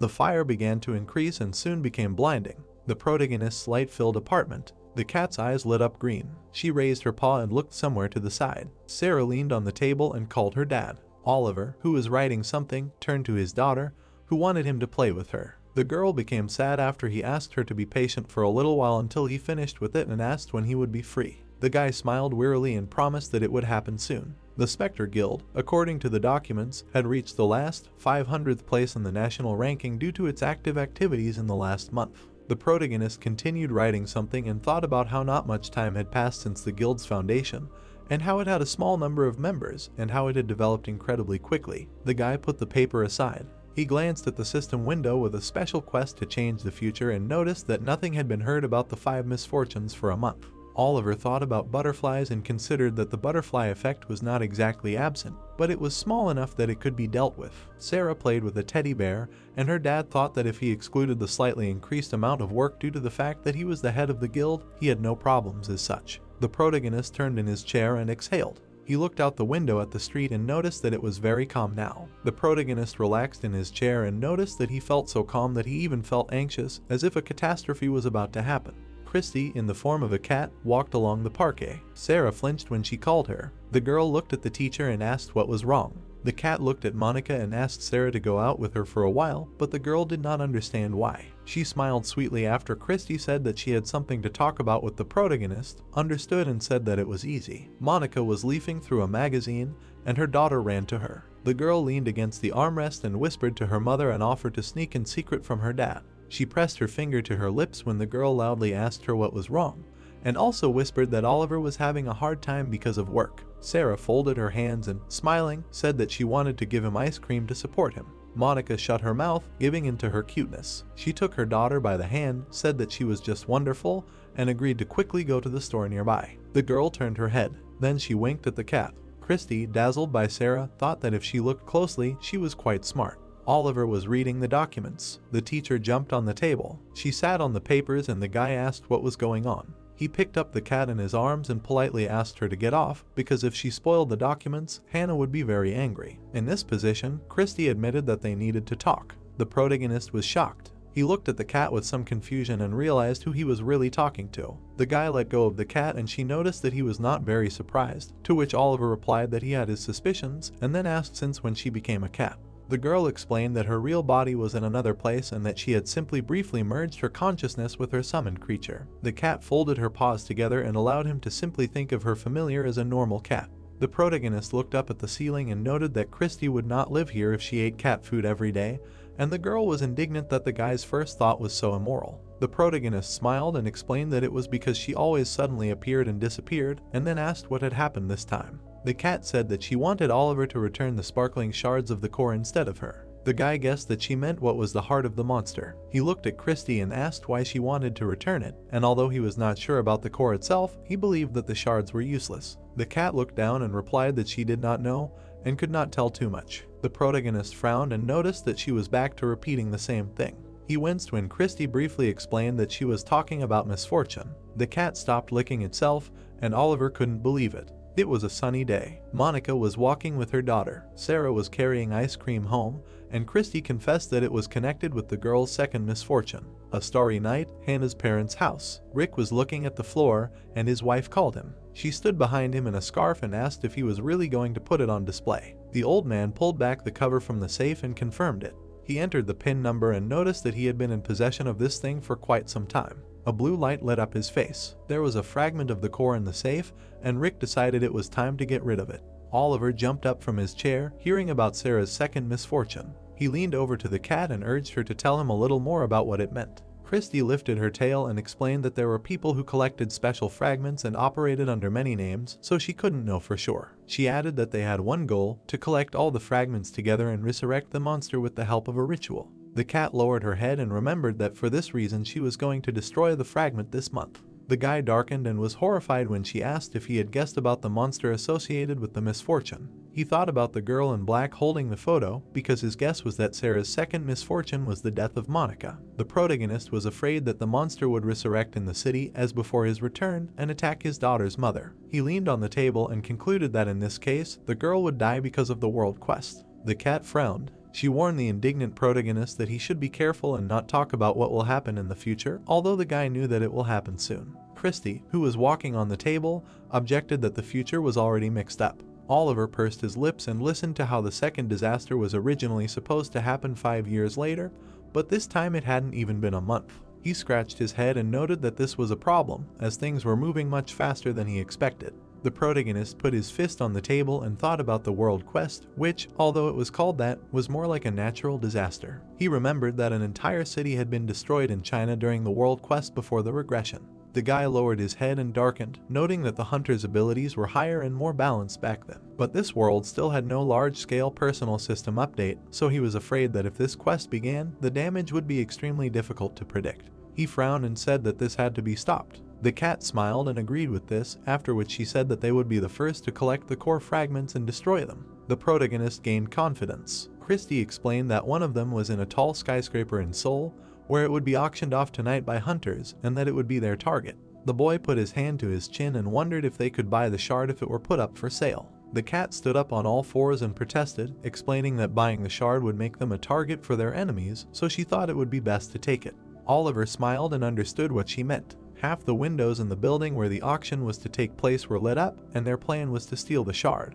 The luxurious hall was filled with respectable people. There were seats on the balcony. The man put his hand on the armrest of the VIP seat. John sat down and admitted that it was not bad. Someone who knew his name called out to him. The hunter looked at the smiling boy and asked who he was. The guy put his hand on his tie, noted that this was their first meeting, and introduced himself as Broker Bob. John had his gun next to his chair, and Bob admitted that it was an honor to meet him there. The show in the dazzling hall had not yet started, so the broker asked what the hunter was doing at the auction, and he replied that he came to look at useful artifacts. Bob spread his hands, smiled, and offered to sponsor John and sell them at a low price in that case, but the hunter refused. The guy began to get annoyed, because although he was interested in who became his neighbor, now he thought that it was just an uninformed merchant who could not have the artifact he needed. The room darkened, the audience was warned that the show was about to start and asked to take their seats. John looked down, realizing something. He looked at the broker, about whom he knew nothing, and noticed that he was also sitting in the VIP seat. Bob clasped his hands together, and the hunter tried to understand how this happened. Men in black walked along the roof of the building. Oliver was carrying a cat on his neck. He, wearing a mask and sitting on a cloak, made sure that there were fewer guards on the roof than at the doors and wondered whether to suppress them by force. The guy looked at the people in suits and changed his mind when he realized that all the guards here were hunters, and the most important thing for him was not to reveal his identity. He jumped off the cloak and concluded that he needed to get inside while the guards were looking the other way. The guard received a call on the radio and was asked to provide a periodic report, and Oliver decided that this was the right moment. The protagonist hid behind a building on the roof while the guard reported that the main and back entrances were clear. The cloak accidentally knocked over a tin can. The guy jerked sharply. He saw that the can was about to fall. The guard was holding a radio in his hand, from which he heard that the second floor was clear, and he was ready to say that the roof was clear too. But suddenly he heard a noise. The hunter looked at the corner and was asked for a report. He went to the source of the sound, and the radio continued to ask for a report. A scared Oliver pressed himself against the wall. The guard leaned against the corner of the wall. Then he looked out with an angry face. But all he saw was a cat playing with trash. The guy in the suit was shocked by this. Christie even meowed in response. The door behind her was slightly open, and the hunter reported that it was a cat. At this time, the main character ran down the stairs. The bid for a pink gem in a silver frame rose to 110 million. In the dimly lit auction room, the host announced the current price set by number 11 and asked who was higher, and after the bid was raised, he said that number 68 offered 120 million. John drank wine, and the host asked those present who would pay more. He looked back at his neighbor with number 113, who raised the price to 130 million. Bob held the phone to his ear. The hunter noticed that the broker was talking to someone. He frowned and assumed that this person was participating in the game on behalf of the person he was talking to, which he found curious. The spotlight fell on the presenter, who announced the next lot, and John concluded that the broker's boss was very unusual since he was using him as a substitute. A cart was rolled onto the stage. The presenter spread his arms and noted that many people were probably waiting for this thing, which would have an owner today. He pulled off the blanket and asked them not to be surprised. Bob had not yet hung up. His eyes were wide open. The sparkling stone in the glass cube, as the presenter put it, looked as if it had just been taken out. All the light was directed at the fragment of the core, and the presenter added that this artifact found in the rift was already 10 years old. The audience talked among themselves, not believing their eyes because they had only heard about such a thing.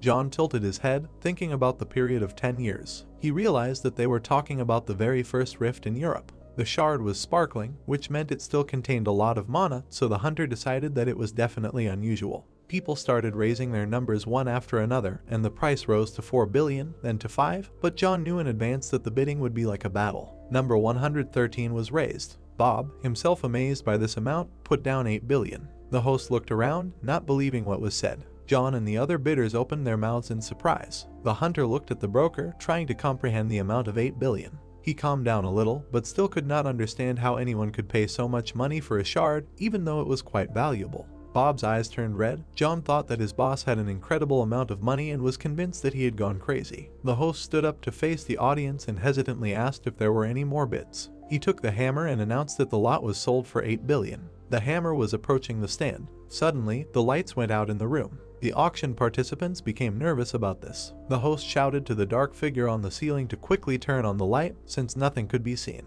Glowing purple eyes opened. Oliver in a cloak was about to go down to the shard. His eyes were glowing, and Christy was sitting on his shoulder. He looked at the stone and quietly asked her if this was what they were looking for. The cat frowned and whispered that it was definitely the shard. Then the protagonist jumped down. He jumped on the iron structures until he got to the stage. The guy grabbed the handle of the gun. Then he hit the glass with the stone with it. The audience heard the noise and began to shout that a thief stole the shard and they needed to call security. The protagonist glanced at the cloak and whispered to him. Then he stood on it. So they took off. The cloak was flying up. Oliver looked ahead and hoped that they would go up to the roof and leave, thinking that the guards would gather on the ground floor, while there would be few people upstairs. The protagonist was approaching the goal. According to his plan, it was necessary to use the cloak on the roof and then he could relax. Suddenly, he saw movement behind him. John opened his mouth, swung his sword, and said that he caught the thief. The protagonist was wearing a mask, so John did not recognize him. He parried the hunter's sweeping attack with the hilt. Sparks appeared after the collision of metal. John pushed Oliver away with a blow. The guy did not lose his balance and continued to hold the shard.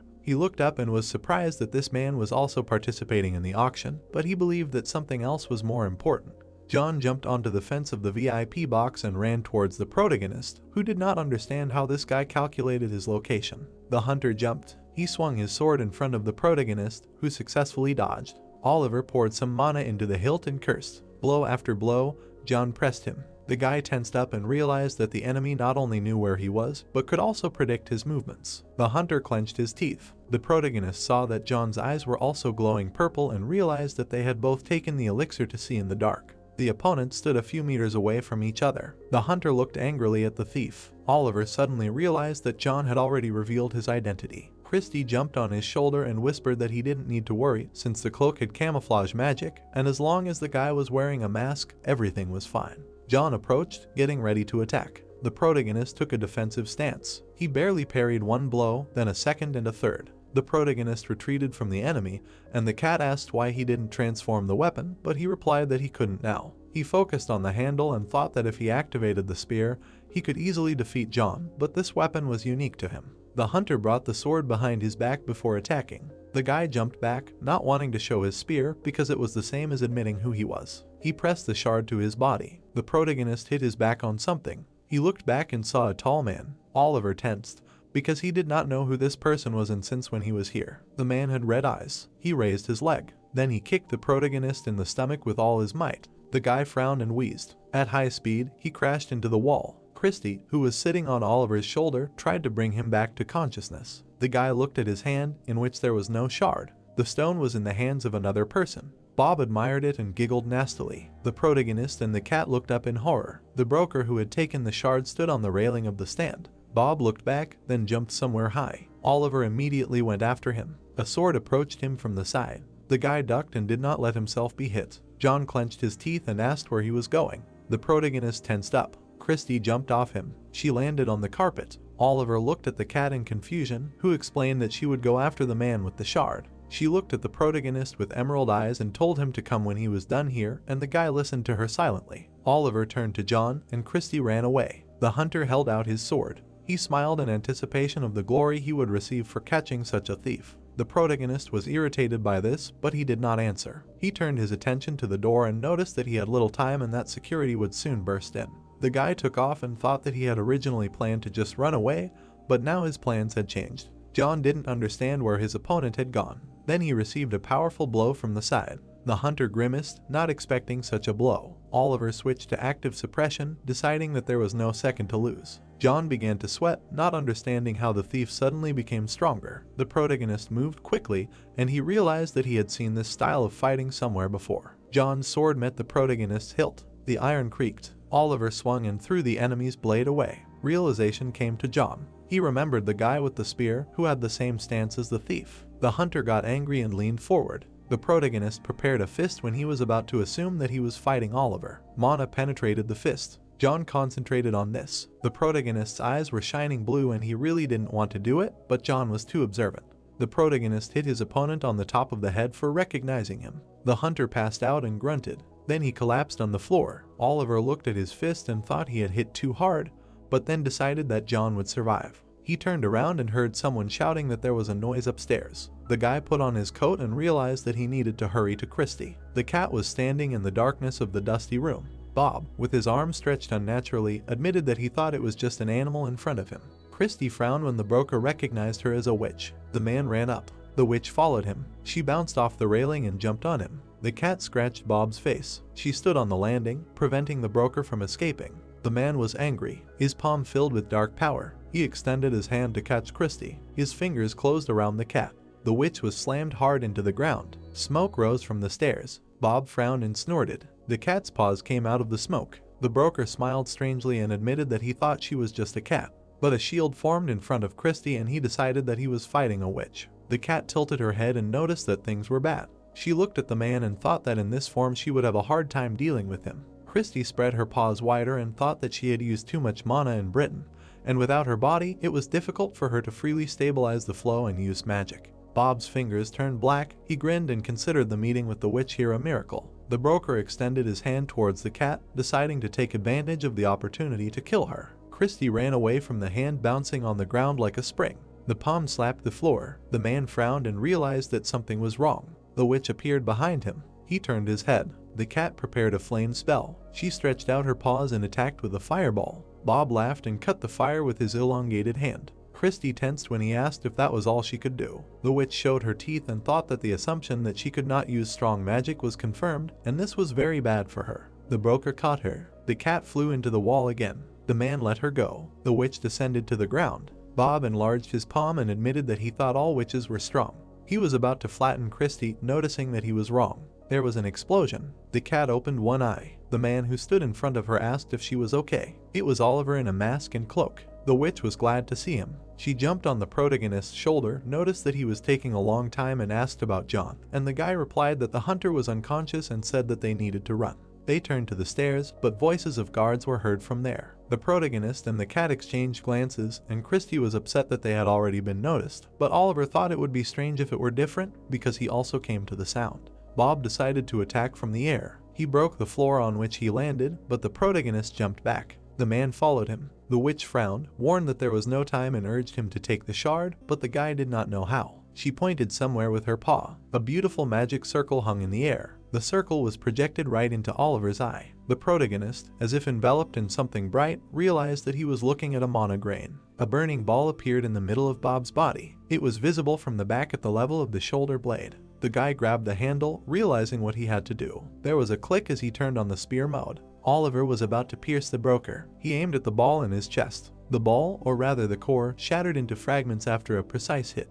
Bob turned into slime and screamed. He dropped the core fragment and fell apart. The protagonist caught the gem. A group of guards climbed the stairs, and the first one running announced that he had just heard the thieves, so he was sure they couldn't have gone far. He shuddered in surprise. His shoes stepped in a puddle of purple. The door to the roof was open. Oliver, Christy, and the core fragment successfully flew out of the auction on the cloak. The group landed in the forest at night. The protagonist pulled down his mask and exhaled, since it was dangerous, and the cat told him to put the fragment here. The guy put it on the ground and the witch immediately started doing something. The protagonist sat down next to her and asked how she showed him the core. Christy closed her eyes and explained that she shared her vision with Oliver using magic. The protagonist looked at her in surprise and asked if she saw the world like that, and the cat replied that only when she concentrated. Under her paws, the shard cracked and then scattered into small pieces in the air. The guy looked up at the starry sky and asked if it was all over, and the witch confirmed it was. He smiled and asked if they would resurrect the monster now. Then Christy shook her head and admitted that they had simply destroyed one of the many shards, so there was still a lot of work to do.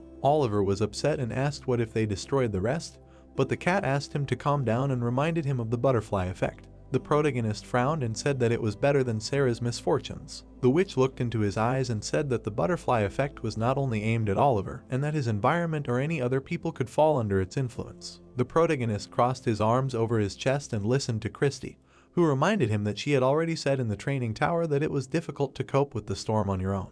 The guy lowered his arms and by the way remembered that he wanted to ask something about the tower. He mentioned a huge dragon, the boss of the training tower, and assumed that it was Albert. They both spent some time in silence. The witch lowered her head, exhaled and admitted that Oliver was right, but clarified that it was his copy. The guy raised his head and said that he thought so. The cloak flew away somewhere, and he wondered why Albert was the boss, and also remembered the cloak and asked how Christy was connected to the tower. The witch looked away and said that the training tower was a copy of the Midheim castle where she lived. Oliver remembered her at the age of a teenage girl and was surprised. He put his palm on the ground and asked if she was talking about the continent of Midheim that appeared in the quest, after which he noticed that another world really existed. The cat raised her paw and said that, in fact, monsters appear from there, to which Oliver replied that he initially had a hypothesis about another dimension, but he never tried to figure it out. The protagonist looked away and noticed that there were still many oddities. Christy was dumbfounded when he mentioned that before the regression he knew that the tower boss used curses, but he had not heard anything about summoning several dozen lizards or that he used such magic,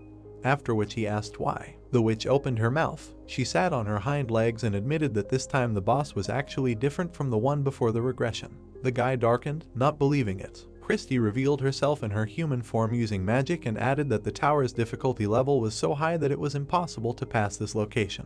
Oliver gestured with his hand, not understanding how this was possible and why the normal difficulty of the tower suddenly became high, but the cat asked him to calm down and listen. The protagonist tensed up when she asked if he noticed that Sarah's misfortunes began to happen faster due to the butterfly effect. The witch looked away and explained that the same thing happens with everything else, future events are confused or happen earlier. She explained that the number and speed of development of all monsters' abilities is part of this effect, that they gain strength faster than before the regression, and the monsters in the tower too. The hunters could do nothing against the huge monsters, because the tower became so difficult that it was unrealistic to pass it. Christy tried to intervene and try to lower the difficulty as much as possible with magic after she learned that Oliver was heading there, but it was of little use. The guy tensed up and didn't know what to say. The cat lowered her head and said that was why she decided to leave him that ticket. The protagonist's face darkened after the witch apologized for what he went through there. He folded his hands together and thought about the fact that it was a consequence of the butterfly effect.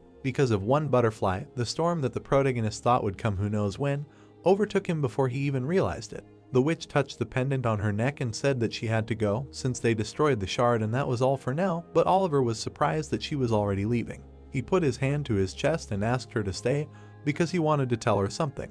The guy sat up straight in front of the witch and, shyly, thanked her. Christy was dumbfounded by the fact that he thanked her for always helping him in any situation and for warning him not to let his guard down. The cat twitched her paw and replied that it was not worth it, because it was her duty. The protagonist looked at her sadly. Soon he was flying home with Casey on the cloak. Oliver looked at the sky and wondered if there was something that Christy owed him, or vice versa. Flying over the city, he noticed that the night was eventful, and he was ready to meet monsters, but he did not think that he would see John. The protagonist glanced to the side and remembered Bob, the monster from the auction. The broker was sitting next to John and not only pretended to be a man, but also participated in the auction, which meant that this creature had high intelligence and the ability to transform. He imagined a slippery figure and assumed that Bob was a monster imitating a man, a doppelganger. The guy darkened and thought that perhaps those who were collecting the shards were a group of monsters, and decided that it sounded more convincing than the fact that people were going to resurrect the monster. He looked ahead and concluded that this was not the work of the doppelgangers, as they were below the boss's level, and he thought that he might meet them or their leader again. The sun began to rise over the horizon, and Oliver noticed that it was already dawn. Casey looked at him and meowed, after which the protagonist praised the teacher for her efforts. He looked at the morning city and suggested that the cat go back and rest. Day, urban area. A guy was talking on the phone in an alley. Chris flinched when he was called. The man in the red t-shirt asked him what he was doing there. The guy from the alley addressed a man with a scar named Steve. He approached Steve and explained that he went out for a smoke, and the man was surprised that he smoked. Chris told the surprised interlocutor that he wanted one too when he saw him with a cigarette. Steve put his arm around his shoulders, laughed, and called it cute, then remarked that he should have told him right away and he would have taught him. He closed his eyes and decided to deal with it later because now he needed to get back to work. The man suggested that the guy he had hugged should try hard this time, then mentioned that Chris had been there for a month and asked if he could do it right. Chris touched his arm, smiled, and asked what the matter was. Steve smiled predatorily and said that they needed to find one person, and his interlocutor asked who it was, to which he received the answer that they needed the one who had committed the attack at the auction. Police station. The witness gave the investigator the name Oliver. John put ice on his bandaged head and said that the criminal who had attacked him at the auction was definitely Oliver. People were walking down a narrow street. Chris was turning over meat. Steve, sitting opposite him, asked him what was wrong. They were sitting in a small cafe, and the guy asked why they were going to eat if they were supposed to be looking for a person. The man smirked and noted that the new guy didn't know something, namely that they were people, which meant they had to eat well first and then do their business. Chris looked at him with confusion. Steve waved to his bro when he saw him arrive. A guy in a white t-shirt and pants appeared, and the man called him over. There was meat, soup, and alcohol on the table, and Steve decided to introduce the guys. He pointed at Lloyd, said that they were friends in high school, and added that he was a cop. Chris tensed up when he heard that he was a cop. Lloyd was annoyed and urged his friend not to talk about it, and the guy was afraid of police involvement. Steve put his arm around Chris, introduced him as his younger bro, and said that he was a new guy who had been with him for a month. The guy took the man's hand and introduced himself normally. Hannah's personal secretary usually wore a suit, but he was here now. The reason was the suspicious people who had attacked the girl's family, and it all started with the search for who was behind the self-proclaimed group AFTA. After the attack, Chris and other high-ranking agents had been calling people, drawing up papers, and generally investigating AFTA and those they reported to. However, despite all the documents they had collected, the intelligence services had not been able to find out anything, because from the very beginning, the AFTA group was a one-time thing for the shadowy leaders. Chris seriously thought about the fact that this had actually given them a clue. He imagined the mysterious patron and his chess pieces, and thought that if more shell companies like AFTA appeared, they would know that the same person or group of people were running it all. Chris turned his head to Steve, suspecting the mercenaries as a group of these attackers. The man was chatting cheerfully with his bro, and the agent knew about mercenaries as hunters whose licenses were revoked due to various crimes. He cut up the meat and thought about how such people easily break the law to make money, and that's how one-day companies are created. As a result of Chris's month-long work as a mercenary, he learned that Steve was in contact with someone from the shadows. Hannah's personal secretary picked up a piece of meat and concluded that there would soon be progress in the investigation. Lloyd blushed and was happy about the food since he hadn't eaten beef for a long time, and the mercenary urged him not to be shy and eat as much as he wanted, because the policeman said that he had a lot of work now. Lloyd tensed up and agreed that he had a headache from one case that had a suspect who had disappeared to an unknown location, and Steve asked what the case was. The mercenary began to listen more attentively when his bro mentioned the attack at the auction and was ready to bet that Bob or someone like him was the criminal. Lloyd thought of the smiling face of the broker, whose name was a pseudonym and whose status and company were fakes, and besides, he disappeared immediately after that incident. Oliver killed him, and only a puddle remained of Bob, but the cop did not know this and considered the situation very suspicious. Besides, he had no guesses who else could be the criminal. He lowered his head, and when Steve asked if there were any other suspects, he answered that they had not found anyone at all. Lloyd looked at the ceiling and remembered that John was talking nonsense. The mercenary pointed at the cop and asked if this was the actor Hunter. Lloyd agreed and added that he had just been working on this version. The policeman covered his mouth with his hand and remembered that he shouldn't talk about it and reproached himself for what he said, but Steve reminded him that they were friends and he could be trusted. The policeman brought his chopsticks to the broth. Chris felt as if he had received an electric shock when he heard that, according to John, the criminal was the hunter Oliver. John waved his arms and claimed that the thief's style of attack was similar, but they could not draw a conclusion based on this alone because the victim had not seen his face. Lloyd put his finger to his lips and warned that he should not talk about it, but the mercenary laughed and assured the policeman that he could not worry. Steve smiled slyly and said that he was definitely not going to catch and kill Oliver. There was a bottle on the floor. Children's hands reached for it. Sarah sighed, trying to concentrate and do everything carefully. She tensed up and shouted the word ice. A powerful stream of frosty air flew across the room. The floor was strewn with shards of ice. The cat looked around the room and noticed that the girl had frozen too much again. She looked at the veranda and admitted that it was better than the previous lessons, when Sarah had frozen the entire room and even the windows, almost breaking the glass. The girl held a block of ice, and the teacher asked if she understood. The cat moved closer and calmly pointed out that Sarah had difficulty controlling mana because she had more power than the others. She looked at the frozen bottle and explained that until the girl could do it,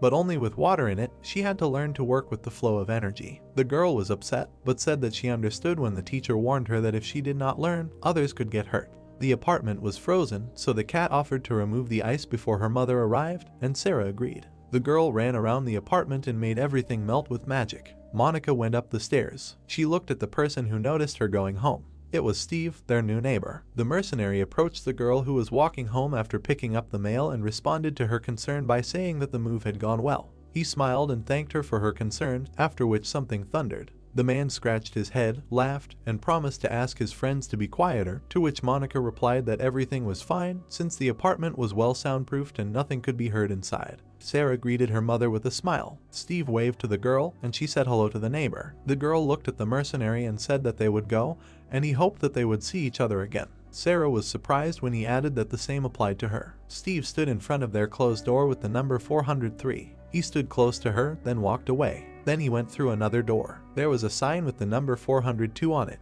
The mercenary covered his eyes with his hand and sighed. On the floor, tied to a chair, lay a man, whom Steve reminded that he had told to be quiet. The man stuck a knife into the floor next to him and asked if he really wanted an extra hole in his body. The knife vibrated in front of the tied man's face, and the mercenary warned that if he continued, even the owner of the house could get into trouble, so he wanted to do without blood. Steve sat down with a pen and a notebook and began to read that the target supposedly lived with a girl and they had a child.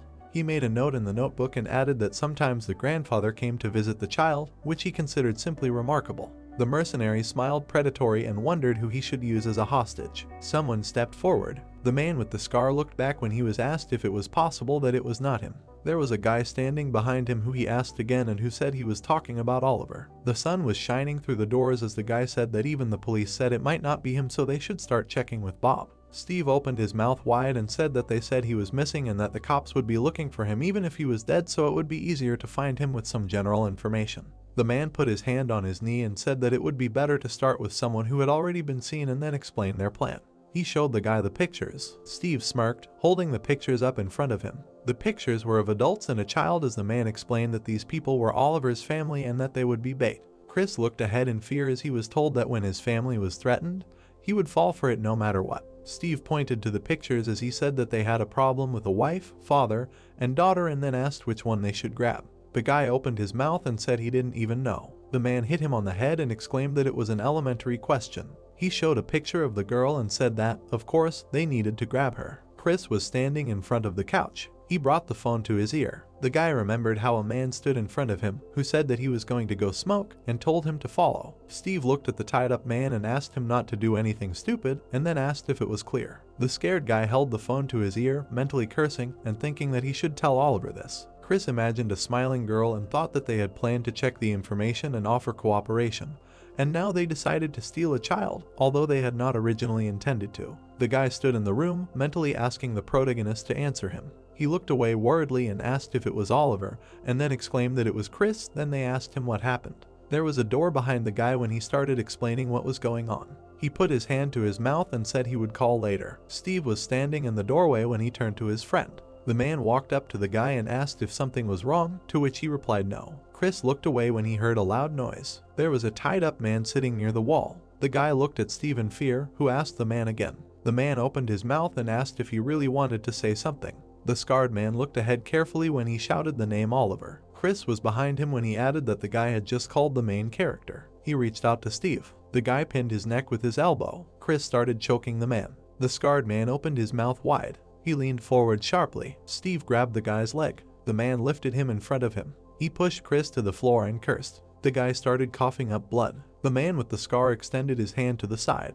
He delivered a taser blow. Chris's mouth opened wide. Steve looked down in concentration when a loud scream was heard. A boy was lying in front of him. The man bowed his head, looking down. Behind him sat a tied-up man, who exclaimed that he had seen everything and told everything, as he was asked. Steve looked away intently when he was asked if he would be released now. He grinned maliciously and answered in the affirmative. A knife appeared near the boy's face. The man stood in front of him with a gun when he added that this was great, and that he would free him once and for all. The girl was sitting on the couch when she was addressed and told that they were going to take out the trash. Sarah looked at her mother and said that she understood, then she was asked to sit quietly and not to open the door to strangers. The girl was holding a toy when she was asked not to eat ice cream without her mother knowing. Monica looked at her daughter, who said she hadn't, so the girl asked her what happened last time, to which she replied that it was the teacher. The cat was lying on the pillow when her mother added that she had eaten it recently anyway, so that would be enough for now, to which the girl reluctantly agreed. Monica held the bags in front of her. Sunlight was streaming in through the window. Sarah looked away carefully when there was a knock.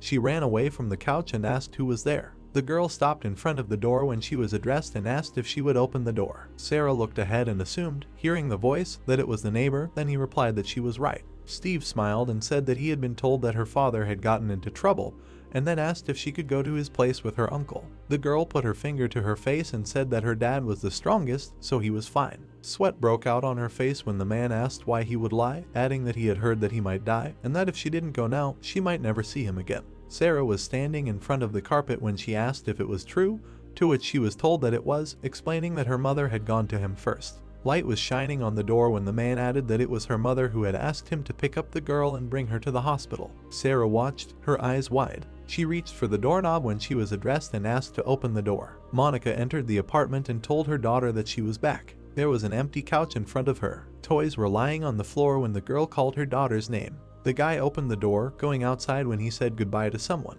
He turned his head to the side when he remembered that he was asked about making a weapon out of flirt. Adam put his hand to his chin and said that it was not difficult, and that the only problem was that the material itself was not available lately. Sweat appeared on the protagonist's face when he remembered the words that it might take some time and thought that he never imagined that the old man would say the same thing as Hannah. The guy walked down the street, thinking that it was strange, because Flern was not in high demand. Oliver touched his neck when he wondered why he suddenly disappeared. The protagonist looked ahead carefully when he heard a ringtone. The name Monica appeared on the phone display. The guy brought the device to his ear and turned to the girl, asking what happened. He looked away intently when she said his name. Monica was standing in front of the window when she asked what they should do. Oliver held the phone to his ear when she called her daughter's name. The protagonist looked ahead angrily when the girl exclaimed that their daughter had disappeared. He took a step forward. Monica turned around when the guy shouted her name.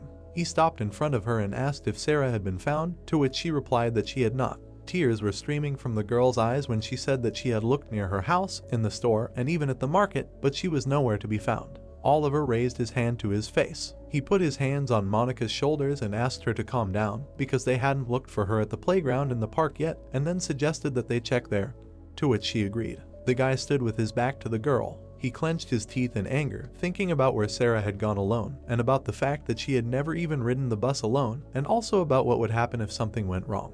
Oliver looked ahead carefully when someone apologized to him. A man stopped in front of him and said he knew where the girl had gone. The beaten man frowned and said Steve had taken the child. The car was moving down the road. The driver put his hands on the wheel when he was called uncle. Sarah looked away and asked where they were going. Steve looked at the child and said the hospital, then he was asked which one. The girl was wearing a seatbelt when she was told they were going to a large hospital in the city center, to which she replied that she understood. Chris opened his eyes slightly. His mouth was taped shut. His hands and feet were tied as he wondered where he was. There was a gray surface in front of him when Chris realized he was in the trunk of a car. His legs were bent as he thought about how he had assumed he would be killed immediately, but Steve had let him live for now, and how it didn't seem like they would grant a traitor an easy death. There was a girl sitting behind the guy when he realized he was hearing a child's voice in that direction and that the man had kidnapped the child after all. Chris closed his eyes, thinking about how dangerous the situation was, but on the other hand, it was his chance to escape with the girl, and that he would first let the child know that he was there too. The guy's eyes widened when Sarah called him uncle telepathically. He looked away intently. The girl's mouth fell open. Sweat appeared on the child's face when she asked who he was. Chris turned his head to the side. Sarah was sitting diagonally from the driver. She lowered her head, looking forward. Steve was sitting in front of her when the girl thought that the neighbor was a little strange. The man looked away when she explained that he had been constantly watching her in the mirror from the beginning. Chris was lying in the trunk when Sarah thought about hearing a strange sound and checking with magic, and about how she had found another tied-up uncle. The girl put her hand on her belt as she asked him to knock once if he wanted to answer yes and twice if he didn't agree. Sweat appeared on the boy's face as she asked if he could hear her well. Sarah looked at the back of the seat as the knock was heard. The sun's rays illuminated the chair as she asked if he was a good person, then the knock was heard. The girl looked away carefully as she thought about how the neighbor was bad, and then wondered which of them was lying. Steve was sitting in front of the child as Sarah addressed him. Her hand was enveloped in purple energy. A dark sphere appeared in the man's body as the girl thought about what the teacher said to use this magic in such a case,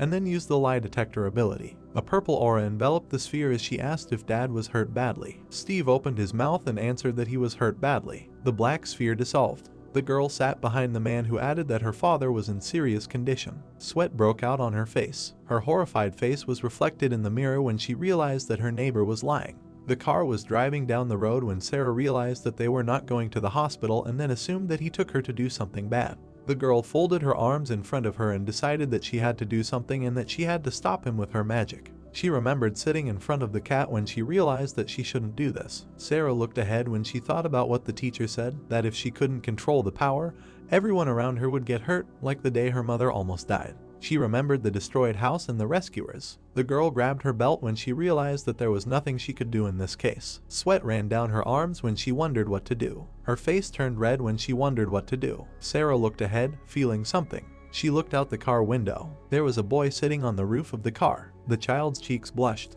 The protagonist was enveloped in blue energy when the girl realized that it was her dad. Steve looked away carefully. He saw the car and Oliver when he wondered how he knew where they were. The man held his hands in front of him when he cursed mentally and realized that this was bad, because he had planned to contact him when he had disciplined the child. His foot pressed on the pedal. There was a white car driving behind the black car. The protagonist was sitting on the roof of the car when he exclaimed that he needed to catch up with them, to which the driver replied that he understood. Steve gritted his teeth when he realized that if this went on, his plan would fail and that he had to break away. The setting sun was shining over the mountains. The wheel touched the asphalt. The headlights of the car were shining. The white car came out from behind the turn. They were chasing the black car. Oliver gritted his teeth in anger, thinking that they were almost there and that if they got any closer, he could do what he wanted. The boy looked ahead intently when he was ordered not to get any closer. The cars were driving one after another when the man reminded him that he was not alone in the car now. Steve looked at the girl and asked the boy what he thought would happen to his sweet daughter, then exclaimed that he could try if he was interested. Oliver looked ahead furiously and cursed. The white car was behind the black car when he warned that if the man laid a finger on it, his hands would be torn off. Steve stuck his hand out the window and told the boy to do what he said and everything would be fine, adding that he would contact him later. The white car hit some spikes when the protagonist was told to sit still and wait.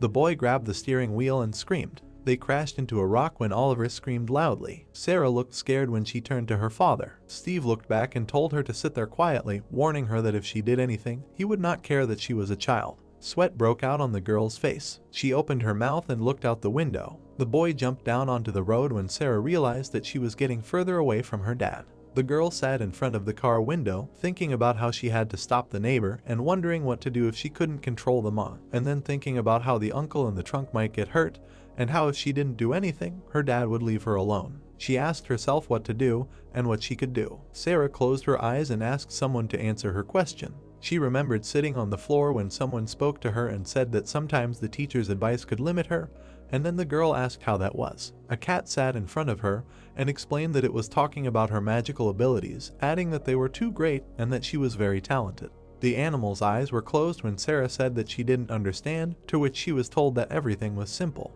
The cat opened her green eyes and explained that if the girl did not attack someone or use dangerous magic, then she could just do whatever she wanted because she had enough power for anything. Sarah looked ahead in amazement. Her eyes lit up when she realized that she did not have to use magic on her uncle and that she could just do something. The girl pressed her finger on the button, thinking that now she wanted to help her dad. She climbed out of the open window. The cars were separated by a road when the daughter loudly called out to her father. The guy froze in front of the bushes. Sarah put her hand forward, thinking that she needed some mana. Her eyes lit up when she remembered what the teacher said about bad people being able to catch her. A faint glow appeared. There was an explosion of blue energy. Steve opened his mouth wide and asked what it was. There was a lot of smoke in front of the guy. The protagonist bent his hand in front of him. A blue bridge appeared over the road. It shimmered in the light. Oliver jumped over the guardrail. He started moving down the bridge, thinking that if he rolled, he could get to the bastard. Steve gritted his teeth and cursed. He pressed the pedal. The man's pupils narrowed. The car slid on the ice when a loud scream was heard. The protagonist looked ahead in fear. The car approached the guardrail when Steve asked why the road had suddenly frozen. Sarah closed her eyes and screamed. She opened one eye when someone said her name. Oliver held out his hand and told her to jump. The girl's mouth opened wide when he exclaimed that he would catch her. She jumped out the window. The car fell off the cliff. The protagonist hugged his daughter. The car fell into the trees. The guy rolled down the road, hugging Sarah. Smoke appeared from the cliff. Oliver opened his eyes slightly when he heard his daughter calling him. The girl was lying next to him when she asked if he was okay. The protagonist sat down in front of the child and asked if she was hurt and if anything was hurting her. The daughter smiled at her father and exclaimed that she was okay when he asked if she was scared. The guy looked at the girl with concern. He hugged her tightly. Sarah became embarrassed and asked why he did it. The girl's eyes sparkled when her father said that thank heavens she was okay. Oliver held her close, closing his eyes. Sarah hugged the protagonist and cried loudly, calling for her father. The car was at the bottom of the cliff. Steve put his hand on his head and said that at least he was alive. Someone stomped in front of him, then he cursed loudly. The man gritted his teeth when the guy said that initially he only planned to collect information about who was behind him. But the situation had changed. Sweat appeared on the face of the man with the scar. Chris was holding a gun in his hand when he told him that he now had to answer his questions. There were stars above the trees when the man screamed that he couldn't tell. He was sitting on the ground in front of the guy when he added that those bastards were tapping his phone and that they would have killed him. There was a cliff behind them when Chris objected that he was lying like he was breathing when he just checked it and noticed that there was nothing on it. Then Steve cursed and said that he was telling the truth. The guy closed his eyes when the man exclaimed that if he told, he would immediately die. He was shot in the knee. Chris was standing in front of him with a gun when he screamed. Then the guy asked him to tell everything. The young man took aim and added that his head would be next when Steve started talking about his leg. Tears appeared on the man's face. He was sitting in front of Chris when he said the name. The guy looked shocked when he added that he only saw that bastard and that was all he knew. The veins on the man's neck turned black as he continued to speak. Chris continued to stand in front of Steve. Sweat appeared on the boy's face as he addressed the man by name. Saliva began to flow from Steve's mouth. The ropes that bound him began to break. Chris opened his mouth, looking forward. He stood in front of the man who said that he himself said that if he spoke, he would die. Steve's skin and eyes turned black. He opened his mouth wide. The boy held the gun in front of him and asked what it was. The monster rushed towards him. Chris looked back when he was asked to step back. A gun appeared in the protagonist's hand. He stabbed the monster. Oliver looked forward menacingly. The boy looked shocked. The monster was pinned to the rock as he expressed surprise. The protagonist stopped in front of him and asked if he was okay as he thought about the fact that he knew Oliver was strong, but he did not realize that he was that strong. They were standing in front of each other when Chris answered in the affirmative, adding that it was thanks to him, and then asked how he knew he was there, to which he was told that from Sarah, who said that there was a man in the trunk. The protagonist looked ahead carefully and wondered why he was with that villain. The girl was sitting in the car when Oliver said that, to summarize, Chris disguised himself as a mercenary to find the one behind the attack on the house, and that he was assigned to find the criminal who attacked the hunter's auction. The guys were standing near the fence when one of them answered that everything was correct. He was drinking a drink when the protagonist started talking about the item that was stolen from the auction. Oliver folded his hands in front of him when Chris answered in the affirmative, explaining that it belonged to the president. The guy imagined people in masks when he thought about how the situation seemed to be clarifying, and that Rick's family was not the target that very day. He imagined a shining crystal when he realized that the true target was the shard that the president had. The boys were standing near the car when Oliver thought about how since he stole the shard, they were now after him. Sarah was holding a glass when the protagonist summed up that they kidnapped her in the process. He gritted his teeth, angry. The guy turned away from Chris and asked if the one behind it had found out, and she answered yes, adding that she heard it from Steve. They looked at each other when the guy said that the man said it was Klaus. Oliver opened his mouth and began to speak. He imagined people engulfed in flames and asked if Chris meant the Korean representative in the Vulcan Blacksmith Union if that was the case. They were standing at the edge of a cliff when the guy answered yes, adding that Steve had changed as soon as he told him that name. The protagonist remembered the man with the crystal when he added that he had become some kind of monster. The wind rose above the boys. Chris held a can of drink. Leaves were flying in the air when Oliver said that in any case, it seemed like everything was getting more confusing. Clouds were floating above the city. The mustachioed man opened his mouth and answered the phone. He was walking past passers-by when he said that he was fine and that he was going on business, and then asked about what happened and that they really called him because they had a bad feeling. Then he asked him to take care of himself. The display showed the inscription that it was his son when he said goodbye to him. Adam thoughtfully looked up. The sun was shining on a multi-story building. There was a TV on the wall when he was asked if everything was okay in the workshop. The man was handed a mug when he answered that there had been a small crisis lately. Klaus was holding a teapot when he was asked how he was. The man looked down and replied that he was fine. Adam was holding a cup in his hand when he was told that they heard that he was looking for raw materials. Then he said that there was such a thing and that it was at the request of his customer, adding that in any case, although he was looking, it was of no use. Then he explained that this raw material was not regulated by the government or association, and that even if there was a list of sales and purchases, it was not on the market, summing up that he thought that someone had monopolized it. Klaus raised his hand to his face and asked what kind of material it was. He looked forward seriously when he was told that it was Flern. Adam was sitting opposite him when he said that in that case he should use a metal that could replace it. The man opened his palm to Klaus and thanked him, adding that it would not help and that the customer had asked for Flern to be used. Then he was asked who the picky one was. The Korean representative stood up from the table and said he should, as he might be connected to the monopoly, when Adam asked if he could reveal the man's identity. The gray-haired man looked ahead and said he was not sure. He was sitting behind Klaus when he said that from what he knew, the place where large quantities of Flern were widely used was right there in Vulcan. The Korean representative glared back when he was addressed and asked if he really knew nothing. Adam was sitting behind him when he repeated his question. Klaus glared back. He turned to the man and said that he had never heard of it, and then asked if Flern was in demand, adding that he had no reason to collect it. The gray-haired man looked at him and said that then he really knew nothing, and the Korean representative said that he knew nothing at all. Adam frowned, thinking that he was a bit odd. Klaus put his hands behind his back when the man added that it was definitely him in front of him, and yet it was not him. The old man touched his mug when he thought about how his friend was usually cheerful even when tired, but today he was cold as ice for some reason. The Korean representative stood in front of him when he asked himself if this was really the Klaus he knew, and then asked about his wife's health. The dark-haired man looked away when Adam reminded him that he was very worried about it. The old man held the cup in front of him when he replied that everything was fine and that she was healthy. The head of the blacksmith union took a step and asked about whether he was not going to reveal the name of his customer. He stopped in front of Adam and said that if he did not tell him, he might be at a disadvantage. The old man frowned when he realized that his gaze was unfocused. Klaus looked ahead ominously. The man put down his mug and said his wife couldn't be healthy because she had died a few months ago. The Korean representative loomed over Adam. The guy swung at the old man who asked who he was. The display said he was his father when the answering machine said the subscriber was unavailable and asked to leave a voice message after the tone. The guy was holding the phone in his hand when he said it was weird and wondered why it wasn't picking up. There was a shell hanging in the corner when he added that he was worried all the time after talking to him that day. The guy touched the photo frame. He held it in front of him when he said this wouldn't work. The photo was of Adam when his son said something had happened. Mike looked away worriedly and added that he needed to go to his father's workshop. There was a blue space in front of his eyes. The old man opened his eyes and sighed.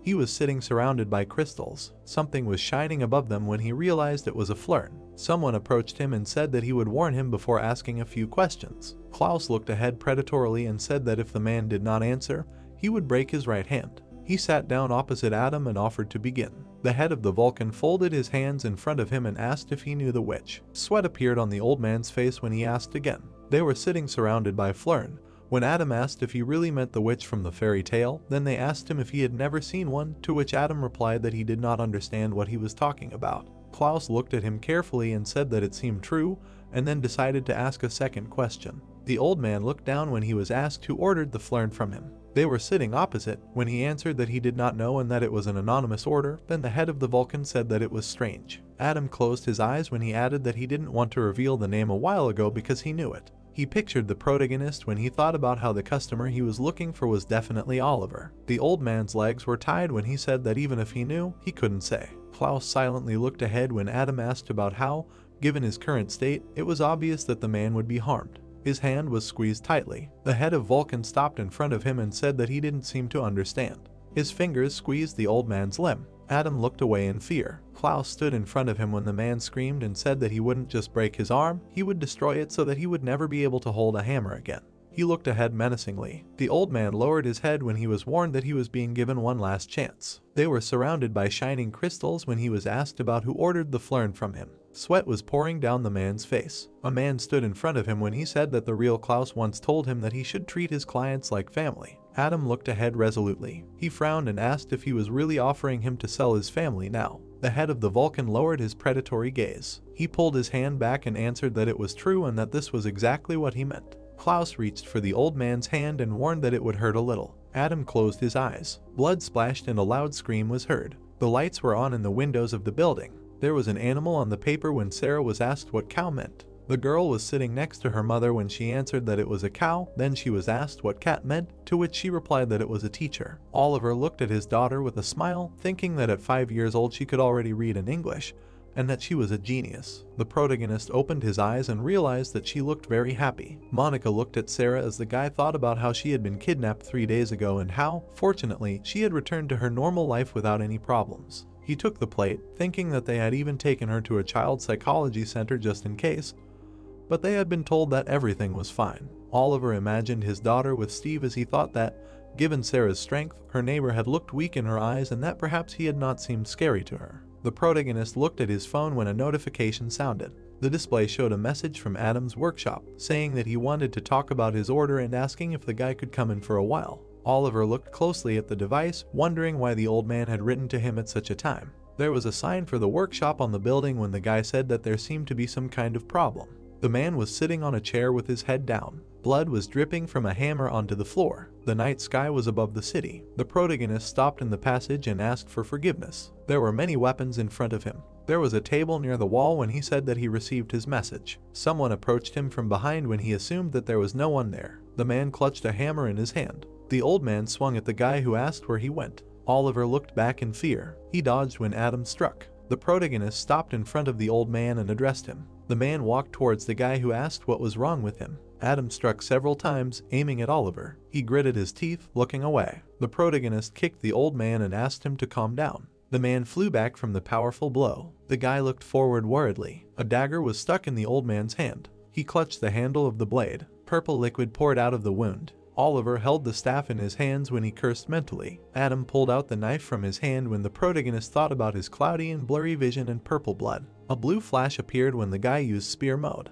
Oliver rushed towards the old man when he realized that it was a doppelganger. A flaming fist appeared next to him. The protagonist was hit in the chest. He flew into the wall from the strong blow. The guy gritted his teeth and cursed. A silhouette was visible through the smoke when he thought about another enemy. Oliver looked forward in surprise. Mike bent his arm in front of him when the protagonist recognized him. Adam's son stopped in front of him when he asked him to wait, saying it was him. The guy looked down in shock. Oliver was sitting near the wall when he recognized him. There were shields above the armor. When he was asked why he was there, he asked a counter question. Mike was standing in front of the protagonist when he said that he was worried about his father and came to him, and then asked about whether it was really him who attacked him. Then the guy asked him again. They looked in the same direction when a voice was heard. The old man was holding his chest when Mike called his father. The man took a step and began to speak. The guys looked in the same direction when he said that Oliver was going to kill him. The protagonist gritted his teeth and cursed mentally. Adam kept his hand on his stomach, looking forward. Mike looked at the guy who asked him not to fall for it.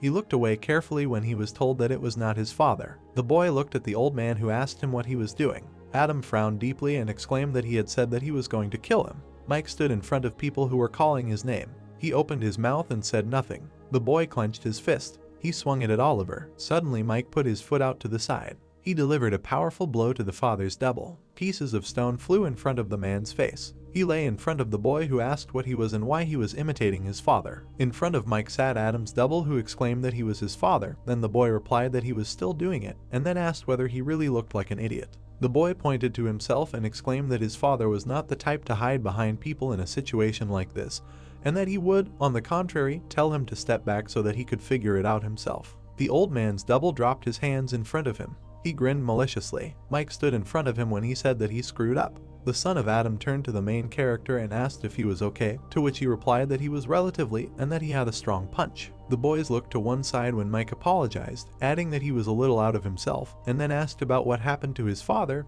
Then Oliver said that he himself would like to understand. The creature with purple skin took a step when he offered to ask him.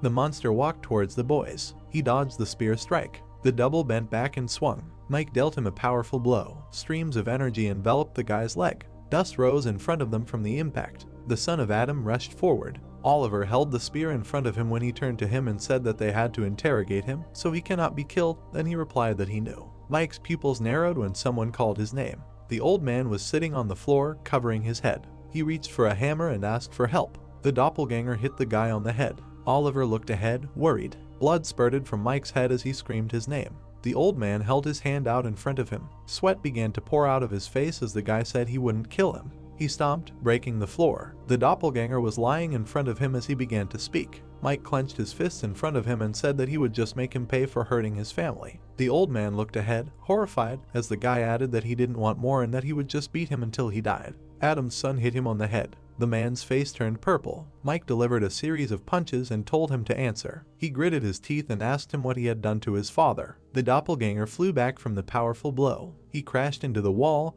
his arms outstretched. Purple liquid was dripping from his head. The protagonist was holding a spear in his hands when he admired it. Mike clenched his fist in front of him when the guy thought about him throwing him around non-stop and that he really was the future king of fist fighting.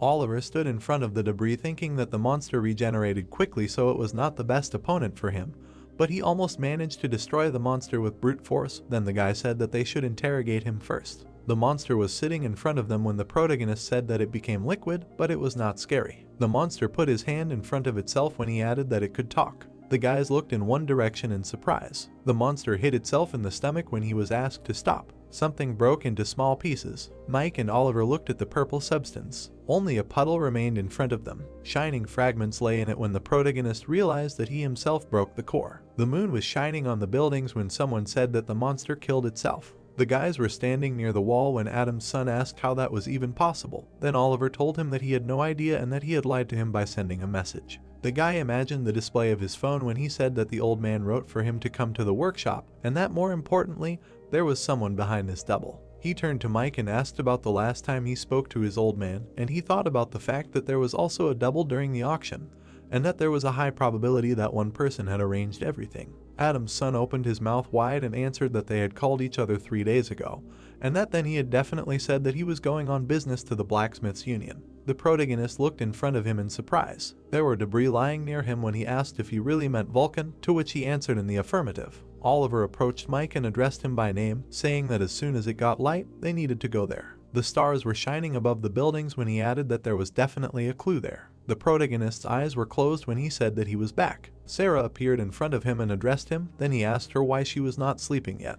Oliver knelt in front of her and explained that he was just a little tired when she said that she was thirsty and went to get water, and then asked her father if he was okay, adding that his eyes were red. The girl hugged the protagonist and screamed cheerfully. The guy looked closely at his daughter, who exclaimed that it would be easier for her dad. Sarah opened her mouth and added that all the fatigue would go away. A blue glow appeared on the protagonist's shoulder. They both smiled widely when the girl asked how he was, to which Oliver replied that it seemed like he had more energy thanks to her. The boy picked up his daughter and said that it was late and that it was time to sleep, to which she agreed. They approached the brown door. A glow appeared on the protagonist's back. The sun's rays illuminated the tall building of the Vulcan Blacksmith Union. Video recordings were shown on the screens. A man stood in front of them. He noticed the man in the cloak and realized that it was definitely he who stole the shard. Klaus looked ahead, thinking that it was surprising that his face was always covered and that he could not be identified. A magic sphere lay in front of him when he said that it was a pity, but the search for the core seemed to be delayed. The creature held the sphere in its hand when it asked about whether he had not used his servants. Klaus reached out for the sphere and replied that he had entrusted the matter to several mercenaries, but there was no use. Then he was told that it meant that the only thing left was to conduct the ceremony, after which he asked if it was too early. The overlord introduced the girl with long hair as he explained that there was nothing to be done, as the witch was attacking too often, and that if this continued, not only might they fail to collect the core, but they might also lose the shards. Klaus closed his eyes and reminded them that with the shards they had, the resurrection would be incomplete. There were glowing crystals behind the creature as it responded that things were bad, and that if they lost them, nothing would work at all, so they could only act with that in mind, adding that he should not worry as there was a way to delay the witch. Klaus had the sphere in front of him as the overlord told him that there were no other variables that could interfere. The man's eyes reflected the screens as he wondered if that was true. He remembered the man in the cloak, thinking that he did not know who the man in the video was, but judging by his build and height, he was a man. Klaus stood in front of the TV, thinking that for some reason he felt like there were other variables to consider besides the witch. When he was asked what was going on and if there were any problems, there was a man in a cloak in front of the man. When he answered no, he thought about how he didn't need to report it. He flexed his fingers, adding that he had to find the man in the video and kill him personally. Klaus stopped in front of the pink sphere. A girl appeared in front of him and said that he had guests. Then he asked about whether there were any meetings planned for today, to which she answered that the man introduced himself as Mike, Adam's son, and said that he was looking for his father. The guys were sitting next to each other, looking forward. The director of Vulcan was sitting in front of them. Sweat appeared on the protagonist's face when he thought that he suspected that this man was involved in the attack on Chairman Rick's house and in the auction situation, and even in the kidnapping of Sarah and the disappearance of old Adam. Oliver imagined the people in masks. He remembered how a guy was sitting next to Bob. The protagonist imagined how Steve was sitting behind him. Klaus crossed his legs when the guy thought about the fact that he was a key figure. They were sitting opposite each other when Oliver added that there was a high probability that he was in the organization that Christie was talking about. Then the director said that this meant that Mike was Adam's son and his customer was sitting next to him. The protagonist looked ahead and answered affirmatively, explaining that they had not been able to contact him for some time, and then asked if it was possible that the man knew something. The guy sat in front of Klaus, who said that the more important thing was that if he was his customer, he wanted to check something first. Oliver looked ahead in confusion. The director folded his hands in front of him, looking forward, and the guy wondered why he was staring at him like that. Klaus opened his mouth and asked if his order was by any chance for a weapon made of flern. The protagonist imagined a shining crystal, which was flern. He imagined people passing by this substance when he explained that it was a metal that was little known and not in demand, and that, in a word, there was nothing special about it. There was a bunch of crystals in the box when the guy said that no one knew that this unremarkable metal was the only deadly weapon against Azinis. Oliver imagined a creature with horns and a tail. Klaus was sitting in front of the protagonist when he asked if his order was for a weapon made of flern by any chance. The dark-haired guy looked ahead intently. He opened his mouth and remained silent. Oliver put his hand behind his head and asked what it was. The director looked at the guy intently and asked if he didn't know, then explained that it was a metal and that its specialty was that it gave off cold. Then the protagonist replied that he was a newbie, so he didn't know about such things. He brought the mug to his face. Oliver looked down in fear when he realized that he was looking for him. The director put his hands behind his back when the protagonist suggested that based on what had happened so far, there was a high probability that Klaus belonged to an organization that was going to launch a world quest. The guy imagined people with boxes of crystals when he thought about his task to monopolize and destroy flern. Oliver imagined the director standing in front of Adam when he thought about the fact that he was looking for flern because of his order, and that it seemed like the old man was kidnapped by this long-haired guy. He remembered how the blacksmith had swung at him when he realized that when he couldn't find out the identity of the customer, he was going to use a double to find him and figure it out. The guy put the mug on the table when he thought about how if he made a mistake there, then the fact that he was the customer would be revealed, and that the gun was confiscated under the pretext of security, so he couldn't act recklessly. His fingers continued to hold the saucer. Oliver looked ahead, smiling, when he wondered if he would understand how things were. Sweat appeared on the protagonist's face when he thought about how he was quite confident when it came to acting. Klaus folded his hands in front of him silently. Oliver looked down at Mike's hand. The guy looked at him seriously. He opened his mouth and said that the director was a monster. The protagonist looked ahead with concentration. Klaus continued to look ahead when Oliver wondered if this man was really him. The guys were sitting next to each other when the protagonist thought that he was clearly involved in everything that happened recently, but there was no sense of danger, as when meeting a double, then he asked Mike how he knew. The son of Adam frowned and answered that it was intuition. Klaus was sitting in front of him. The mustachioed man closed his eyes and said that it seemed that he had sensed it from the very beginning and could not concentrate on the conversation. Mike opened his mouth and asked what he was talking about when the director addressed him and told him to learn from the friend next to him. The man snapped his fingers. A security guard appeared in front of him when he advised him to learn to hide his hostility. The son of Adam dodged the blow. The man in the suit walked towards him as he exclaimed that he knew it and then asked about Klaus being involved in his father's disappearance. Mike swung, gritting his teeth. The boy's fists met. The guard's pupils narrowed. He pulled his fist away from his opponent's hand. The man fell in front of Mike, screaming loudly. The protagonist turned his head to the side and thought that it must have hurt when he cursed. The guy in the suit approached him. Oliver dodged his blow. He kicked the opponent in the leg. The guy opened his mouth wide and asked what it was. His head was grabbed. The protagonist looked at him ominously and said that he could defeat him without a weapon. Oliver slammed the opponent into the floor, using instant reinforcement. In front of the guys were their defeated opponents. A gun was pointed at them and they were warned that it was over for them. Klaus held the gun in his hand when he told them not to move. Mike and Oliver raised their hands when the director ordered them to hold their hands so that he could see their palms, adding that these were weapons for the dungeons, so they shouldn't even think about pulling a trick. Then Adam's son cursed and asked that didn't bodyguards usually carry guns. Klaus took a step towards them and said that he was sorry, but he didn't trust his people either and that at least now they could have a proper talk. He leaned the gun towards the protagonist and said that he would start with him. The director stood in front of the guy when he asked if he ordered the weapon from the flern. Oliver closed his eyes when he was ordered to answer. Klaus stood in front of the guy when he thought about everything or nothing and answered that it was him. A lamp was burning near the window when he was asked who told him to do this, to which the protagonist answered that he decided himself. The guy looked ahead with concentration. The director's eyes lit up as he ordered him not to lie to him, and then asked why the boy needed a weapon made of flern. Oliver's mouth dropped open when he was asked if he could possibly be related to a witch. They were standing opposite each other when the phone rang. The protagonist looked forward in concern when he was told to pick up the phone. The guy's arms were outstretched and raised when he asked what would happen if he asked for help, to which he was told that if he wanted to get a hole in his forehead, he could. Oliver brought the phone to his ear and answered. The girl's mouth dropped open and she addressed the boy by name. The protagonist looked away in confusion when she added that she heard everything from Chris.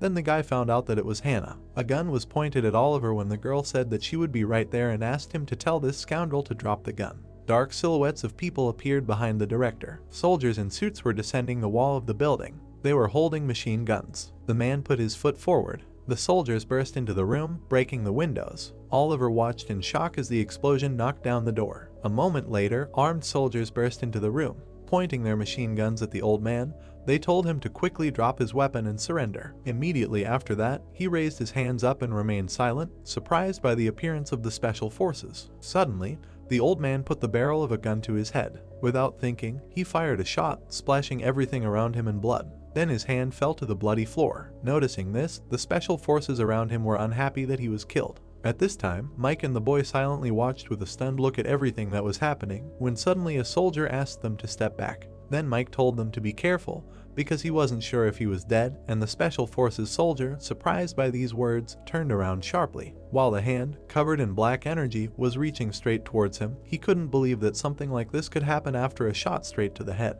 A moment later, the black energy reached the soldier and he looked away with great surprise. The protagonist, standing to the side, noticed that something was wrong with the special forces soldier. He was covered in an unknown black energy and slightly hunched over. Seeing this, Oliver was very scared. Immediately after that, the soldier raised his machine gun. There was no life in his eyes and he was about to shoot. At the same moment, the boy grabbed a knife lying next to him on the floor. With great speed, he threw it straight at the special forces soldier, hitting him right in the hand. Due to the damage received, the soldier dropped his machine gun. Looking at the wounded special forces soldier enveloped in black energy, the protagonist realized that this monster can control minds. Realizing the hopelessness of his situation, the soldier immediately began to run away. With great speed, he ran straight to one of his colleagues and pulled his hand away. A moment later, an unknown discharge of black and purple energy passed through the limbs of all the soldiers while they did not understand what was happening. Suddenly, a voice sounded, telling everyone to stop, which attracted the attention of the special forces. It was Oliver, who, waving his hand, told everyone not to move because he cannot catch on other people. With complete confidence in his eyes, he added that now a monster is hiding among them. After hearing this, the soldiers looked at each other and one of them asked if one of them had turned. Then the boy, imagining the image of the phantom, explained that it was the highest of the doubles, which was a monster that took control of a person's mind by touching it. Looking around the office they were in, the protagonist added that the old man was a prisoner of this monster, and it forced them to fight each other. When Oliver said that he was hiding in one of them, all the special forces suddenly became wary. A moment later, they looked at each other with suspicious looks. Then the soldiers asked what they should do now, and the heavily sighing boy suggested that they calm down first, because, fortunately, they had a hunter who could recognize him. Immediately after that, he turned to Mike, who was standing next to him, and he, warming his fists, agreed with his partner. Taking a confident step forward, the man clarified that it was enough to just find out. Mike began to examine all the special forces standing nearby. After some time, he managed to figure out the right soldier and he pointed his finger at him. The special forces soldier who heard this asked with a dumbfounded look if he was serious and why he suddenly decided so, and he only confirmed his words once again. As if he sparkled, the man, pointing his finger at himself, said that this was intuition. Suddenly worried, the special forces soldier asked to wait, declaring that this was all absurd, and the protagonist put his hand on his partner's shoulder and gave a negative answer, explaining that his intuition was better than that of animals. Then he heard disgruntled cries that killing a person just because of this was too much, and Oliver, looking straight at him, asked not to worry and explained that this would not happen because the phantom is a spirit, so it cannot create a body itself. Looking at the protagonist circling him, who was telling him that when the donor loses consciousness, the monster can only move to another nearby body, the special forces soldier looked at him with fear. Without giving any answer, Oliver hit the soldier on the back of the head and knocked him out. At that moment, purple-black energy leaked into his hand, and the boy stated that he meant that he would deal with the phantom. Immediately after that, the protagonist plunged into his consciousness. Right in front of him, he saw the monster, who called him a fool. The Phantom asked that he really thought that he could defeat him in the spiritual world, and Oliver, looking at him, became a little wary. The boy looked at the true form of the Phantom in surprise. Suddenly, it rushed towards him with great speed, declaring that it would take care of his body. Noticing this, the protagonist dodged at the last moment. Running away from his opponent, watching his actions, Oliver thought that the Phantom's peculiarity is a large number of legs. Looking at the many hands pointing straight at him, the boy also noted that although this is his trump card, so he will not hide it, but this is also a weakness since the monster cannot regenerate. Immediately after this, the protagonist rushed forward, thinking that if you remove them one by one, it is not difficult to cope with him, and stated that he is also confident in his spiritual powers. A moment later, Oliver thrust his spear straight into the monster's body. Enveloping himself in blue energy, he said that therefore he. Then, gritting his teeth, the boy saw something in front of him. The protagonist deftly swung his spear, chopped off a huge number of the Phantom's limbs, adding that it should leave his body. Noticing this, the monster was very scared. Watching Oliver destroy his limbs, the Phantom thought that he was strong and different from the donors he had seen before. As the boy rushed straight towards the monster, he thought that he had spiritual power that seemed to have been destroyed and rebuilt hundreds of times, and if he were an ordinary Phantom, he would be able to suppress him. Immediately after that, the Phantom enveloped his hand in black energy. A moment later, he pierced the protagonist's body with it. From the damage received, Oliver began to cough up blood. He looked dumbfounded at the hand that pierced his body and remembered that he had definitely cut it off. At the same time, the Phantom with a malicious smile on its face asked that he really thought that an ordinary Phantom was in front of him, and declared that he was a servant of His Majesty and could regrow limbs. Grabbing his opponent, the monster concluded that he had miscalculated and would pay for it. At this time, Mike, who was next to him in real life, was very worried about his partner, who was suffering from a battle with an enemy. Trying to help his ally, the man asked him to come to his senses while he was enveloped in purple-black energy. The Phantom released a huge number of its limbs and stated that it would take control of his body, escape. Suddenly, he saw an unknown bright blue light right in front of him. Looking at the little girl who appeared out of nowhere, he did not understand what kind of light it was, and she told all the fatigue to evaporate. Suddenly, Sarah turned around in surprise. Then the protagonist's daughter saw a huge monster behind her. Looking straight ahead, the Phantom did not understand what kind of small clot of mana it was. While everything around was illuminated by a bright blue glow, the monster could not believe that there was another being in the spiritual world besides the owner, because it was simply unbelievable. Then the monster asked Sarah who she was. Hearing this question, the little girl puffed out her cheeks. A moment later, she approached the Phantom with great speed. Sarah swung her fist, saying not to torture. Striking straight at the monster, the girl added about her dad.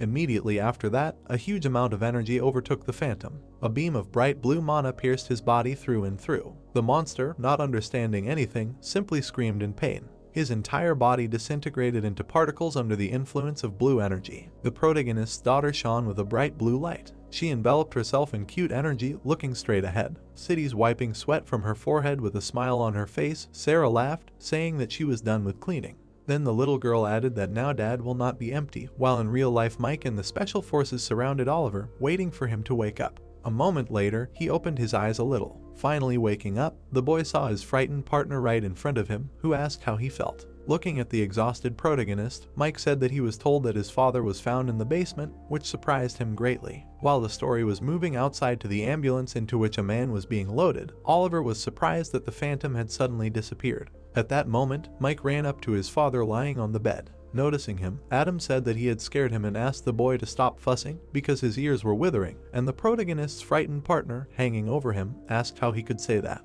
Standing next to his father, the man said that his right hand was badly injured and wondered if he could feel it at all. Stretching his other hand straight to him, the old man laughed and declared that everything was fine. Waving his left hand, the blacksmith explained that he knew that he was left-handed. At this time, Oliver was watching everything that was happening from the side. Suddenly, he turned around, heard a voice saying that it looked like this was the end. Right behind him, he saw Hannah, who was with her driver. Running up to them, the boy asked how the hell she knew and why the SWAT team had suddenly appeared. She explained that the old man had become the prime suspect in a home invasion that was considered terrorism. Suddenly, as if she had flashed with a blue light, the girl added that so the father had intervened a little and quoted the words that if someone hits you in the cheek, shoot him in the head. With a smug look, she continued to say that this was their family credo, and the protagonist, looking at her in shock, noted that it was rather strange. Standing on the street of the city, the guys continued their conversation, and Hannah asked what she heard. He suffered because of the phantoms, and if everything was okay, and Oliver explained that on the contrary,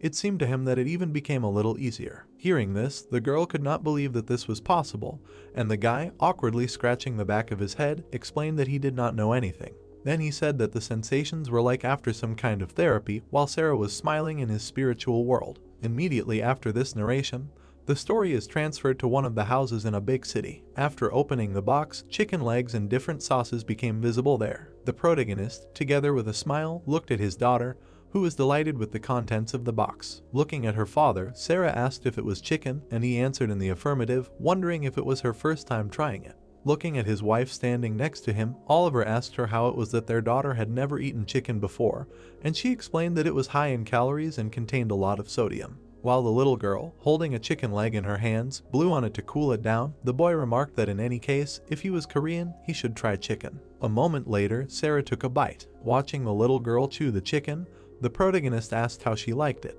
Looking at her father with great admiration, she declared that it was delicious, and he asked how it was really that delicious. Then Sarah said that it was better than ice cream, and her parents were very surprised by this. After a while, all that was left in the box was the chicken bones, and all the drinks had been drunk. The little girl happily held her stomach and said that it was delicious while her father cleared the table. Monica asked her daughter if she knew what chicken meant, and she happily replied that it meant hen, while Oliver looked on while he cleared the food box. He was very happy to see his family's joy. Suddenly, the boy ran straight up to Sarah and asked her if she knew why they raised those little birds. Imagining a chicken in her head, the little girl suggested that it was because they were cute, and her father shook his head, saying that was not true. He then declared that they were raised to be eaten, as they were right now, and Sarah, imagining a fried chicken in her head, was very scared by this. The protagonist confirmed this with a smile on his face and continued his words, while his daughter was very scared. After a moment, Oliver asked that she now understands why mom and dad are raising her, and Sarah, who heard this, suddenly fell into a stupor, after which she looked towards her father with great fear on her face, who was smiling widely. The little girl looked at her smiling parents, while an assumption arose in his head.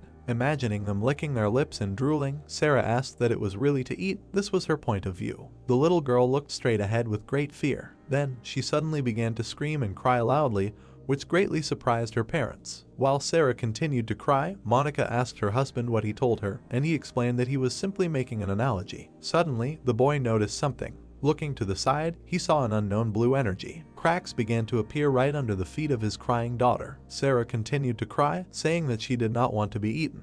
The little girl was radiating a huge amount of blue energy, and her parents were very scared by this. Watching everything that was happening, the protagonist did not understand what to do because she had already destroyed the house. At that moment, Monica ran up to her daughter, telling her that everything was fine and that dad was just joking, and she, continuing to cry, approached her. Jumping up to them, Oliver told his daughter that it was all his fault and asked for forgiveness, and Sarah, sitting in her arms with tears in her eyes, called him mean because he was scaring her. Agreeing with this, the protagonist's wife began to beat him, saying that dad was really guilty and should get it for it. Stroking her daughter, Monica said that everything was fine and he realized his mistake and asked her to take a deep breath and exhale. Obeying her mother, the little girl began to breathe correctly and everything around her calmed down. After some time, the blue energy began to evaporate, and Sarah's parents sighed with relief. Kneeling right in front of his daughter, Oliver asked her for forgiveness and said that he would not joke like that anymore. Looking at him with displeasure, the little girl asked if it was true, and he said that he promised, and asked if she would forgive her dad. Agreeing to this, Sarah ran up to him and hugged him. At this time, the boy silently hugged his daughter, thinking that he really shouldn't do this anymore. Looking at the frozen soda cans lying to the side, the protagonist reasoned that otherwise they could freeze to death while eating chicken. The story's narration moves to the United States, to Washington, where skyscrapers towered in the middle of the street. The girl stood in front of a crowd of people and told them something. Pointing to the huge footprint of the monster, she said that the first rift had appeared. Suddenly, a boy's voice was heard from the crowd, asking what it meant that in this place a lightsaber fought monsters alone, and the guide confirmed his words with a smile on her face, calling him a good boy. Recalling the events of that time when a warrior destroyed a huge monster, the girl said that the city suffered greatly then, and when the monster appeared, the Korean hunter Holy Sword destroyed it. Leaning towards the child, she asked that perhaps he knew what kind of monster it was, and he was confused, giving a negative answer. Hearing this, the guide with a friendly look said that in America they called him gatecrasher, which means an uninvited guest or imposter. Suddenly turning to the side, the girl spoke about his real name.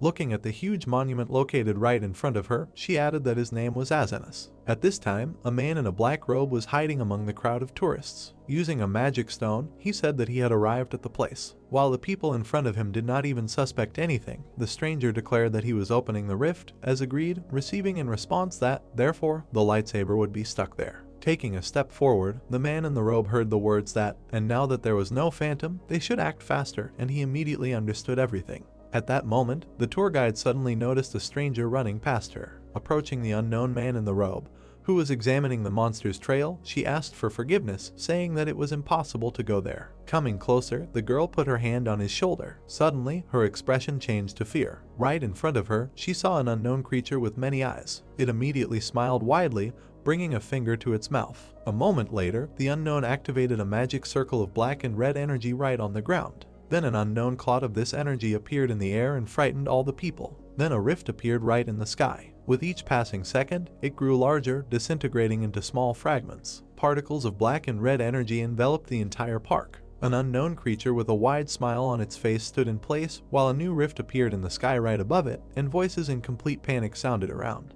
Immediately after that, the entire Washington was enveloped in a huge number of rifts. The narrative of the story suddenly moves to the sink, where water was flowing from the faucet. Oliver and his daughter were washing their faces early in the morning. After finishing this, the boy raised his head, looked in the mirror, and thought about Klaus. Immersing himself in his thoughts, he reasoned that the fact of his possession by the Phantom was not revealed to the public. Wiping his face with a towel, immersing himself in his memories, the protagonist thought that the government and the Hunters Association revealed this information, since it could cause a strong resonance, although even he is uneasy when he thinks that the person next to him can be possessed. Remembering also Mike, who was taking care of his wounded father, Oliver thought that after the old man was taken to the hospital, the doctor there said that after rehabilitation, he would not have difficulty in everyday life. Continuing his evening routine with a thoughtful look, the boy thought that he suffered because he took on his errands and still wanted to continue working on him. Sarah also continued to wash herself, while her father reasoned that although he was grateful, he was still sorry. Suddenly, the little girl looked at her father, calling him and asking him to look, and he immediately looked in her direction.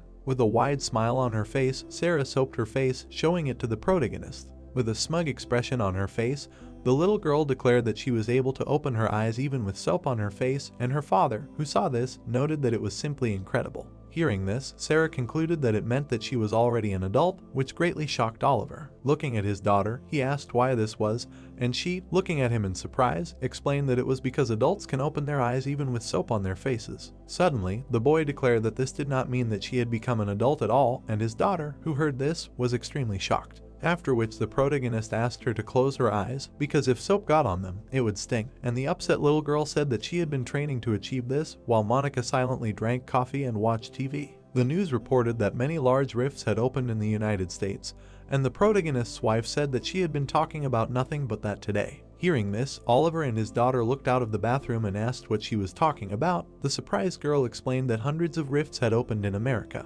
Continuing to watch the news about hunters from all over the world who were going to help, as well as about the Holy Nish, who was heading to the United States. Monica also noted that it was unlikely to be a big problem, because they said that the legendary hunter would soon come to the rescue, and the Archmage too. Approaching the sofa on which his wife was sitting, the boy asked about the Archmage and was surprised that even the head of the Tower of Magicians, Luke, and she confirmed this, suggesting that it seemed that many were flying there. Immediately after this, the huge paws of a monster were shown directly on TV, which was destroying everything around. The majestic monster was destroying the city and growling loudly. While continuing to brush his teeth, the protagonist watched this with fear, asking if this monster was on the level of a mid-dungeon boss, and said that it looked like some kind of natural disaster, and the girl agreed with this. Suddenly, an idea came to Oliver's mind, and he asked in surprise that this was really in Washington, D.C. Hearing this, his wife looked in his direction and, having given a positive answer, asked what was wrong with this, and he suddenly perked up. Looking away, the boy said that nothing was wrong at all, and Monica, looking at him, asked him to finish already and go to bed. At the same moment, she looked at Sarah, who was holding his leg, who continued to brush her teeth, and said that she was always following him. Having listened to his wife, the protagonist picked up the little girl in his arms and went back to the bathroom, saying that they still needed to finish what they started, while Monica was watching. Still, Oliver was uneasy, and he silently thought about something. Imagining a huge number of faults right in the sky above Washington, the boy thought that the catastrophe there before his regression was the same. Suddenly very scared, the protagonist reasoned that this was a harbinger of the beginning of the world quest that appeared in Shanghai. Immediately after this, the narrative of the story moves to the starry sky near the forest in China, then to the city itself. Inside the unknown structure there were cultists who were standing next to a crystal. This very crystal was surrounded by a red magic circle. Leaning forward a little, one of the cultists declared that finally the core of Azanis was complete.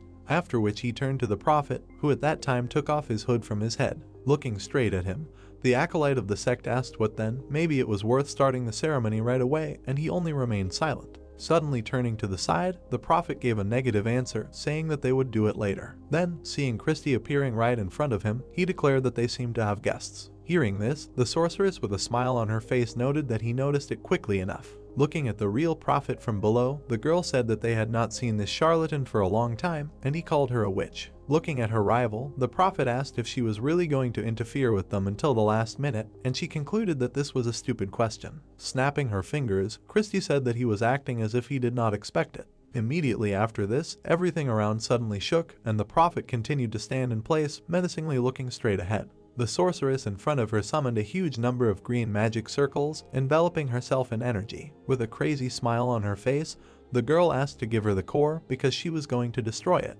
Birds were flying right in the sky next to the clouds. They were circling right above the wasteland, in the middle of which stood the girl. It was not just a wasteland, but a whole crater as if it came from nowhere. Christie was standing in the middle of it and heard a voice that said that she was still as strong as ever. Sitting near the blue crystal, having sprinkled it with his blood, the prophet called her a witch. Slowly approaching him, the sorceress said that he was talking too much and that was enough, so she asked him to give it to her, and the monster asked for forgiveness because the ritual had already ended and, by the way, a success. Lowering his hand to the ground, the prophet declared that it would not fall into her hands. A moment later, a rift opened right behind him in the crystal. Noticing the magic of movement, the girl was very scared and rushed forward. Looking at his rival, the monster noted that no matter how strong she was, it would not be easy to find him. When Christie was about to touch the magic crystal, the prophet declared that because the last magic, which ignites life, is more powerful than everything else. Immediately after that, he disappeared, and the sorceress did not have time to reach him and heard the last words that she was the one who told him about it.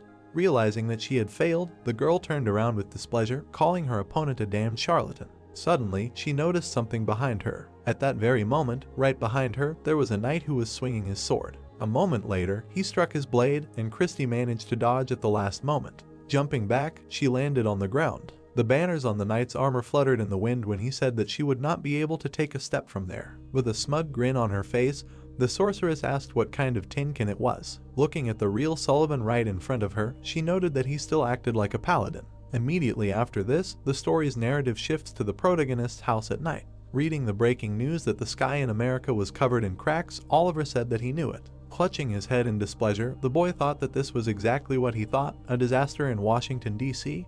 Remembering the events of the past involving the strongest hunters, the protagonist reasoned that before his return during this incident, the best fighters from all over the world were called to the United States. Imagining a map with 2 flags on it, Oliver thought that the problem was that after that, a world quest began in China, and the hunters who gathered in America were unable to immediately cross the ocean. Remembering the ruins of the city, the boy thought that the result was that the world quest caused colossal damage. Continuing to look at the screen of his smartphone, the protagonist reasoned that guilds from neighboring countries went there instead of them, and Monica's guild was among them. Suddenly, memories of him and his daughter standing in front of the grave and realizing that he did not want to watch her suffer a second time appeared in his head. Diving into his inner world, Oliver understood that in this life he stopped her from joining the knights, but even so, he did not know how everything would turn out. When the boy came to the conclusion that he should hone his technique as much as possible, a personal system notification window appeared right in front of him. Information about him with his name, specialization, and skill was displayed right in this system window. Intently examining the personal system notification window, the protagonist thought that the output was already at the maximum, and the unique skill was not yet available, and therefore all that was left was to develop the specialization, but it was also at the maximum, and he did not know what to do. Then Oliver simply lowered his hand with the phone down. Immediately after this, the boy realized that there was only one way out, and the story moved to a European cathedral. Looking at the screen of the phone the protagonist was calling, someone asked if he really wanted to know about a way to develop a specialization, and he answered that he did and thanked them for their time. Then he said the name of Master Sophia while she was sitting at the table talking to him on the phone. Comfortably settled in her chair, the old lady called him a good man for deciding to move on, and he expressed his gratitude. Looking at the screen of the smartphone, the protagonist asked that perhaps she knew of a way. Hearing this, Sophia thought with a smile on her face, while Oliver was thinking that there was almost no research on the personal system now, but maybe she could give an answer. With her arms crossed over her chest, the kind old lady stated that of course she knew, because her specialization was also developing while a personal system notification window appeared behind her. Immediately after that, the narrative of the story shifted to a group of adventurers in the forest, among whom one person asked everyone else to look at the one who came out in front of them. Looking at the unknown person who took a step forward, people asked who it was and why he was there, because he was the guy who cleared the field alone. This same unknown person turned out to be Oliver, holding a folded spear in his hands, while the system notified that the sports complex field was cleared. After passing, the boy sighed heavily. Then, memories of his conversation with Sophia appeared in his head, who asked if he really wanted to develop a specialization by prioritizing training.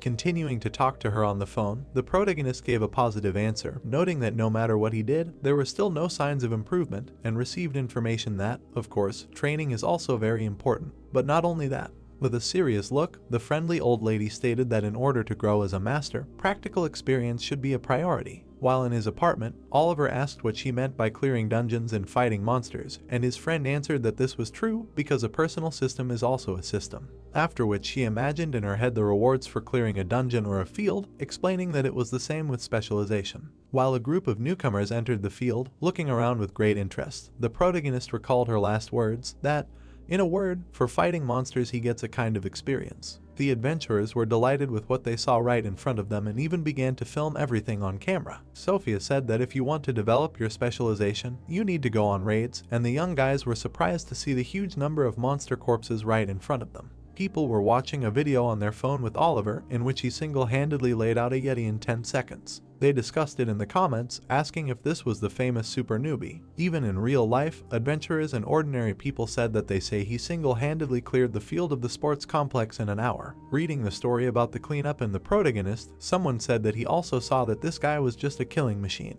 Some people were also unhappy with everything they read and did not even know which of them was a monster. Immediately after this narrative, the stories are transferred to the building of the Vulcan Blacksmiths Union. It was covered with tape, and soldiers were standing guard. Walking down the corridor, a man asked that a new room was found in the warehouse in the basement. Turning back, the policeman answered that it was true. Then, recalling the recent past, he said that after all the flirt was removed, a secret door was found on the floor. Looking straight into it together with the invited guests, the policeman said that the room looked like a monster's habitat, so he was ordered to investigate together with the hunters. Looking at the endlessly descending stairs as if into darkness, the guardian of the law added that they asked the association to send them a couple of people to accompany them. Going down, the man said that this was a fairly deep hole, and his companion, looking around, noted that it was very dark there. Suddenly, she stepped right on the edge of the cliff. Ahead, the mage saw something resembling the body of a monster. The monster immediately noticed her and opened its eyes while she asked what it was. A moment later, the girl saw a huge eye monster right in front of her. At that moment, the men near the stairs heard a loud scream, turning to the side.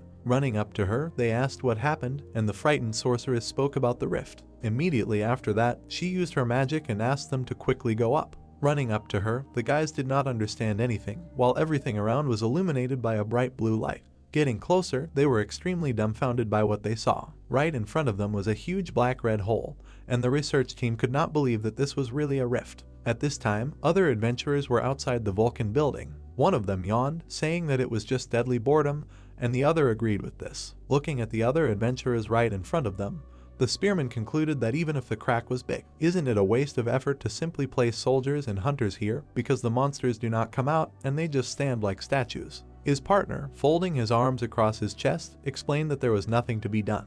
And what if something happened, and the Holy Sword was in America, and it seemed that the association considered this the best solution? While the clouds continued to float across the sky, he added that the work was calm, and they would get money just for counting crows, with which the other agreed. Immediately after this, the story moves to that very pit, where the battle between the two sides was in full swing. Christy was gathering mana in her hands, preparing to attack. A moment later, she held her hand in front of her and sent beams of green energy forward. A huge ball of green energy was approaching the knight. With a deft swing of his blade, he cut through the enemy's attack. Seeing this, the sorceress silently thought, Remembering the events of the recent past, when the prophet went into the rift along with the magic crystal, the girl thought that even though they had completed the core, then the image of Azenis appeared in her mind, and she continued her thoughts that because she had cut the fragments, it would not be able to revive immediately. So even Christy jumped, landing on a large stone, and thought that the monster would definitely regenerate inside the rift, and there was still some time left. Immediately after that, she turned to Sullivan, saying that both then and now he continues to run after her, and he, gritting his teeth, declared that it was in order to kill her, and was going to go to hell itself. With a wave of her hand, the sorceress summoned stone spikes right next to her opponent and said that if he wanted to kill her so badly, he should have done it while she was a child. Swinging his huge sword, the knight declared that if it were not for that follower, she would already be feeding worms. Enveloping his sword in bright golden energy, the warrior added that he should have killed her that day. Sullivan also said that she couldn't even imagine how sorry he was, and the girl who heard this wrapped herself in a huge number of green circles of magic, noting that they had similar thoughts. When the guys were about to collide in a fierce fight, Christy concluded that this is why she wanted to kill him so much. Immediately after this story, they moved to Oliver's family, when his wife asked him that he would also go to the field in Gyeonggi today. Looking straight at her, the boy gave a positive answer, explaining that the road there and back would take some time, and she asked why so suddenly, because usually he only goes to the fields in Seoul. Remembering his conversation with Kate, when she said that the number of views seemed to have exceeded 1 million. Oliver noted that it seemed that last time someone filmed him hunting and posted the video on the internet, so lately there have been difficulties due to the fact that many people recognize him. Looking at his inspired wife, the boy thought that if you become famous, then Sarah will attract attention, and asked that she also go to the field today, and she answered that she also needs to develop. Holding his daughter's hand, the protagonist agreed with this, saying that then in the evening he will buy something tasty for dinner and ice cream too, and the little girl who heard this did not believe in the truth of the words. Then Oliver said that this means that she should listen to her grandfather all this time, and Sarah beamed with happiness and agreed with this. Immediately followed by Yertel is transferred to the forest, where the boy was sitting on the corpse of a monster he killed and looking at the system notification window. Being right next to several corpses of monsters that he killed, Oliver said that he cleared the field, but there are no signs of growth and specialization. Looking straight ahead with a thoughtful expression, the boy thought that if you look at it that way, his development was fast due to the experience he had gained before returning, and he was not an outstanding warrior in himself. Realizing that it was presumptuous of him, the protagonist suddenly saw something on his phone. Looking at it, Oliver suddenly saw that it seemed to have crashed during the battle. Suddenly, the narrative of the story shifts to the battlefield, where a knight's helmet was lying right on the ground. Sullivan, exhausted from the battle, said that her strength had diminished. He looked straight at the witch, who was right in front of him and was also exhausted after the fight. Watching her barely stand on her feet, the knight noted that it seemed that she had exhausted her mana to the limit. Sharpening his sword right on the ground, the warrior said that she could not even expect mercy. Approaching Christy right, Sullivan swung his sword, saying that he was glad that he could break this vicious connection with his own hands. At that moment, the girl suddenly grinned maliciously, after which she said that he had not yet answered her for the past, which greatly frightened her opponent. Suddenly, the knight noticed that his body began to tremble and did not move at all. A moment later, he could not hold his blade in his hands, and it fell to the ground. With a smug grin, looking straight ahead, the sorceress declared that he did not know about the real power of the witch, which was not in magic at all. Sullivan was right in the black and red magic circle as the girl explained that he had forgotten about the curse. The knight, covered in dark energy, could not understand why this was happening. While suffering massive damage, the warrior noted that even so, he had no regrets, after which he added that he had stalled for time long enough, which greatly surprised Christy. Watching her opponent disappear right in front of her, the girl did not understand what he said. Right in the pool of blood, an image of a terrible monster was visible, and the witch who saw it did not understand what he was talking about and assumed that maybe Azenis was already ready. Gritting her teeth in dissatisfaction, Christy rushed forward, declaring that she must find the core. At that moment, the girl felt a sudden pain right in her stomach, which she was holding with her hand. A moment later, she fell to her knees from exhaustion. The sorceress was trembling from the pain that rushed through her entire body. She saw a blurry picture right in front of her and understood that she needed to get up and go. Finally falling to the ground unconscious, Christy said her last words, calling Oliver's name. At this time, in the basement of the Vulcan Blacksmiths Union building, a huge monster was still in the rift. Suddenly, it opened its eye. A moment later, all the adventurers outside felt its energy. They were extremely dumbfounded and scared, not understanding what was happening.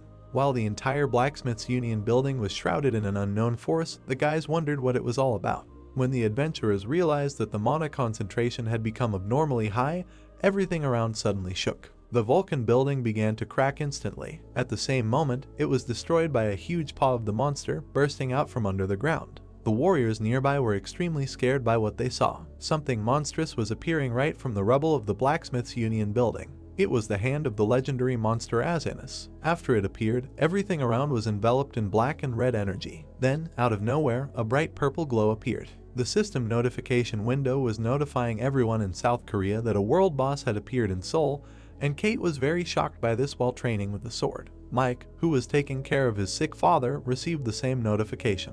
Hannah, who was in her office with the driver, was very wary of the news. Monica, who was holding a bow in her hands, also received a notification from the system that a world quest was starting and was very scared by this. The girl froze in place and tried to comprehend what she had just heard. At this moment, Oliver was also very shocked. Right in front of him, a system notification window appeared, notifying about a special quest that had been updated. The system window showed that its essence was to save Sarah from a second misfortune. The adventurers looked at the monster's arm that had just appeared from the ground, dumbfounded, while the topic here announced that a world boss had appeared in Seoul, South Korea. When the system announced that a world quest was starting, the monster's arm was covering everything around it in black energy. This quest was to hunt Azanus, and the adventurers right in front of it didn't know what to do now. Monica looked straight ahead with a dumbfounded look, while the people around her asked if they had just seen the notifications, and, confirming this, were surprised by the appearance of a world boss and a world quest. When the girl heard about the world boss, she was very scared. She immediately picked up her phone and started calling Oliver's father, thinking about her daughter. When the grandfather picked up the phone, the protagonist's wife was asking him where he was now. Answering her question, he said that he was at home and Sarah was sleeping now, and Monica, running along the city street, asked him to stay there and not go outside under any circumstances, and he agreed with this. Dumbfounded, looking straight ahead, the girl thought that Oliver was not answering, but he would definitely go for their daughter. Raising her head up, the protagonist's wife thought that she needed to return home as soon as possible. Suddenly, she looked to the side, hearing a siren, and was surprised by this, assuming that a rift had appeared. Looking at the deserted city street, Monica realized that this was not a single signal and howled everywhere. Immediately after this, a rift suddenly appeared, from which an axe appeared. Then a huge armed monster came out of there. Without a second's hesitation, he was going to attack people. With the help of his shield, the man blocked his attack. The protective artifact split under the onslaught of the monster's weapon. Noticing this, the Hearth, turning back, said to prepare for battle. After which he added that he was not alone, and the frightened Monica looked at the black and red fragments flying around. Right in front of her, several more of the same monsters were coming out of the cracks. They rushed towards the people with great speed. Noticing this, the girl with fear on her face pulled the bowstring. Enveloping the arrow in blue energy, the protagonist's wife fired. But at this time, a huge number of cracks appeared right above the city. Kate, who was in the middle of the street, commanded the rest of the people running past, saying that first they needed to evacuate them, and then split into groups to start hunting demons. Gritting her teeth in discontent, Monica's sister did not understand what had happened at all and did not believe in the appearance of a world quest. Remembering her grandfather, she noted that all this happened at the very moment when he was not in the city. Suddenly, the survivor pointed his finger straight ahead, which Kate noticed. He said that something was moving ahead, and it was the hand of Azanus. The legendary monster was rising right from under the rubble of the destroyed building. Seeing this, the adventurers who were right next to it screamed loudly in fear. Ordinary people ran away from there so as not to be hit by the rubble. At the same moment, Azanus completely rose from the rift. Noticing it, Kate was very scared. Looking at the huge monster that appeared in the middle of the city, the girl assumed that this was the same Azanus. At this time, a yellow car was driving right along the road. Getting out of it, Oliver thanked the driver and told him to drive as far away as possible. Turning to the side, he was very scared by what he saw right in front of him. The boy watched as several monsters surrounded ordinary citizens who asked for help. Looking around, the protagonist thought that the road was destroyed and the demons of Azanus were already everywhere. Realizing that there was no way out, Oliver unsealed his weapon. A moment later, the axe mode was turned on. Immediately after that, the boy soared into the air right above the demons, preparing to strike with his new weapon. With a deft movement, he managed to wound several monsters. His eyes expressed only rage when the protagonist decided that he would break through. Then he rushed through the crowd of monsters at great speed, destroying everyone in his path. Gritting his teeth, thinking about his father and daughter, he hoped that everything would be fine. At this time, the narrative of the story moves to his parents' house. Sarah was sleeping soundly inside. Rick was next to her, reading a book. Suddenly, he felt an unknown push. Then the man took off his glasses and looked towards the door. There was a huge monster outside, and the grandfather did not understand what kind of sound it was. A moment later, the front door was knocked down. The terrible face of the demon was looking straight at him. Seeing this, Rick was very scared. At the same moment, Sarah woke up from her sleep, immediately calling out to her grandfather, and he asked her to come to him. At this time, strange sounds were heard behind the half-destroyed front door. Immediately after that, a huge monster destroyed it, bursting inside. He was right in the protagonist's father's house and was looking around. The demon was trying to find at least someone, growling loudly. Suddenly, he noticed someone's head through the glass of the door. Right in front of him in a small room was a man who was hugging his granddaughter. To check the situation, he was going to look out a small window. Rick slowly approached him closer. Suddenly, from the side through the door, he saw a huge monster. Looking straight at him, the old man was very scared. With a deft movement of his hand, the demon knocked down the wooden door. The man hugged the little girl tightly and fell to the ground. At the same moment, the terrible monster was about to strike right at them. Seeing this, the protagonist's father looked in his direction with fear. A moment later, an unknown blue light began to emanate from Sarah. Then she sharply looked forward with her chilling gaze. Under the cries of denial, the little girl turned their opponents into ice. The story continued in the protagonist's parents' house. With a bloody axe, Oliver burst right into his own home. Right in front of him, he saw a frozen monster, which surprised him greatly. Examining the huge frozen monster, the boy did not understand what it was. Suddenly, he saw a cat in front of him, who said that this was Sarah's creation. Noticing her, the protagonist realized that it was Christy. Crouching down to be closer to her, Oliver asked where she had been all this time, and the sorceress in the form of a cat asked him not to make noise because she had said that she had her own circumstances. With displeasure recalling the events of the recent past, she thought that, fortunately, there was enough mana to communicate with the summoned creature and a little more and there would have been problems. After which, looking at her friend, the sorceress asked where Azanis was now, and the boy answered that he was there and all the hunters received a notification. Seeing that Christy had jumped on his back, the protagonist looked at her in surprise, noting that the world quest was supposed to begin in a few years in China, and asked if this was the hurricane she was talking about, and she answered that, in general, it was. After which the cat told him to move, because they had to find Sarah and Monica, and Oliver agreed with this, looking at her puzzledly, and said that they needed to take them to a safe place. Hearing this, the sorceress sitting on his back explained that they should not search for this, which greatly surprised her friend, and explained that it was useless to hide them. Looking straight at the boy, Christy declared that it was all because Azanis was looking for his wife and daughter. Hearing this, the protagonist was extremely dumbfounded. Lowering her head down, the cat explained that the demon's summoning was not completely completed.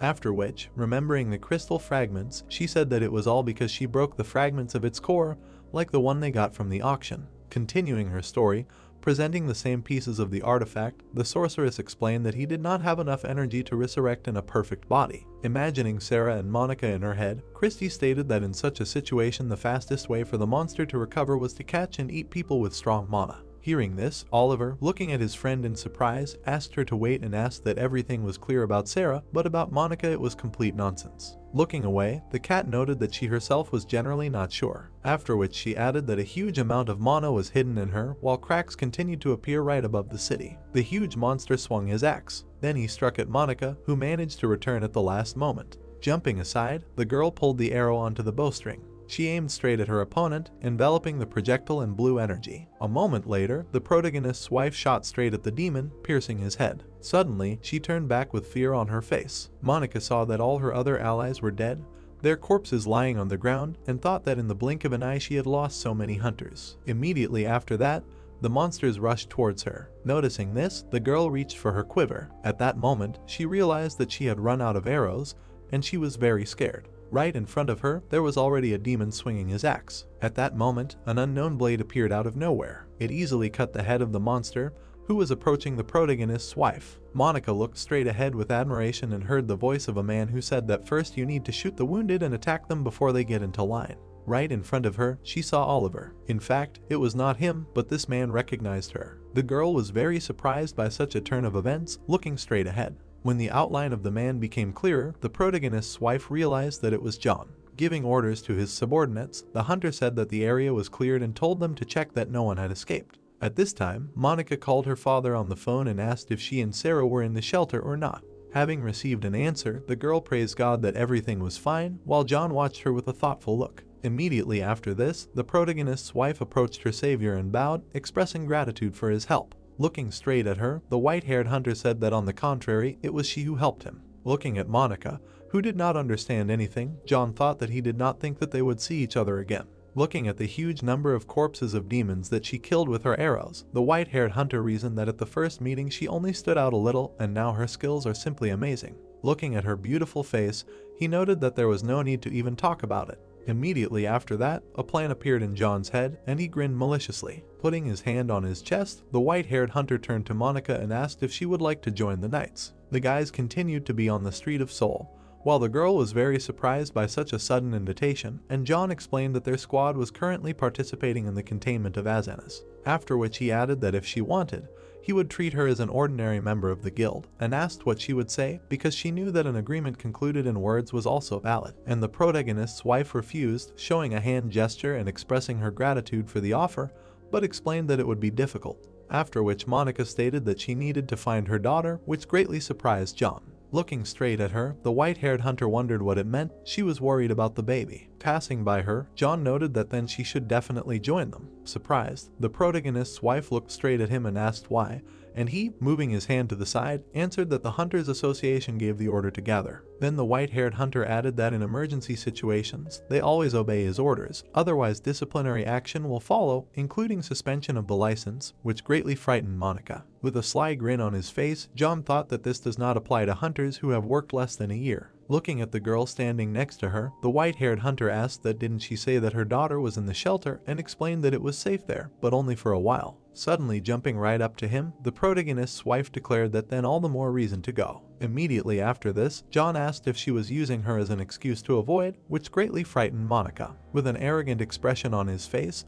the white-haired hunter stated that if Azanis was not defeated, terrible events like these would continue to happen because monsters appeared precisely because of this demon. Taking a step towards her, John asked if she went to the child, she was sure she would be able to fight off the monsters to avoid. When she was about to step back, the white-haired hunter noted that it seemed like she had a hard time taking care of herself just recently. Continuing to build up the atmosphere, poking his finger at her, John concluded that if this was true for the child, it would be wiser to go and eliminate the root cause of everything. He also added that he meant if she was, of course, a real hunter, which greatly stunned the protagonist's wife. Remembering the events of the past, how she fought against the monsters with her daughter, sister, and her husband, Monica said that it was true. Then memories of covering her daughter appeared in her head. At the moment when the girl was hiding around the corner, watching the battle, she reasoned that all she did was constantly hide behind Oliver's back. Standing right in front of John, the protagonist's wife thought that she should also fight to protect Sarah, and asked if her help would really be needed, to which she received a positive answer. Then the white-haired hunter noted that they lacked people on the back line, and Monica,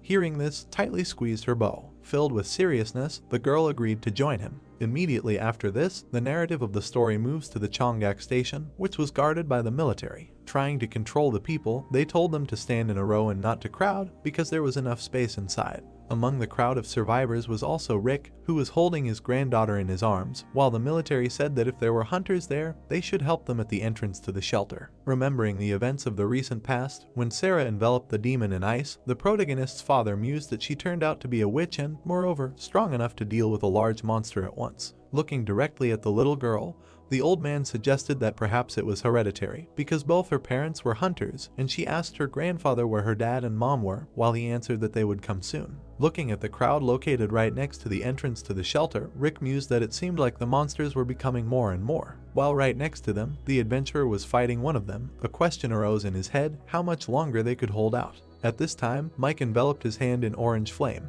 after which he dealt a powerful blow to his opponent. After receiving such damage, the monster flew straight into the building. After finishing his attack, the hunter clashed his fists together. The ordinary citizens watching all this could believe that he had just knocked him out with his bare hands, and the protagonist's father looked at him with a dumbfounded look. Suddenly, in the middle of the crowd, an old man coughed, claiming that this was his son. At that moment, Sarah noticed something ahead. She recognized the old man, because it was Grandpa Adam, who was looking at her with a smile on his face. Then the story's narrative moves to the streets of Seoul, where the question is spread that Sarah really needs to be taken away. Sitting on Oliver's back, Christy explained that if she was with them, then they would be able to deal with Azanis, and here he asked that she was really asking a child to fight now. Looking straight at him, the cat explained that this was not an ordinary monster, but a world boss, and even for the holy sword with its current strength it was impossible to deal with it. The boy looked at his friend in shock and said that she said that this world boss was targeting her daughter and said that he couldn't bring her to such a monster. The sorceress closed her eyes and said that she understood that he wanted to protect her. After that, she added that Monica's life depended on this, which greatly shocked the protagonist.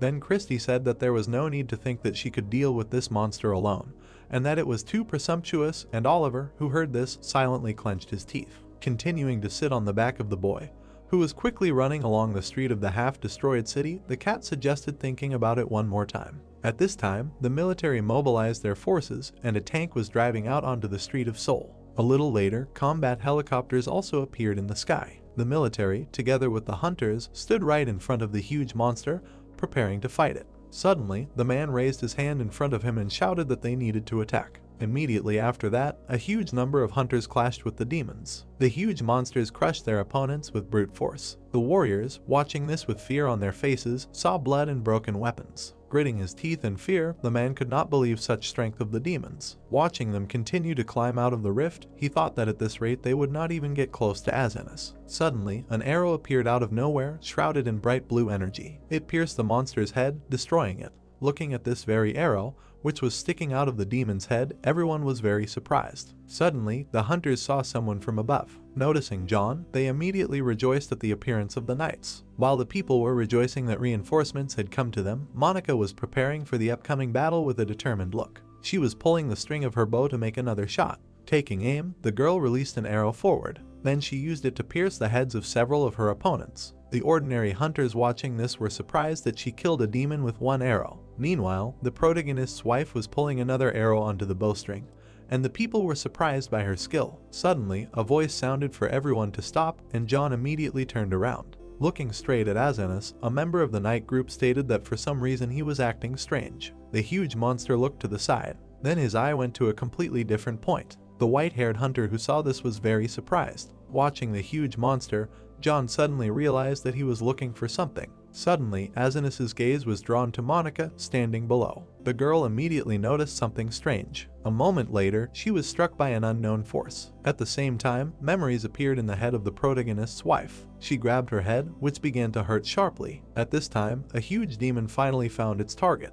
He raised his hand right above his head. Immediately after that, the monster from another world began to destroy the houses nearby. Seeing this, the hunters ran away in fear, trying to hide from the debris of buildings. Loud screams were heard throughout the area while people ran away from the impending disaster. Most of them were simply thrown aside and begged for help. One of the warriors watched everything that was happening, his mouth wide open in fear. He was among a huge amount of debris of buildings. Then military equipment drove up to the scene along with other hunters. Seeing what happened, everyone immediately began to retreat back because their leader was killed. While the soldiers were going to request air support, John took Monica with him in the trunk of the car. The girl turned around in fear, watching everything that was happening. Remembering the scene she had just seen, the protagonist's wife realized that she had definitely seen it in her dream. At that very moment, the huge hand of Azanis appeared right next to the military vehicle. With fear on his face, the soldier who was driving the car told his colleagues that it looked like a fucking bull was chasing them. John and Monica, who were in the trunk of the car, looked out the window with a dumbfounded look, while the soldier's ally told him to accelerate.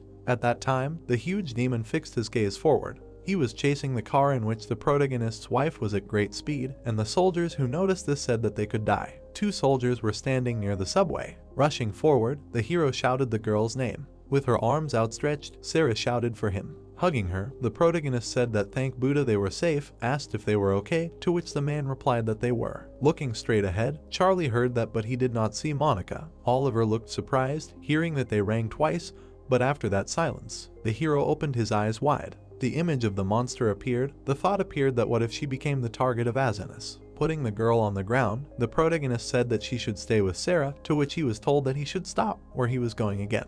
Turning around, the protagonist said that they needed to find Monica. Jumping on his shoulder, the cat said that he should take his daughter with him, to which he replied no, under no circumstances. Looking to the side, Oliver said that he could not endanger Sarah as well. Looking at the girl, he said that he would be back soon, let her stay here for now, to which she replied that she did not want to. Sarah clenched her fists tightly, hearing that she did not hear what he said, to which she replied that she wanted to be with him. Looking down, the protagonist heard that something must have happened to his mother, so she was coming too. Gritting his teeth, he said that he should forgive her. A crowd of people appeared. Someone asked that the spear of Flern was ready, to which he was told that yes, but it was in the workshop. Rushing forward, Oliver said that great, let them take care of Sarah, and Sarah turned to him. The hero ran forward quickly. It was heard that she wanted to go to her mother. Looking straight ahead, the girl turned to her father. Tears began to flow from her eyes. The protagonist ran forward quickly. A loud scream was heard that her father had abandoned her. The monster was walking through the city. It smashed everything in its path. Soldiers were driving a car. It was heard that they were going to an alley. Suddenly, stones began to fall from above. The car rushed forward sharply. It drove around the corner. Looking straight ahead, the soldier asked why he was continuing to pursue them, to which they replied that they did not know. Looking to the side, the guy thought that this was very strange. The monster looked out from behind the building, and he added that Azinis looked like he was looking for something. People looked to the side. The thought arose that now he was chasing them, that is. Suddenly the building began to collapse. Stones fell down, and a scream was heard from the car. Looking to the side, the soldier shouted that he should wait in front. Suddenly the car crashed into the wall. The back door opened. Grabbing her face, the girl made a sound, and the guy asked what and how they would go. John opened his eyes wide. He heard what and what now, maybe they should split up. The monster was standing in the middle of the city. Looking to the side, the guy thought. The monster opened his eyes wide. The thought arose that he should stop. Monica raised her head in amazement. The hunter raised his hand. The thought that he was looking. Suddenly John pushed the girl. The monster opened its eyes wide. The guy smirked slightly. Turning around, Monica asked what she was. Stretching his hand forward, the guy said that this girl. Standing in front of him, the girl asked what, to which the hunter said that Azinis had just looked at her. The guy looked amazed, hearing that he needed her. The girl froze when she heard that this was why he was chasing them. Taking a step forward, she asked what and why she was. Suddenly the guy jumped to the side. It was heard that she should not come closer. Pointing a gun, the soldier said that right, it was strange, because of her they ended up in this situation, and the guy added that it was true. Why did she get into their car? Monica looked scared, hearing that she should die alone and not drag them along with her. The girl suddenly turned around. A huge monster was approaching her. The girl's eyes widened as she screamed. Standing behind the ruins, the boy thought that he was going to use her face to promote the guild and never thought that things would turn out like this. Gritting his teeth, he added that he was unlucky. Azinis looked away. The girl looked up in surprise. Suddenly, smoke rose from the city. Sarah screamed loudly. Looking away, the man asked how they could calm her down, to which Charlie replied that he usually gave her a teddy bear or ice cream. Rushing forward, the man asked what ice cream, then said that he would go get it. Running up to the girl, the cat said that she should calm down, to which she replied that it was not her mom and dad. The lady looked away, hearing what she should do if they never came back, to which she thought that her mana was raging due to strong emotions. If this went on, it would become dangerous here. Oliver did not want to take her, but leaving her here was even more dangerous. The girl looked surprised, hearing that she should breathe deeply and control her mana. She wiped away her tears. It was heard that if she did so, she would take her to her dad. Sarah clenched her fist, hearing that she could handle it, to which she replied that yes, just let him take her, to which the cat said that okay, let him begin. A glow appeared around the girl. A green light appeared. It was heard that like this, well done. Raising his hand up, the man shouted that here, he brought ice cream, and Charlie said that Grandpa Adam bought it. Suddenly Sarah disappeared, and someone turned to her. The monster looked at the girl. Suddenly he waved his hand. Monica looked at him in fear. People sitting behind the rock screamed. The guy slightly peeked out from behind the rock. John frowned. The bow held the blow. The girl parried the creature's attack. Her foot slid along the ground. Suddenly she parried the monster's hand. The creature raised its hand up. The hunter asked in amazement what she hit him with a bow. The girl stood in the smoke. It was heard that Azinis' hand. A notification about the skill transfer appeared. The training quest began. Monsters, hanging in the air, looked straight ahead. They surrounded the girl. A message appeared that let her open her personal system. Looking in surprise, she wondered if they were ghosts. Monica's hand trembled and she thought, why them? She was afraid to even go into a haunted house. What should she do? Her body was not moving. She opened her eyes wide. A notification appeared that let them open her personal system and use the skill. Notifications appeared in front of her. Looking at her personal system, the girl asked what her data was. Specialization appeared, and the girl asked that specialization was not displayed, and this skill, what kind of transmission was this? Demons were flying around her. Monica opened her eyes in fear and told them not to come closer. Closing her eyes, the girl used the transmission skill. Suddenly, the demons around her disappeared. She opened her eyes wide and exclaimed. Arrows were in her hands. Monica looked around. Looking straight ahead, she said what it was. The girl froze, holding the bow in her hands. Suddenly she looked at John. Her eyes lit up blue. The guy raised his eyebrows and thought that her gaze was just icy. The monster swung his hand, and he added that it was like another person. As Ines struck the ground, a glow appeared around the girl. She jumped from the stones several times. Monica swung her weapon. She rushed towards the monster. The guy raised his eyebrows and said that he couldn't believe it. He was fighting Azinis face to face. The girl quickly ran forward. A question was heard that she was definitely a human. The protagonist ran in the middle of the street. A glow appeared around the spear. The protagonist looked in amazement. The girl put her hand on her side. Her name was heard, to which she turned to him. Running up to her, Oliver asked where the helicopter came from, to which Hannah replied that she had received a request for help. Looking at the girl, the protagonist asked what it meant that she could give him a ride, to which she asked what and where. Suddenly a glow appeared above them. Sarah appeared near the protagonist. There were tears on her face, and the protagonist turned to her. With her eyes wide open, the girl asked where she came from, to which the guy asked that she didn't know, and she added that she was the only one who didn't know. Looking at the cat, Oliver asked how she got here. It was dangerous, to which she replied that Sarah almost destroyed the shelter, so there was no choice. The hero frowned, hearing that she understood him, but if Azinis was not stopped, then Monica would die. The protagonist clenched his fist tightly. It was heard that, besides, she was not saying that Sarah should go to him, let her just accept her help in hunting.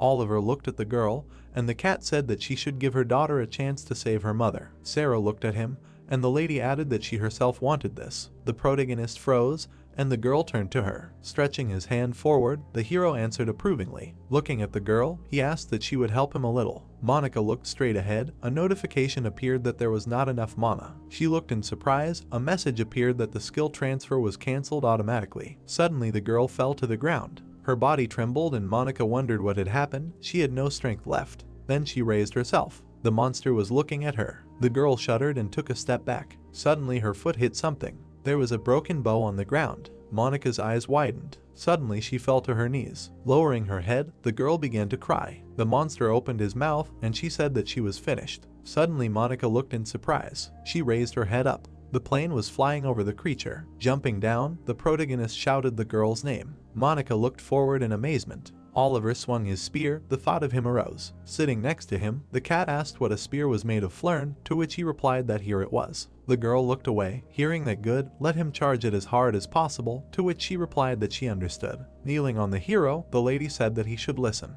Oliver looked at him in amazement when he heard that he had one chance to kill Azinis, so the fight couldn't drag on. He nodded when he heard that he should use his maximum strength, remember all the methods he knew. Lightning flew around the spear. Sarah said that she was done, her eyes wide. The cat extended her paw forward and said that she would then explain what they would do. He would use his strongest skill. The protagonist lowered his head. Sarah watched and listened attentively, and she, using her father's mana, would cause an explosion. Looking to the side, the girl turned to her father. The hero put his hand on her hand. He grinned and said that everything was fine, let her trust him. Sarah looked at him in amazement. She nodded her head when she heard that when everything was over, they would return home with her mother, to which she responded approvingly. Oliver rushed towards the monster. Swinging his spear, he wondered if he could really do it. Monica raised her head up. Clutching the weapon tightly, the protagonist thought yes. The girl opened her eyes wide and turned to her father. The protagonist looked furiously, thinking that he should be able to handle it. Suddenly, Sarah released lightning. Oliver swung his spear. A bright glow appeared among the particles. Suddenly, a devastating explosion thundered under the hero. Looking to the side, he wheezed. Raising his hands, the protagonist thought that Sarah's mana was freezing his hands. Mana flowed through his veins, and he added that it was an instant boost. Oliver raised his spear up. Looking down in surprise, he thought that the flow was too strong. He couldn't control it. At this rate, he would lose. Looking straight ahead, the cat said that he should put in maximum strength, remember all the methods he knew. The protagonist swung his spear. Raising his spear up, he thought that it was true. The ring on the protagonist's hand lit up. The thought appeared that he would give it his all. A notification appeared that he should choose the number of souls he wanted to use. The number of accumulated souls was 7,866. The hero furiously shouted that he would do everything. The ring lit up brightly, and he added that it was to save Monica. Lightning flew around the protagonist. He opened his eyes wide and shouted. Oliver's eyes lit up green. The monster looked at him in amazement. The hero swung his arm furiously. He used the lunge skill. People looked away in amazement. The guy stretched his hand forward. The residents looked up in amazement. Tears were streaming down the girl's face. A bright beam appeared in the sky. Someone asked about the meteorite. A bright sphere appeared in the middle of the city. Lightning was spreading around. People on the street were blown away by the wind. Looking straight ahead, Kate thought it was the cold. She opened her eyes in amazement. The entire monster was covered in ice. The world boss was defeated. The quest was complete. The protagonist began to fall down. The girl rushed forward. She sharply stretched out her hand and said his name. Monica deftly caught the hero. She raised her head up. The helicopter was flying in the air, and Sarah was calling her mom and dad. Looking straight ahead, the girl exclaimed. Oliver was lying on the ground. The girl's name was heard. Leaning against the window, Sarah was calling her mom. Looking at her, the cat said that everything was fine. They lost consciousness because they spent all their mana, to which she replied that the teacher. Casey turned her head in amazement. The monster froze. A thought appeared that it was close. The girl opened her eyes wide. A thought appeared that good skills, a spear made of flern, the king's ring, Sarah's mana would not be one component. The protagonist's ring caught fire. He swung the weapon and a thought appeared that it would not be possible to kill Azenis. It is worth being glad that Oliver managed, but the helicopter landed on the ground. The cat slightly squinted. Monica was lying on the hero. It was heard that now the butterfly effect. The girl got out of the helicopter. It was said that it would be impossible to control one person. Notifications appeared that Sarah's second misfortune was stopped. A special quest was updated. The ring on the hero's hand stopped shining.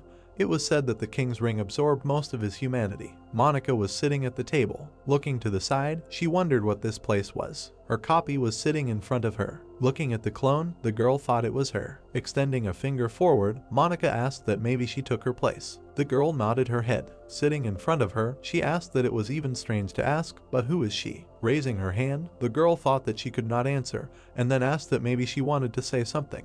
The clone lowered his head down. Monica looked in surprise, hearing that Sarah. Sitting in front of her, the copy asked that she would ever let her meet Sarah. With wide eyes, the girl said that her daughter. A glow appeared around them. The clone began to slowly evaporate. Rising from her chair, Monica shouted for him to stop. A view of a huge building opened up. People in the building were taking pictures. Hannah stood in front of the reporters. Shouts were heard to let him look here. The helicopter flying over the hunting site, because it belongs to her. They saw who defeated Azenis. Smirking, the girl thought that Oliver, what a bastard, he did not want to be noticed, but the situation worsened. The first world quest and even the revival of this hellish bull are very serious, but something else attracted the world's attention, the identity of the one who killed the world boss. The protagonist was lying on a hospital bed. He was unconscious. Looking at him, Kate said that it did not look like he was waking up, to which Monica responded approvingly. The identity of Oliver, who had finished the world quest, was hidden thanks to Hannah's efforts. Sarah held the teddy bear in her hands. It was heard that if he does not wake up, the doctor said that he has no serious problems. Standing in front of the protagonist, Monica said that but she woke up Eras, and Oliver has been for 2 days. She froze, looking at him. Smirking, Kate said that they said there were no problems. Asked what they were arguing about, he would get up as soon as he heard Sarah. Looking at her, the girl asked yes, to which she replied that well, it was a joke.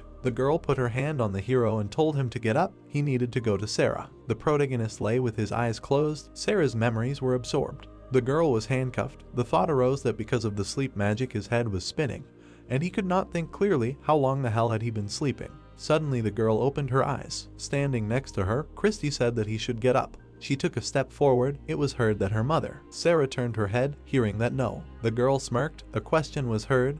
That who was she? Raising her finger up, she said that her name was Christy. Suddenly the shackles were removed from the girl. She looked away, hearing that she could stand up. Putting her hand forward, Christy said that she should give her hand. Sarah looked at her in surprise. Suddenly, an image of a guy appeared in front of her. The girl rushed forward and said that she was fine. Standing next to her, Christy said that everything was fine. She would not harm her. On the contrary, she would help, to which she asked what for. Looking down, the girl said that usually when a child is in trouble, an adult helps him. The girl lowered her head and answered that no one had ever helped her. She turned to the girl, hearing that she could trust her because she was also a witch like her. Suddenly, Sarah put her hand forward. Christy squinted, looking at her. Suddenly, the girl's magic disappeared. She looked in amazement and exclaimed. Standing in front of her, the girl asked that she had never studied magic, said that she hid it well, but did not know how to handle it, to which she asked again. Suddenly, people in cloaks entered the room and asked what was going on. People were walking forward. A scream was heard that there was a stranger here. The test subject had also woken up. The girl cried out in fear, hearing that they should take the test subject away first. Christy took a step forward. A green glow appeared around her. People looked away in fear. They suddenly evaporated. A loud scream was heard. Cloaks began to fall down. Frogs appeared from under them. Sarah looked at them. Looking at the girl, she asked that she really was a witch, to which Christy asked that she now believed. Extending her hand, she added that they would go quickly. The girl opened her eyes in amazement. She stretched out her hand to her. They joined hands. Christy held Sarah's hand. A notification appeared that they had absorbed Sarah's memories. The protagonist abruptly woke up. Hearing that he should wake up, he needed to go to Sarah. The girl grinned and shouted the protagonist's name, and Kate said it worked. Oliver sat up, and she asked if he was okay. Something hurt. The protagonist froze. The girl looked at him in amazement. Oliver looked away, hearing his name. Looking at him, Monica asked if he was okay. Nothing hurt, to which he replied that everything was fine. The protagonist turned his head, hearing that, thank Buddha, Sarah was also not hurt, to which she replied that it was clear. Suddenly, someone knocked on the door,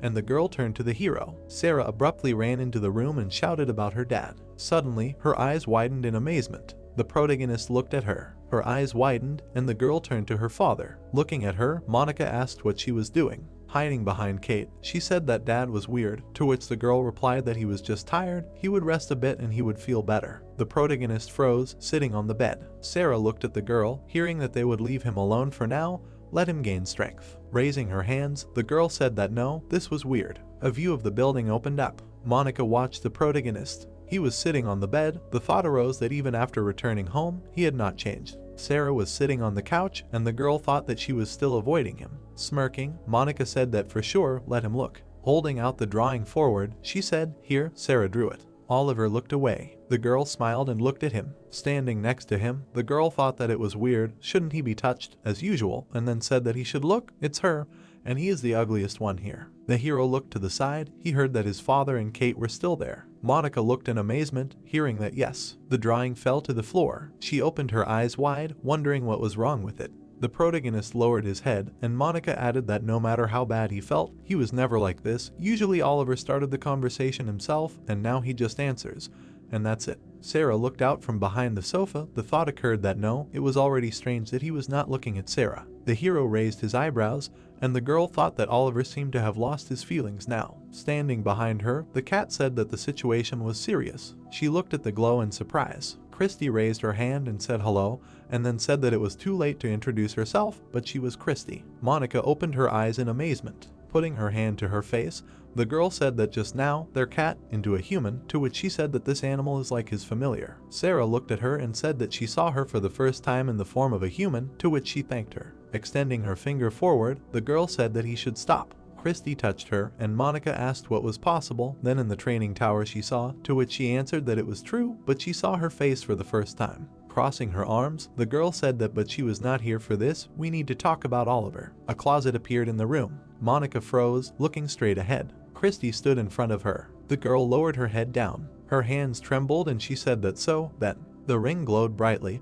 It was heard that the king's ring is an artifact that, when used, deprives the warrior of humanity. The protagonist swung his weapon, and the girl said that Oliver used too much of the ring's power to defeat the world boss Azenis. Monica, her eyes wide open, asked that how is that? Lowering her head, Christy said that alas. The protagonist was sitting on the bed. It was heard that now he had lost most of his humanity, not only his feelings, but also his will. In fact, only a shell was in front of them. Looking down, the girl asked what why. Crossing her arms, Christy heard that why did he go so far? Why? She opened her eyes in surprise, hearing that otherwise she would have died. The girl looked at Oliver and turned. The protagonist looked down. It was heard that what she had just said was true. In order to save her, he gave up humanity. Monica looked away in amazement, hearing that yes. A shudder ran through her body. She put her hands to her face. Sarah stood in front of her and turned. Taking a step forward, Christy said that she should stop tormenting herself. It was not her fault, to which Monica asked that yes, and whose fault was it? Looking straight ahead, the girl said that no matter what she did, she would still meet Azenis, because this was the will of Providence. A glow appeared under the hero.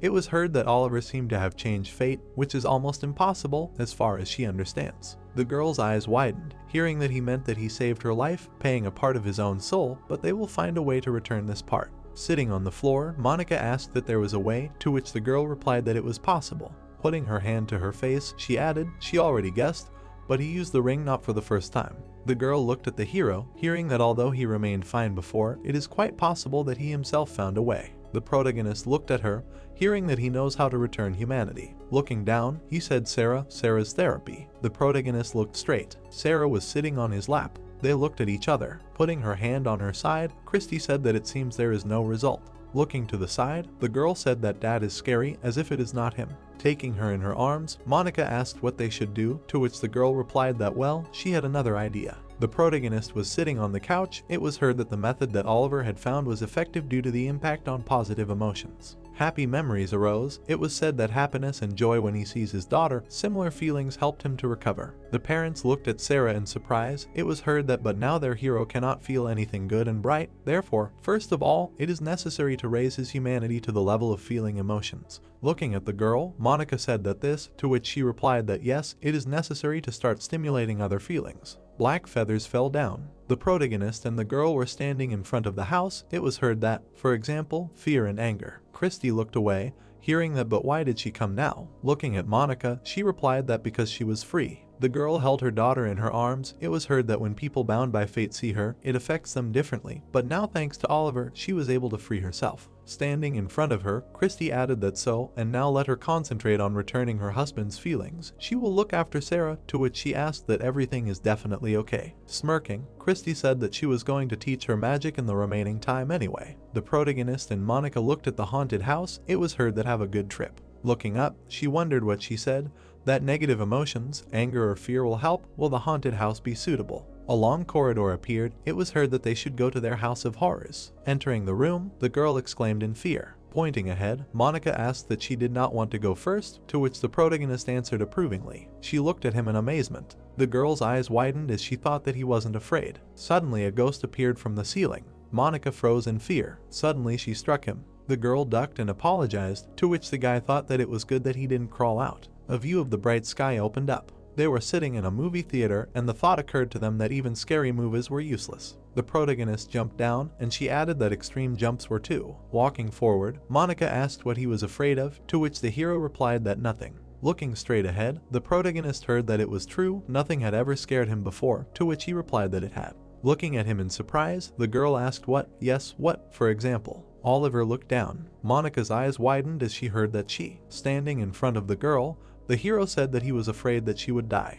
A frozen bottle appeared. The girl watched it. The whole bottle was covered with ice. The thought came that it should have frozen only the water inside the bottle, but it would do anyway. After updating the personal system, the ability to control would increase. Christy looked at the girl, hearing the appeal. Looking straight ahead, Sarah asked that if she were stronger, Dad would not be hurt. Grinning, the girl said that she was already strong. If she did not learn to use mana, then her parents could suffer. The girl closed her eyes, hearing that is why they began to learn with power control, to which she responded approvingly. A view of the room opened up. It was heard that then they would move on to the next stage. Then, the car drove up to the house. Monica and the hero were sitting in it. Putting her hand to her face, she thought that he was afraid that she would die. She did not expect such an answer.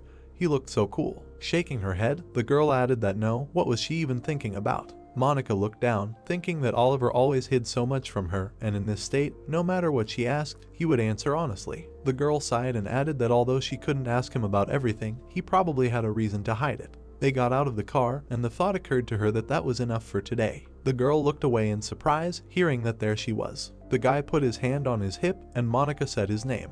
John took a step forward, and she asked what the hell he had come for, to which he replied that he had business. He wanted to talk about Azenis. Gritting her teeth, Monica said that they had nothing to talk about, to which she was told that she should listen. Bending down, the guy asked that she remembered how Azenis had stalked her. One could even say that she had called him to Soul. Grinning, John said that he was thinking about reporting this to all sorts of media. The girl asked again in surprise. Looking at the guy, she said that she did not summon this monster, to which he replied that who knows if other people would come up with it. Pulling out his phone, the hunter said that after his murder, the city suffered enormous damage. People were kneeling. It was heard that this bull had arranged a real Armageddon in the city. The families of the killed hunters and the injured civilians, don't they want to blame someone now? The guy grinned, hearing that without evidence this is slander, to which he replied that they are. The clothes of first-class hunters like him have a recording function. Monica turned around and said that he, and someone answered that this woman. Standing in front of the guy, she heard that Azenis was chasing her. Because of her, they all almost died.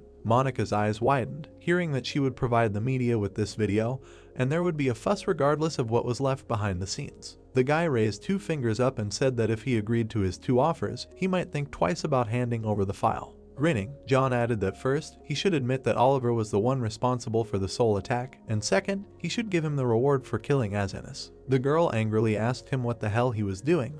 What was he trying to achieve? To which he replied that okay, the first point, but the second one. Smiling broadly, John asked that it was Oliver who killed Ennis. He thought he didn't see. Looking away, he added that he seemed to have hit the nail on the head. The protagonist stood still, and it seemed that he looked angry. Looking away in surprise, the girl thought that it was impossible. Oliver was definitely there now. The protagonist was looking straight ahead. Smiling, the guy thought that he wouldn't go too far. Monica sat next to Sarah. The thought came that because he has a family that he wants to protect, and given the situation and his status, he will not do anything to him. Walking to the hero, John thought about how he would use this chance and pay him back for all the humiliation, and then asked what he thought. It was unfair, said that then he could refuse the offer. Oliver clenched his fist tightly, hearing that but then he would post a video. The protagonist did not look away. Looking down, the guy said that so what he. Suddenly the protagonist grabbed him by the neck. Monica looked at them in surprise. John wheezed from suffocation. Oliver looked up furiously. It was heard that he should not kill him. Running up to them, the girl screamed that it was not necessary. Taking the hero by the hands, she said that he cannot be killed. Foam began to pour from the guy's mouth. It was heard that he was asking. Monica closed her eyes and shouted that he should think about Sarah. Suddenly the protagonist opened his eyes wide. The guy fell to the ground abruptly. He was unconscious. Crossing her arms, Christy asked what and how it happened. Looking at her, the girl said that Oliver strangled him, to which she asked again. She lowered her head, hearing that it was all because John threatened to tell everyone about Ennis, to which she replied that everything was so confused. The girl turned her head to the side. There were marks on the guy's neck. A thought about him appeared. Christy looked at him carefully. Leaning against the bed, Monica said that she would somehow negotiate with him herself. Extending her hand, the girl asked why she should negotiate with him if he falsely accused her, to which she clarified what and what remains. Monica looked at him in amazement when she heard that he shouldn't worry, she would fix everything, to which she asked what, how. Suddenly the guy's body flew up. A portal appeared, and Christy said that she was a witch. The guy flew into the portal abruptly. Looking at the witch, Monica asked what would happen to him, to which she replied that well, she just sent him somewhere. It seemed that he shouldn't have let him go. The girls looked away in surprise. Sitting on a chair, the protagonist said that he needed to kill. Stretching her hand forward, Christy said that it seemed like they were making progress, to which the girl replied that it looked like it. Looking at the protagonist, Sarah asked that he was no longer sick. No, his head was still strange. It seemed that it remained to influence positive emotions. They would handle this part better with Sarah, she understood correctly. Standing in front of the witch, the girl asked what she should do, to which she replied that she should kiss him. The girl asked again in surprise. Crossing her arms, Christy asked what she thought. What was the strongest positive emotion? Grinning, she added that it was love. Monica nervously said that but she didn't know what was in Oliver's soul. The girl stroked the hero. It was heard that her feelings, she meant, if we put Oliver's feelings aside, what she felt. Looking straight, the girl said that she had never thought about it, to which Christy replied that she should then use this chance to figure it out.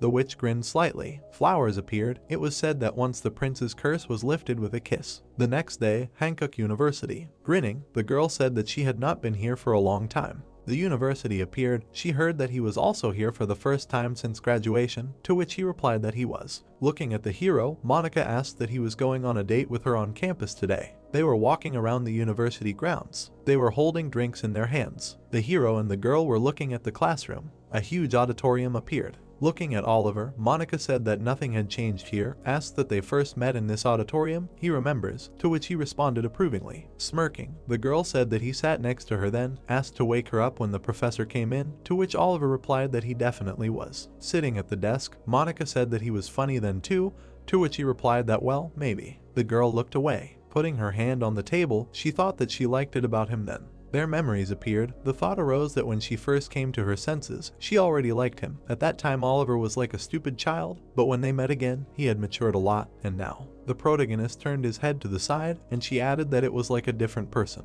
A view of the university opened up. The thought arose that if you think about it, there was nothing special in their relationship. They just loved each other, quarreled over trifles, and then made up, even after breaking up. She was afraid that there would be someone else next to him, and that there would no longer be a dream for her in his life. She could not come to him first. Lowering her head, Monica exclaimed. With wide eyes, she thought that she never hated Oliver. Leaves were falling outside the window. The protagonist smiled. The thought arose that during all the time they lived together, she never felt uncomfortable. The protagonist hugged Monica. Sarah smirked, and the girl thought that sometimes he seemed handsome to her, and sometimes sweet. The reason why she could trust him with precious Sarah was that.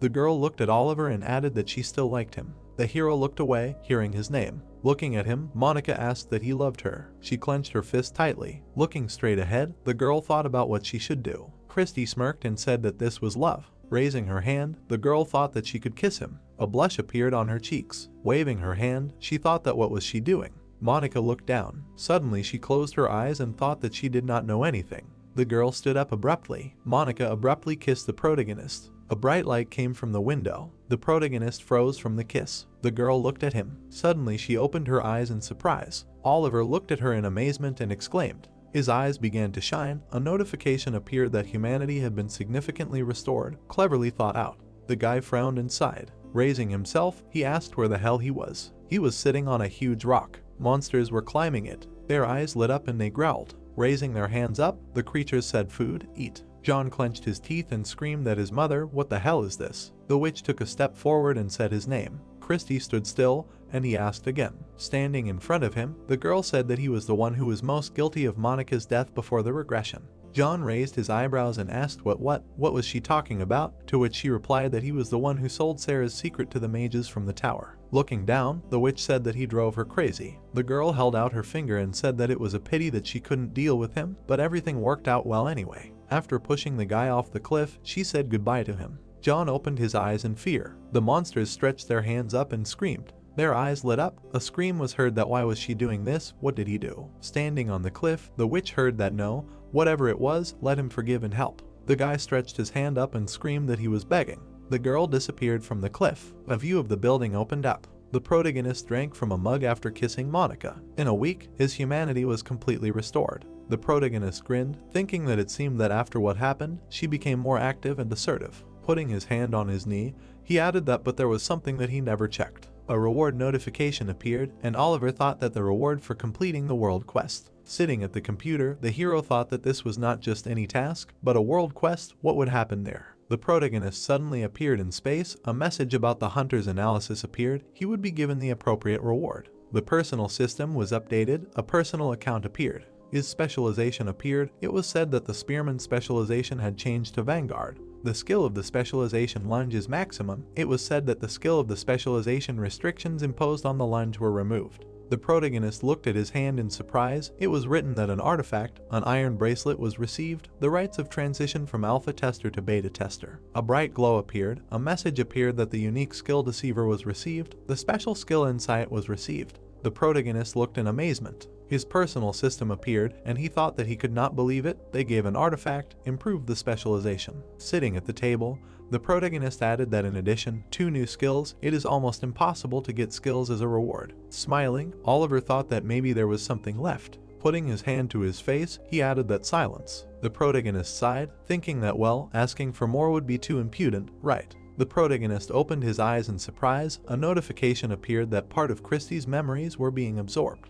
Leaves were falling down. Birds were sitting on the branches. The girl ran to the house. Christy was standing by the cauldron. She heard that she had returned. Sarah grinned, hearing her name. The girl approached the witch and heard that she had worked hard. Let her tell, found the fur of the wolfgan, to which she replied that yes, here it is. The crystal dipped into the liquid. Looking at it, the witch said that everything was ready, to which Sarah asked that now she would be able to return to Earth with its help, to which she replied that a little later, she needed to make another one. The girl looked to the side and said that but life is fine in Midheim too. Stretching her hand to the side, Christy heard that she had been here for over a year, so she had gotten used to it, to which she said that but this could not go on. Sarah lowered her head, hearing that she needed to return to Oliver.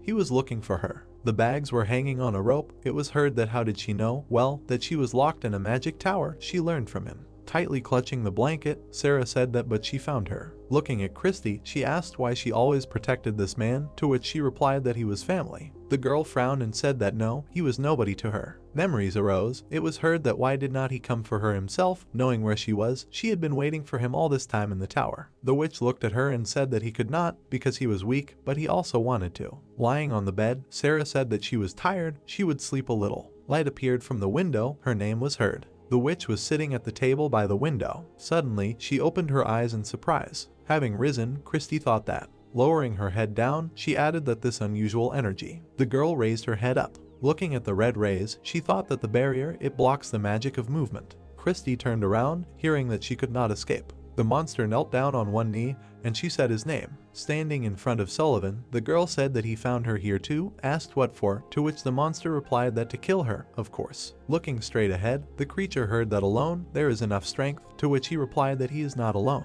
Suddenly someone stamped their foot on the ground. The witch looked in surprise, hearing that he was thinking. He was not prepared, they even calculated her house in advance. The monsters looked at her, it was heard that they were simply preparing all this time and waiting for the right moment. A crowd of monsters appeared in front of her, and Sullivan said that for the decisive battle. The creature held the weapon out in front of her and said that she had nowhere to run, that she would die today. The monster's eyes lit up and he said that he would die with that little witch. A red light appeared from the window. Christy put her hand on the girl and told her to get up. Sarah stood up and turned to her. Holding the stone in her hands, the witch thought that she had just raised her assistant to stop the attack, but that would only give her a few minutes. Christy stepped forward and told her to get ready to return to Earth right now. Sarah looked at her and asked what about her, to which the witch replied that she would soon go too. Sarah sat in front of the girl and said that she wanted to go with her then, to which Christy said that there was no time for that, she should get ready quickly. The girl's eyes widened and she asked why she was doing this to her. The monster suddenly burst into her house. Sarah turned her head to the side.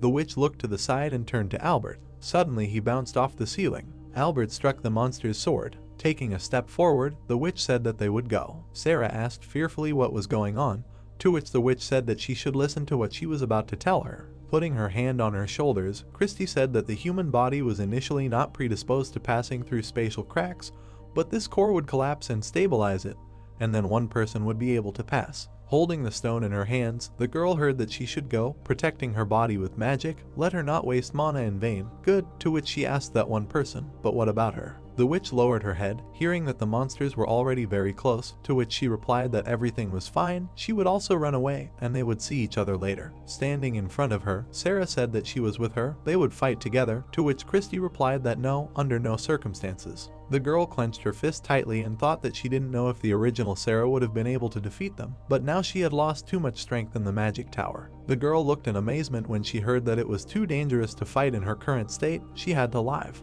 A blush appeared on the witch's cheeks. They hugged each other tightly, Sarah's name was heard. Particles appeared above her, and the destruction of the core was heard. She turned around, thinking about the curse of the puppet. A bright glow emanated from the stone, and the girl screamed about the teacher. Bright rays appeared around her. Standing with her back to her, the witch said that she should go back and find Oliver, to which she screamed that no, she did not want to, let him not send her alone. Tears appeared in the girl's eyes. Suddenly she evaporated, a scream about the teacher was heard.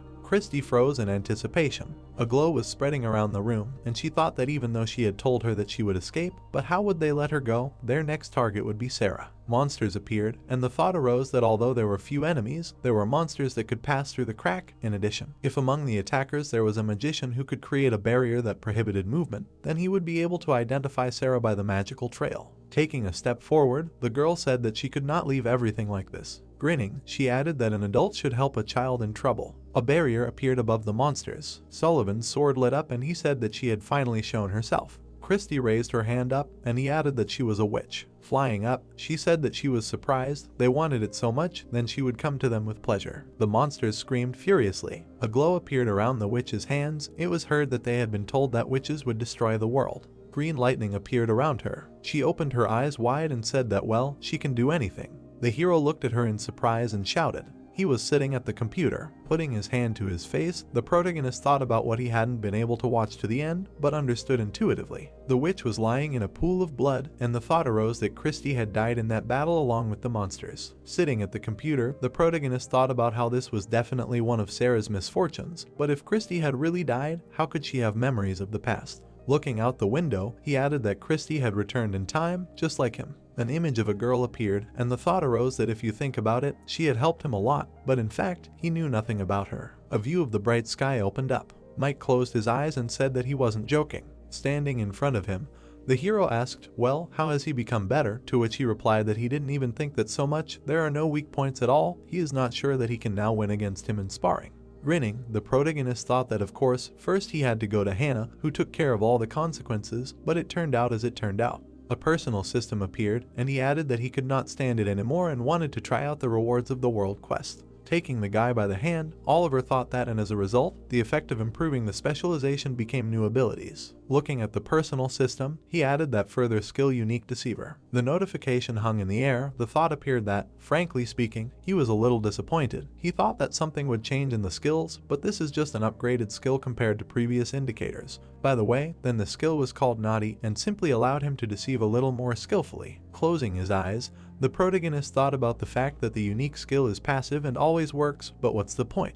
Looking straight ahead, he added that insight seems much more useful. Mike looked at him in bewilderment. The thought arose that he could see another person's personal system, although in Mike's case it was so pointless since he already knew everything. But when fighting new people, the perk would come in handy. Raising his hand, the protagonist thought, great, so only one remained. Looking at the bracelet, he added that it was an artifact. Pointing to himself, the guy asked what he was using it for. If something happened, he would help or cover, to which Oliver replied that thank you, you can rely on him. A glow appeared around his hand and he added that well, they will start. Lowering his head, the protagonist asked again. The guy opened his eyes in surprise, hearing that nothing had happened. Mike's hand trembled and he said that it was there, next to him. The girl was lying on the ground next to him. The guys froze, looking at her. The girl was unconscious. They heard something. The hero spread his arms to the sides and asked what it was. Standing behind the guy, he added that a man appeared out of nowhere. The girl was unconscious. It was heard that they were similar. No. Looking to the side, the protagonist asked what they were, to which Mike replied that it looked as if he had become a girl. Oliver turned his head and thought that it was possible. The girl suddenly opened her eyes. Mike said in surprise that she had stood up. He looked to the side, hearing that he understood. Blue particles appeared around the bracelet.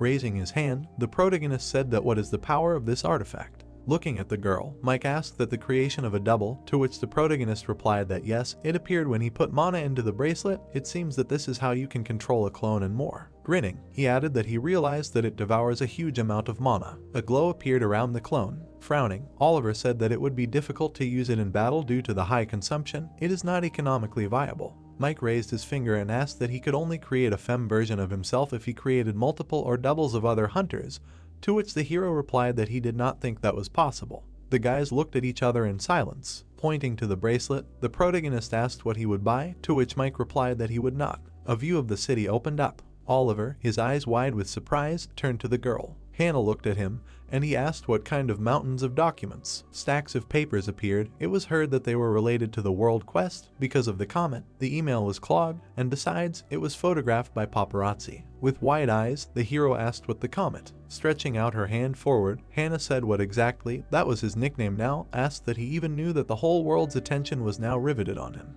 The protagonist held a spear in his hands. It was said that he was called the first hunter who single-handedly dealt with the world boss. In addition, his strong attack was like a meteorite falling, and his anonymity only added fuel to the fire. People argued among themselves. It was heard that everyone was alarmed, wanting to know who he was. Hannah crossed her arms and said that she had been figuring this out for so long. Stop. Oliver looked away, hearing who the babe was, to which he asked again.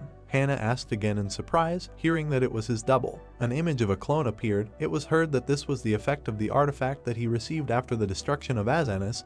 It is able to create a female copy. The girl examined the clone, and the hero said that the girl can be controlled with mana, but she is useless, so he wants to get rid of her. Crouching, Hannah asked what she could talk or fight, to which the protagonist replied that she could fight, but not at the same time as him. Oliver looked surprised when he heard that they would continue to use this artifact, to which he asked again.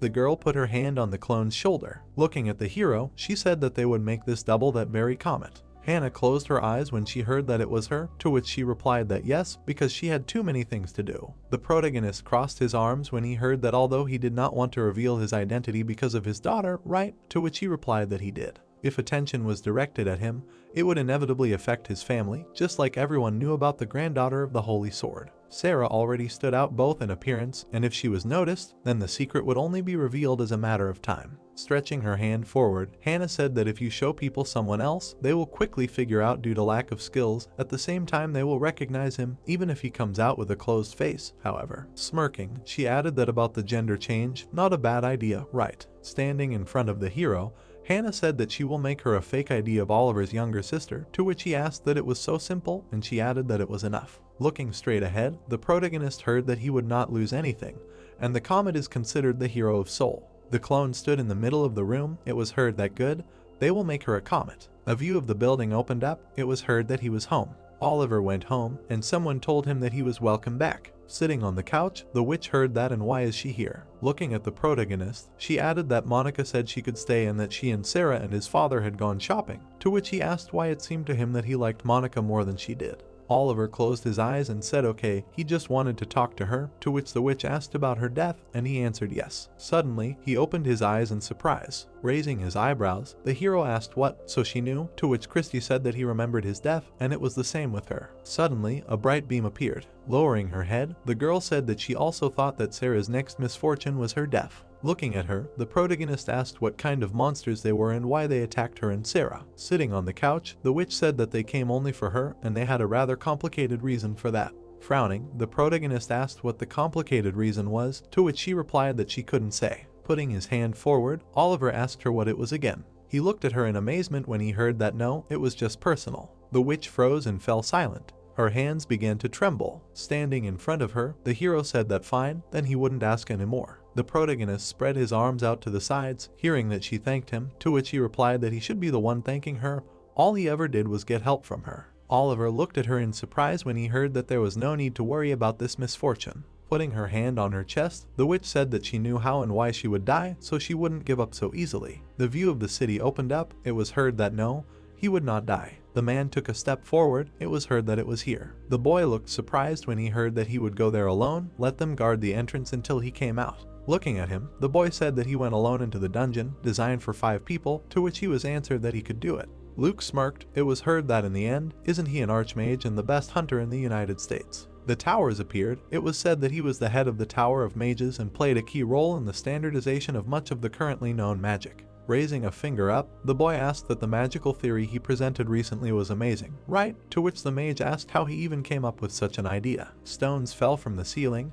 It was heard that it felt like Luke was living in another world. Sitting on the floor, the boy lowered his head down. Looking straight ahead, the mage said that he welcomed the true owner of the tower. Sitting in front of the portal, he added that the mage was beyond the rift. From the portal, it was heard that Azanis had fallen. Luke bowed his head, hearing that although he was imperfect, the current hunters could not cope with him, to which he replied that he apologized. The tower limited the mages as much as possible, but the guy looked surprised, hearing that he said that it was a comet, to which he replied that yes, his identity was recently revealed. From the crowd, it was heard that Amanda was from South Korea. Raising his head, the mage heard that he should meet her as soon as possible. The witch looked at the moon. It was heard that it was quite possible that she was related to the witch who destroyed Midheim. Looking down, the mage heard that the sorceress helped people during the appearance of the first rift. There is a possibility that she came to the comet this time, to which he thought that it was true. In the past, the Holy Sword said the same thing.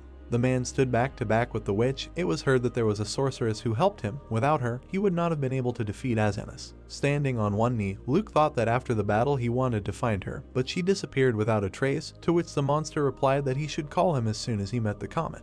The creature stretched out his hand forward, hearing that as he ordered, to which he replied that great, let him come and bow his head. Luke looked at him in fear. His staff was lying next to him. The monster grabbed it with his hand. Lightning appeared from his hand. Luke clenched his teeth tightly. He leaned down and wheezed. The guy opened his eyes wide and exclaimed. Tears appeared in his eyes. Being in space, the magician said that this is magical knowledge of a new level. Bowing, Luke said that thank you for teaching him, to which the monster said that if everything works out, then this time he will be able to get more knowledge. The guy grinned and responded approvingly, saying that he would dedicate this body to finding the comet and bring it to him. A view of a modern city opened up. The magician stood in the middle of the corridor. Smiling, he thought, wow, where else could he get such knowledge? There were cups on the cabinet. A thought occurred to him that he had tried all his life, but had not even come close to this level. He took this place, having received the power and reputation that came with knowledge. Reaching for the door handle, the magician thought that he would do everything to get as much of it as possible. The man sat on the couch, and he added that even if he had to sell the hero of humanity for this. The guy in the hood grinned slightly. Looking at him, the magician asked what he was, to which the man turned to him.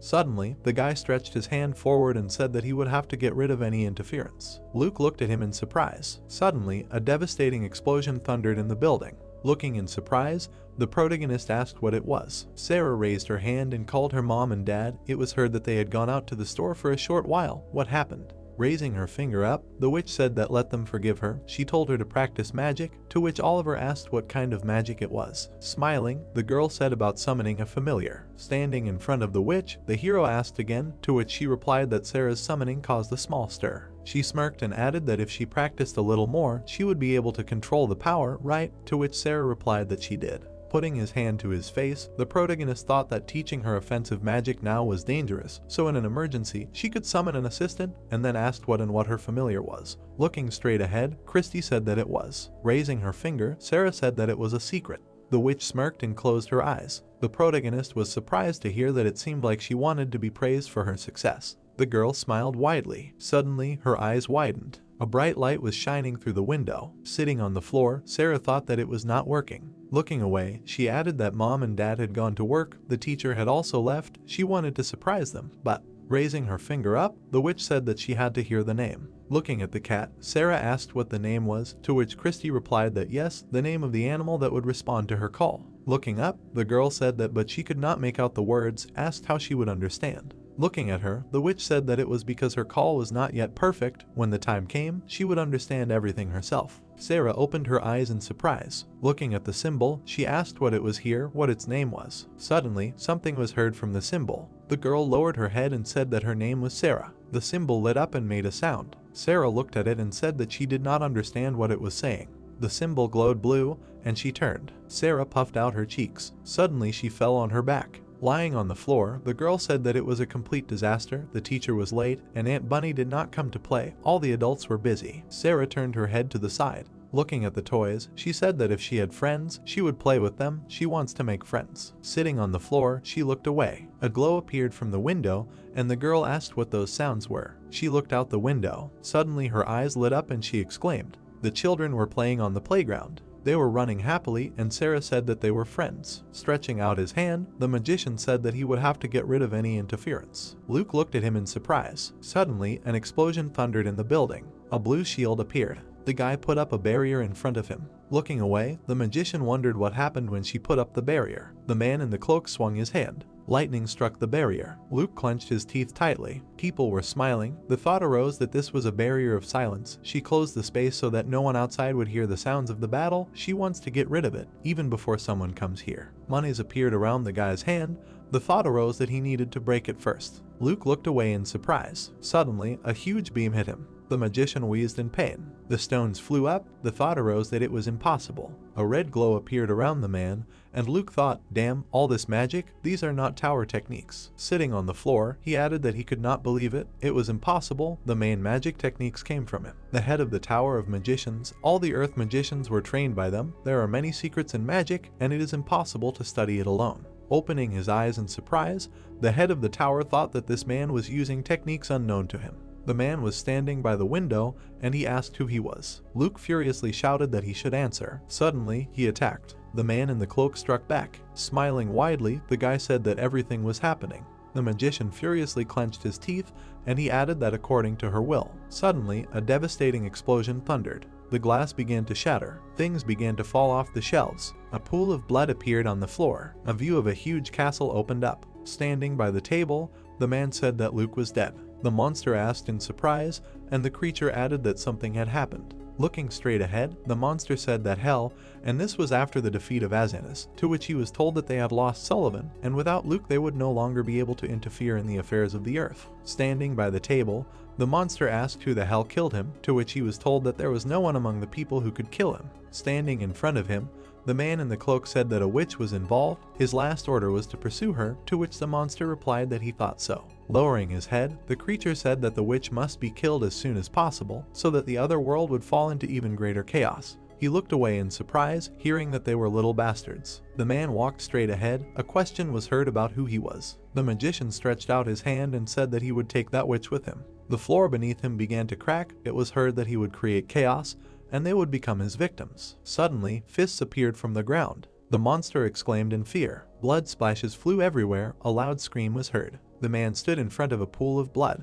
Then he turned around and left. Walking straight ahead, the magician said that Luke was also connected with them, and the monsters who worked with him disappeared. Walking in the middle of the hall, He added that now he needed to see him, Christy. The girl looked out the window in amazement. Watching the children, she exclaimed in surprise. The children were playing happily, and Sarah said that they were friends. Looking out the window, the girl said that she wanted to play with them. She remembered that the witch had said that she understood she would go out for a while, let her stay at home, to which she thought that she had been told not to open the door to anyone. Shaking her head, the girl thought that no, she should wait for the teacher. Getting out of bed, she added that she needed to practice the summoning some more. The girl heard a loud sound from the window. She turned around and looked to the side. Light from the window was shining into the room. Taking a step forward, Sarah thought that it would only be for a little while. Leaving the apartment, she added that it would only be for a little while, she would just say hello. The man in the cloak was sitting on the roof. He looked to the side. A playground appeared. The boy held out his finger, calling his friend and saying that he should take a look. Sarah was standing behind a pole. It was said that a girl was peeping there. She opened her eyes in amazement. The boy asked in surprise who it was, to which he was told that he had not seen her before. Waving his hand, the child said hello. The girl smiled and greeted him. The children looked at her in amazement and thought that she was a cutie. The boy, standing on the playground, asked if maybe they could all play together, to which he was told that but she was a girl. Frowning, he said that everything would be fine, it would be more fun together. Raising his hand, the child asked why he didn't want to play. Sarah's eyes widened. Yellow particles flew through the air. Looking at them, the girl thought that someone had just used magic. Suddenly, a crack appeared in the sky. The children looked up in surprise. Sarah froze in amazement. Red particles appeared from the crack. The children looked up. They saw a crack in the sky. A powerful gust of wind was heading their way. The monster thrust its spear into the ground. Its eyes were shining brightly. The frightened children began to run away from there. Sarah stood in front of the Minotaur. She was stunned and thought that it was magic. Turning around, Sarah emphasized that she definitely felt it and someone had created the crack on purpose. She noticed the outline of a man on the roof. The guy's gaze was serious. He began to leave from there. Sarah turned her gaze to the screen. The stunned boy looked at the Minotaur and screamed to be saved. The monster swung its spear. Sarah stood behind the Minotaur and called out to him. The demon turned to look at her. Sarah was taken aback by this. Clenching her hand into a fist, she thought that she should not fight with the ice bear. The teacher said that then mom and dad would be in danger. A blue magic circle appeared under her. Sarah was surprised by what was happening. She remembered sitting next to Christy and asking if she knew his name, and then receiving the answer that she did. Christy, with a smile on her face, told her that he was very restless. If Sarah was in danger, he would tell her his name first. She looked around the room and noted that after that Sarah should call him. The girl stood in front of the Minotaur and remembered what she should say to get her to come and help. Sarah put her hands on the ground. Kneeling, she asked for help. A bright light came from the magic circle. Energy. Albert suddenly appeared from the portal. He caught the monster's spear. Blue mana was coming from Albert's hand. The Minotaur was trying to take his spear back. The children were horrified by what they saw. They were crying in fear and calling for their mother. A wall of blue energy suddenly appeared in front of them. Sarah put her hands out.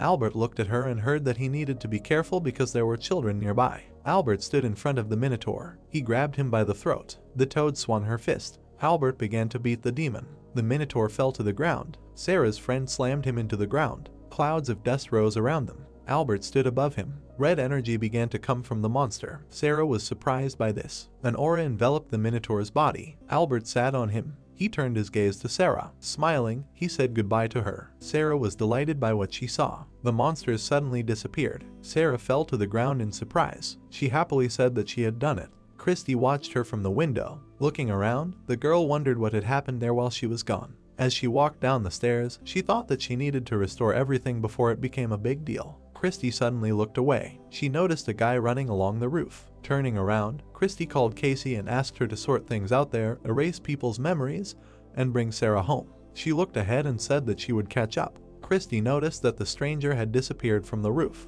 She teleported to the roof of the house. Christy looked at her feet. Her gaze fell on the yellow mana, after which she noted that it was transport magic. She knelt down and wondered if there was a mage out there now who could use such high-level techniques. Standing in front of the window, the mysterious stranger declared that it was a complete failure because killing a 5-year-old child was much more difficult.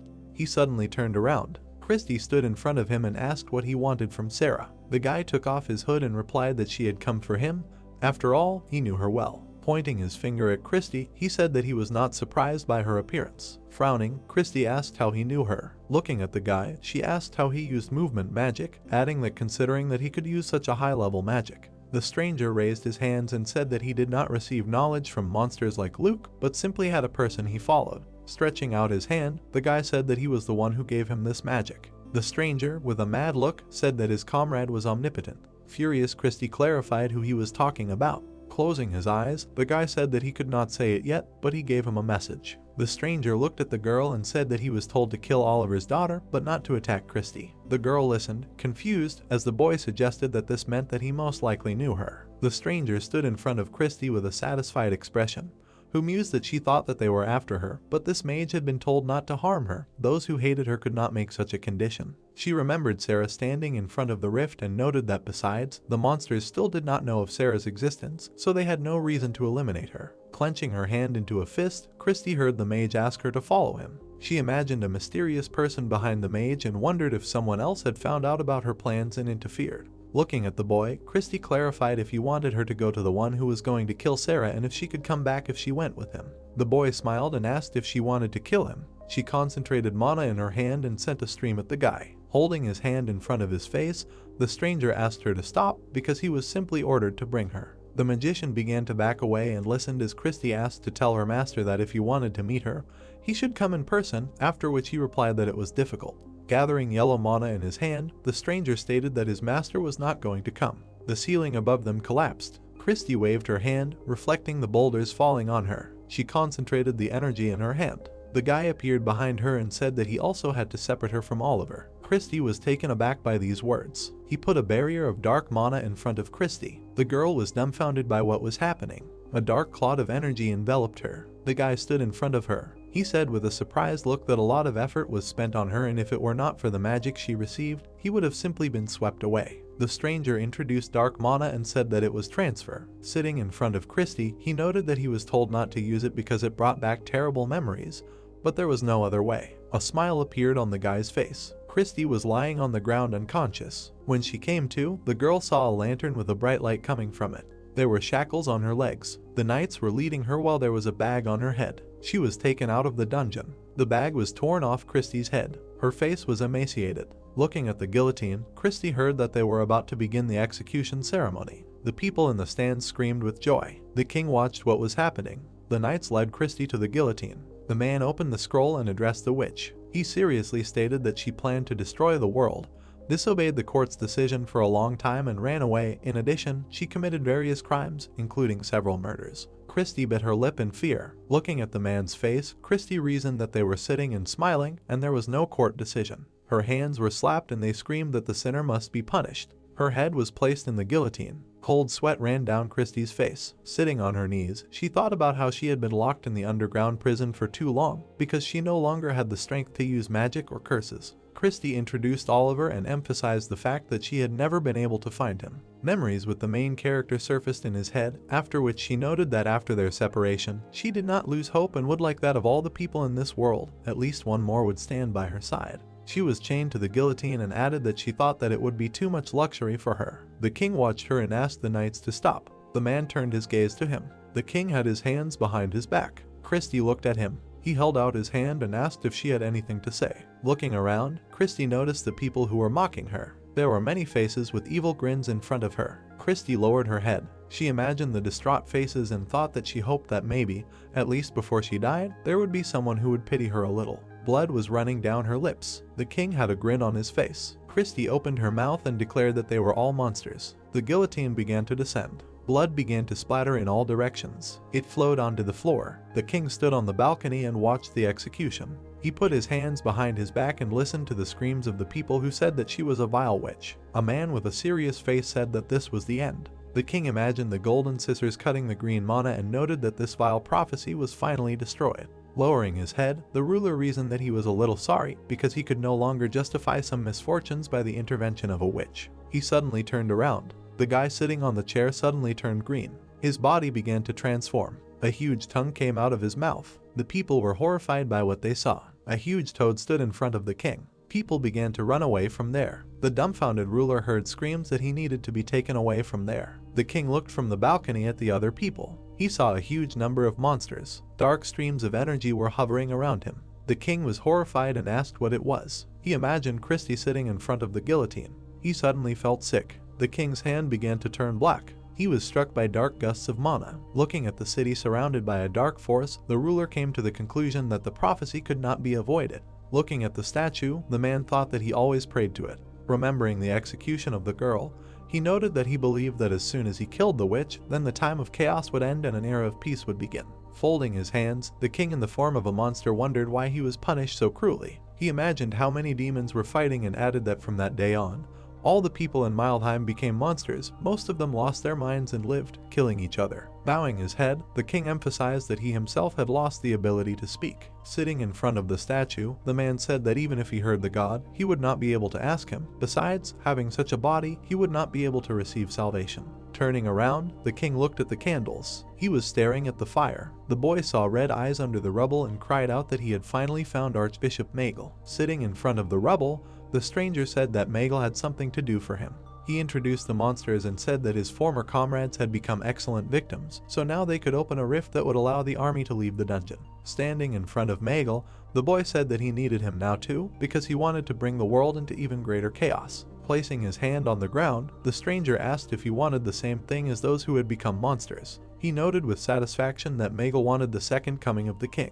The puzzled boy listened to the monster, who asked what would happen if he refused. The girl stood behind him and replied that it did not matter. She gathered energy in her hand and said that from the beginning she did not intend to take his opinion into account. She stared intently at Magel. Looking at the poster, Oliver said that Comet is popular, but it is too much to use her as a model. Holding the book in front of him, the protagonist added that it is quite difficult to control the double, after which Hannah said that she is helping him choose a gift as compensation. Looking around the mall, Hannah wondered why Oliver asked her what girls like, since he could go to Monica, to which she received the answer that he cannot ask for help from the one who receives the gift. Holding his head, the protagonist said that to put it simply, he does not know what she likes. Hannah began to leave with a displeased look and noticed that Oliver showed up without any ideas in his head. Moving through the mall, Hannah suggested starting with brands. A blue flash suddenly appeared above the protagonist. He read with a dumbfounded look that the special quest was updated and Sarah's third misfortune had begun. He turned around and looked at the projection. Oliver looked at the screen where it was written that he had to save Christy. He thought with a scared look that the next misfortune of Sarah would be his death. He suddenly grabbed the phone and said that he urgently needed to go home. Frowning, the protagonist apologized to Hannah and said that it was really urgent. He saw that there was no signal on his phone. Dark energy suddenly appeared around them. Hannah looked at her phone. They took out their weapons. Holding a gun in her hands, Hannah assumed that they were in a dungeon. Moving along the location, Oliver noted that he did not have time. He needed to finish as soon as possible. He was taken aback when he read that the world quest was starting. Frowning, Hannah called out to him. The protagonist looked up and heard that this did not look like an ordinary dungeon. Oliver felt pressure. The city was shrouded in dark mana. Many rifts appeared in the city. People began to run away. They looked at many monsters. A bullet flew into the toad's head. A second gun appeared in Hannah's hand. She began shooting the monsters. The protagonist fought next to her and listened to her scream that she could not believe that they had turned not a building but an entire country into a dungeon. Oliver pierced the monster and mentally noted that he had expected something like this. The protagonist imagined a world map and thought that even before his return, starting with Korea, many countries around the world had turned into dungeons. A picture of castle guards appeared in his imagination and he added that because of this, humanity had to give up part of its territory to the monsters, after which it took people 3 years to bring society back to order. Looking at the monsters flying at him, Oliver emphasized that this should have happened much later. Turning a country into a dungeon before a global update of the personal system is too early. He swung his spear. The protagonist made a dash and killed the monsters. Hannah turned around and mentally noted that she had a feeling that Oliver was getting stronger with each meeting. Looking at the protagonist, she said that they would go together, and Oliver asked if she needed to go to her family. Holding the car keys, Hannah replied that everything was fine. They were already on their way to the bunker, and he needed to hurry. Smirking, she said that these were not the keys to the car and that she had something even cooler. They were riding a motorcycle at high speed. The motorcycle began to slow down. Oliver got off the bike and said that he was going to throw up, after which Hannah said that during the last battle, the protagonist was a good flyer. She took off her helmet. A huge monster was flying in front of the building. Oliver, taken aback, noted that this was their house. Sarah stretched out her hands, which were enveloped in blue mana. She blew up the monster. Demo began to fall to the ground. The boys were horrified by what they saw. Looking at the corpse of the monster, Hannah asked if his daughter had done it, to which she received the answer that it looked like it. Holding her chin, Hannah said that even the hatch couldn't do that, after which she asked if it was related to the notification they had received on the way. Oliver was shocked when he heard that the personal system had been updated. The protagonist began to run away quickly. He was climbing the stairs. Frowning, Oliver thought that a global update had occurred. If all the hunters, including Sarah, had received a personal system, then she would receive a specialization and would start all the misfortunes. The protagonist imagined his adult daughter sitting on the throne. Many memories surfaced in his head while Oliver was thinking that if the baby becomes the same as before the regression, then everything will repeat itself. But since he did not allow misfortunes before, perhaps her specialization will change, because thanks to the fact that he acted differently this time, now he is on a different development branch. He stood in front of the projection and noted that at least the plan with the training tower failed. Oliver burst into the apartment and assumed that the butterfly effect occurred there, and new events to some extent affected Sarah's system. Joyful Sarah began to run to her father. The protagonist's eyes began to glow after he used the skill insight. He looked closely at Sarah. His face was upset. Oliver began to look at his daughter's personal system. He saw that her specialization was witch. The protagonist was horrified by what he saw. He fell to his knees. Beads of sweat were running down his face. Remembering moments from his past life, Oliver emphasized the fact that it was impossible to allow everything to repeat itself. The protagonist imagined Sarah standing in a destroyed city and noted that he thought that by returning to the past he could change something. But perhaps Sarah's path would always be the same, regardless of his actions, because in the end everything came down to the same. Sarah extended her hand. She put it on Oliver's shoulder. Confused, Sarah asked what was wrong with him. She hugged the protagonist and said that she and her mother were fine. Upset, Oliver closed his eyes. Hugging his daughter, the protagonist began to reason that nothing was over yet. Even if her specialization had not changed, the situation itself was different from the past. He could still do something. Looking at Sarah, the protagonist clarified whether she was hurt, to which he received the answer that everything was fine. He stroked Sarah's head and apologized for making her worry. Dark energy enveloped their house. Oliver picked up his daughter and said that they would go to the nearest evacuation point because it was not safe there. The protagonist gave Sarah to Monica and said that Hannah was waiting downstairs. They should go first. Standing in front of his family, Oliver said that he needed to check something. He watched Monica from the window. The protagonist began to leave. He came to the conclusion that Christy was in danger. Oliver imagined a horde of monsters and noted that this could be related to the monsters he saw in the memories. It seemed that they were constantly chasing this green witch. Entering the apartment, the protagonist added that they needed to defeat her, not kill her, so they would attack when they met. After all, he needed to save and not prevent death. Frowning, Oliver emphasized the fact that there was a big difference between these goals, after which he suggested that some kind of disaster or kidnapping was taking place there. Holding his head, the protagonist noted that his head hurt. First, he needed to figure out where Christy was. Oliver introduced the girl and said that she had been missing for several days. He hoped to find at least some clues at home, but he did not know how he was supposed to find her if they did not even have contact with her. The protagonist suddenly heard a cat meowing. He was shocked by this. Casey crawled out from under the rubble. The protagonist looked at Casey under the rubble and called her. He sat down next to her, saying that she could not move because of the rubble. Taking the cat in his arms, Oliver said that it was very good that he found her. They need to go to the evacuation point.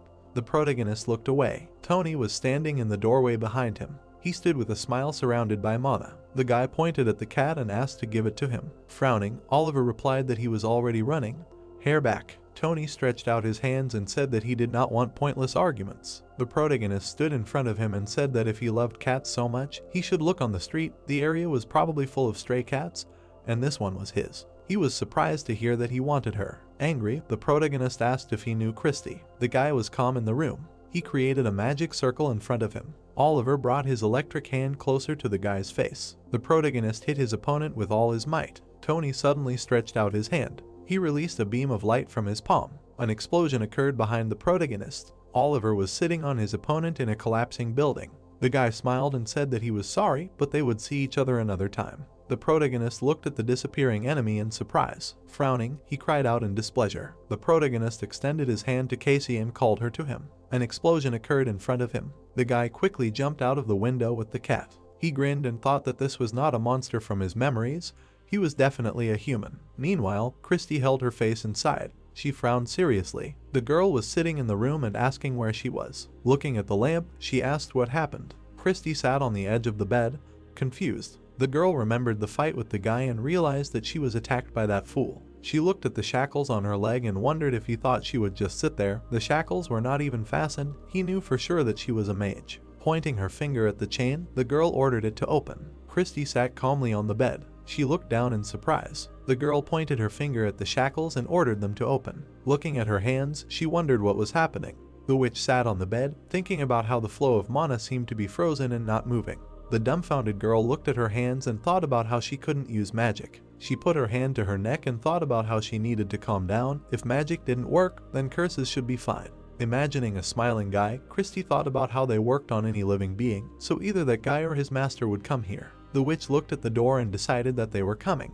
The girl stretched out her finger to the door, thinking that as soon as it opened, she would cast a curse and run away. Christy looked ahead in surprise. A golem with a tray stood in the doorway. He put the food on the table. The monster put his hand to the door. He smiled calmly. Suddenly, the golem began to crumble. Shocked, Christy looked ahead, thinking that it was also disposable. The witch looked at the remains of the monster, thinking that she couldn't even use curses. The golem was just a stone, so everything was pointless. Besides, it would immediately collapse. She nervously bit her nail and thought about why everything happened exactly after she remembered those times. Imagining herself behind bars, the girl thought that in this environment she felt exactly the same as in that underground dungeon before the execution. Christy put her hand to her forehead. She smiled sweetly. Looking at the tray with food, the girl said that it was a coincidence, just like a princess locked in a tower waiting for a prince. Christy sat on the bed and said that she was not a princess, but a witch. The plot moves us to the evacuation point, where we see a balcony in the room. Monica was sitting next to her sleeping daughter. She stroked her blanket, thinking that 4 days had already passed. Turning back to the carrier with the cat, the girl thought about how they had been waiting for Christy to show up all this time, but there was no news from her. Monica watched the guys at the entrance and thought about what Oliver had said, that they had previously contacted Casey through help, but she was becoming more and more uneasy with each passing day. She closed her eyes and wondered if there was anything she could do to help. The girl looked at the invitation to talk in surprise. The room around her began to blur. Monica stood in an empty space in front of her copy. The double smiled and said that here they were again. The girl awkwardly clasped her hands and replied that they had not seen each other for a long time. The copy stood in front of her and said that it had called her because it had an offer. Monica calmly looked at it and asked what the offer was. The double put her hand on her chest and said that it knew where Christy was now. The girl stood in front of her in surprise and asked if she really knew it. Monica looked at her, dumbfounded, and asked if they knew each other. Looking at her, the copy said that she was currently locked up and had lost her powers, and had not been physically affected in any way. The girl imagined Christy sitting on the floor, hearing that she was showing symptoms of PTSD or post-traumatic stress disorder. The double walked forward and said that she had a proposal. Raising her finger, she said that if she told where the girl was now, she would not use the transfer skill for some time. The copy put her hand on her chest and said that such information was initially impossible to simply transfer. For this, she would take control of the body to play the role of an assistant. Monica looked and listened in surprise that in addition, there would be an appropriate punishment for transferring information. The girl closed her eyes seriously. Clenching her fist, she replied that Christy was a benefactor not only for Oliver, but also for her, so she agreed. The copy closed its eyes and noted that she was right. This girl was important to her too. Monica looked at it in confusion and said that it was true, she had helped the boy and Sarah. She was shocked to hear that the double was referring to their memories. The copy looked down and called the girl. Imagining her walking down the street, it asked if the girl remembered what happened when they entered university. Monica listened sadly as she asked about her childhood, school, and parents. The girl stood in space and answered that she did not remember. Raising her hands, she added that she did not remember anything at all. Monica imagined a lot of papers flying down and said that at the hospital they told her that the amnesia was due to an unknown cause. She only knew that her parents died during the crash of the financial market. The copy silently clasped her hands. Looking at the surprised girl, it told her to find Christy. The double stood in front of her and said that she could not say more. Monica extended her hand to herself. The copy stood calmly and said that she would understand where the witch was when she opened her eyes. Meanwhile, the protagonist crossed his arms and asked about Busan. Monica stood in front of him in the room and said that Christy was in Busan and found out through Casey. Oliver put his hand to his chin and said that Busan suffered more than all the other cities. It seemed like there were a lot of monsters there due to the large number of rifts. Hannah approached the guys and said that the situation there was very serious. Putting her hands on her waist, she said that there was a high probability of the boss appearing. The girl frowned and asked if they were thinking about going there. The indignant guy stood and listened that this was complete recklessness. It would be better to move after the situation stabilized and the association or the government. Throwing up his hands, he said that there was a person he was looking for there. She could be in mortal danger. Hannah looked at the serious Oliver and asked if in a situation where the whole country was filled with monsters, he was going to go to the monster's lair alone for the sake of one person. Frowning, the main character replied that this person was more important to him than anyone else. The girl looked at him with displeasure. The guys stood opposite each other. Hannah crossed her arms and said that he was stubborn. Oliver looked at her in shock, hearing that she was with him. The girl looked at Sarah and Casey and said that going there alone would mean voluntarily putting their heads on the chopping block, and clarified whether Monica and her daughter were staying here, whether she would let him go alone. Raising 2 fingers, she added that at least 2 things needed to be done before going. Hannah put her hand on her waist and said that first, we need to collect the Spectre. There are 3 of them here, so we need to find the 2 remaining members. She raised her second finger and said that secondly, in order to meet Kate, he would go to the Holy Sword's house anyway. The girl imagined the mansion and asked the guy to persuade him to help. Meanwhile, the old man was sitting on the floor and saying that he refused. The protagonist looked at him tensely. Oliver was sitting in front of him in the house and asked if he could find out the reason. Fred closed his eyes and answered that after the dungeon appeared, too many monsters were gathering around the house. He imagined the guy in front of the monster and said that they also became stronger over time and they did not have good defense. The protagonist looked surprised to hear that in such a situation, his long absence could be a problem. He looked at the old man and said that he understood. Frowning, Oliver asked if he would agree if the monsters disappeared. Kate walked behind her friend in the forest and asked if he really would clear everything here. The protagonist stood with a club and told her that he didn't really have any options, and she asked if he said that someone was locked up in Busan. Opening his spear, he replied that he did, someone important to him and he had to save him.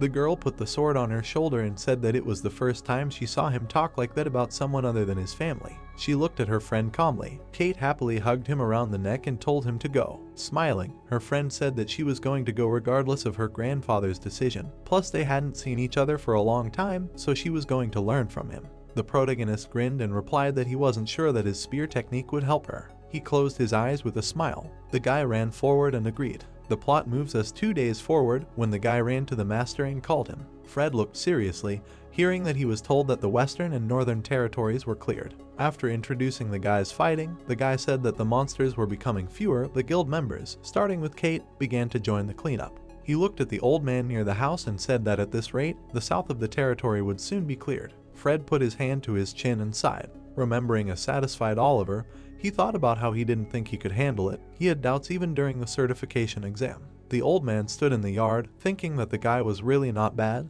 They needed to get ready to go to Busan. We see mountains in the forest. Mike leaned over and asked the guy to look at him. Sitting in front of Tony and the fallen monster, the guy asked if he was okay. Mike held out his hand and said that it was dangerous here, we need to quickly go to the shelter. Leaning over, the guy asked if he was the king of fist fighting who destroys monsters with his bare hands and sends people to shelters. Tony was surprised to hear the guy introduce himself. Putting his hand on his chest, he said his name with a smile and added that it was nice to meet him. Meanwhile, Monica was sitting on the floor next to her daughter's bed. Sarah was crying in her sleep and making sounds. The girl looked at the book in surprise, hearing a scream. The girl desperately wiped away her tears. The mother hugged her crying daughter and asked what happened. The tearful daughter screamed that she didn't like being locked up, that she was scared. Looking at her, Monica said that everything was fine, that it looked like she had just had a bad dream. Sarah turned around in confusion. The girl sat her down on the bed and said that she was just sleeping in a new place, that she should go to bed, that the morning is wiser than the evening. She looked sadly, hearing that her daughter had slept for too long.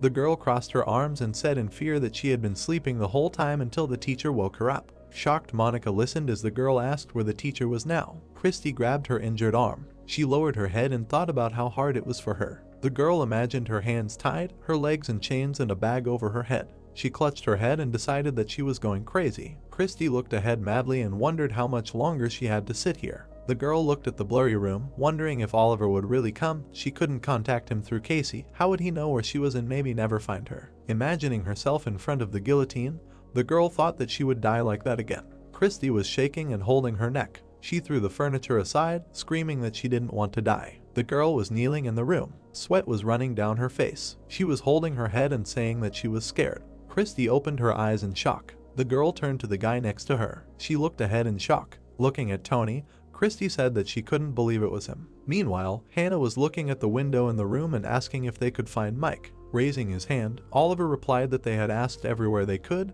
but no one had seen him. He extended his hand and told his friend that there was no radio signal in the dungeon, so there was no way to contact him, and she replied that this meant they would think of something else. Crossing her arms, Hannah said that Fred was already helping them, and if they refused now, they would look bad. The protagonist was surprised to hear that, Besides, Mike would be able to take care of himself and they needed to do their job. Monica approached the guy from behind and said that she would go too. The dumbfounded guy turned to her. Looking at the girl, he asked when she had arrived. Oliver looked at her in surprise, thinking about how he had failed to notice her presence. Was she really hiding him completely when she had pumped up her skills so much? Extending his hand, the protagonist asked who would stay with Sarah in that case. Monica calmly closed her eyes. She looked at the indignant guy and said that her daughter was going with them. The protagonist stood in front of her and said that it was better for the girl to stay in the shelter, no matter how strong she was, but they couldn't go to Busan. Putting her hand on her chest, the girl replied that only without her would it not be possible to find Christy. She stood in front of the guy and said that she herself did not fully understand what was going on. Monica imagined the girl among the green mana and said that she seemed to feel a connection with her, weakly felt her presence and the direction in which to move, but was sure that she would find her. Oliver looked at her and asked if she knew a specific place in Busan, and she answered that it was true, but when Sarah was next to her, she felt it better. Putting his hand to his chin, the protagonist thought that he did not know how this happened, but it turned out that they needed Monica. To be honest, he did not understand how to find Christy in a huge city. The girl looked at the thoughtful guy and said that there was something else. The protagonist looked in shock, hearing that she had heard about Sarah's misfortunes. Monica was reflected in the guy's pupil. Oliver stood in front of her in bewilderment. His hand was shaking and he was thinking how this happened. The protagonist looked at the serious girl, wondering how she found out about this. Lost in thought, the guy thought that except for him and Christy, no one else knew about this. Maybe she told him. The protagonist lowered his head in confusion, thinking how much she knew. Maybe she knew about his regression too. Oliver was dripping with sweat, wondering if Monica knew what he was like in the past, then she would hate him. He stood in front of the girl in confusion and asked what she was talking about. Looking at him, Monica said that if Christy was not saved, Sarah would be in danger. Frowning, the guy asked who said that. The girl looked at her dumbfounded friend and asked if he knew about it. The main character clenched his teeth in panic. Clenching his fists, he answered in agreement. Monica looked at him with displeasure and asked why he didn't tell. Oliver looked away, answering that he wanted to figure it out himself and not drag her into trouble. He was confused when he heard her ask if he was completely crazy, because it was about their daughter. Did he really not trust her? The guy stood silently in front of the dissatisfied girl. Turning his head away, he apologized. Monica looked at him sadly and said that she did not want to pressure. Looking at the window, she said that now they can't leave, leaving Sarah. Without her it will not be possible to determine the place. She needs to be protected, but without excessive care. The girl stood in front of the dissatisfied guy and said that the baby can wait in a safe place near Busan. Besides, she also really wants to go. Oliver was surprised to hear that he would protect her. Monica looked at him seriously. The girl frowned. A helicopter took off in the sky. Sarah looked out the window with interest. The protagonist sat next to his friend and thought that this time she had enough strength. The helicopter flew over the city. The guys flew over the destroyed city. Turning around, Hannah said that they had almost arrived in Busan. Let them get ready. Fred sat with Sarah on his lap and asked if she would go with them.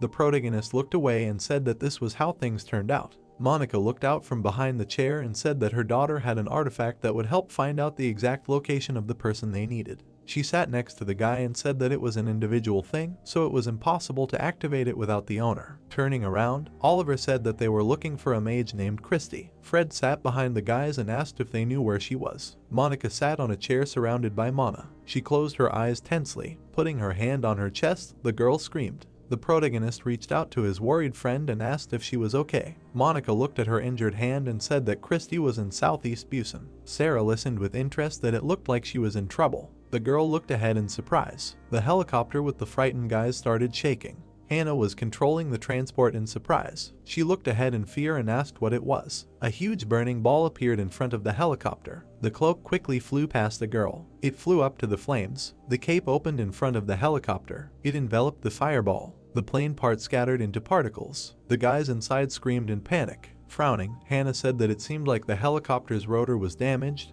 They had to leave. They were falling. The protagonist quickly grabbed Sarah. The team members jumped out of the helicopter. They landed on the asphalt. There was an explosion in the middle of the city. The guys were standing in front of burning debris. Hannah stood next to the guy with his daughter and said that the ball flew out of nowhere. Someone decided to deal with them quietly. Kate stood behind Oliver and assumed that given the level of power, the attacker was probably the boss. She imagined a fiery dragon. Frowning, the guy thought about how he didn't expect the monster to attack as soon as they arrived in Busan, and a fiery one at that. That's weird. The protagonist imagined his daughter in the guise of the boss and mused that he wasn't sure what kind of boss it would be here, because before his regression, The main monster in Korea was Sarah, who dealt with everyone on her own. Fred stood behind the boy and said that he had roughly determined where the fireball had come from. The protagonist turned to him and asked if he was serious. The old man looked at the shocked boy and said that this was the same direction in which to look for their mage. The ground beneath the boys began to shake. Grabbing the spear, Oliver said that it looked like they had come running to the sound of the explosion.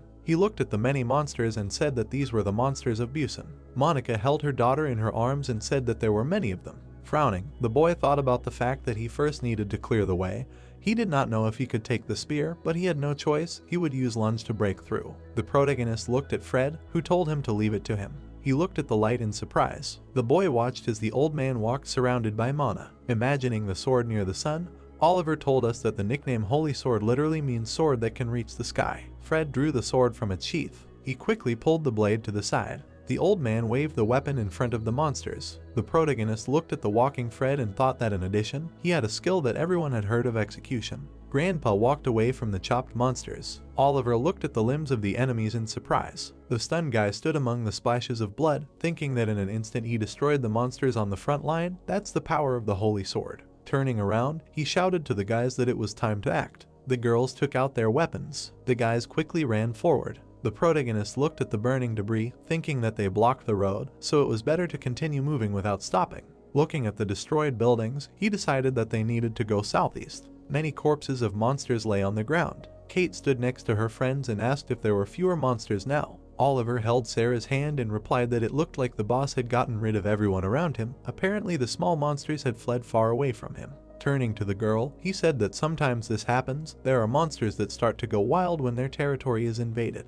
The guy covered his mouth with his hand and whispered to his daughter if she knew how many monsters were around them now. The girl thoughtfully put her fist to her lips. She was standing with her father on the street and said that there was only one big one behind this house. Sarah spread her arms and said that it was a huge monster. The main character looked at her with alarm and thought that he was next to them. He looked seriously at the guys and said that the boss was somewhere nearby now. They needed to move as quietly as possible. The team members walked carefully along the asphalt. They looked out warily from around the corner. Dumbfounded Kate looked ahead and said that she could not believe it.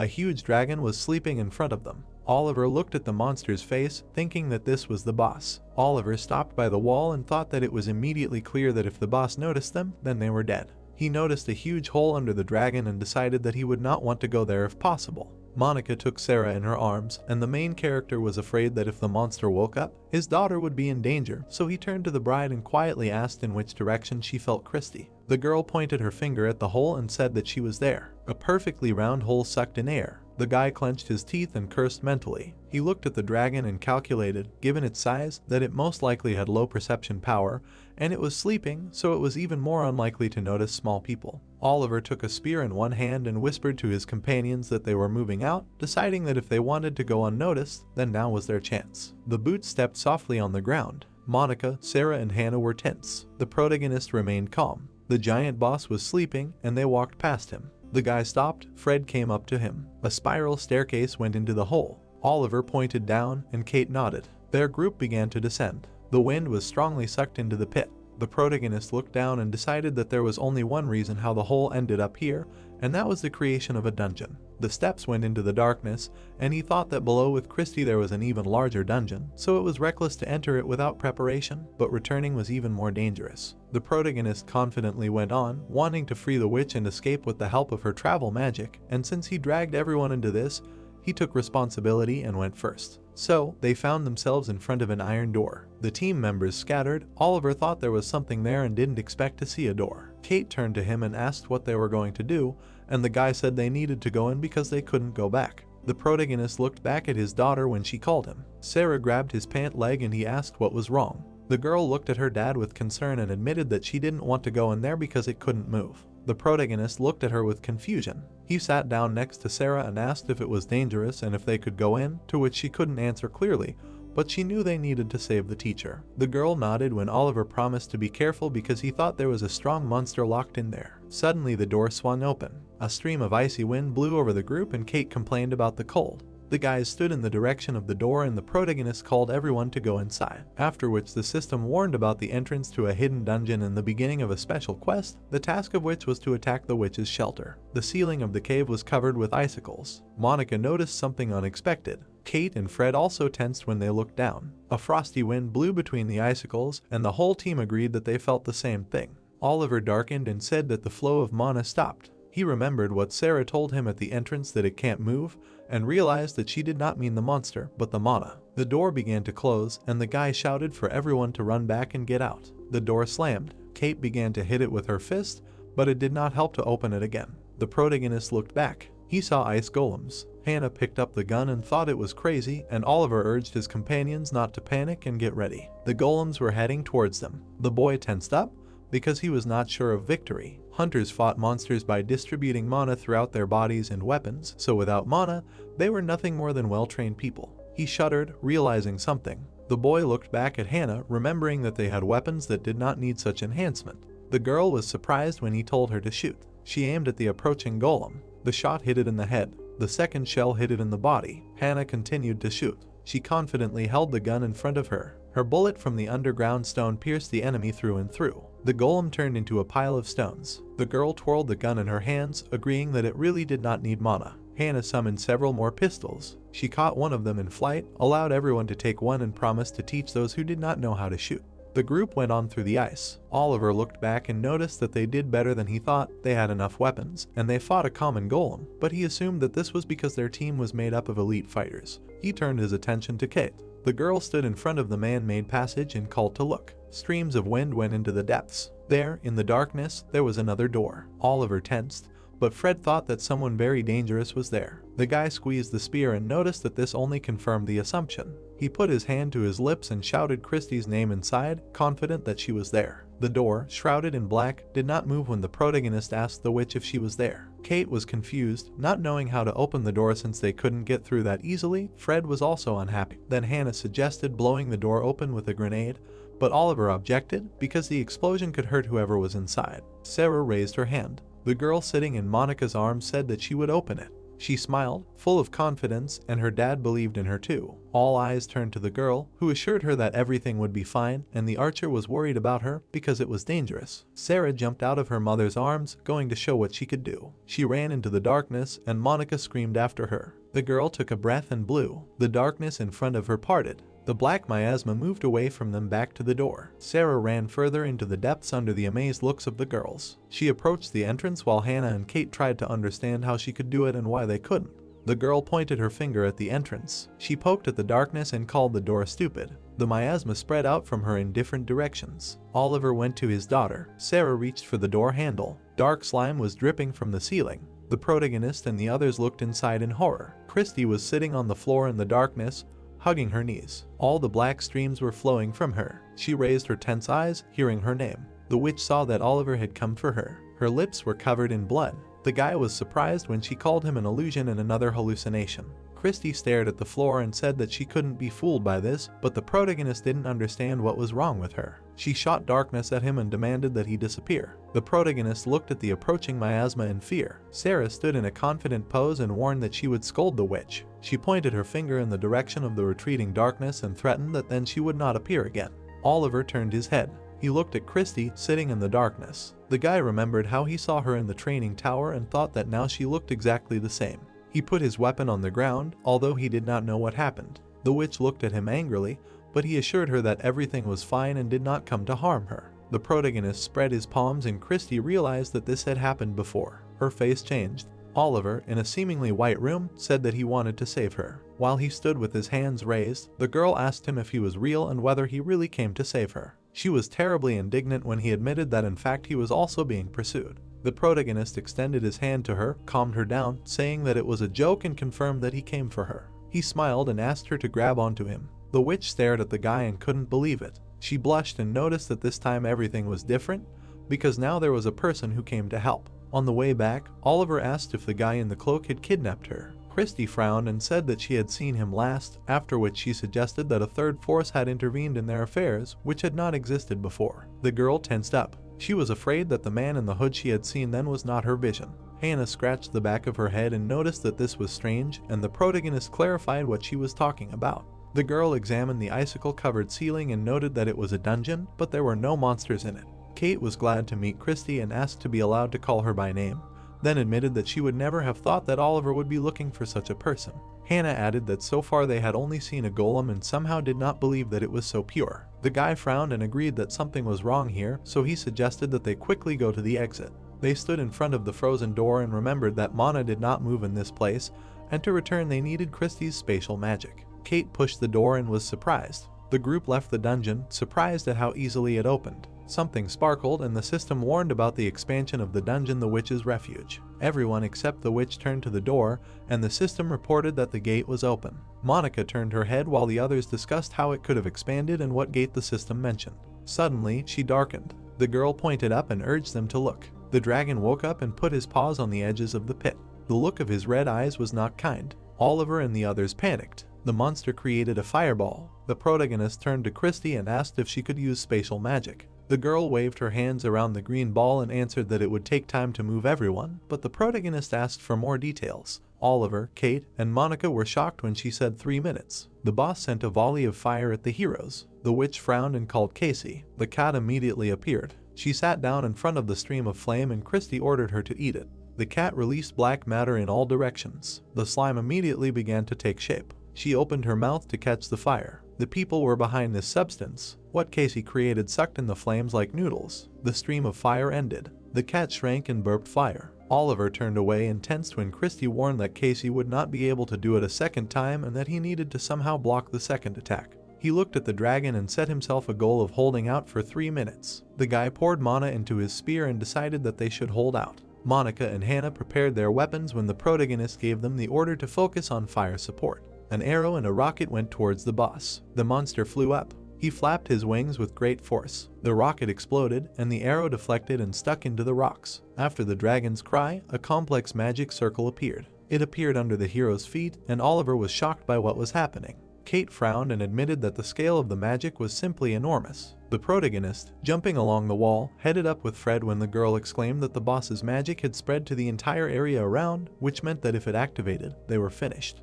The guy gritted his teeth, realizing that there was nowhere to run, but he was not going to give up either. Putting his spear forward, he flew towards the monster to reduce its magical power by hitting.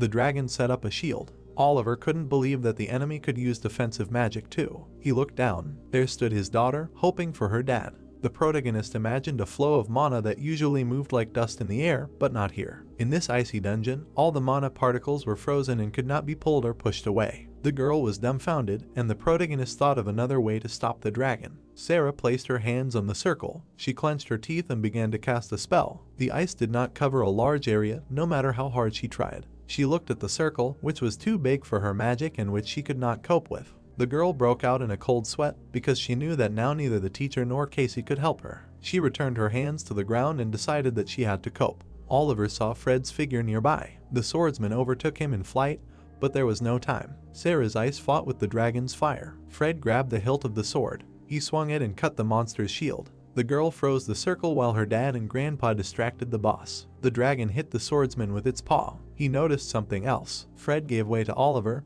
who was ready to attack. The protagonist's spear dealt a very powerful blow to the monster. Ice covered the floor, but Sarah believed that she needed to cast the spell faster. She closed her eyes from the tension, trying to the last. The ground was completely frozen. The circle disappeared, smoke rose. The girl relaxed and tried to catch her breath. Sarah literally glowed. She fell to the ground, happy that everything worked out. The protagonist, who had returned a moment ago, shouted that they needed to leave since this trick would not work again. Christie, who was holding a green firefly in her hands, answered that she was finished when he asked. She opened a portal home. The men ran into it, and she hurried everyone since she made it hastily and therefore would not hold it for long. The heroes crossed over to the other side and looked back. The witch remained in the dungeon. She closed her eyes, while her comrades, not understanding what she was doing, shouted at her to come out faster. Oliver was shocked when she apologized and said that she could not leave. Christie lowered her head, and when he asked why, she answered that she had gone crazy and that he should have noticed it. She still remembered the darkness before her eyes and how she had suffered from a stream of hallucinations for days.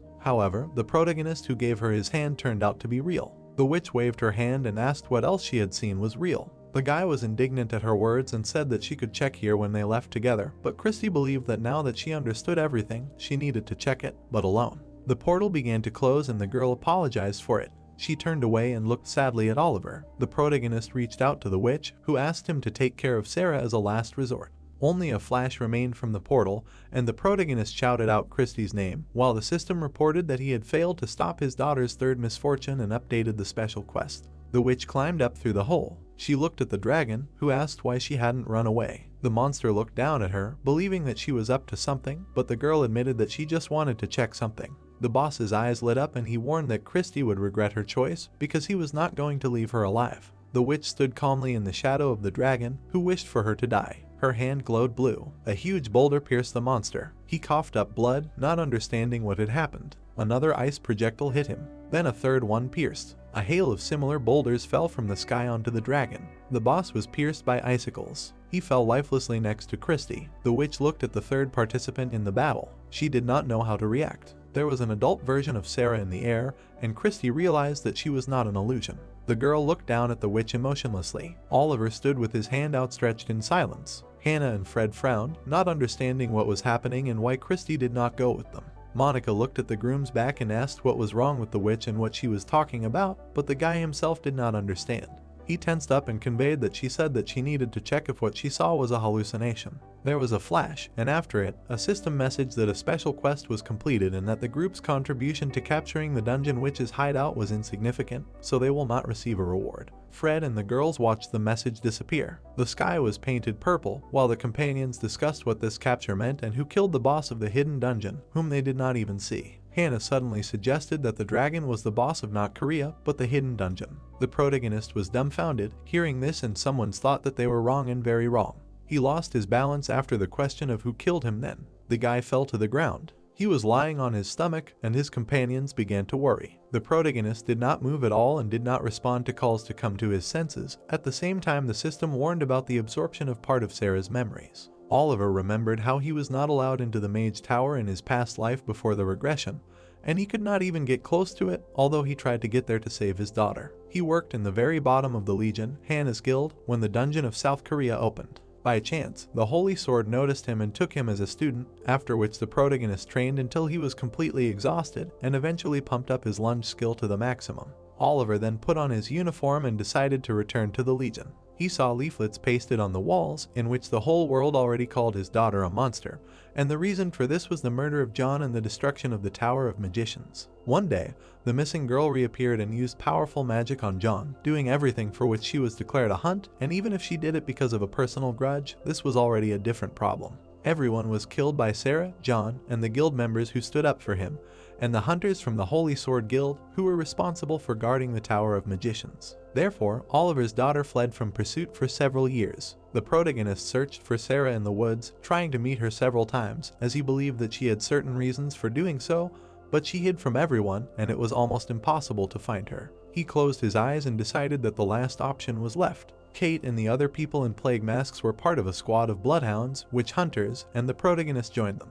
A small fire was burning in an abandoned house. Sarah, whose leg was covered in blood, was sitting by the fire. She was frightened by a sudden sound. Albert appeared from around the corner. He turned his head when she asked if there were hunters nearby. The witch looked at her injured leg. She used ice magic. The girl clenched her teeth, enduring the pain. She covered her leg with ice, which was painful. Albert looked at it in surprise. Sarah was sweating all over when she finally finished. Tears flowed from her eyes. She lowered her head and remembered her mother. The girl also thought about Christie, who told her to find her father. She frowned. Albert tried to stop her as best he could, but she stood up and walked. Sarah reached the corner of the building and thought that she was almost there, since Oliver's guild camp was very close. She looked at the residential complex surrounded by a fence. During the day, people walked inside this complex, and the witch set herself the goal of meeting her father. She put on a cloak with a hood for camouflage. Sarah lowered her head, hiding her face, and remembered that she had heard that safe zones were created after the opening of the global dungeons, but she did not think that they would be so calm.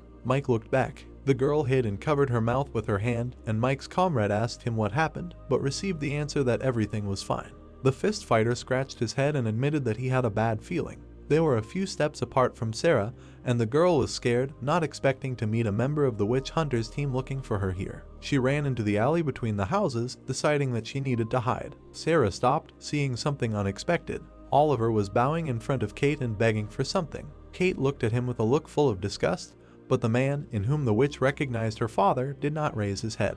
The swordswoman clenched her fists, acknowledged that the protagonist trained with her grandfather, but did not consider this a reason to accept him because she knew that he was the witch's father. Kate grabbed Oliver by his clothes. She looked angrily into the man's eyes and reminded him that his daughter killed her parents in the Tower of Magicians. The swordswoman threw the protagonist away, who apologized to her and said that he was definitely interfering with personal feelings, and because of this, she did not understand why she should work with him. Sarah hid around the corner and heard Kate ask why her father wanted to join them. She remembered how the teacher taught her that Oliver was her family no matter what. The witch began to worry. She saw the worries of her father, who was really looking for her, as Christy said, but still did not know if he could stand on her side. The protagonist opened his mouth. Sarah closed her eyes and was afraid of what he would say. She darkened and was dumbfounded when the man said that there were no personal feelings. Oliver looked into Kate's eyes and said this, using his unique skill to deceive her. Sarah fell into despair when he added that he only wanted to atone for his guilt by killing the witch. The girl lost touch with reality. She leaned her hand on the wall, which she did not even see since she did not pay attention to it, and wondered why everyone was so eager for her death. It seemed to Sarah that the mages from the tower were just dark figures, and everyone else did not even listen to her and did not want to know what those people did to her and did not even want to know the reason. The witch froze the space around her. Ordinary passers-by were scared, not understanding what it was. Sarah came out of hiding, surrounded by magic and blocks of ice, and people around her screamed in panic. The girl walked forward, crying from injustice. She could not see the people trying to escape from her, and at that time she decided that if this world, and even the only person she trusted, wanted her dead, then she would not spare anyone. Then everything froze. Oliver suddenly woke up. He rose on the mattress in the shelter. The guy remembered his daughter's emotions in his dream, her loneliness, his conversation with Kate and how it all ended, and then covered his mouth with his hand. He threw up in a bucket and the other refugees clearly did not like the noise from the very morning. The protagonist sweated, coughed, and wondered what it was. He cried and drooled, because the emotions from the memories were very clear, and the feeling of despair and loneliness of Sarah was so strong that he could not bear it, so he convinced himself that it was all not true. The protagonist looked around when he was called. Monica, who was worried about him, came and noticed that he woke up. Oliver looked around the room in which people were lying on mattresses next to boxes with their things and asked the girl what happened and where the others were, to which she replied that the guy passed out and they returned to the shelter, and Kate and Fred returned to theirs. The protagonist looked up and looked into space when Monica asked if he was okay. He clenched his fingers into a fist. The protagonist turned to the bride and surprised her by asking her to call Hannah and Sarah and get ready to leave, after which the girl asked where. He stood up to his full height and replied that he was going to the Sambach area. Oliver sweated and explained that they would set up a hunter's camp there, and although he could barely stand, there was no time because the third quest had failed. He was glad that Christy, who had remained on the other side of the portal, had not died, but he knew that the next disaster would come soon. The fourth disaster would be the pursuit and hunt for the witch, since so far new memories were becoming harbingers of them. Oliver and his comrades went outside, after which he decided that he needed to finish his preparations before it all began. He had bags under his eyes, but he walked forward, knowing that he would have to try very hard. Christy bent her arm at the elbow and asked if this was really the Sarah she knew. The girl covered in ice looked into her eyes. She came up, took the teacher's hand and confirmed that it was her. Christy began to cry. She realized that the guy in the cloak was Sarah's subordinate. Oliver's daughter looked down and apologized for her rudeness, explaining that she wanted to protect the witch, but there was no other way. Christy squeezed her hand and asked her not to worry, as she believed that the main thing was that Sarah was okay. However, she noticed that the girl's mana was in complete disarray and her body seemed to be cracked, and in such a situation, it seemed strange to her that her student's body did not fall apart. Sarah rubbed her hand and thought that she had spent too much power to pass through the dimension, while Christy was shocked that she did it alone. Oliver's daughter turned her head to the teacher, who called this level amazing and incredible, and then answered her question that she came to correct the mistakes of the past. The witch let go of the student's palm and clarified what she meant. She shuddered when Sarah admitted that she also knew about her father's return. The ice girl looked at her hand and became sad. She said that in the world she destroyed, all the people she cared about died. Monica's bow lay broken near the place where she died. Christy was also dead. Sarah saw Oliver looking happy there with his family. She got angry and said that it was disgusting to see such a thing. Christy leaned forward and said that her student was wrong, because her father was trying to correct his mistakes and sincerely repented, but Sarah did not believe her. The girl covered in ice waved her hand and asked if she was sure. The witch darkened when Oliver's daughter said that he, a worthless hypocrite, lived happily as if nothing had happened, and this did not seem like remorse to her. Sarah came up and admitted that she understood that her teacher had always protected him, but this time she wanted to be sure. On the street full of broken stones, she asked Christy whose side she was on. the teacher began to sweat. Sarah's figure darkened in her eyes and she did not think clearly. She put her hand to her chest and said that she supported the student because she could not help but choose her. Christy remembered moments from her past life and believed that no one except her was able to understand Sarah, and if she turned away now, the girl would completely lose herself. The ice girl took the witch's hand, admitted that she was glad and asked if she would help her. Christy asked in what way. Sarah looked down and said that she was very jealous. She saw how happily her little version lived in this world and did not know deprivation. The witch was scared. Oliver's daughter hugged her hands, not letting her object, and added that it should not be like this and the girl should not have received all this. Sarah smiled like a maniac. Dark clouds floated across the night sky when she asked Christy if she agreed to be with her. The wind moved the fallen leaves. The ruined city was covered with snow. The pencil left a line at the level of Sarah's head. Monica, who drew the line, made her daughter happy that she had grown up again. She opened the window, then she looked out. The girl saw the peaceful, quiet village they had moved to 5 months ago from the shelter and remembered how much had changed during this time. The sun's rays shone on Monica, who thought that at first she didn't understand what Oliver meant, but everything turned out exactly as in his story. He dealt with the monsters in the Seongbok area by gathering hunters and simply capable people. With the help of the support class hunters, the squad quickly began and finished building this place, and thus a safe zone was created, a space where people could settle down.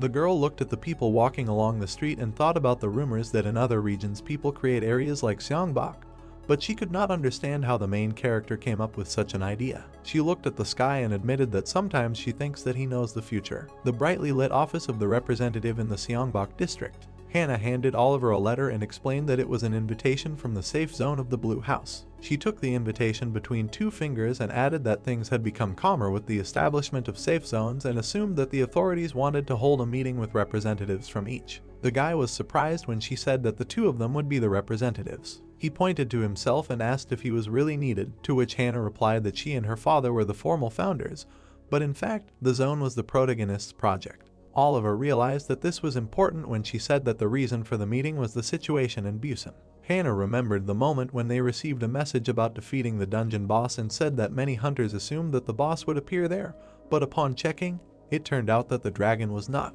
She raised a finger and concluded that the Korean boss would at least be stronger, so she thought that in order to prevent a disaster like the one caused by Azanis, the hunters were going to figure out the location of the monster in advance and discuss tactics to fight it. Oliver was not very happy about this, but agreed that meeting with representatives of other zones would not hurt them. He shook his head when the girl asked if something was bothering him. The guy looked away and noted that this was the first time such a gathering was happening. People were approaching a historical Korean building. A wave of a cloak. One of them was Tony, and Oliver was just wondering if he would see familiar faces there. 2 guards looked down from the wall of the Seongbok safe zone. Someone was approaching them, and at first they thought it was a monster. One of them was surprised by what he saw. Mike, covered in dirt, came to the settlement. The guards ran up to him and asked if he was okay, and he coughed and asked if Oliver was there. The boys leaned over to the fist fighter and told him that he had gone to a meeting with Hannah in the Blue House area, to which Mike said that he had an urgent message for all of them and wanted to see at least Monica. The last leaves fell from the dead tree, and the boys reported that she was at the station. Mike grabbed the arm of one of the guards and warned that the Suzo station area was strange and suggested that a war would break out between the safe zones. A meeting was taking place at a long wooden table in the Blue House. Oliver and Hannah turned their attention to the owner of the place, who began by saying that he would like to thank everyone present for attending the meeting. Kate and a guy were sitting on the other side of the table, and the chairman noted that, as they could already guess, they were there to identify the boss of Korea and discuss the capture of the dungeon. The protagonist waved at Kate, who was participating on behalf of her grandfather. He turned to the other side. There sat the manager of the Blue House's safe zone, where the people had remained passive since the dungeon's opening. The head of the table waved his hand, preparing to begin, while Oliver was confused as to why the Blue House would suddenly call a meeting, considering that they never offered their help when it was needed. The protagonist folded his palms, and the host of the meeting admitted that he wanted to address Oliver from the Seongbok zone. The representative of the Blue House remembered the dragon, which was supposedly the boss and was in Busan, and that the protagonist had gone to see it with Fred 5 months ago. The protagonist looked at the man and confirmed that he was indeed not the boss of the dungeon. The walls of the room were paneled with wood. Oliver added that the dragon was the boss of another dungeon, and the head of the Blue House said that he thought so. The man coughed and summarized that at the very beginning, many hunters believed that the boss would be hiding in Busan, but upon arriving there, the protagonist and his team found out the opposite. The representatives of the Seongbok safe zone listened attentively to the man, who announced that, based on this data, they came to the conclusion that the boss of Korea was located not in Busan, but in another place. Oliver gestured with his hand and asked not to rush to this conclusion because they only checked a few places, and then asked if the Blue House sent other teams there to investigate. But the host of the meeting objected, but said that they found a candidate for the boss's position. The man pointed at the hooded man and stated that he said he could confirm their suspicions, although he admitted that they had only made a preliminary assessment. The mysterious man stood up and the leader called for them to meet. Tony removed his hood and was introduced as the head of the Suzo zone. Oliver became very worried. Tony came out in front of the table. He turned on the projector and said that before he began his story, he would like to show a video. A dragon appeared on the screen. The monster was in the air next to the house. Children's hands were directing magic at it. Sarah froze the enemy, shouting at it to get lost. The camera moved closer to the girl. An indignant Oliver jumped up from his chair, and the rest of the meeting began to whisper about what they had seen. The head of the Suzo zone pointed to the screen and asked if they could believe that this was the level of magic of a child, then announced that the girl using magic in this video was Sarah, Oliver's daughter. The protagonist became incredibly angry when he exclaimed that he believed that she was the boss of South Korea. The protagonist suddenly jumped towards Tony. Hannah was at gunpoint. A gun was pointed at the guy as well. Chaos stopped abruptly. The protagonist was furious, but everyone was shouting at him to calm down. Tony was grinning nastily. Oliver barely restrained himself from grabbing the freak by the throat.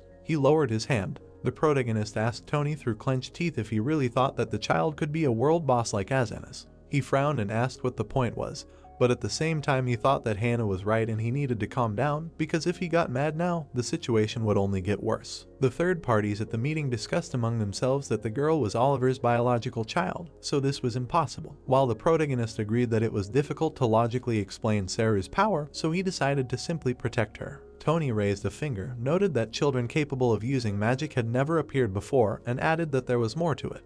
He waved his hand and shouted that he was ready to provide more evidence. Zone leader Suzo snapped his fingers and used his prophet specialization skill. A flash appeared in the darkness, and Tony announced that he was now going to show a part of the future. Hannah found herself in a ruined city surrounded by ice. She looked around, not understanding what was happening. The girl looked back and looked up in horror. Fred and his army were standing opposite a dark flying figure. It was an angry, crying Sarah. Tony was pacing the room back and forth. Kate and the others did not move, as if in a trance. Oliver clenched his fingers into fists and asked Zone Leader Suzo what he was doing, and he repeated that he was showing the future. Tony shuddered when the protagonist urged him not to lie that he was capable of such a thing. He grinned stupidly, realizing that the protagonist understood everything, and the system displayed information about Tony's prophet specialization, provocateur specialization skill, unique memory use skill, and the fact that he was cursed. He snapped his fingers again and confirmed that this was not in fact the future, but a memory of the past. Everyone present came back to reality,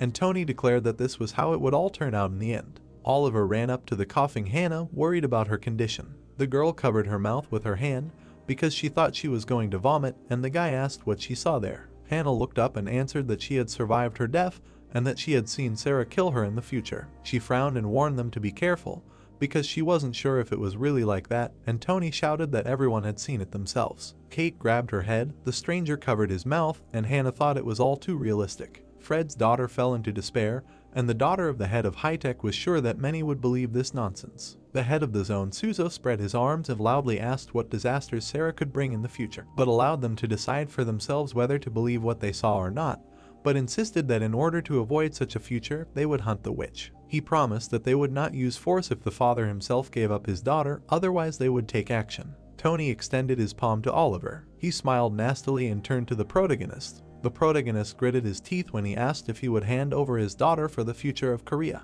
Oliver waved his fists and called Tony to shut up if he was offering him to give up his own daughter for the country, then called him scum. After which the system reported an update of a special quest, the beginning of Sarah's fourth misfortune, and gave a quest to protect the girl from the witch hunt. The motorcycle quickly drove along the road. Hannah was driving it, and Oliver was behind. In the meeting room, the girl stood up and asked Tony what his threat to take action in case of refusal meant. She asked the smiling head of the Suzo zone if this was a declaration of war on the Seongbok zone. Tony lowered his head and said that it was. Hannah hurried back, thinking about what the guy had said, that they were ready for war if Seongbok kept Sarah. The girl looked at the road, and when Oliver asked if she really thought there would be a war, she said that there was no choice, because the enemies had planned everything from the very beginning. She shocked the guy by saying that if they calmly handed over the girl now, the Seongbok zone would immediately lose public support because the residents would think that in such a situation, the authorities would throw out any other child. There were white flags on the wall ahead, and Hannah added that even if they handed over Sarah, Seongbok would be destroyed, after which she hoped that Oliver understood why they had no choice. Driving past the destroyed skyscraper, the girl wished to go home as soon as possible.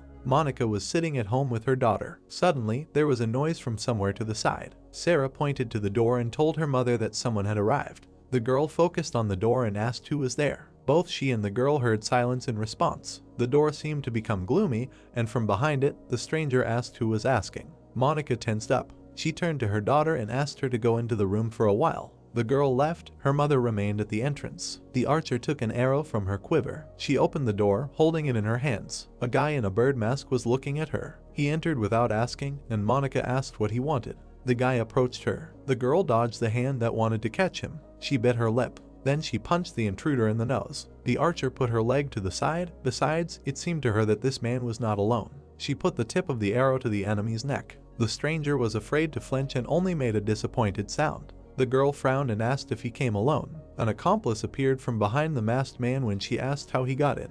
The man rushed into the apartment. Monica turned around and cursed silently. The one who entered first grabbed her by the neck and she began to scream. The archer dropped the arrow when he began to squeeze her throat. She saw the uninvited guest go to her daughter's room. Monica clenched her teeth. She closed her eyes and screamed to let go. The attacker seemed to be pierced by sudden lightning. He loosened his grip. Then he fell to the ground. The girl rubbed her chin. Then she ran to Sarah. The masked man held a knife to the girl's throat. Monica entered the doorway of the room and froze. Her daughter said the word mom in fear. The girl's hands were shaking, but she managed to ask Sarah to stay calm. She raised her hands and asked the witch hunter what he wanted. The man looked up at Monica and said that she needed to come with him, promising to let the child go if she agreed. The worried archer exclaimed that she would go anywhere if the killer let her daughter go. The attacker lowered his masked face and added that he would do so when they got there. The girl spread her arms and asked for guarantees, noting that she had no reason to trust the enemy. The hunter pressed his weapon against the girl's neck and replied that there were no guarantees, as well as no choice. Sarah's mother was very scared. Her daughter began to cry, and she begged him not to do it, but the enemy warned that if the girl did not go with him, Sarah's death would be her fault. The blood vessels in Monica's eyes dilated from the pressure. Her eyes glowed red and she ordered the masked man to put the knife away immediately. He, too, seemed to have been struck by lightning and went numb. He dropped his hand to the floor. The angry archer closed the distance with a jerk. She readied her fist. The enemy felt a powerful uppercut. His chin was disfigured and he lost consciousness. The guy collapsed to the ground. Monica, with a damaged fist, tried to catch her breath, and Sarah called her mother. They both immediately hugged each other tightly, and the girl said that she was very glad that her daughter was safe. Someone else rushed into the apartment, worried about both of them. It was Mike, who leaned against the doorway and asked if they were okay. The guy spread his arms and, without answering Monica's question about how he got there, said that he had something to tell her, but Oliver left. He suddenly cut off his speech. The girl's mother's nose started bleeding and he doubted that she was feeling well. Monica lost her balance and gasped. Sarah looked at her fallen mother in fear. The girl closed her eyes and lost consciousness. She plunged into darkness. Something flashed and Monica opened her eyes, and the system announced that she was called for a conversation. She found herself sitting at a table opposite her copy. The girl was surprised and noted that they had not seen each other for a long time. Her other version closed her eyes and said hello. The legs of the table made circles on the surface. Monica apologized to her interlocutor for warning about Christie's location, but they failed, to which her copy replied that there was no need to apologize since it was the witch's choice. She showed Monica 2 fingers and explained that she called her today to tell her about 2 things. The girl was surprised when she heard that the first topic of conversation was the power that was used today, a unique skill. She realized that her other version was referring to the ability that had helped her against the witch hunters, but her interlocutor had said that it was better not to use it. The copy looked at Monica indifferently and explained that in her current state, the price would be very high, since this time the enemy was weak and she had simply lost consciousness. The girl was scared when she heard that otherwise she would not have survived. Her interlocutor put her hand to her chest and asked her not to use the skill, but to call her if necessary, which she could do again since the penalty period had ended. Monica became more attentive when her copy moved on to the second topic. The other version closed her eyes and made a pitiful face. At the end of the conversation, she asked the girl to save Sarah. The sun was shining on the roofs of the buildings. Discussions were taking place in the conference room. Hannah entered through the open door, followed by Oliver. The guy tensed up. Sungbok held an internal meeting about the war with the Suzo zone the day after the general meeting. Hannah felt confident and was able to convince those who were against it. The guy with glasses and the girl next to him, for example, did not like the fact that they wanted to blame a child for all their problems. The official head put her hands on the table at the end of the meeting, the result of which was the decision to protect Sarah. The protagonist came to check on Monica, who, fortunately, was only slightly dizzy. The girl looked at the protagonist carefully when he talked about the meeting. Then she turned away, her eyes expressing horror. She clasped her hands and trembled. Monica brought her hands to her face, not understanding why they were doing this to their daughter. Her expression darkened. The protagonist looked away when she asked what the girl had done to them. He hugged his daughter's mother, who was in a panic, and that same day, the Seongbok and Suzo zones entered into a full-scale confrontation with each other. Ordinary people whispered. Sarah, who was passing by, noticed that they were talking about her as the reason for the war. The girl looked back and the woman discussing her turned away. She looked closely at those people. On the wall with white flags, Mike crossed his arms and said that he went to Suzo then. Oliver looked at him, not believing him, but he added that they accidentally ran into Tony. The fist fighter looked into the distance and said that he saved the man from a monster, after which he learned from him about the safe zone and followed him there. He came there, saw a crowd of people and thought that this was abnormal. They all wore masks with bird beaks and shouted that there was only one real witch, and the fake one must be killed. Oliver tensed, remembering the witch hunters from the time before his return. Mike put his hand to his chin and noticed that all the people there worshipped some witch, and Tony was in charge of everything. The protagonist frowned, as he did not expect this, at which his friend admitted that it was very difficult to get out because they did not let him out. He remembered the meeting in the blue house and wondered why Tony was chasing his daughter then. Did he really not know that Sarah was actually a witch and what a real witch meant? The girl came to the roof and called her dad. The protagonist saw that she was worried about something. Mike waved his hand and whispered that it was time for him to go. Oliver sat down to his daughter and asked what happened and if she came alone, but Sarah said that her mother was downstairs. The girl became sad. Then she opened her mouth. She clenched her small fists and asked why everyone hated her. The guy panicked. He took his daughter by the shoulders and shouted that it was not so when she thought that her mother was hurt because of her. Sarah looked down. Her father also became sad, seeing her worries. He extended his hand to the girl and asked her to listen. The protagonist picked her up, wanting to tell her a secret that even her mother didn't know.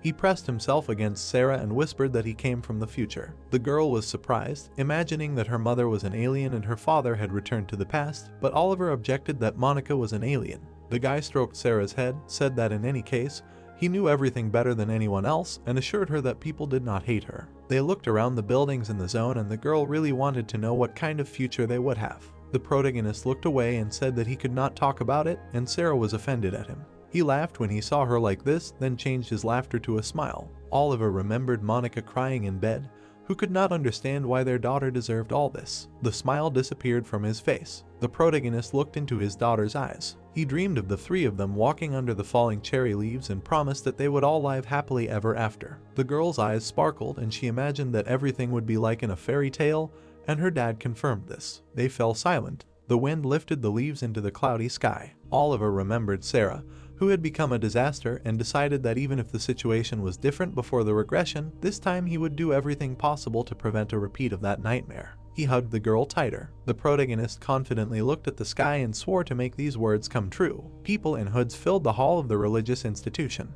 A shining portal opened. The leader showed the novices to it, explained that when they entered, they would see another rift, and allowed them to enter at his signal. Tony smiled fanatically, used the skill of the provoker and urged to trust him and the Lady Witch, because only then will they all be granted salvation. Two guards stood on the roof and looked into the distance. The trees and mountains on the horizon were covered with snow, and they noticed that 4 days had passed without incident.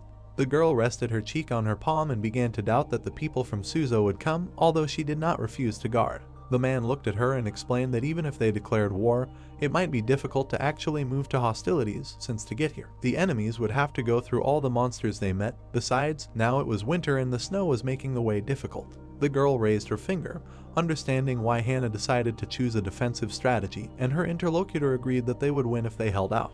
He looked over the fence and admitted that everything was suspiciously quiet. Suddenly, the sky cracked. Pieces of reality began to fall from the cracks. Soon the hole widened. Something with huge paws fell out of it.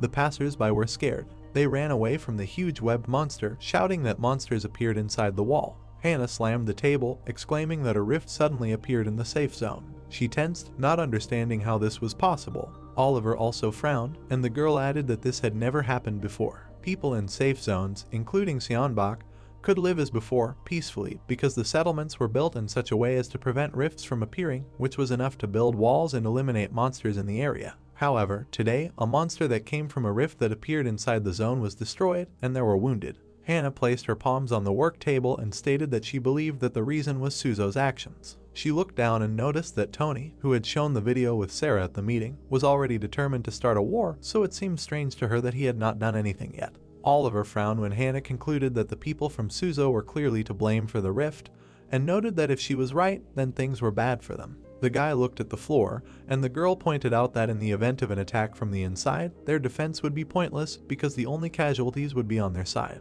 He was especially scared when he imagined the people changing their minds about protecting Sarah when a knife was held to their own throat. Hannah moved away from the table and the guy said that he had a suggestion. Light was coming through the blinds, and the protagonist noted that they could not just sit and wait for the next attack, after which he said that he heard from Mike about where the entrance from Suzo was located. He leaned on the table and decided to go there himself and kill the main instigator, Tony. Christy sat on a chair in a closed pose, and her interlocutor admitted that he was surprised that all these people turned out to be much more obedient than he expected. The witch turned away from Tony and urged him to shut up, because she was not doing this for him, but the guy asked her to behave more calmly because he believed that they were now comrades. The girl glanced at him with disgust after such a statement. The head of the zone, Suzo, took her words with absolute calm that no one in their right mind would dare to shove people into the rift and send them to Sonbach. Christy bit her lip and said that the human body is not capable of withstanding the passage through the rift without protection because it is not a simple portal, but a transition between dimensions. The limbs of monsters grew on people because the witch's curse affected them. They became monsters that anyone who entered such a portal without protection would become. Tony put his finger to his chin and admitted that he was just trying to make the attack as effective as possible, so he thought it was pretty good, and Christy reminded him that he had already been cursed in a similar way. The guy frowned and asked if she meant that he was not human. He waved his hand and noted that he was simply obeying the witch's wishes when the girl said that people who were sucked into the rift would not be able to come out the same. Christy frowned and said that she had never given such an order. Tony smiled and added that she really wanted Sarah dead. The girl put her hands on the chair, and he noticed that she had not managed to convince her otherwise either. Christy closed her eyes, frowned and cursed. A man in a plague mask and a hood stood by a huge arch. He yawned from fatigue. Someone grabbed his head. It was Oliver, and he stunned the patrolman. The guy fell to the ground and his mask flew off. The protagonist picked it up. He also took the cloak off the stunned man. Having dressed, he entered the zone. During the day, people in ordinary clothes and cloaks walked around Suzo's zone, mixed together. The disguised Oliver thought only of Tony. He remembered the man's confidence at the meeting and believed that someone was controlling him, although at first glance it seemed that he was the one in charge. The guy approached the inhabitants of the zone and decided that if such an important person as Tony disappeared, Suzo would plunge into chaos, or the one who was in charge would emerge from the shadows. A procession of fanatics was walking by the brick wall. The protagonist noticed that they were all wearing bird masks. He fell in behind them, wanting to know where they were going. The group came to a building with a spire. The high ceilings were not illuminated by a weak light. The protagonist perked up when he heard a voice greeting the devoted believers. Tony stood on the stage and announced that today those present would receive the most important mission in their lives and that they would all be granted salvation because it was all in the name of the witch. He extended his hand to the fanatics and asked them to approach one by one. Oliver sweated from the tension when Tony said that through this crack they would go straight to Sonbach. The people in hoods were approaching the rift, and the protagonist did not believe that this was really happening. His consciousness was confused and he began to wonder if Tony was going to feed the people to the monsters or use the rift to turn the acolytes into monsters. The guy looked back and realized that he was the last one. The people were moving forward. The protagonist looked between the two people in front. He was tense. Oliver looked at the ceiling, waiting for his turn. There were two victims in front of him, but he only needed this freak Tony. He felt the dagger under his cloak, intending to use it as soon as he got closer. The head of the zone, Suzo, extended his hand to him, noticing that he was the last one. The protagonist immediately attacked him with a knife in the neck. Blood spurted. The portal began to close while they were fighting. The protagonist, with a bloody dagger in his hand, was sure that he had hit the carotid artery. He opened his mouth in surprise when the head of the zone, Suzo, admitted that he knew that he would come. Oliver jumped away from the enemy and took off his mask. He put the dagger away and asked Tony what he was and why he was still alive, and he laughed. The enemy began to bleed purple thick liquid from the wound and said that true believers do not die. The protagonist gritted his teeth, realizing what was going on. Tony's expression darkened when Oliver noticed that he had refused to be human. The enemy put his fingers in his mouth and noticed that the protagonist was smart. The hall vibrated from the loudest whistle. The protagonist covered his ears as best he could, after which Tony explained that he had just given the order for a counterattack. The boy extended his hand forward and warned that Seongbok would soon be filled with monsters. Oliver, who was standing on the red carpet, asked if Tony was to blame for the previous rift, and he replied that he would not have appeared in the safe zone otherwise. The pupils of the head of the Suzo zone narrowed, and he said that now the people of Seongbok will change their minds. At first, at the internal meeting, everyone thought about morality and decided to protect the child. Tony recalled the previous monster attack and asked if they would maintain their beliefs in the face of death. He was sure that each of the residents looked at Sarah with the desire to simply sacrifice her and end it all. Tony spread his hands and believed that, deprived of a choice, people cannot think sensibly, but Oliver called it nonsense since not all people are as selfish. Black streams of magic surrounded the legs of the head of the Suzo zone, and he admitted that he was curious about something. The protagonist tensed up. Tony was emitting black energy, and Oliver realized it was a curse. He smiled nastily and asked what expression his daughter would have if her father came back as a monster. The protagonist pulled out his mod. It glowed blue as it switched to rocket launcher mode. The guy swung his spear. He looked at Tony and thought that he surrounded himself with curses, but there was nothing special about him, but it blocked the possibility of close combat. Oliver threw the weapon at the enemy, deciding that he needed to use a long-range attack. Tony put his palms together. He created a portal between them. The protagonist was shocked. His spear plunged into the portal. The head of the zone, Suzo, closed it again and added that that was all. Oliver continued to stand in the pose in which he threw the spear, and the enemy asked if he really thought he could handle him with a long-range attack. The protagonist gritted his teeth, realized that he was wrong, and reached for the last remaining weapon on his belt. He tensed up, especially when Tony said he was a little afraid of the dagger. The protagonist felt himself in the hands of the enemy and cursed, realizing that he had succumbed to provocation. He touched the knife and thought that he would have to go into close combat with it, and then he would definitely fall under the curse, after which he thought about retreating. Oliver remembered Christy desperately locked up. He remembered the vision of hands chasing his daughter. He let go of the dagger. Then he took it again and decided that this would not work. Tony laughed, covering his mouth, but the protagonist was sure that as long as this freak was alive, Sarah would be in danger. The guy jumped up. He reached out his hand to the enemy, wanting to kill him while there was a chance, even if he became a monster. Oliver caught Tony by the face, and he did not understand how this was possible. He knocked the enemy to the ground. Then he swung the dagger. The head of the zone, Suzo, was stabbed in the heart. He screamed loudly and the streams of his curses were interrupted. Tony punched the protagonist in the side. After that, he threw the protagonist away from himself. Oliver got down on one knee, and his enemy said that he was cursed and would now become a monster. The guy looked at his opponent with an angry look. He told the frightened Tony that it did not matter because the most important thing was that he died. The head of the zone, Suzo, rose from the ground and prepared his spells. The blade hit him in the legs. He fell to his knees and screamed.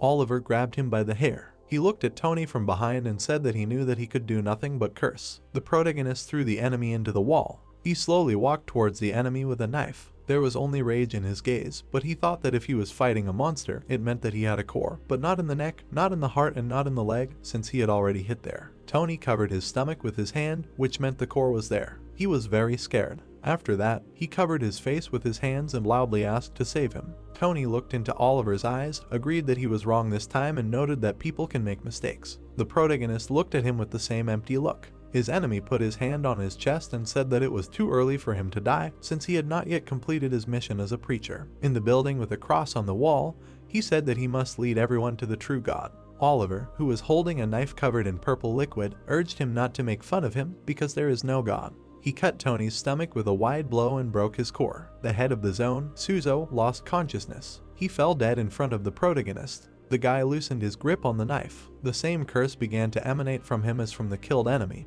and he believed that if God really existed, he would not have treated his daughter so cruelly. Christy walked along the sidewalk. She was worried about the sound she heard from the office. The girl noticed that after it the city was completely empty. She turned her head to the left and assumed that Tony was up to something again. The witch was shocked to hear the wishes to kill. She saw the cursed Oliver ahead. The girl approached him, not understanding how he got so far. Then, looking at him closely, she realized that he was cursed. The protagonist turned to the girl, who was upset that the freak got to him too. She lowered her head and thought that she tolerated all of Tony's actions because of Sarah, but now she decided that she could not do this anymore. The leader of the fanatics seemed to be blocking the way to Sarah, who was on the edge of the cliff and who had not shown up for several days, and Christy had no idea what this man had done in Seongbok. She cast magic, deciding that she could no longer do nothing.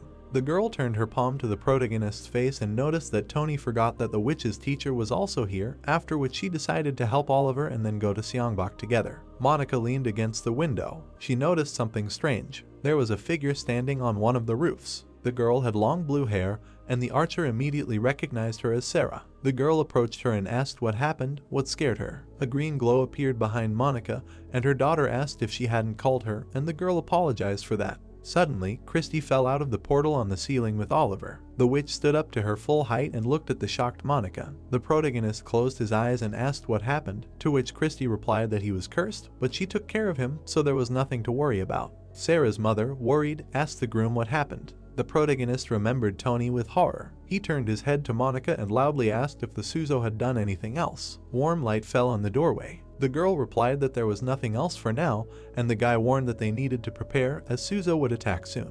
Oliver took off his cloak and was sure that this time the enemy would send all their forces, and if everyone he saw then came to Seongbok, they would have no chance and the safe zone would turn into ruins. He turned his head to his daughter, thinking about how to reduce the damage. The protagonist approached the girl, said that he needed her help and asked her to come with him. At night in Seongbok, the sky split again. Something big appeared in the rift. Horned, sea monsters, insects poured out of holes in space. Someone's legs ran along the asphalt. Hannah actively waved her hands and ordered to evacuate people on the streets and concentrate all troops inside the city. She tensed up, as she thought the next attack would be similar to the first, but it turned out that this time the enemies were going for a full-scale offensive. The girl looked over the fence and hoped that Oliver was okay and his plan had worked, and that's when her subordinate turned to her. Hannah turned to him and asked what happened, scared of a new problem.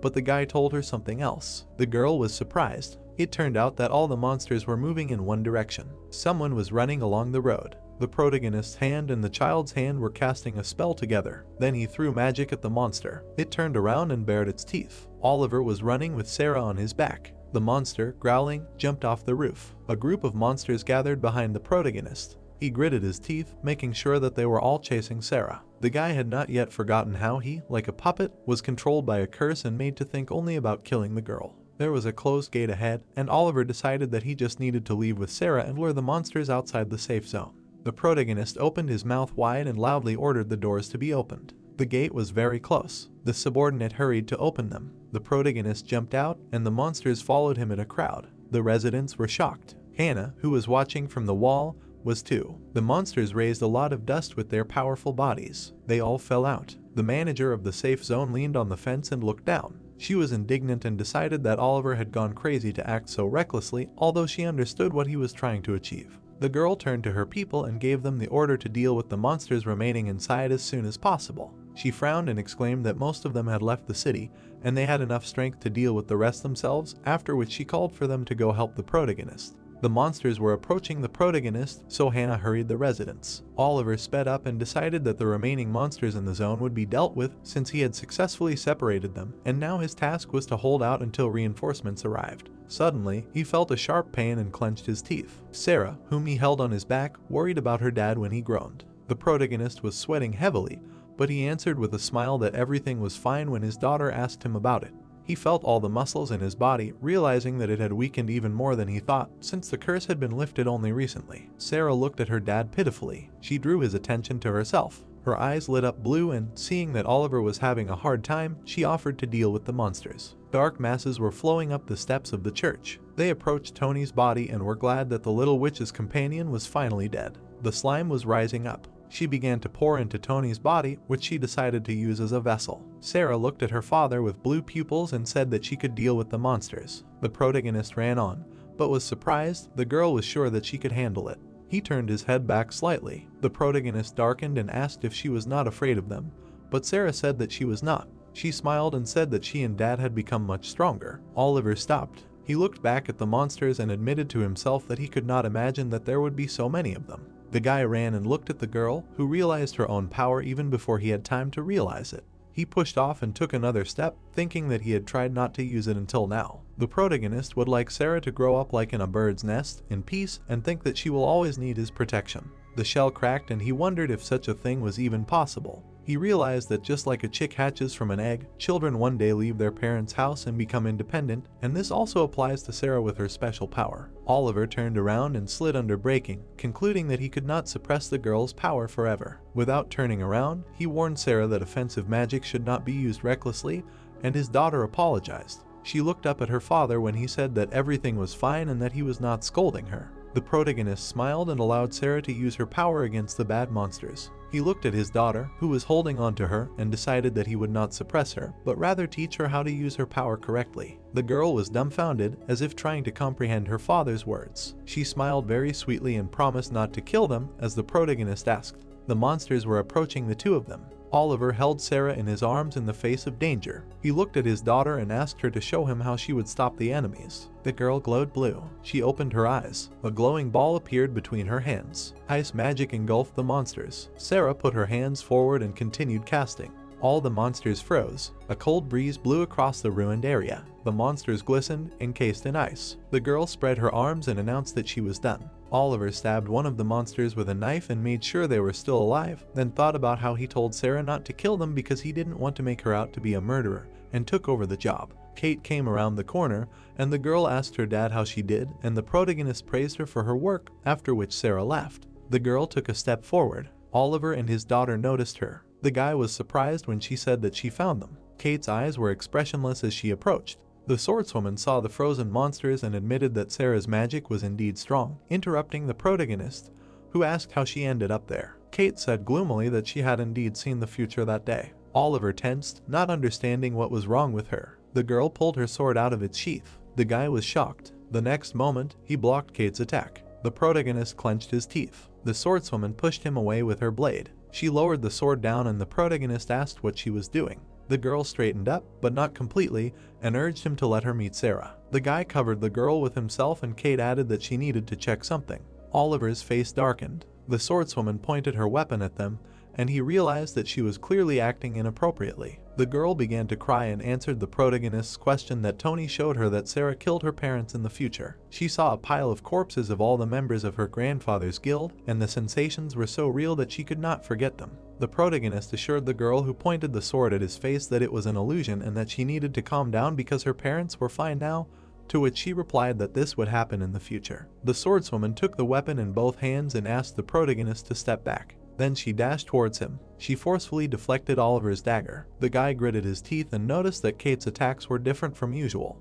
He saw the girl as a witch hunter, which she was before his regression. The protagonist parried the blows, but lost ground. He frowned and shouted at the swordswoman to come to her senses and reminded her that Sarah was just a child. The girl swung the blade and argued, because this child has extremely dangerous power. Oliver fell to the ground. He stood up abruptly, dodging the attack in the process, and agreed with Kate, but explained that this was why he was teaching the girl that she shouldn't attack people, and he knew that the girl had seen it too. Kate frowned and admitted that she had thought so too, but not anymore. She said that she had seen an adult Sarah, a creature that could no longer be called a human, and thought that she was no different from a bomb. The protagonist looked the girl in the eyes and said that becoming like this was not her choice, because no one asked her. He parried another attack and added that absolutely any of them could have become like this. The swordswoman gritted her teeth and swung her blade, while Oliver said that they were both hunters, and monsters had enormous power. But how to use it was up to each person to decide, and in the end, the power could be different depending on how it was used. Kate frowned and shouted that this did not change the fact that a small child had the power now. The guy opened his mouth wide and objected, believing that this was what changed everything.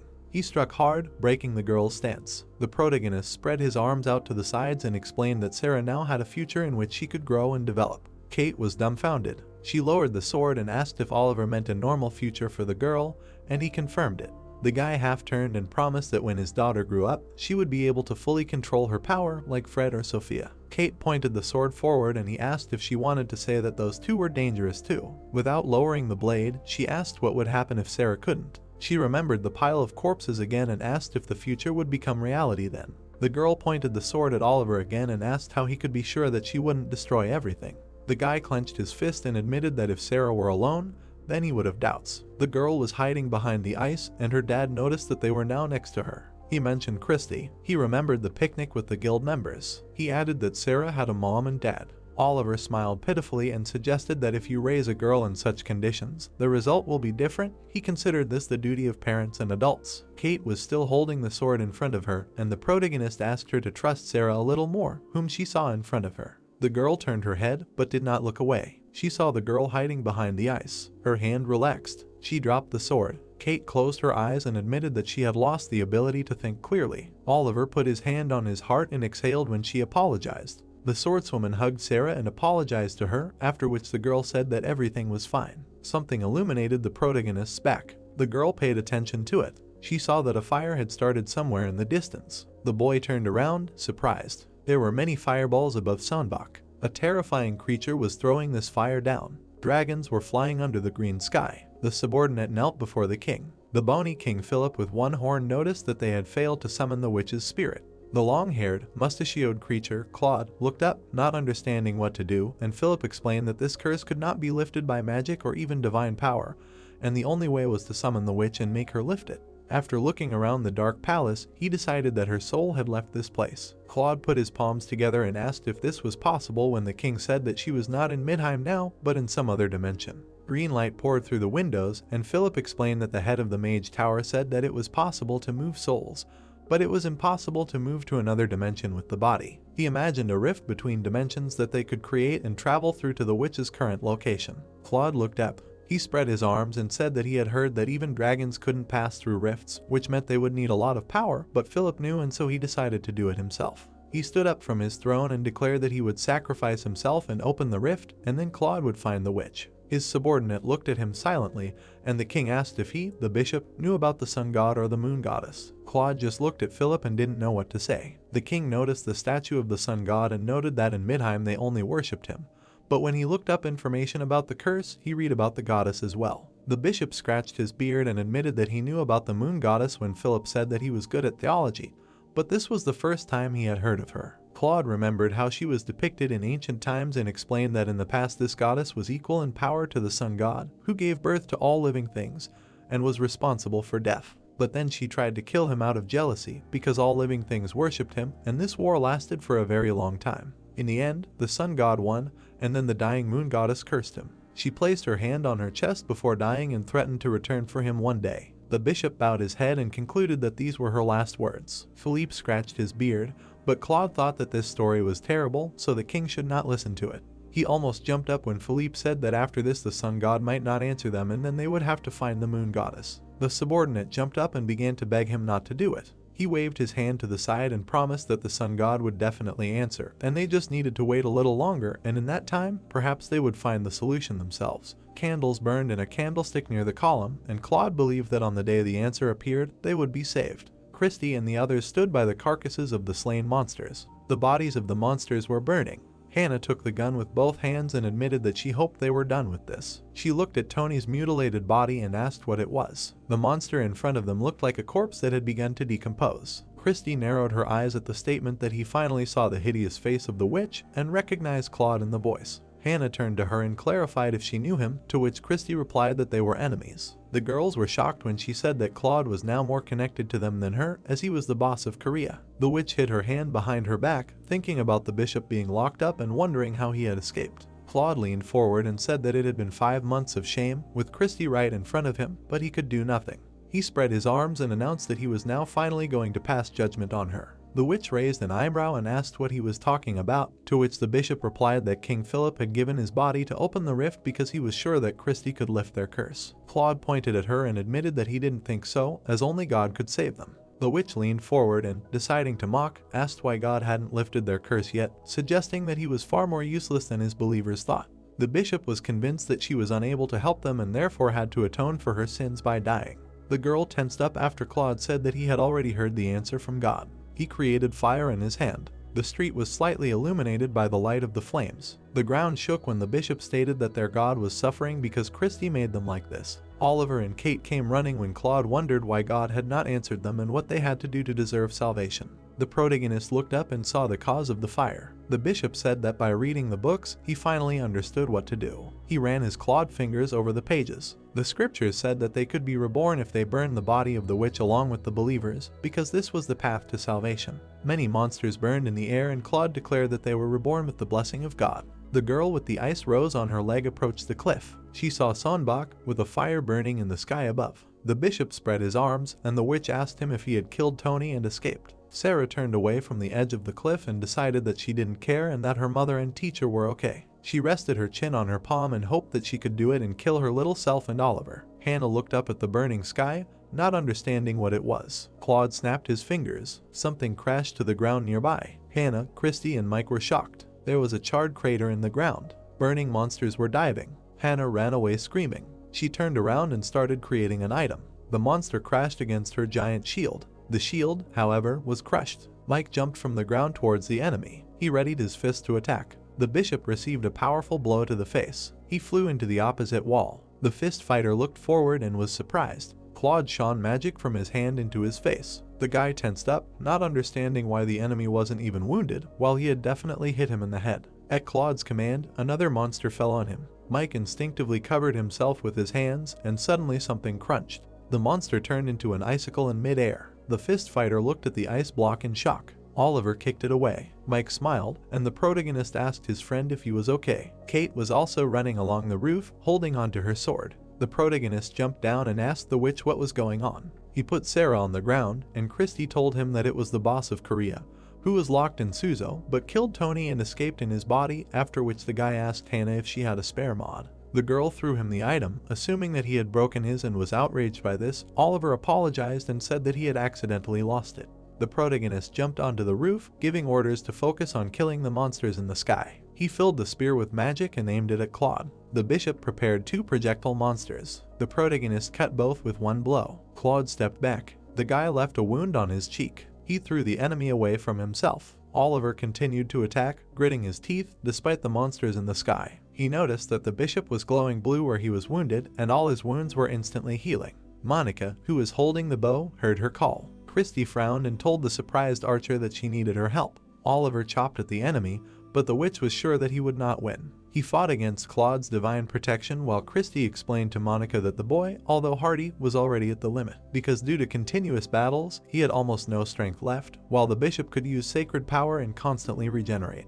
The witch folded her arms across her chest and said that Oliver would run out of steam first, then Monica asked how she could help. Her pupils narrowed when Sarah's teacher asked her to pierce Claude's heart. Christy explained that the bishop's divine power is concentrated in the heart, which is essentially his core. She approached the archer and said that she understood that it was difficult not to hit the protagonist, but she was sure that the girl could handle it if she concentrated well. But Monica doubted it.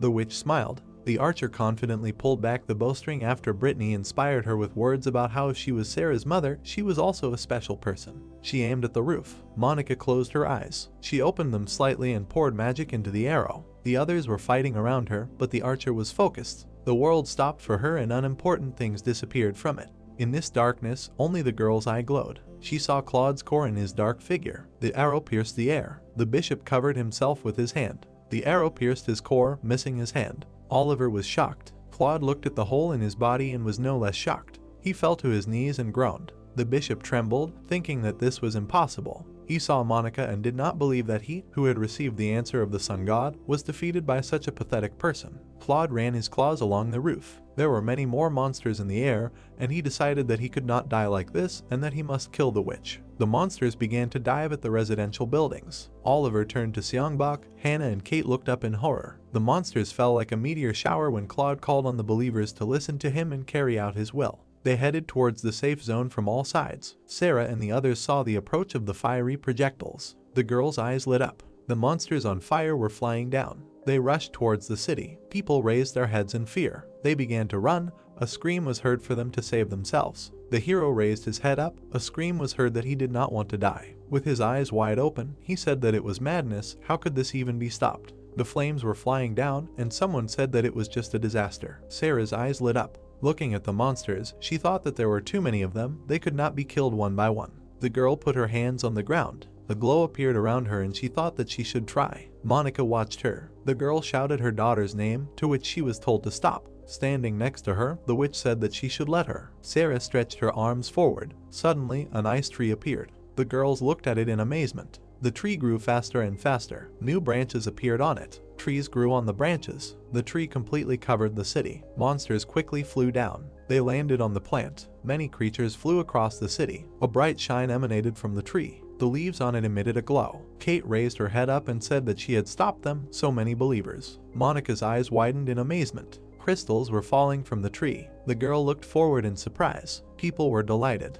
The protagonist raised his head up. A notification appeared that the South Korean dungeon had been conquered for the first time. The protagonist's eyes widened. A message appeared that the world quest was completed. The tree covered the entire city. A notification appeared that Sarah's fourth misfortune had been stopped. The leaves began to slowly evaporate. The girl ran forward rapidly. She jumped into her father's arms and screamed. Looking at her, the protagonist asked if she was okay, if she was not hurt anywhere, to which the girl replied that no, everything was fine. Closing his eyes, Oliver said that it was so good. They looked away in surprise, hearing the girl's name. Mike smiled and said that she was incredible, and Hannah said that without her they would all be in danger, to which Sarah laughed. Looking at them, the hero said that they should put her. He looked up in surprise. A notification about the distribution of rewards appeared. A message appeared that rewards are distributed depending on the contribution of the participants, to which he asked again. The girl looked at the bow in amazement. A weapon appeared. A notification appeared that the hunter Monica receives the Heavenly Palace Cursed Yggdrasil. Mike looked straight ahead. Notifications appeared that the hunter Hannah, Mike and Kate opened a unique skill. The girl exclaimed in surprise and said that the skill is a reward. Isn't that too much? To which Hannah said that Kate received a weapon. Monica held the bow in her hands, heard what seemed to be a very unusual notification appeared that the Heavenly Palace of the Cursed Yggdrasil was created from the branches of a destroyed tree. The weapon was cursed and could not use its powers. The weapon was created to kill. Looking to the side, Oliver thought that it seemed like everyone had received good rewards. Closing his eyes, he added that he had not dealt the final blow, but he had already fought the boss for a long time, so he should get something good. What would it be? Oliver raised his head up. Looking at the sky, he asked what the system was and his reward. Is there anyone there? He looked in amazement, thinking that nothing. Standing in front of him, Sarah asked what was wrong with his face. He was upset that he had received nothing. The protagonist sighed. Putting his hand on her head, he thought that no, it was enough for him that his daughter was fine. Sitting in front of her, the protagonist said that in any case, he was glad that she was okay. The girl was standing on the roof of the building. Sarah looked down. Memories came back. The thought that he had no personal feelings. She just wanted to atone for her guilt by killing the witch Sarah. Gritting her teeth, the girl said that he behaved terribly until the very end.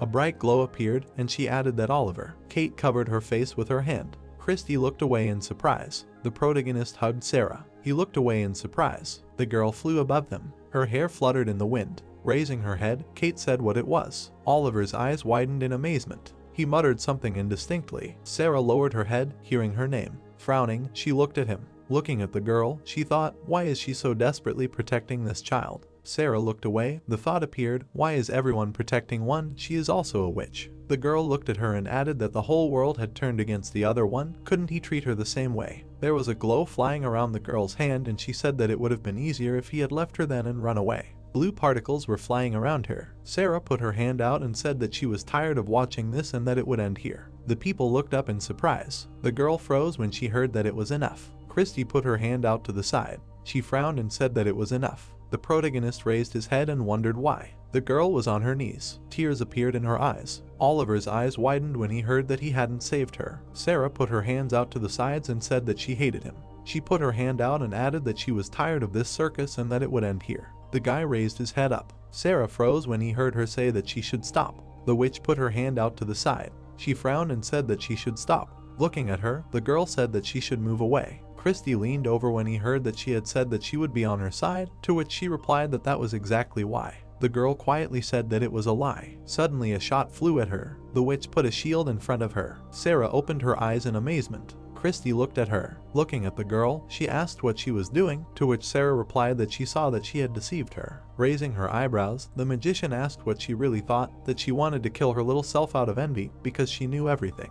The protagonist looked in surprise, hearing that if little Sarah did not die, then she would die. The girl looked at the reflection. It was heard that in one world there cannot be two identical people, there must be one. Oliver turned to the witch, hearing that if she lived, then her very existence would soon be erased. The fact that they were trying to save her little self made her an enemy. Christy frowned, hearing the question, that it was true. There was interference around the girl. She sharply bent down. Looking away, Sarah told her not to interfere anymore. A glow appeared around her hand. The magician raised her hands up. Bright rays appeared above the city. The girls exclaimed in surprise and asked what it was. Looking straight ahead, the witch shouted the name Sarah. The girl stretched her hands forward. Opening her eyes wide, the protagonist asked to stop. Rays flew around the magician. Her name was heard. A notification appeared that Sarah's latest misfortune had begun. The entire city was covered in ice. The girl turned her head. A message appeared about the witch's nightmare dungeon. Sarah opened her eyes in surprise. Looking at the destroyed city, she turned to her father and mother. Suddenly, someone appeared behind her, and the girl asked where everyone had gone. She opened her eyes wide when she heard the girl greet her. The magician crossed her arms. Turning around, Sarah asked what her sister was, to which she replied that no, she was Sarah, who had come from the future to kill her.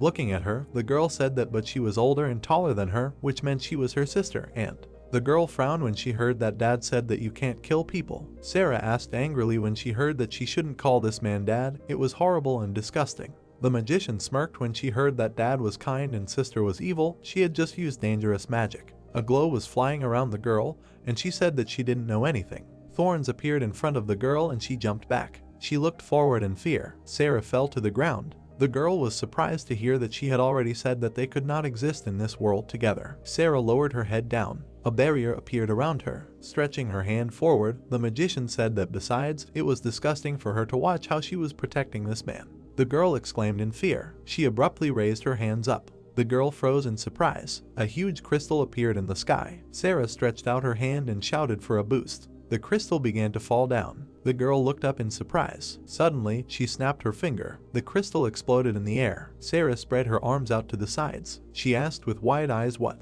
The girl in front of her said that she might have more mana than her, but she was still a child. The houses began to close in. Sarah looked at him in fear when she heard that, so she was still far from her level of skills. People were standing in the middle of the street. Looking straight ahead, Kate said what it was, to which Hannah replied that they seemed to be inside the memory that the guy showed them.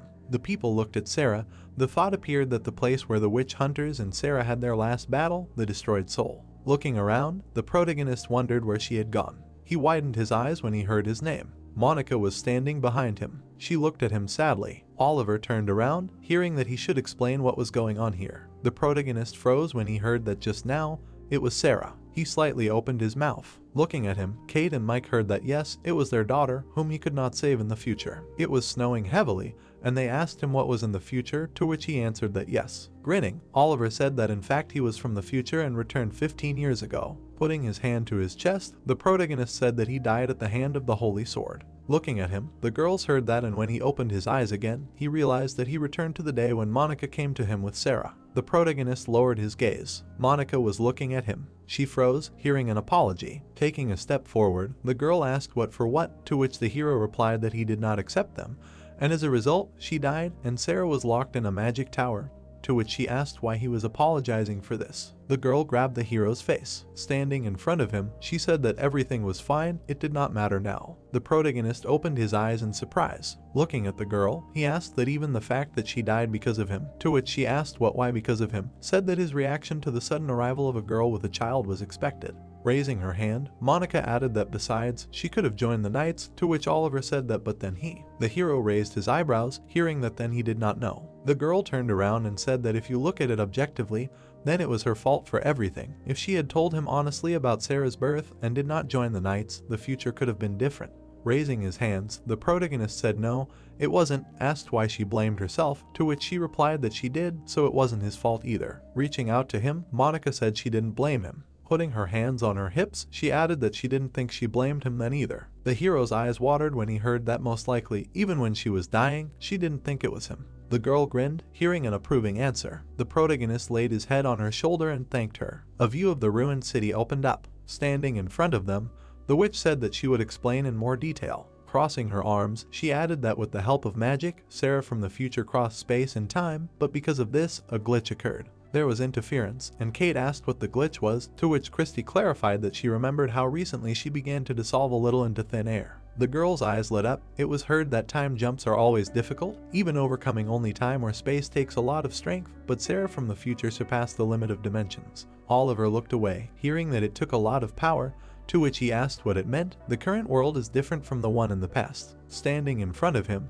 the witch answered that yes and no, to which he asked that something like a parallel universe, and she added that it looks like, but no. Pointing to the side, Christy said that infinite parallel universes do not exist, because the world in the universe moves in a straight line. The main character found himself in space. It was heard that but initially a single world split due to Oliver's return, it divided into two, changing a lot in itself. A glow appeared near the man. It was heard that the world in the future, destroyed by Sarah. The hero was lying on the bed. It was said that the one in which they are now. Putting her hand to her face, the girl asked what it meant. She is not her in this world, to which the witch replied that no, she is her, not a copy, but simply her. When Oliver returned, everything else ceased to exist. The protagonist looked in surprise, hearing that the past world was destroyed, and the last remaining living Sarah moved here. Crossing her arms, the girl said that so he completely disappeared, to which Oliver said that he should stop. Frowning, he added that it meant that everything he did until now, no, whatever he did from now on, the future Sarah that he saw. Stretching his hands forward, the hero asked what will not save. The witch closed her eyes. The hero opened his eyes wide, hearing that she was sorry. Stretching her hands forward, Monica addressed him,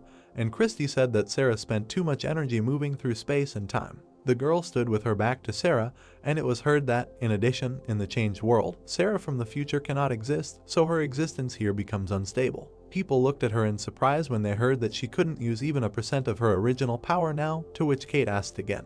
The hero put his hand to his face when he heard how strong the little girl was, to which he replied that she had destroyed the earth before he returned. Looking down, he added that she had only used her unique skill once back then. Tears poured from the girl's eyes, and it was heard that it was eternal winter. People froze, listening to how this was enough for the entire planet to plunge into an ice age. Looking down, Christy said that Sarah had wanted to create chaos in the world from the very beginning. She wanted to compensate for the chaos within herself by creating it around her, and that was how she had lived until now. It was snowing heavily outside, and it was heard that this world was turning into a dungeon. It would have happened anyway, but because of Sarah, all the events happened earlier. There shouldn't have been monsters in the first place. Raising her hand up, the girl said that out of all the people she wanted to leave alive, there were only two. Monica looked surprised to hear that she and Monica, if she killed her current self to protect herself and left the two of them, then most likely after all she would destroy this world like she did with the previous one. Frowning, Hannah said that then they would have to fight Sarah from the future. Looking away, she turned to the hero. He lowered his head. It was heard what he was planning to do.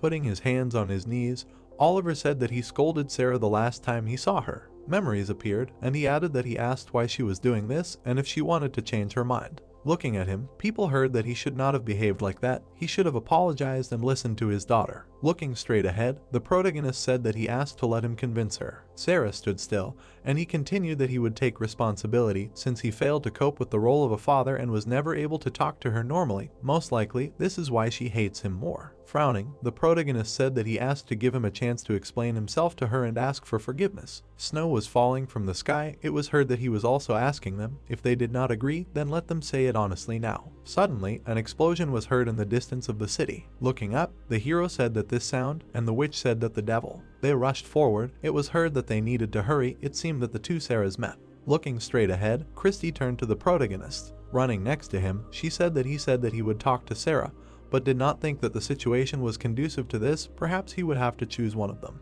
Oliver looked at her in surprise, hearing what he would do if he had to make such a choice. Clenching his fist tightly, he replied that he would choose both, to which the witch asked what if it was one of the two. Frowning, the hero said that they were both his precious daughters. He could not choose. Suddenly, he opened his eyes in amazement. The protagonist stopped abruptly. People appeared in front of him. Frozen, the hero wondered if they were witch hunters. Looking at them, he added that where did they come from? The fourth misfortune had ended, to which the witch replied that it was an illusion. Turning his head, the hero asked again, and Christy said that these were created monsters. Particles were flying around the hunters. It was heard that this was Sarah's dungeon from the future, the witch's nightmare. Sarah's dungeon creates her monsters, because in the past these people hunted her. A notification about a nightmare fragment appeared. The protagonist opened his eyes in surprise. Looking to the side, he said that they should go forward. He would take care of them. The girl took a step forward, hearing her name, to which she replied that they did not have time, so there was no need to stay all. Weapons began to fly around her. Shots were heard from pistols. A unique skill for weapon control appeared, and it was heard that in addition.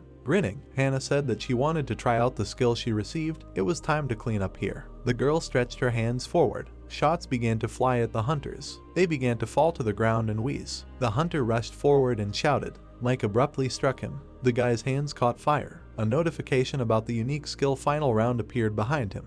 He struck the hunters. The protagonist looked at him in surprise. Watching the battle, he thought about how incredible it was, the true power of two people who were called the King of Fistfights and the Queen of War before his regression. Mike swung his hand furiously. The thought appeared that his unique skill was the final round. Like a boxer in the last round, he gathers and uses all his strength. Hannah controlled the weapon, and the protagonist thought that she had pumped up the firearm. The skill itself is limited to telekinesis, but she uses it, creating incredible firepower. Oliver rushed forward, thinking that the two of them could handle it, and then shouted that he thanked them. Running forward, the witch turned to Kate, said that she should also get ready. The girl froze, listening to the fact that in order to stop Sarah, her unique skill would be needed. Standing in the middle of the city, the girl said that the amount of her mana exceeded hers, but she was still a child. The houses began to approach each other. Sarah opened her eyes in fear, hearing that she was still far from her level of skills. Suddenly, a devastating explosion thundered. Suddenly, an ice pillar appeared. Sarah was holding the buildings back with ice. She stretched her arms out to the sides. Suddenly, a blow flew at her. The girl grabbed the ice cubes. Suddenly, an explosion thundered behind her. A pentagram appeared in the sky. The girl stretched her hand forward.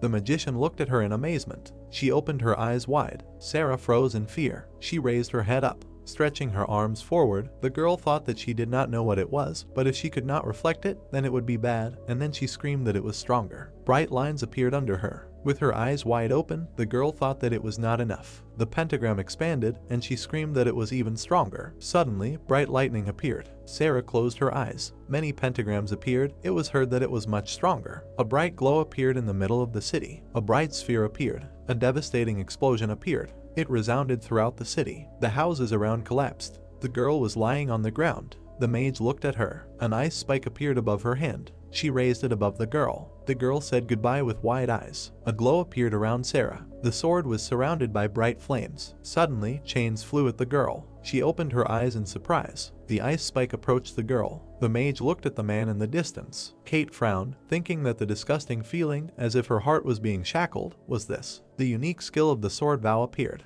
The moment Kate covers the target with chains, the skill makes it so that the enemy can attack only her. Sarah raised the spike above her head. The spike rushed forward. The thought of the sword vow appeared. Monica ran forward quickly. She looked to the side. The witch reached for Kate. She looked to the side and thought about teleportation. Suddenly, Kate disappeared. The protagonist ran up to the witch. Sarah gritted her teeth and turned to her. Looking at her, Christy heard that it was really necessary to go that far. Moving to her, she said that everything was wrong, let her stop. Taking a step forward, the girl asked that she wanted her to die. The mage gritted her teeth, hearing that of course not, to which she replied that she had already said. Sarah raised her head up. Freezing, she added that she said that she was on her side. Suddenly, interference appeared. Looking straight ahead, the witch heard that she was thinking now she would not be able to kill them, to which she replied that the vow of the sword is absolute, if not to cancel it, then use magic. Christy looked in surprise, hearing that she had. Black particles appeared near her hand. Stretching her hand forward, the girl said that not only magic,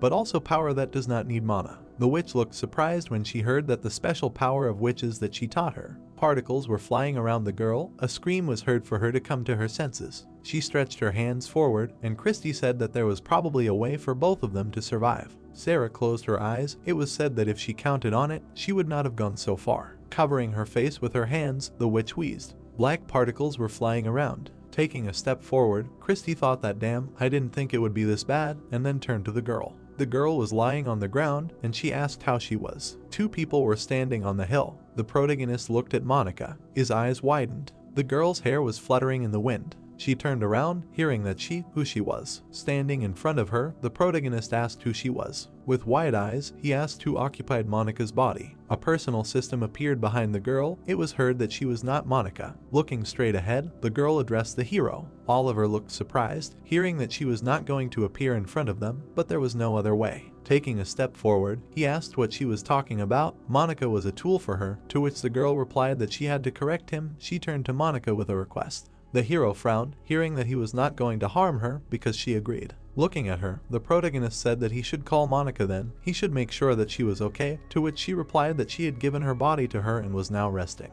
Oliver clenched his teeth tightly. Suddenly, he said furiously that he needed to check personally, let him call her right now. The girl looked at him in amazement. Looking straight ahead, she said that she was fine. The hero abruptly grabbed her by the shoulders and turned. She removed his hand, and he asked that she was okay, that her head did not hurt, to which the girl replied that everything was fine. With her eyes wide open, the girl asked why he was yelling at her like that. Particles were flying in the air. It was heard that on her, just now it was her, yes, it was another her. Monica frowned, hearing that she thought she was wrong, it was not her, to which she replied that it was impossible otherwise. Stretching her hand to the side, she asked who, in his opinion, just spoke to him.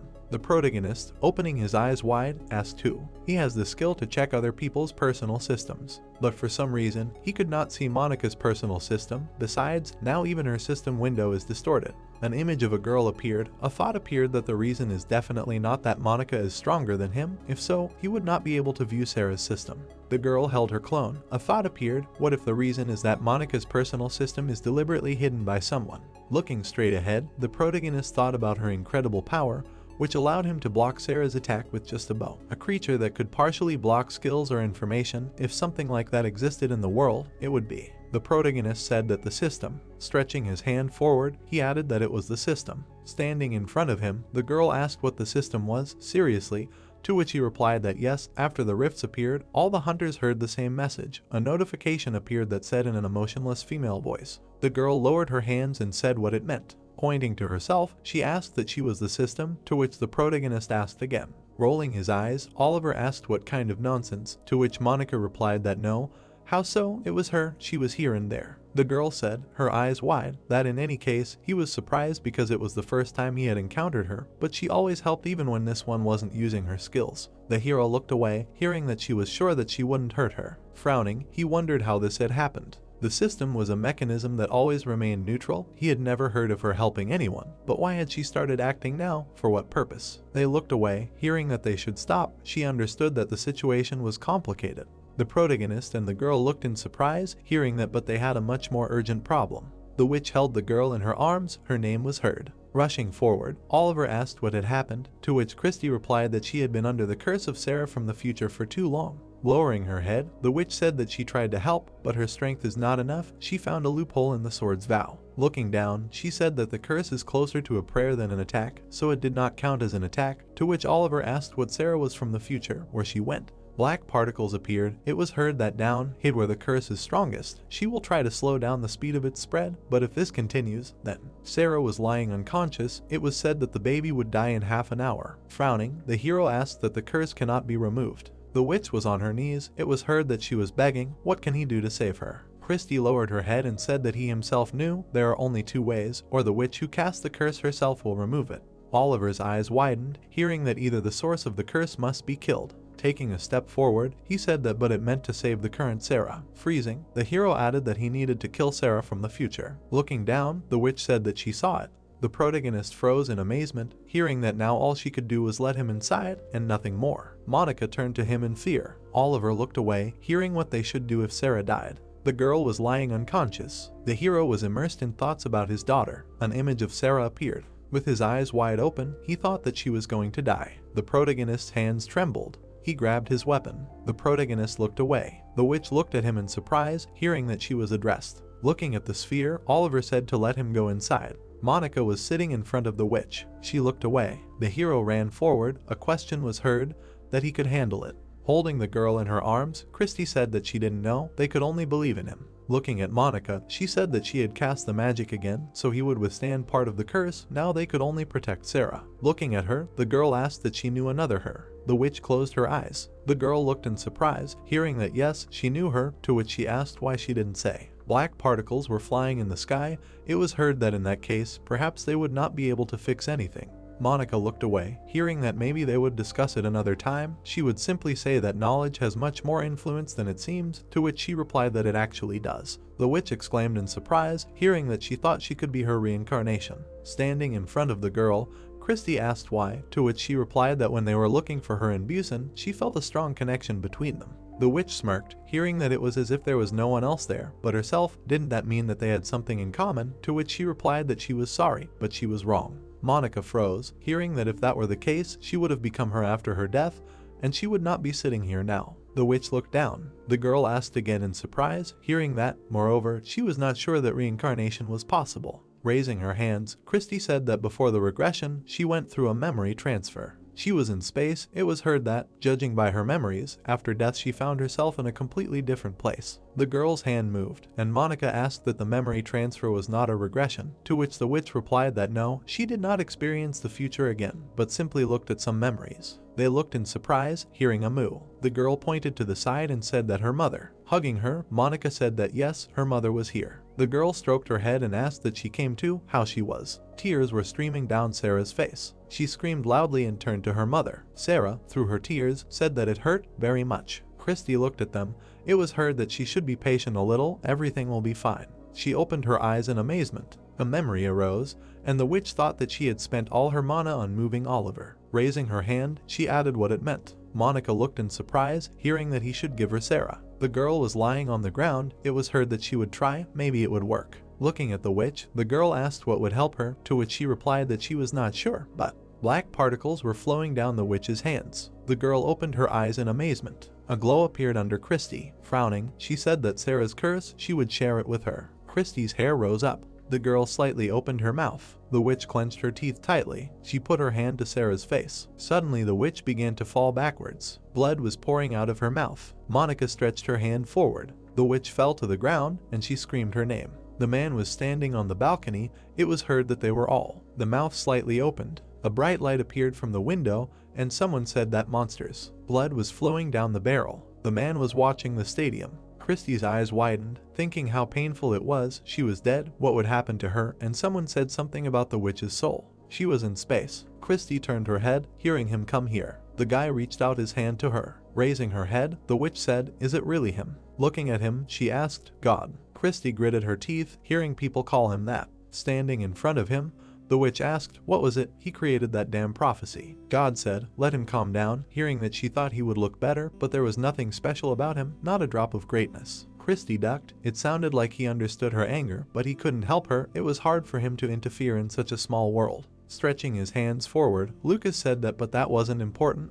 While she was dead, the king of Midheim opened a passage between dimensions. Looking at the portal, the witch asked what the king was doing, to which he replied that he was to find her. A planet appeared. It sounded like he was creating rifts in a place called Planet Earth. Christy frowned, hearing that the monsters of Midheim would be there very soon. Turning around, she asked what and what of it. Whatever was there, it didn't concern her. The witch looked in surprise, hearing the name Oliver. Christy looked up and asked why that name suddenly appeared. Was it possible that Oliver was there now? To which God replied that it seemed like she was finally starting to listen to him. Looking at the hero, the witch heard that it was true, although he had not yet met her. Stretching her hand forward, she asked why he was so young, to which God replied that time flows differently in this world. Christy turned around, hearing that if everything was left as is, then soon he would be killed by a monster from Midheim. Earth has good technology, but there is no mana, so the monsters of Midheim will quickly take over the Earth. Being near the portal, the girl asked why he was telling her this. Blue particles flew in space. It was heard that because she can change everything, to which she asked again.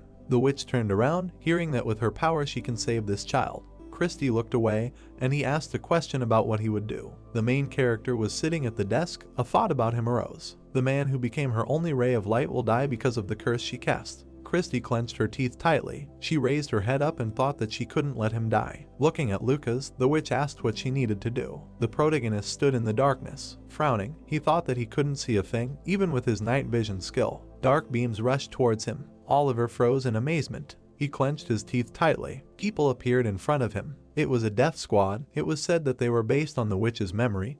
Creatures created by strong mana, extremely hostile to all living things. Pulling his weapon forward, the hero asked that now he would have to go through them. Smirking, he added that unfortunately, he did not have time to kill them separately because he needed to see his daughter as soon as possible. A glow began to emanate from the ring. It was heard that a notification appeared that let him choose the number of absorbed souls. A beam from the blow appeared. Frowning, Oliver shouted that it was all over. He rushed at them with a spear. The man was sitting on the mountain. Sarah was sitting and looking straight ahead. Her hair was fluttering in the wind. Snow was falling from the sky.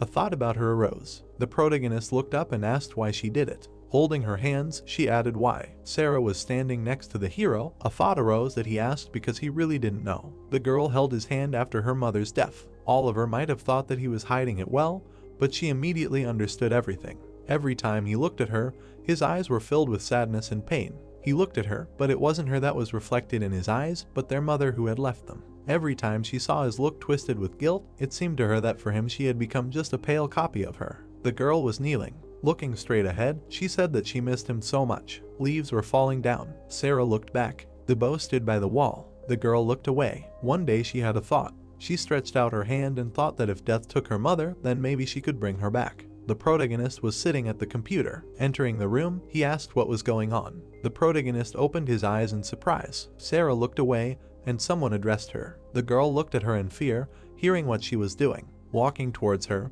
Oliver said that how many times had he told her not to use magic, to which the girl replied that he should forgive her, it was her fault. The girl's hands began to tremble. Oliver looked furiously. Stretching out his hand, he said that he should give it to her right now, to which she replied that she did not want to. Snatching up his weapon, the protagonist said that he should give it here, to which the girl addressed him. Stretching out her hand, she said that she should return it. Sarah began to cry and screamed about her mother. A blow flew at the hunter. A thought appeared that he despised her. The protagonist quickly ran to the squad. He struck. The thought appeared that he pushed. Oliver waved the weapon, and the girl added that he threw. The main character clenched his teeth. It was said that and then choked in belated sadness and regret. A radar appeared on the laptop. Sitting at the computer, the guy said that an unusually high level of mana was registered in Seoul, to which William said, God. Grinning, he asked, interestingly, who is the owner of such a high indicator? People were standing near the car. The door to the bunker appeared. Sarah was chained to the bed. She was unconscious. Her hands were cuffed. The thought arose that everything was fine. The image of the main character appeared, and the girl thought that her dad would come to save her. Right, Dad.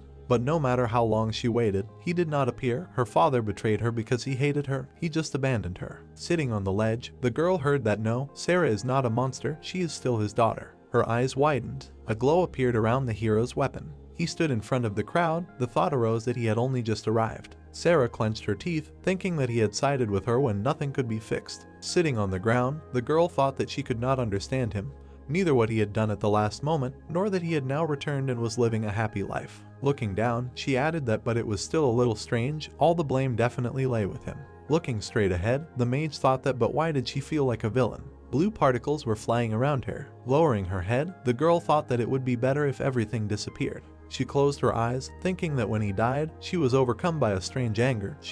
Suddenly, the mage opened her eyes in surprise. She turned around abruptly. The protagonist was standing behind her. He raised his eyebrows and said her name. Taking a step forward, Oliver said that daughter. The protagonist was breathing heavily. The girl looked at him, hearing her name. The protagonist slightly opened his mouth. He lowered his head down. Tears appeared in Oliver's eyes and he thought that he should forgive him. People were lying on the ground. The thought arose that he wanted to tell her so much. Walking forward, Oliver thought that he was wrong, that everything was not as it seemed at first glance, that he wanted to save her. Closing his eyes, he thought about that, but standing in front of her right now, his throat tightens with guilt. Looking at him, Sarah heard that he should forgive Dad. He is very sorry. The thought arose that he could not say anything except this. Standing in front of the girl, the protagonist thought that how did they get to this point? He lowered his head down. The hero and the witch ran forward. The thought arose that there was a maximum of half an hour left. The current Sarah and the Sarah from the future, how can he choose one of them? The protagonist clutched the weapon tightly in his hands, thinking that he wanted to save her, so he was going to change everything. He slightly raised the spear. Oliver pulled the spear forward. He frowned. The hero pointed the weapon at Sarah and thought that he couldn't save her only. The girl lowered her head. A thought appeared. Why should he choose between the two of them? Why was he still so weak? Raising her head, the girl turned to him. He looked at her in surprise, hearing that he was pointing the spear at her until the very end. Tears appeared in his eyes. The protagonist looked at the witch. A thought appeared that there were only two ways. Either kill the witch who cast the curse, or the witch must remove it herself. Particles flew around the hero's weapon. Suddenly, they suddenly disappeared. The girl was surprised to hear that this was true. He was wrong from the very beginning. Oliver pointed the spear at himself. Putting the tip to his throat, he thought that the one he was supposed to point the spear at was not them. Snow was falling from the sky. The thought arose that the curse would be lifted when Sarah got what she wanted. Now she was trying to kill her little self, but in fact she passed through space and time because of his regression. The protagonist stood in front of the girl and thought that Sarah did this to kill the most hated person. and then said that he knew that she blamed him for everything. The girl looked surprised, hearing that, and perfectly understood that any of her words were empty excuses for her. The witch was lying on the ground, it was heard that, but she did not need to kill all the people here. The protagonist lowered his head and said that Christy and Monica would do everything possible to ensure that she continued to live. Grinning, he added that if only he disappeared, he too could live happily in this world, forgetting about revenge. Sarah froze in surprise, hearing that therefore she could only take him. The hero's hands trembled and he thought how he could choose one of the two. His answer remained the same. Raising his head, he said that he should forgive his useless father. Sarah opened her eyes wide. The thought arose that they were both his precious daughters. The protagonist began to sob. Suddenly, he opened his eyes. His spear suddenly froze. Sarah stretched out her hand forward. Clenching her fist tightly, the girl addressed the protagonist. Standing in front of him, the girl said that she hated him. Oliver looked surprised, hearing that she was disgusted that he made mistakes every time and then regretted it. Snow fell from the sky. It was heard that it was disgusting that he came back and pretended to be a good father as if nothing had happened.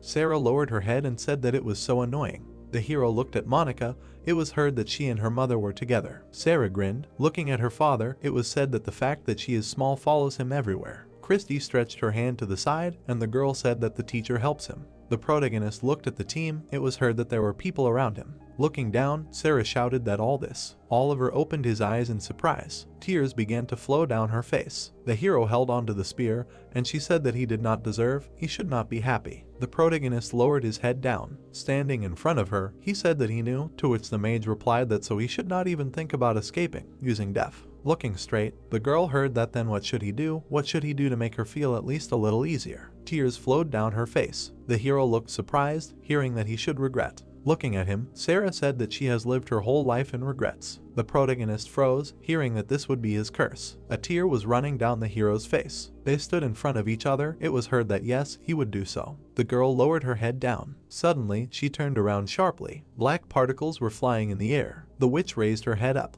She smirked. It was heard that if she died, she could not die. Looking at Sarah, Christy turned, to which she joyfully shouted. Kneeling, Monica asked that she was okay, to which the witch responded approvingly. She looked at the sky. The particles began to disappear. The thought arose that the curse had completely dissipated. Looking straight ahead, the girl wondered what it meant. Oliver killed Sarah. A butterfly flew near the portal. The protagonist and Sarah were visible in the portal. Looking at them, the man said that he was a fool. In the end, this choice was beyond his strength. He smiled broadly. Lowering his head, Lucas said that now the butterfly effect was enough and he could finally show himself. The corpses were lying on the ground. A sword was pulled out in front of the girl. The man was impaled on a spike. The girl looked away. The protagonist was lying in front of her. Sarah crouched in front of him. Snow was falling from the sky. She opened her eyes in surprise, hearing that he was not dead. Suddenly, the girl flew to the side. The man took a step forward. The thought arose who it was. Frowning, Sarah thought about how he approached unnoticed and then asked who he was. Standing in front of her, Lucas answered that how rude, she looked like her mother. He smirked, hearing that if he did not answer, she would kill him, to which he replied that calmly, it was not so important who he was, something else was important now. The girl looked in amazement, hearing that Oliver did not die,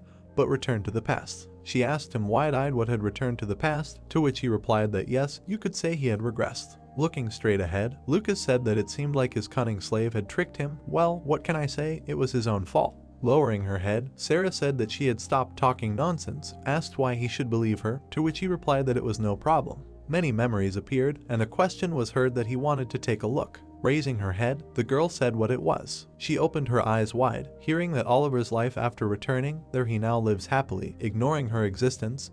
What should he do? He feels so sorry for her, abandoned here. Stretching her hand forward, Sarah shouted for him to shut up. Suddenly, she froze. The girl was surprised to hear that even if Oliver changed the past, it would not affect him, because in his time, everything had already happened. She looked away when she heard that it was so damn unfair. Oliver must have put a lot of effort into giving her everything he hadn't given her. The girl froze in amazement. She gritted her teeth and turned her head away. The thought occurred to her that it was true. The protagonist was lying on the ground, and she added that the man had told the truth. Sarah's eyes widened as she thought that if that was the case, if he had escaped to the past, the girls were sitting among the ruins. Suddenly they looked away. Christy looked in amazement. Sarah was walking in front of the hero. Their names were heard. The girl rushed forward and screamed about her dad. The witch grinned and turned to the girl. Standing in front of her, she wondered if she was alive, and then asked if everything was okay. She was not hurt, to which Sarah replied that she was not. Christy hugged her sharply. The protagonist smiled, hearing that thank heavens, she was so happy. Monica lowered her head. It was heard that she would never do that again. The girl closed her eyes, hearing that they would find a way together, she would help. Monica sat in front of her clone. Particles were flying in the air. It was heard that this meant Oliver told the truth. The girl was sitting at the table, and someone said that she really was the system. The clone closed her eyes. Monica shuddered, hearing that it was true, to which she asked what but how, why she hid it for so long. Traces appeared on the ice. It was said that for the same reason as Christy, telling the truth is too dangerous. Getting up, the girl asked what the hell the truth, that she was not her, to which the clone replied that no, she hid the truth, but never lied. Sitting in front of Monica, the clone said that she really was her. Looking at her, the girl asked if it was possible that she was involved in Oliver's regression. Monica looked surprised when she heard the copy of the girl answer that yes, that was also true. She sent him to the past to change the future. She froze when she heard that Sarah and Oliver, they were important to her just like she was, so she wanted to help them. Putting a hand on her chest, the clone said that but she was a system, a being who was not Lucas or some kind of deity, but a part of this world, so she could only interfere with fate to a limited extent. She lowered her head. It was heard that so she used a method called regression. Putting her hands on the table, the girl said that she understood that she did not wish them harm. Looking straight ahead, the clone heard that but she did not understand the system, that it knew much more about her past than she did, but she did not understand why it was hiding it. Closing its eyes, the system said that because the overlapping butterfly effect could be dangerous. A bright light appeared. It was heard that the information had a huge impact. Besides, the fates had already changed a lot. It was even more dangerous. The girl asked again in surprise, hearing that it was quite possible that he could interfere. The clone lowered her gaze. A question was heard. Who? Suddenly, she opened her eyes wide. Having hit the table, the system shouted the name Monica. Frowning, she added that he should give her the rights now. Blood was dripping from the sword. Sarah looked at the witch in amazement. Blood was pouring onto the floor. Lucas was standing behind Christy. She lowered her head and wheezed. Suddenly, he pierced her with the sword again. The witch bent down and spat out blood. Sarah looked at her in amazement. Christy fell to the ground. A glow emanated from the sword. It was heard that you can't spin the world as you please. Lowering his head, Lucas said that she had been so sweet all this time, something was burning in the back of his head. Grinning, he added that wasn't he right. The girl frowned. The witch's name was heard. People were running forward quickly. Looking to the side, the girl said that she didn't know that she would go with them. Turning around, Hannah said that she appeared so suddenly that she was even scared, to which Kate replied that she herself did not think that it would turn out like this. Rushing forward, the girl asked how the conversation between Oliver and Sarah from the future went.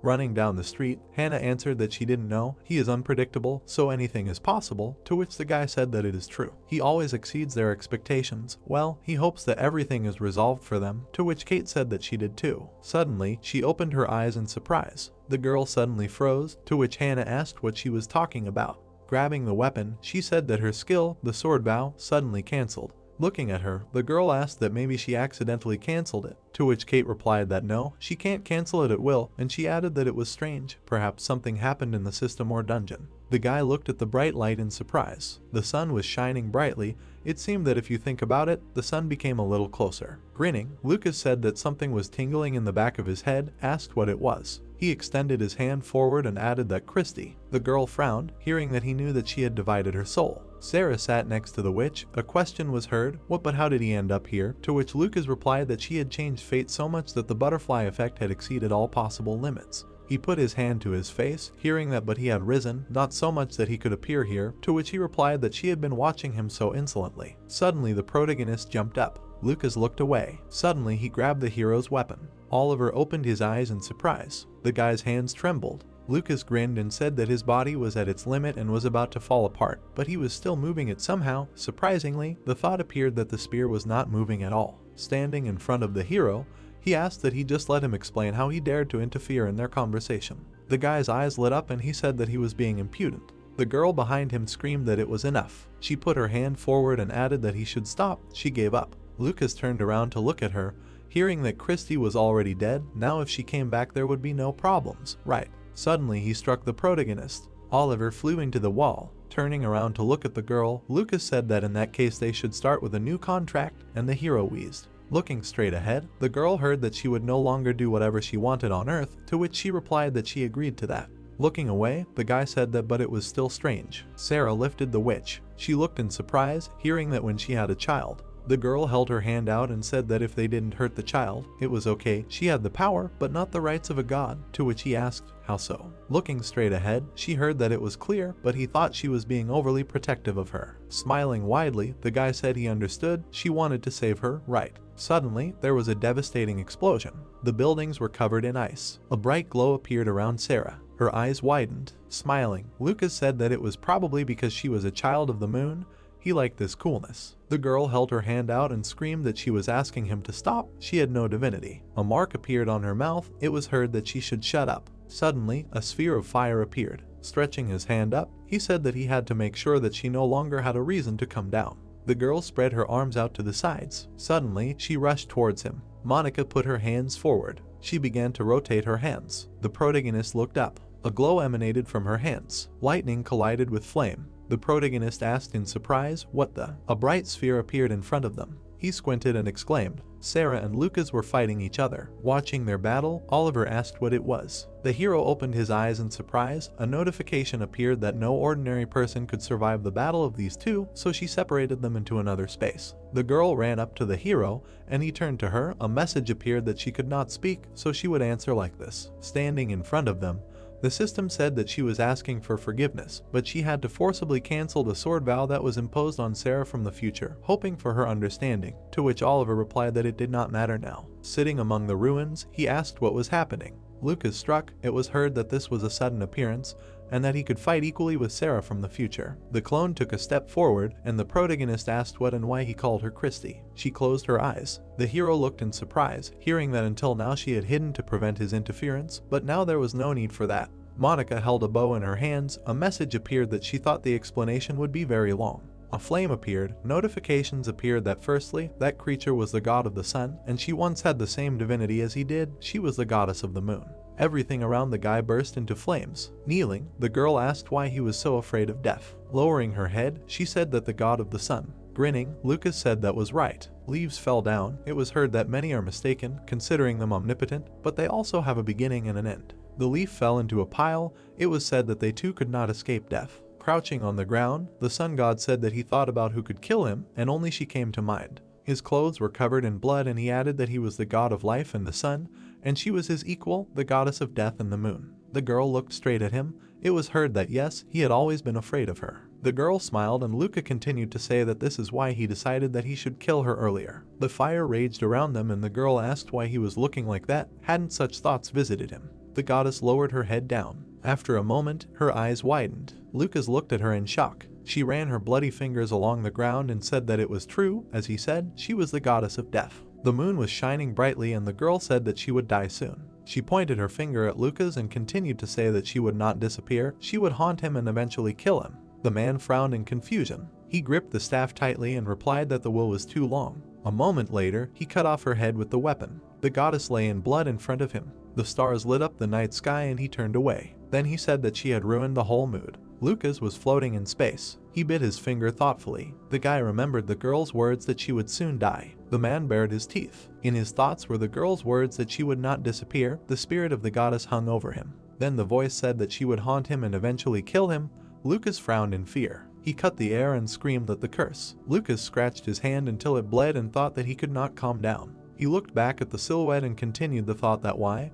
He thought if he killed her, he could get rid of this anxious feeling. Blood swirled around Lucas, and he thought that she would really come for him. No, it was impossible. She was dead. Her body had turned to ashes and dissipated. The wind was blowing through his hair, and the thought arose that she would not be able to appear again. Lucas turned around in fear. Someone was sitting on the bank of the river and dipped his feet in the water. The man towered over the child and watched. The girl dipped her hand into the water. Then she splashed it into the sky and created a water figure. She raised her joyful eyes upward. Lucas thought in shock that this was it. He watched her and thought that his intuition was right. She had not died, but was reborn. God fell to his knees and thought that the one who could kill him should not exist. The man's pupils narrowed in fear. Suddenly, a fiery sphere appeared in his hand, and he decided that he had to kill her. The guy swung at the girl. Fiery rays emanated from the sphere. The sphere disappeared, and he said no, that was not it. He watched the girl run away and said that otherwise she would be reborn again. The spirit of God towered over the earth and thought that this time he had found her quickly. Lucky.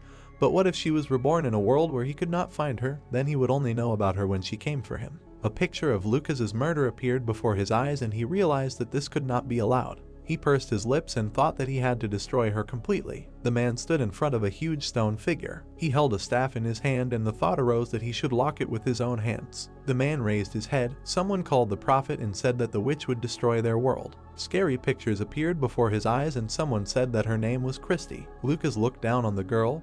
The thought arose that she should not even dare to think about rebirth. Someone's teeth grinned and a voice asked what he should do. He looked at Christy and said that she should become a part of the world. The girl opened her mouth in surprise. Then she looked at him and asked what part. He answered that yes, and let him share his power with this world. Christy drew her eyebrows together and Lucas continued to say that she was dead and could not influence the physical world directly, but by becoming a part of it, she could help a little. The girl asked that she needed to share her power with Oliver. Lucas put his hand to the side and said that it was impossible to give power to him alone. The world would not recognize such a preference. Besides, his body would not withstand such a colossal flow. Christy spread her arms wide. The man said to share her power with all the people on Earth, so that those who accepted Mana could fight the monsters of Midheim, and she would guide them and help. The girl thoughtfully watched as he said that then at least he would be able to prevent the destruction of the Earth. Lucas watched the girl and she asked what his condition was. They floated in space and Christy continued to say that it was not for nothing that he was helping her, right? The man replied that she quickly understood everything. There would be a price. He continued to say that her feelings. Christy's eyes widened.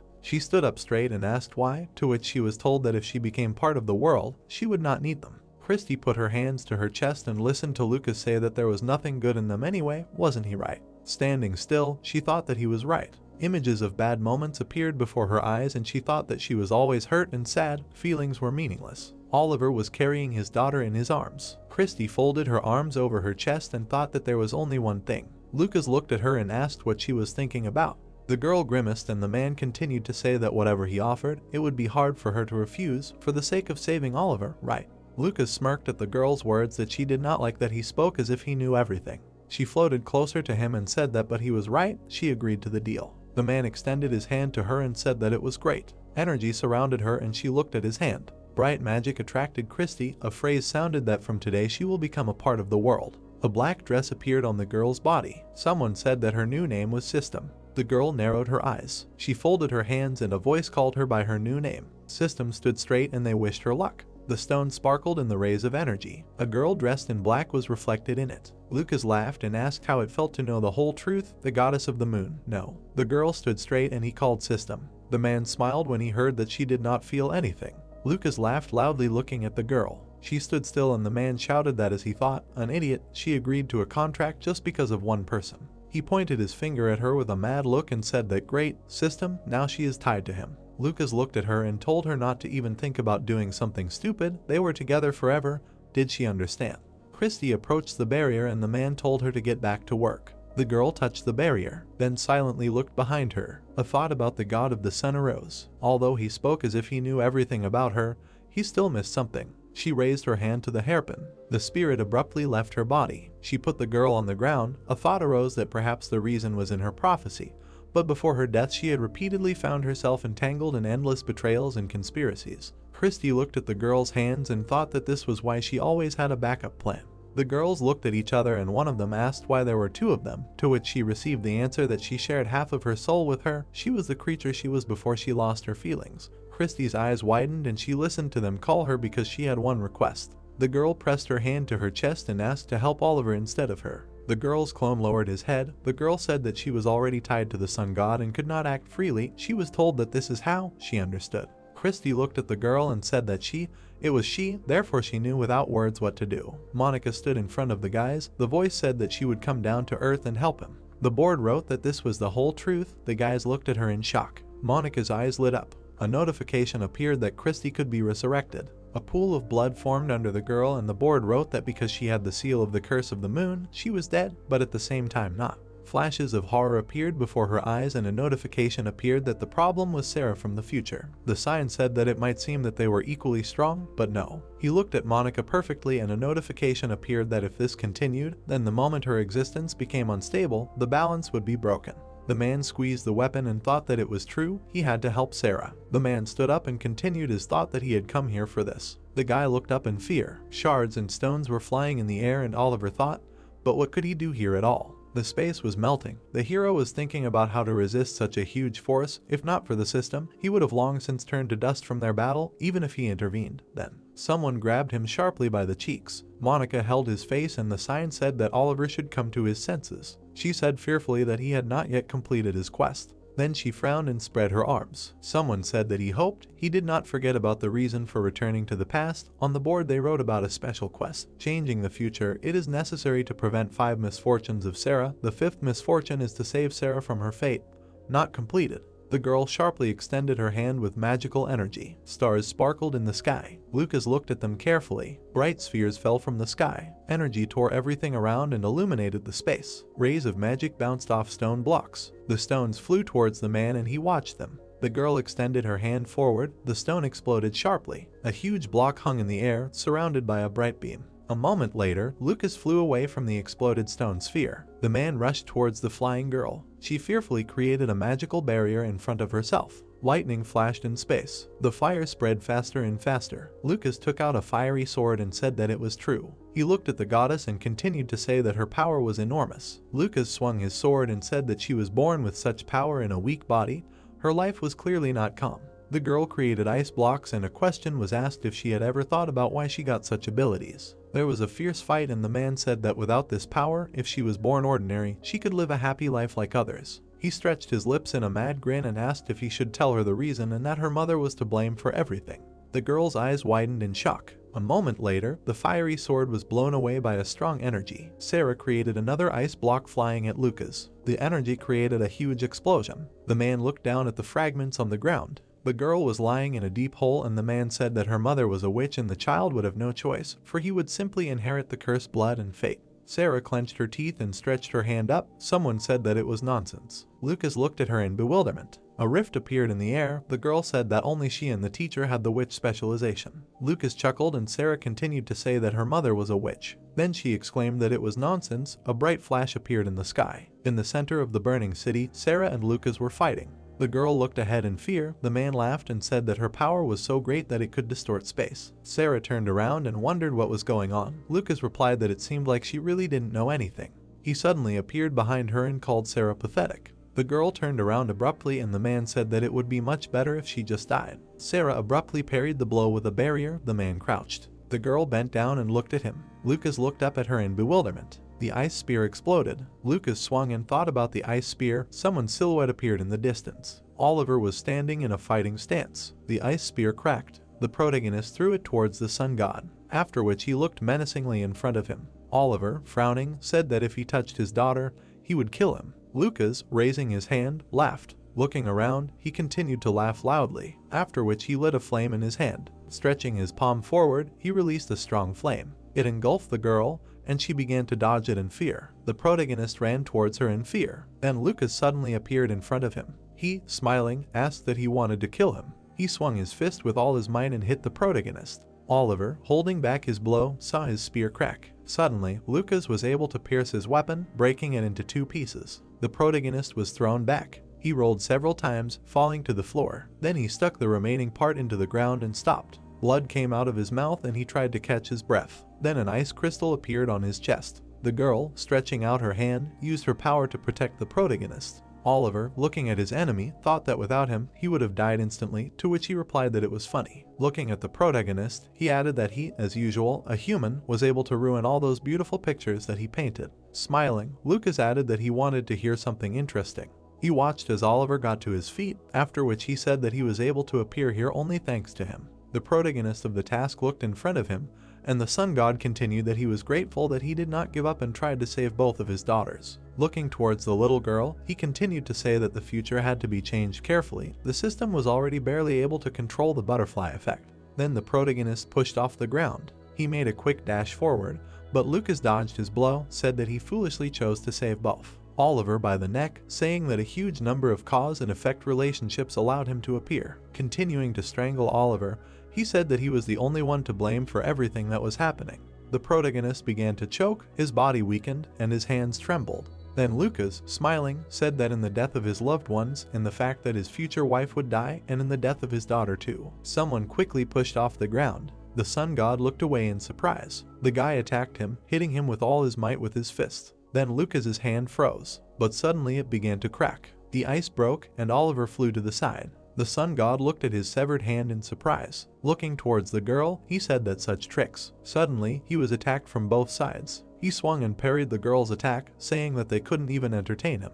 Then, turning around, he hit the guy in the chest, adding that it was terrible. They flew apart in different directions. The guy was lying on the ground, trying to come to his senses, and the girl, leaning on her sword, wanted to continue the fight, but suddenly the sun god replied that there would only be one outcome, no matter how much they tried. Approaching the protagonist, he continued to say that they could not kill him. Suddenly, his hand was covered in bright flames. Smiling widely, he added that he was the sun god and the god of life. An ordinary person would never kill someone who was life itself. Oliver lowered his head. Then, trying to get to his feet, he asked who he thought he was. He didn't care if he was a god or someone else. Lucas stopped and looked at his opponent in surprise. The protagonist's body was shaking, and he added that he would not leave alone the one who hurt his daughter. Standing up, he shouted loudly that he would not let him lay a finger on her. Lucas smiled widely, replying that it was a very tearful scene. He looked menacingly at his opponent. Oliver rose to his feet, and then the sun god created fire in his hand, replying that it was time to end this cheap series. The girl, looking ahead in fear, asked what it was. A huge fiery meteorite appeared in the sky, slowly approaching the earth. Lucas raised his hand, concentrating all his power. Looking around, he said that he was tired of crushing small bugs. He looked at the girl lying on the floor, thinking that, fortunately for Luna, he had dealt with her, and the only thing that interested him was her daughter's power. He looked towards the Ice Queen. The meteorite began to approach the ground, and he said that it was time to end.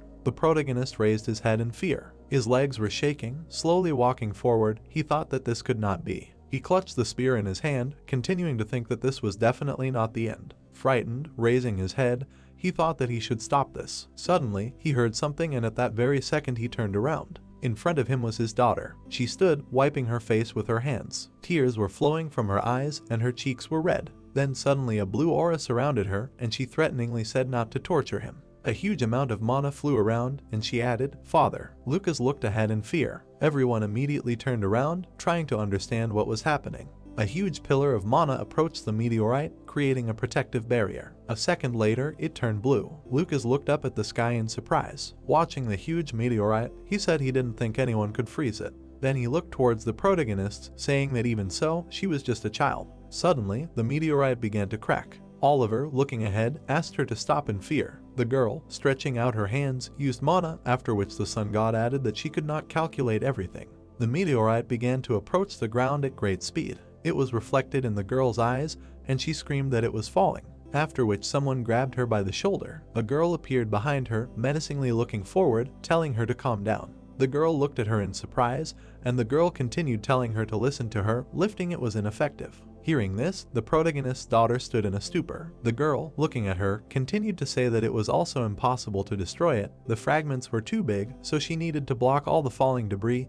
It would be difficult. The girl hung her head dissatisfied and answered what she should do. After which the Ice Queen, stepping forward, answered that it was necessary to move it into space. The girl hugged her in surprise. What was she talking about? After which she looked at her friends, answering that she could not use movement magic. The girl said that maybe she had enormous power. She grabbed her hand, after which she stretched her hand forward and a purple aura appeared around them. She said that control would take care of it and she should only think about mana. The meteorite began to slowly slow down. The girl and her friend used a huge amount of power. Frowning, she shouted forward. The girl smiled and made maximum effort. A large magic circle appeared, after which the energy reached the ice meteorite. The queen continued to use energy with great force. The meteorite began to absorb it. After which, a bright flash occurred in the sky, and then the ball began to collapse. A second later, a burst of energy illuminated everything around. The protagonist watched this in surprise. The two girls raised their heads and froze in surprise. Lucas watched this for a few seconds in silence. Then he smiled, saying that this was incredible. The meteorite completely disappeared from the sky. Looking around, the sun god thought that the blow meant to destroy everyone. Then he said that after this, he says that she only has power and no divinity. Frowning, he continued that now he will have to admit it. He looked towards the little girl, thinking that they are dangerous. Looking around at the destroyed city, he continued to think that if he just left them, then one day they will be able to kill him.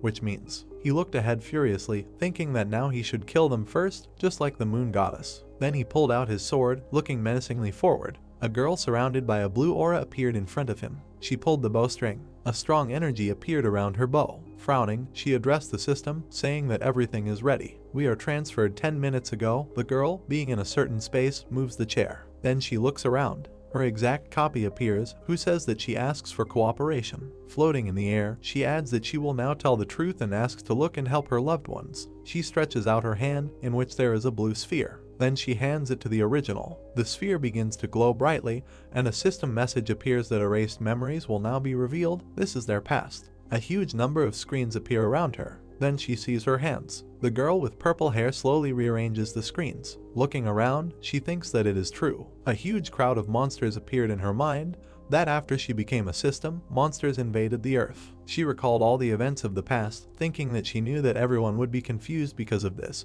But with the help of her, the system, and another doppelganger, the world quickly returned to normal. She raised the system screen, thinking that they managed to stop the destruction of the earth, but she felt satisfied that she repaid the debt. Lowering her head, she thought that after becoming a system, she did not feel anything at all. She looked at the adventurers while giving them a reward, thinking that even after saving so many people, she would remember the reason why the sun god made her a system, but she was just doing her job without feeling any joy or sadness. The girl looked around at the system screens, thinking that tomorrow and from now on, then suddenly she stopped, hearing someone calling her. She turned around abruptly, seeing a large portal behind her. Looking inside, the protagonist appeared in front of her. She watched as a friend ran up to him, smiling and telling him something. The girl approached the portal, thinking that he survived. She opened her mouth, continuing to think that it was wonderful. Then she watched silently for a few seconds, looking towards the portal, and thoughts came to her what had just happened. She put her hand on her chest, thinking that her heart began to beat faster. Looking around, she continued to think that it was strange. After all, she had lost all her emotions, or maybe these were echoes of old feelings.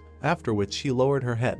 We are transported to the university. Someone is slowly walking along the road. The guys turn around to look at the girl in surprise. She calmly walks past them, thinking that if she came face to face with him, maybe she would understand what kind of feelings these were. We are transported to an office. The guy turns to his friend, saying that the classroom is just like in a movie, after which they ask if he can sit here. The girl sits down separately from everyone else. Suddenly, someone throws a briefcase on the seat next to her. The protagonist appears in front of her, who puts the briefcase on the table in surprise. The girl looks up. Looking at Oliver, she greets him, to which he yawns. The protagonist lies down on the briefcase, saying that when the teacher comes, let him push him. After which, lowering his head, he falls asleep. The girl continues to look in his direction. We are transported to a while later. The guy is walking with his friend. They say that among the first-year students there is a real beauty. Stretching out his hand, he replies that he saw her from afar, immediately thought that she was an idol or something, but they say that she is strange. He imagined the girl in his head, answering that her face resembles a plaster mask. She does not smile and does not get angry. Because of this, it is even awkward to approach her, as if she is some kind of robot.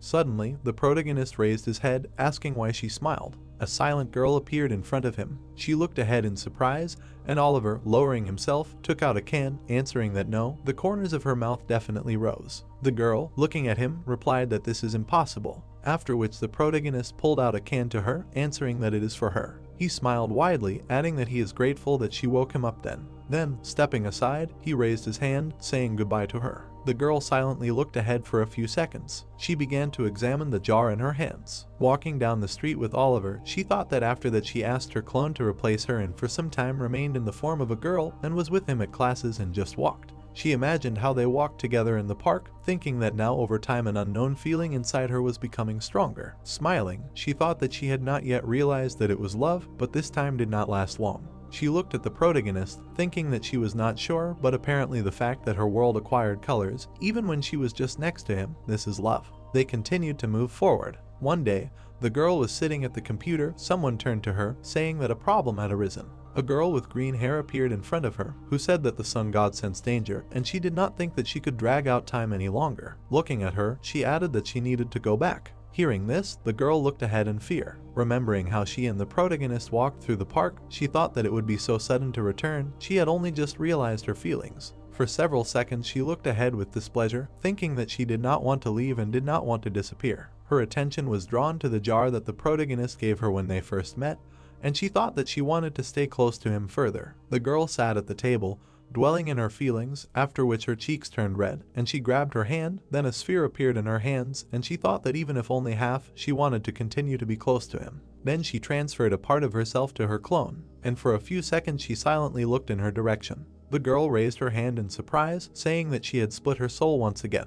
Lowering her hands, she continued to say that she had erased the memories she deemed unnecessary so that the sun god would not notice. She looked ahead in surprise. Grabbing her hand, she said that when she saw what was happening, she asked her to help with the protagonist. Looking ahead, she added what she should do. The girl, lowering her eyes, replied that only the moon goddess could kill the sun god. Imagining their battles in her head, she added that she was under his control and could not attack, as she understood, and her friend, with whom she had split her soul, had died. If this continued, the protagonist would have no chance of winning, but there was still one person who could stop the sun god. She placed her hand on the shoulder of her exact copy. The person was now standing in front of her. 3 girls gathered together. One of them said that the moon's soul was divided into 3 parts, not 2. She introduced the sun god, saying that he did not know about it. She looked menacingly in front of her and continued to say that this is why she still did not suspect them. It was time to decide. The girl raised her head in surprise, remembering the words that only a third of the moon's soul could do this. She watched the huge ice meteorite in the sky.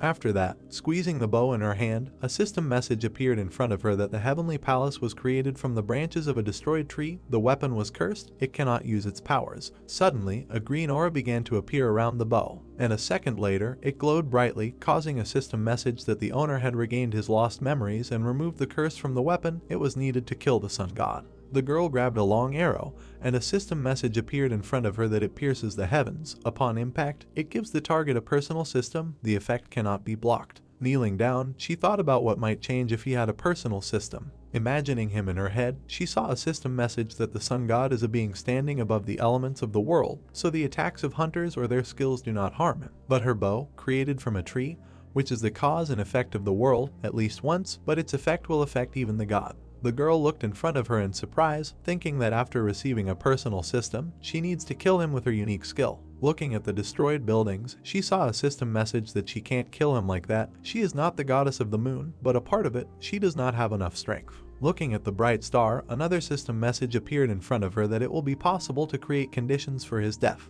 The girl's hands shook and she thought about asking the last question. The day appeared behind her and she asked who she was. Turning around, she added that she was the system or a real person, or just a fragment of it. Her body began to disintegrate and a system message appeared in front of her that she was once a full-fledged person and once a system, but now she was herself. The girl looked up in surprise. Smiling, she replied that she understood everything, and then she pulled the bowstring. The arrow was aimed at the sun god. The girl closed her eyes, concentrating. Then suddenly she released the bowstring. The arrow rushed forward at great speed, destroying everything in its path. It was quickly approaching its target. At the last second, the sun god noticed it and turned around in surprise. It pierced his chest, pushing him back. Lucas looked ahead in fear, wondering what it was, how long it had been hiding there. He looked at the girl sitting on the rubble. She frowned and looked menacingly ahead, thinking that she had hit the target exactly. Memories appeared in her head, and she thought that on the day she was attacked by witch hunters, the system reported her unique skill. She imagined hands reaching out to the protagonist, thinking that this was interference, the ability to enter another person's personal system and control their will. The arrow pierced Lucas's chest, and the system said that when the sun god was pierced by an arrow, it should interfere with his personal system. Even small changes were enough to destroy his divinity. Energy began to spread throughout Lucas's body, and the system said that even if the changes seemed insignificant, this would be the beginning of his death. The sun looked ahead in surprise. A magic circle appeared around him and a system message that the sun god received a personal system. From now on he obeys the laws of this world. The final quest has begun. The guy raised his head in surprise. The girls, with their mouths wide open, looked ahead. The girl and her friend also stared ahead. The protagonist, frowning, tried to understand what was happening. Then the girl, menacingly stretching her hand forward, saw a system message that they needed to defeat the sun god. Lucas, looking ahead, asked discontentedly what this meant. He, stretching his hand forward, added that he was the last boss. This is nonsense. The girl, looking at him, answered that quests were created to clear the territory. Now he is subordinated to the earth and appointed its boss. He is no longer a powerful deity. Looking towards Lucas, she added that he is an ordinary monster that can be killed while hunting. The sun god clutched his sword in his hand, angrily answering them to stop talking nonsense. Suddenly, the protagonist appeared behind him, stabbing his spear into his back. Lucas turned around in displeasure, seeing how he was able to be wounded. He thought it was a feeling. Smiling, Oliver replied that it meant that the god could also bleed. It looked like he was in pain. Lucas, scared, fell into despair. Swinging his sword, he shouted that he was a beast. Then the girl and her little partner stretched out their hands using magic. A second later, the protagonist was teleported and Lucas's sword did not reach its target. Oliver began to fall a few meters away from his opponent. Lucas's face turned pale. He thought in fear that he could not believe it. He just felt pain. Looking at the protagonist, he thought that this happened at the hands of a pathetic bastard. Then the girl, looking at her friends, shouted for them to attack the sun god. He was now vulnerable.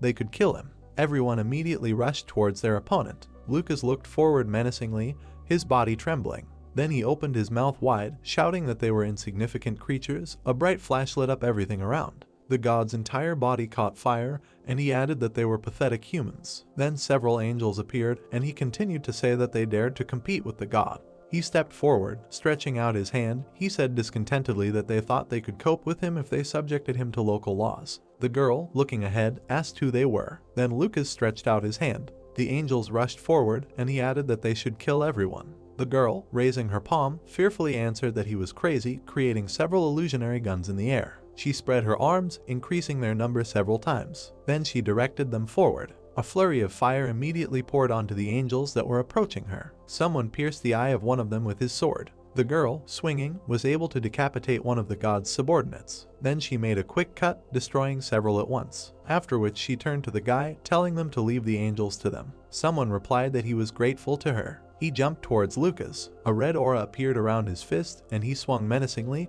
preparing to deliver a crushing blow. His fist reached the target, and he slapped the enemy with great force. But Lucas was able to block his blow, after which the guy swung again to attack. He began to deliver a huge number of blows. Suddenly, God grabbed his fist. Looking at the guy, he laughed, throwing him aside. Lucas knocked him to the ground. The boy opened his mouth wide and screamed in pain. Then the god swung the fire sphere to destroy the enemy. He looked at him menacingly and added that he was trash, a jerk. Then he hit him with all his might, but suddenly a purple glow appeared. At the last second, the god saw that the boy had disappeared, wondering if this was teleportation magic. He turned back menacingly. Looking at the little girl, he wondered why they were not in the way again.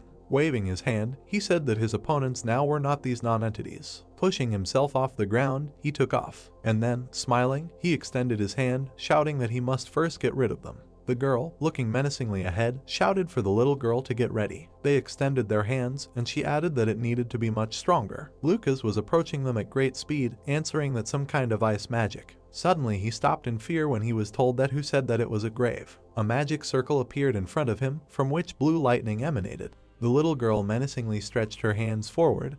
Then a pillar of light appeared from the sky, which fell down with great force. The girl watched the great energy that was spreading around. After a few seconds, the smoke began to dissipate. The girl stretched out her hands with a smile, said that she had hit. Suddenly, the girl opened her eyes in fear. Lucas stretched out his hand, came close to them. He swung his fiery sword, and then clenched his teeth. Menacingly looking at the girl, he added that how dare she. Then he cut it in front of him, blood gushed, angels rushed into the sky. Someone began to cry, and drops of blood fell to the ground. The girl pulled the bowstring. Several accurate shots, destroying their opponents. The protagonist, looking at his comrades struggling, thought that now was not the time to sit around, he should get up. Looking at his friend, he added that he had to fight together with everyone.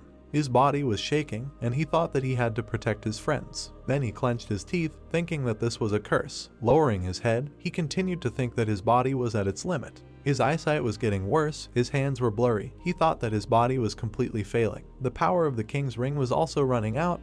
If this continued, he would lose himself. Suddenly, a system message appeared in front of him that the skill specialization, lunge, had reached its maximum level. Then he raised his head in surprise, seeing a system message that the unique skill was activated and now the protagonist could cheat the limits of his body. Oliver looked menacingly in front of him, sighed heavily. He saw Lucas attack his daughter. Then he stood up. The sun god managed to hit the Snow Queen with his sword. She clenched her teeth in pain, and then she stretched out her hand, creating a magic circle, after which the last moment teleported a few meters to the side, rolled and hit the floor. The little girl looked at her, frightened, asking if she was okay. Beads of sweat began to flow down the girl's face, and the sound began to blur. Remembering how she was hit, she wondered what happened to her.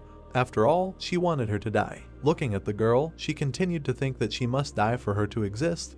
But why? The protagonist appeared in her mind. Then, looking at the little girl, she thought that there was no need for killing. Lucas slowly approached them. Menacingly looking ahead, he said that a fragment of the moon. Then he swung his blade. Preparing to destroy his opponents, he added that it was time for them to disappear. Suddenly, Oliver pushed off the ground. He quickly approached the sun god, stabbing his spear into his hand. Lucas looked around in fear. His sword fell to the floor. The girl, raising her eyes, turned to her father. The protagonist walked forward menacingly. Seeing him, Lucas clenched his teeth and menacingly said that he was trying to stop him until the very end. Oliver, frowning, replied that he had already said that he would kill if he touched his daughters. Looking around, the sun god laughed, replying that they were so important to him that he could even stand up with such a wounded body, then he would personally give him a gift. He stretched his hand forward. Then a bright flash blinded the protagonist. Oliver squinted, trying to make out something, after which Lucas swung his leg, replying that it would disappear along with what was dear to him. Blood splattered everywhere. The protagonist covered his eyes with his hand from the bright light.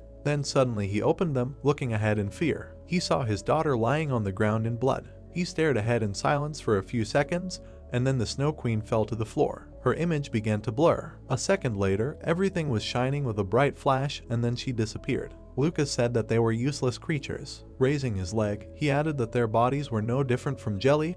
How dare they attack him with that? Looking towards the protagonist, he asked how he liked such a sight, after which he smiled widely, adding that he said that one day he would be to blame for all the deaths. The protagonist saw how all his comrades were killed by angels. His eyes filled with tears, he grabbed his head. Then he turned pale, looking devastatedly ahead. A bright sphere appeared in the sky. Lucas raised his hand, looking at her. The protagonist stood in front of his opponent, unable to do anything. The girl, looking at the sphere in front of her, asked what it was. Lucas, raising his head, thought that the light of despair was a skill that lured the opponent into a terrifying illusion. After which he bent down, grabbing his sword, thinking that if he stayed there, his soul would break and he would turn into a vegetable. After which he glared menacingly at Oliver. Looking at his emotionless gaze, he thought that this bastard was able to injure him twice, although he should have fallen apart. Remembering all his attempts, he continued to think that it was strange. Both attacks were unexpected. How could a weak person attack him? He remembered the Snow Queen, thinking that he surpassed the limit due to the desperate desire to save his daughter. Is a daughter really something so important? He smiled and thought that this was some kind of nonsense. Then he swung his flaming sword in front of him. He thought that this person was more important to him now than anyone, more dangerous than a moon fragment. Suddenly he stopped, seeing yellow chains approaching him. Turning around, he saw a bright flash. The girl pulled out her sword, a system message that she did not have enough strength to use it. She swung menacingly to strike, answering that this could not be. Then suddenly her friend approached her, who stretched out her hand. A system message appeared that she was using interference in the sword's launch. She began to squeeze her hand. Then the chains began to move. They fettered Lucas's body in an instant. He looked in front of him with displeasure, seeing a system message that the sword's launch was activated forcibly. The sun god temporarily cannot activate anything except the huntress. The girl with the square, looking menacingly in front of her, used an illusionary gun. Then suddenly the sphere behind Lucas began to crack, and a second later it exploded into pieces. Seeing this, the girl asked with a smile that it really broke. Then she looked at the protagonist, asking why he still hadn't woken up.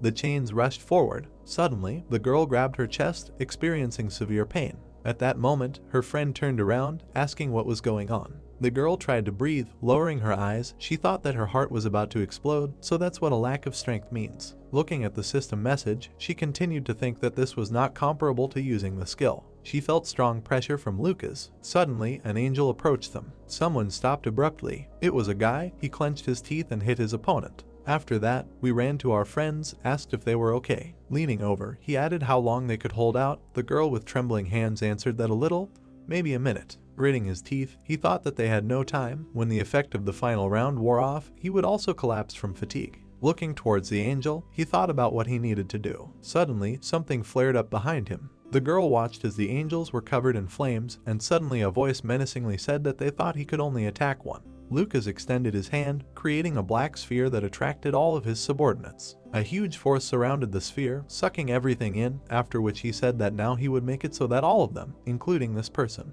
His eyes glowed brightly, and then he added that they would die. Everyone immediately looked at their opponent in fear. The guy looked at him and frowned, saying that he was crazy. He was seriously going to make a thermonuclear bomb with his bare hands. Everything was clear at first glance. Looking at the expanding sphere, he continued to think that his attack would be enough to blow up an entire country. Everything would be over as soon as he activated the skill. Then he looked at the flames, continuing to think that the person who could stop him. Suddenly, the Snow Queen approached him. She extended her hand to the protagonist and, pushing him, ordered the guy to wake him up. After which she stepped aside, saying that he could stop it. Suddenly, the girl grabbed her by the dress. Looking down, she saw how she answered her that she would go too. The Ice Queen, looking down menacingly, answered that this time everything would be different. She could die, it was hardly a good decision. The girl, squinting in displeasure, replied that no, she could handle it. Tears appeared in her eyes, and she added that this time she would be able to protect her mom and dad. Looking at the girl, she continued to say that when dad wakes up, he will defeat everyone. The woman, looking at the huge energy gathering in the ball, replied that she had incredible faith. Lucas continued to form a huge explosion. The guy, frowning, loudly shouted that he was coming. The sphere began to destroy the earth, slowly sucking in everything around. The girl, frowning, said that her friend should try, to which the little girl answered with a smile, yes. They held hands. The earth around the girl was covered with ice, and she activated the unique skill Eternal Winter. Oliver was in a certain space. He saw several system messages that the unique skill Trickster was activated. He looked in front of him with a smile. He saw all his friends, thinking that no one died, after which he lowered his head, continuing to think that the sun god and everyone else was just an illusion. Then suddenly his daughter came to him, telling him not to go anywhere again. Oliver, lowering his head, smiled. Then he leaned over and replied that it was okay, he would never leave her again. They hugged, and he added that they would always be together. Then suddenly he opened his eyes in fear, hearing someone's voice. Turning around, he saw the guy who told him to wake up, and he did not have time to sit here. His body was covered in blood. He was slowly approaching him. Oliver looked at his comrade in surprise. System messages appeared in front of him that he received the status of mental disorder. The unique skill Deceiver was activated. The mind deceives itself. Looking at his friend, he asked why he was injured. The guy ran up to him and, grabbing him by the shoulders, shouted discontentedly for him to come to his senses. How long was he going to sleep? Looking at his daughter, he asked him what he was talking about, to which his friend replied that now was not the time for that, everyone was in danger. The protagonist stretched his hand out to the side, replying that what was he even talking about? Everyone was safe here. Looking at his bloody friend, he added that he really had a nightmare. The guy closed his eyes, and then, grabbing Oliver by the shoulders, he said that he did not know what skill he used, but he could not stay here. He added that he had something to protect. The protagonist stared ahead for a few seconds in silence, and his friend continued to say that by staying here, he would not be able to protect anyone. The image of his daughter began to dissolve in front of Oliver. Then all his smiling friends began to disappear, after which he remembered the destroyed city, thinking that it seemed like he had heard this somewhere before. Ice spikes spread at great speed. A guy holding a spear in his hand, someone asked him what he wanted to give an ultimatum to the witch. Leaning over, he replied that he was asking for one last chance to talk to his daughter. He was begging them. The man replied that it was nonsense. They stuck out a finger in contentment, adding that he thought the cruel witch would listen. The old man, looking in his direction, said that even if he was her father, his daughter was no longer human. Looking at the spearman, he continued to shower him with words about how if he went alone, the only thing he would do was die. He needed to face the truth.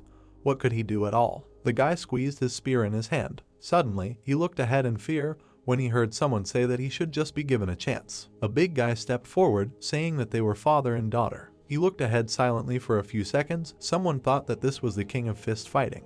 The guy spread his arms in displeasure, answering that whether he went or not, it would not change anything. The big guy replied that in that case they had no reason to stop him, and he would be alone. He would have to fight the witch. After which he looked at the old man, adding that besides, they were not sure, perhaps there was still something human left in me. He, exhaling, said that if he said so, then good. Looking at the spearman, he added that he should think better of it. After which they headed towards the witch, and the old man said that if he could not convince his daughter, they would not hesitate to engage in battle. The spearman, continuing to walk forward, asked why he helped him, asked what he thought about it, to which he replied that everyone was against it, and only he. Then the guy looked away in surprise, and the big guy replied that he had something to protect. He put his hand on his shoulder, after which, with a smile, he told him to act, even if the whole world stood in his way. The spearman looked ahead in surprise. Then his picture of the world began to break. A huge number of cracks rushed through his memories. A second later, the fragments flew in different directions, and Oliver looked ahead.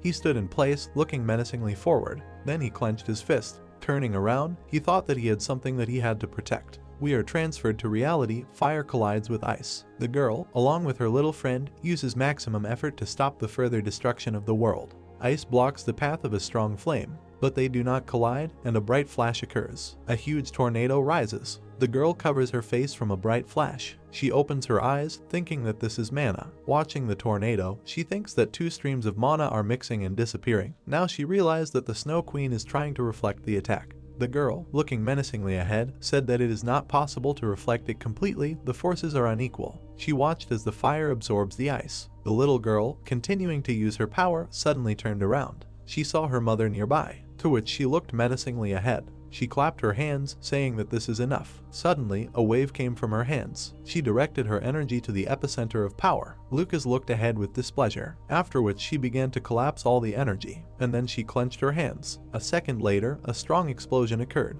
Fragments of stones flew in different directions, and a moment later, a bright light illuminated everything around. The dust began to dissipate, the air cleared of mana. The Ice Queen, trying to catch her breath, raised her head, after which she and the girl fell to their knees. Lucas swung his sword. At the last second, someone blocked his attack. He looked menacingly in front of him and saw a system message that under the effect of the sword lunge skill, he could not activate anyone except the hunter. The Ice Queen created a barrier, and the Sun God continued to strike. He mercilessly attacked, trying to get the protagonist's daughter. The girl, looking at this, asked why he continued to attack. Because of the skill, it was useless. Then she looked to the side. She saw how her friend fell to the floor exhausted.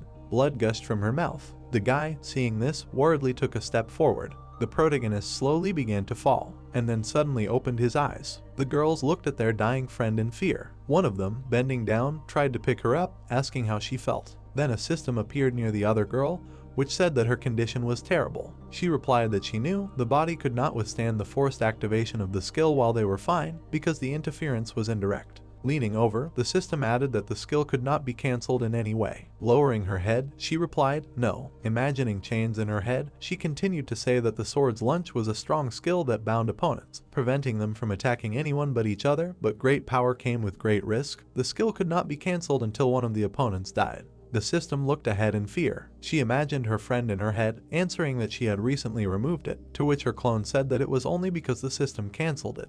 Watching Lucas try to break through the barrier, she added that if she cancelled the skill now, they would be in danger. The girl looked ahead in fear. Then suddenly someone appeared behind them, telling her to cancel. Everything was fine. In front of them was a witch who looked at them menacingly, after which the girls frowned menacingly, and the witch added that they should look there. The protagonist took a step forward. The girls turned around, and the witch said with a smile that they should trust the sim, after which they looked at each other. Suddenly, the chains began to break, and a system message appeared that the sword's lunge was removed. A second later, Lucas swung his blade to deliver the final blow. The Ice Queen extended her hand, creating a magic circle, but suddenly her magic ran out. Frightened, looking forward, she thought that she had no strength left for spatial magic. The Sun God smiled maliciously, and then directed his bright flame downwards. At that moment, Oliver ran towards them. He took a few steps, because his body seemed to be falling apart. He continued to run. Bending over, he thought that because of the dizziness he could not even think, after which he took a quick step forward. He instantly covered a huge space. Gritting his teeth, he made a long dash. Continuing to rush forward, he thought that even if his body could not withstand it, he himself would lose his mind. Where, looking at the Ice Queen and his daughter, he thought that for her sake, whom he could not save. Looking at her tears, he continued to think that for the sake of the child he must save. Frowning, he rushed forward, saying that he must make it in time. His wife stretched out her hands to him. A magic circle appeared in front of her, and a system message appeared that compensation for previous tasks was being calculated. Then a system message appeared that he received a new skill, lunge, and the personal system was updated. Another system message appeared below that the hunter's specialization was forcibly expanded and a new spear was added to him. A bracelet appeared around the protagonist's hand, and then a full-fledged spear was formed. He watched as Lucas's sword approached his dear people. Suddenly, the Sun God stopped. He looked up in fear. The protagonist swung his spear, reflecting the enemy's attack. The Ice Queen raised her head in surprise. Lucas, frowning in displeasure, replied that how dare he. At that moment, Oliver stood up. He opened his eyes menacingly, after which he saw a bright flash in Lucas's body. There were branches inside him that were glowing brightly. The protagonist pushed off the ground. He turned his spear over. A system message appeared in front of him that he had surpassed the limits of time and space, changed the future. The skill of the specialization lunge had reached the maximum level. Then several more system messages appeared that he had rewritten the fate written for this world. He had done the impossible several times. He was able to kill a god. Oliver stood up, using the maximum of his strength. He swung menacingly for the final blow, and then he pulled out his weapon, stabbing it into the enemy. A huge beam began to burn through the entire earth. Lucas managed to grab the spear and tried to hold back the protagonist. Oliver pierced the god's skin and almost got close to his heart. He, clenching his teeth, tried to pull the spear out of himself. Oliver used up all his efforts, clenching his teeth. The god's hands began to tremble. Then his face turned pale,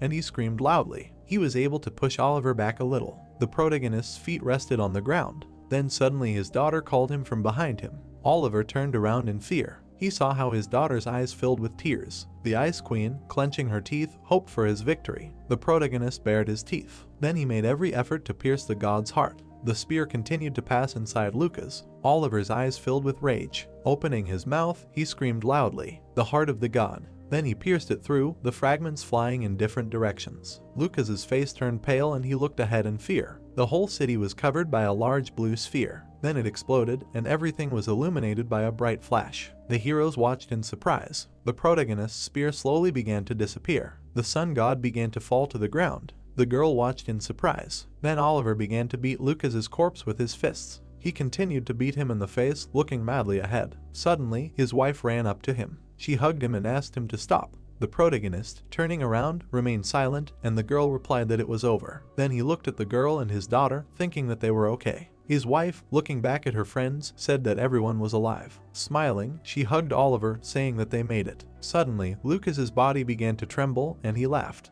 He slowly began to rise from the ground. Lowering his head, he said that he thought he would die by the hand of the moon. The girl looked at him with displeasure, and the sun god continued to say that this world did not follow his will. He clenched his teeth as his body began to disintegrate. Flowers appeared in his head, and he said that the witch who changed fate, maybe she will find another one she wants. His face almost disappeared, and he added that she would die in the end anyway. After which, his body dissolved into thin air. Dust rose to the sky, and a system message appeared that the last sun god was defeated. The dungeon witch's nightmare was cleared for the first time. The last quest was completed. The girl raised her head, looking at the night sky. The protagonist, frowning, asked if he was dead. Then suddenly, their daughter fell behind them. They turned around in fear. They saw a little girl lying on the ground. A system message appeared that this was a special quest, changing the future, the fifth misfortune, to save a girl from her prepared fate. The protagonist ran up to her, grabbed her in his arms, and said in fear that this could not be. Her veins swelled and turned blue. Then a samurai girl approached them. The protagonist, looking at his wife, said that shouldn't the curse have disappeared, so why? Then he suddenly looked ahead in fear. The system told him that the last curse of the sun god, there is simply no one equal to it in strength. He turned back, looking at the system. He clenched his fist, and she replied that a twisted fate was not something that could just disappear. Raising his hand, Oliver screamed that he had done everything. Tears welled up in his eyes, and he continued to say that he had done everything to save his daughter, and now she was asking him to just watch her die. Looking at the system, he added that then what was the point of killing this god? The system approached him. Frowning, she lowered her brows, saying that she was sure that it was impossible to lift the curse, but if he asked for a reward, she was ready to listen to him. Oliver stared ahead in surprise for a few seconds. Then he looked towards the samurai girl. Turning to the system, he addressed her. A magic circle appeared behind her, and he said that he was asking for a reward for completing the last quest. Suddenly, the world stopped and turned pale. Everything around froze. The protagonist looked menacingly ahead, that he needed to ask something. Could he ask for a reward to remove the curse? The system, lowering its head, replied that it was impossible. A reward equivalent to the death of a god was beyond its powers. Oliver, looking at her, replied that despite this, she told him about the reward for the quest. It was possible to save his daughter, but she could not be told the way directly. Frowning his brows, the protagonist thought that she was silent. Apparently he was right. Perhaps the information was considered part of the reward, and if she said it herself, the amount of the reward would be reduced. It seemed that the price for salvation was huge. Looking around, he thought that then all that was left was to look for a solution. Asking questions. Looking at the girl, he asked if it was possible to change his daughter's specialization. She replied that it was impossible. Looking at the girl, he asked why she said something. That because the world had already recognized her as a witch who had escaped fate. She imagined monsters in her mind, continuing to say that every witch is destined to destroy the world she was born in. This is the result of the sun god's interference in the world's structure. Imagining a little girl in her mind, she added that therefore, it is impossible to simply remove a witch who is already recognized by the world. A witch who escaped her fate must definitely exist. The protagonist extended his hand, asking that a witch who escaped her fate is a title from the present. The girl answered correctly. Oliver looked away, saying that she had said earlier that he was looking for his fate. Looking at the girl, he added that then, as a reward, could she change fate as if it did not exist in the first place? The system answered that he definitely has the power to change fate. Looking at Oliver, she added that as a system calculating the reward, she cannot do so. After which the protagonist hit himself on the head, thinking about the fact that this is a curse, nothing comes to mind, how to remove it. He has the power to change fate, and that right now he can't do anything for his daughter. If only he could die instead of her. Then he looked in front of him in surprise. The puzzle began to come together in his head, and he continued to think that the system cannot change fate, but he can. Every witch is destined to destroy the world in which she was born. Because we must exist, the world has already recognized the existence of a witch who escaped fate. This is just apparently escaped fate. Imagining his daughter in his head, he thought that this witch may not be her. It does not matter even if another person becomes a witch. Menacingly looking at the girl in front of him, he turned to her. Then he put his hand on his chest, asking if it is possible to pass on his daughter's specialization to another person. The system lowered its eyes, answering that changing the specialization is quite difficult. However, if he is a creature that has freed itself from its fate, it is possible. Oliver stared ahead silently for a few seconds. The system raised the bracelet, saying that the witch is a specialization that is initially not given to men, but she thinks he is able to fulfill this condition. The protagonist looked in the mirror, seeing himself in female form, asking what is possible. The system, looking menacingly forward, added that then it will begin calculating the last reward. Looking at the protagonist, it continued to say that he will exchange the specialization with his daughter. Oliver smiled, and she asked if this is a reward enough for him. The protagonist looked at his wounded daughter. Then, smiling widely, he added that this is the best. The system, lowering its head, answered that it is good. A second later, tears appeared in her eyes and her cheeks turned red. The protagonist's body lit up. He slowly began to dissolve in space, and a system message appeared that the reward was received. The personal system was updated, the hunter's specialization was changed to a witch.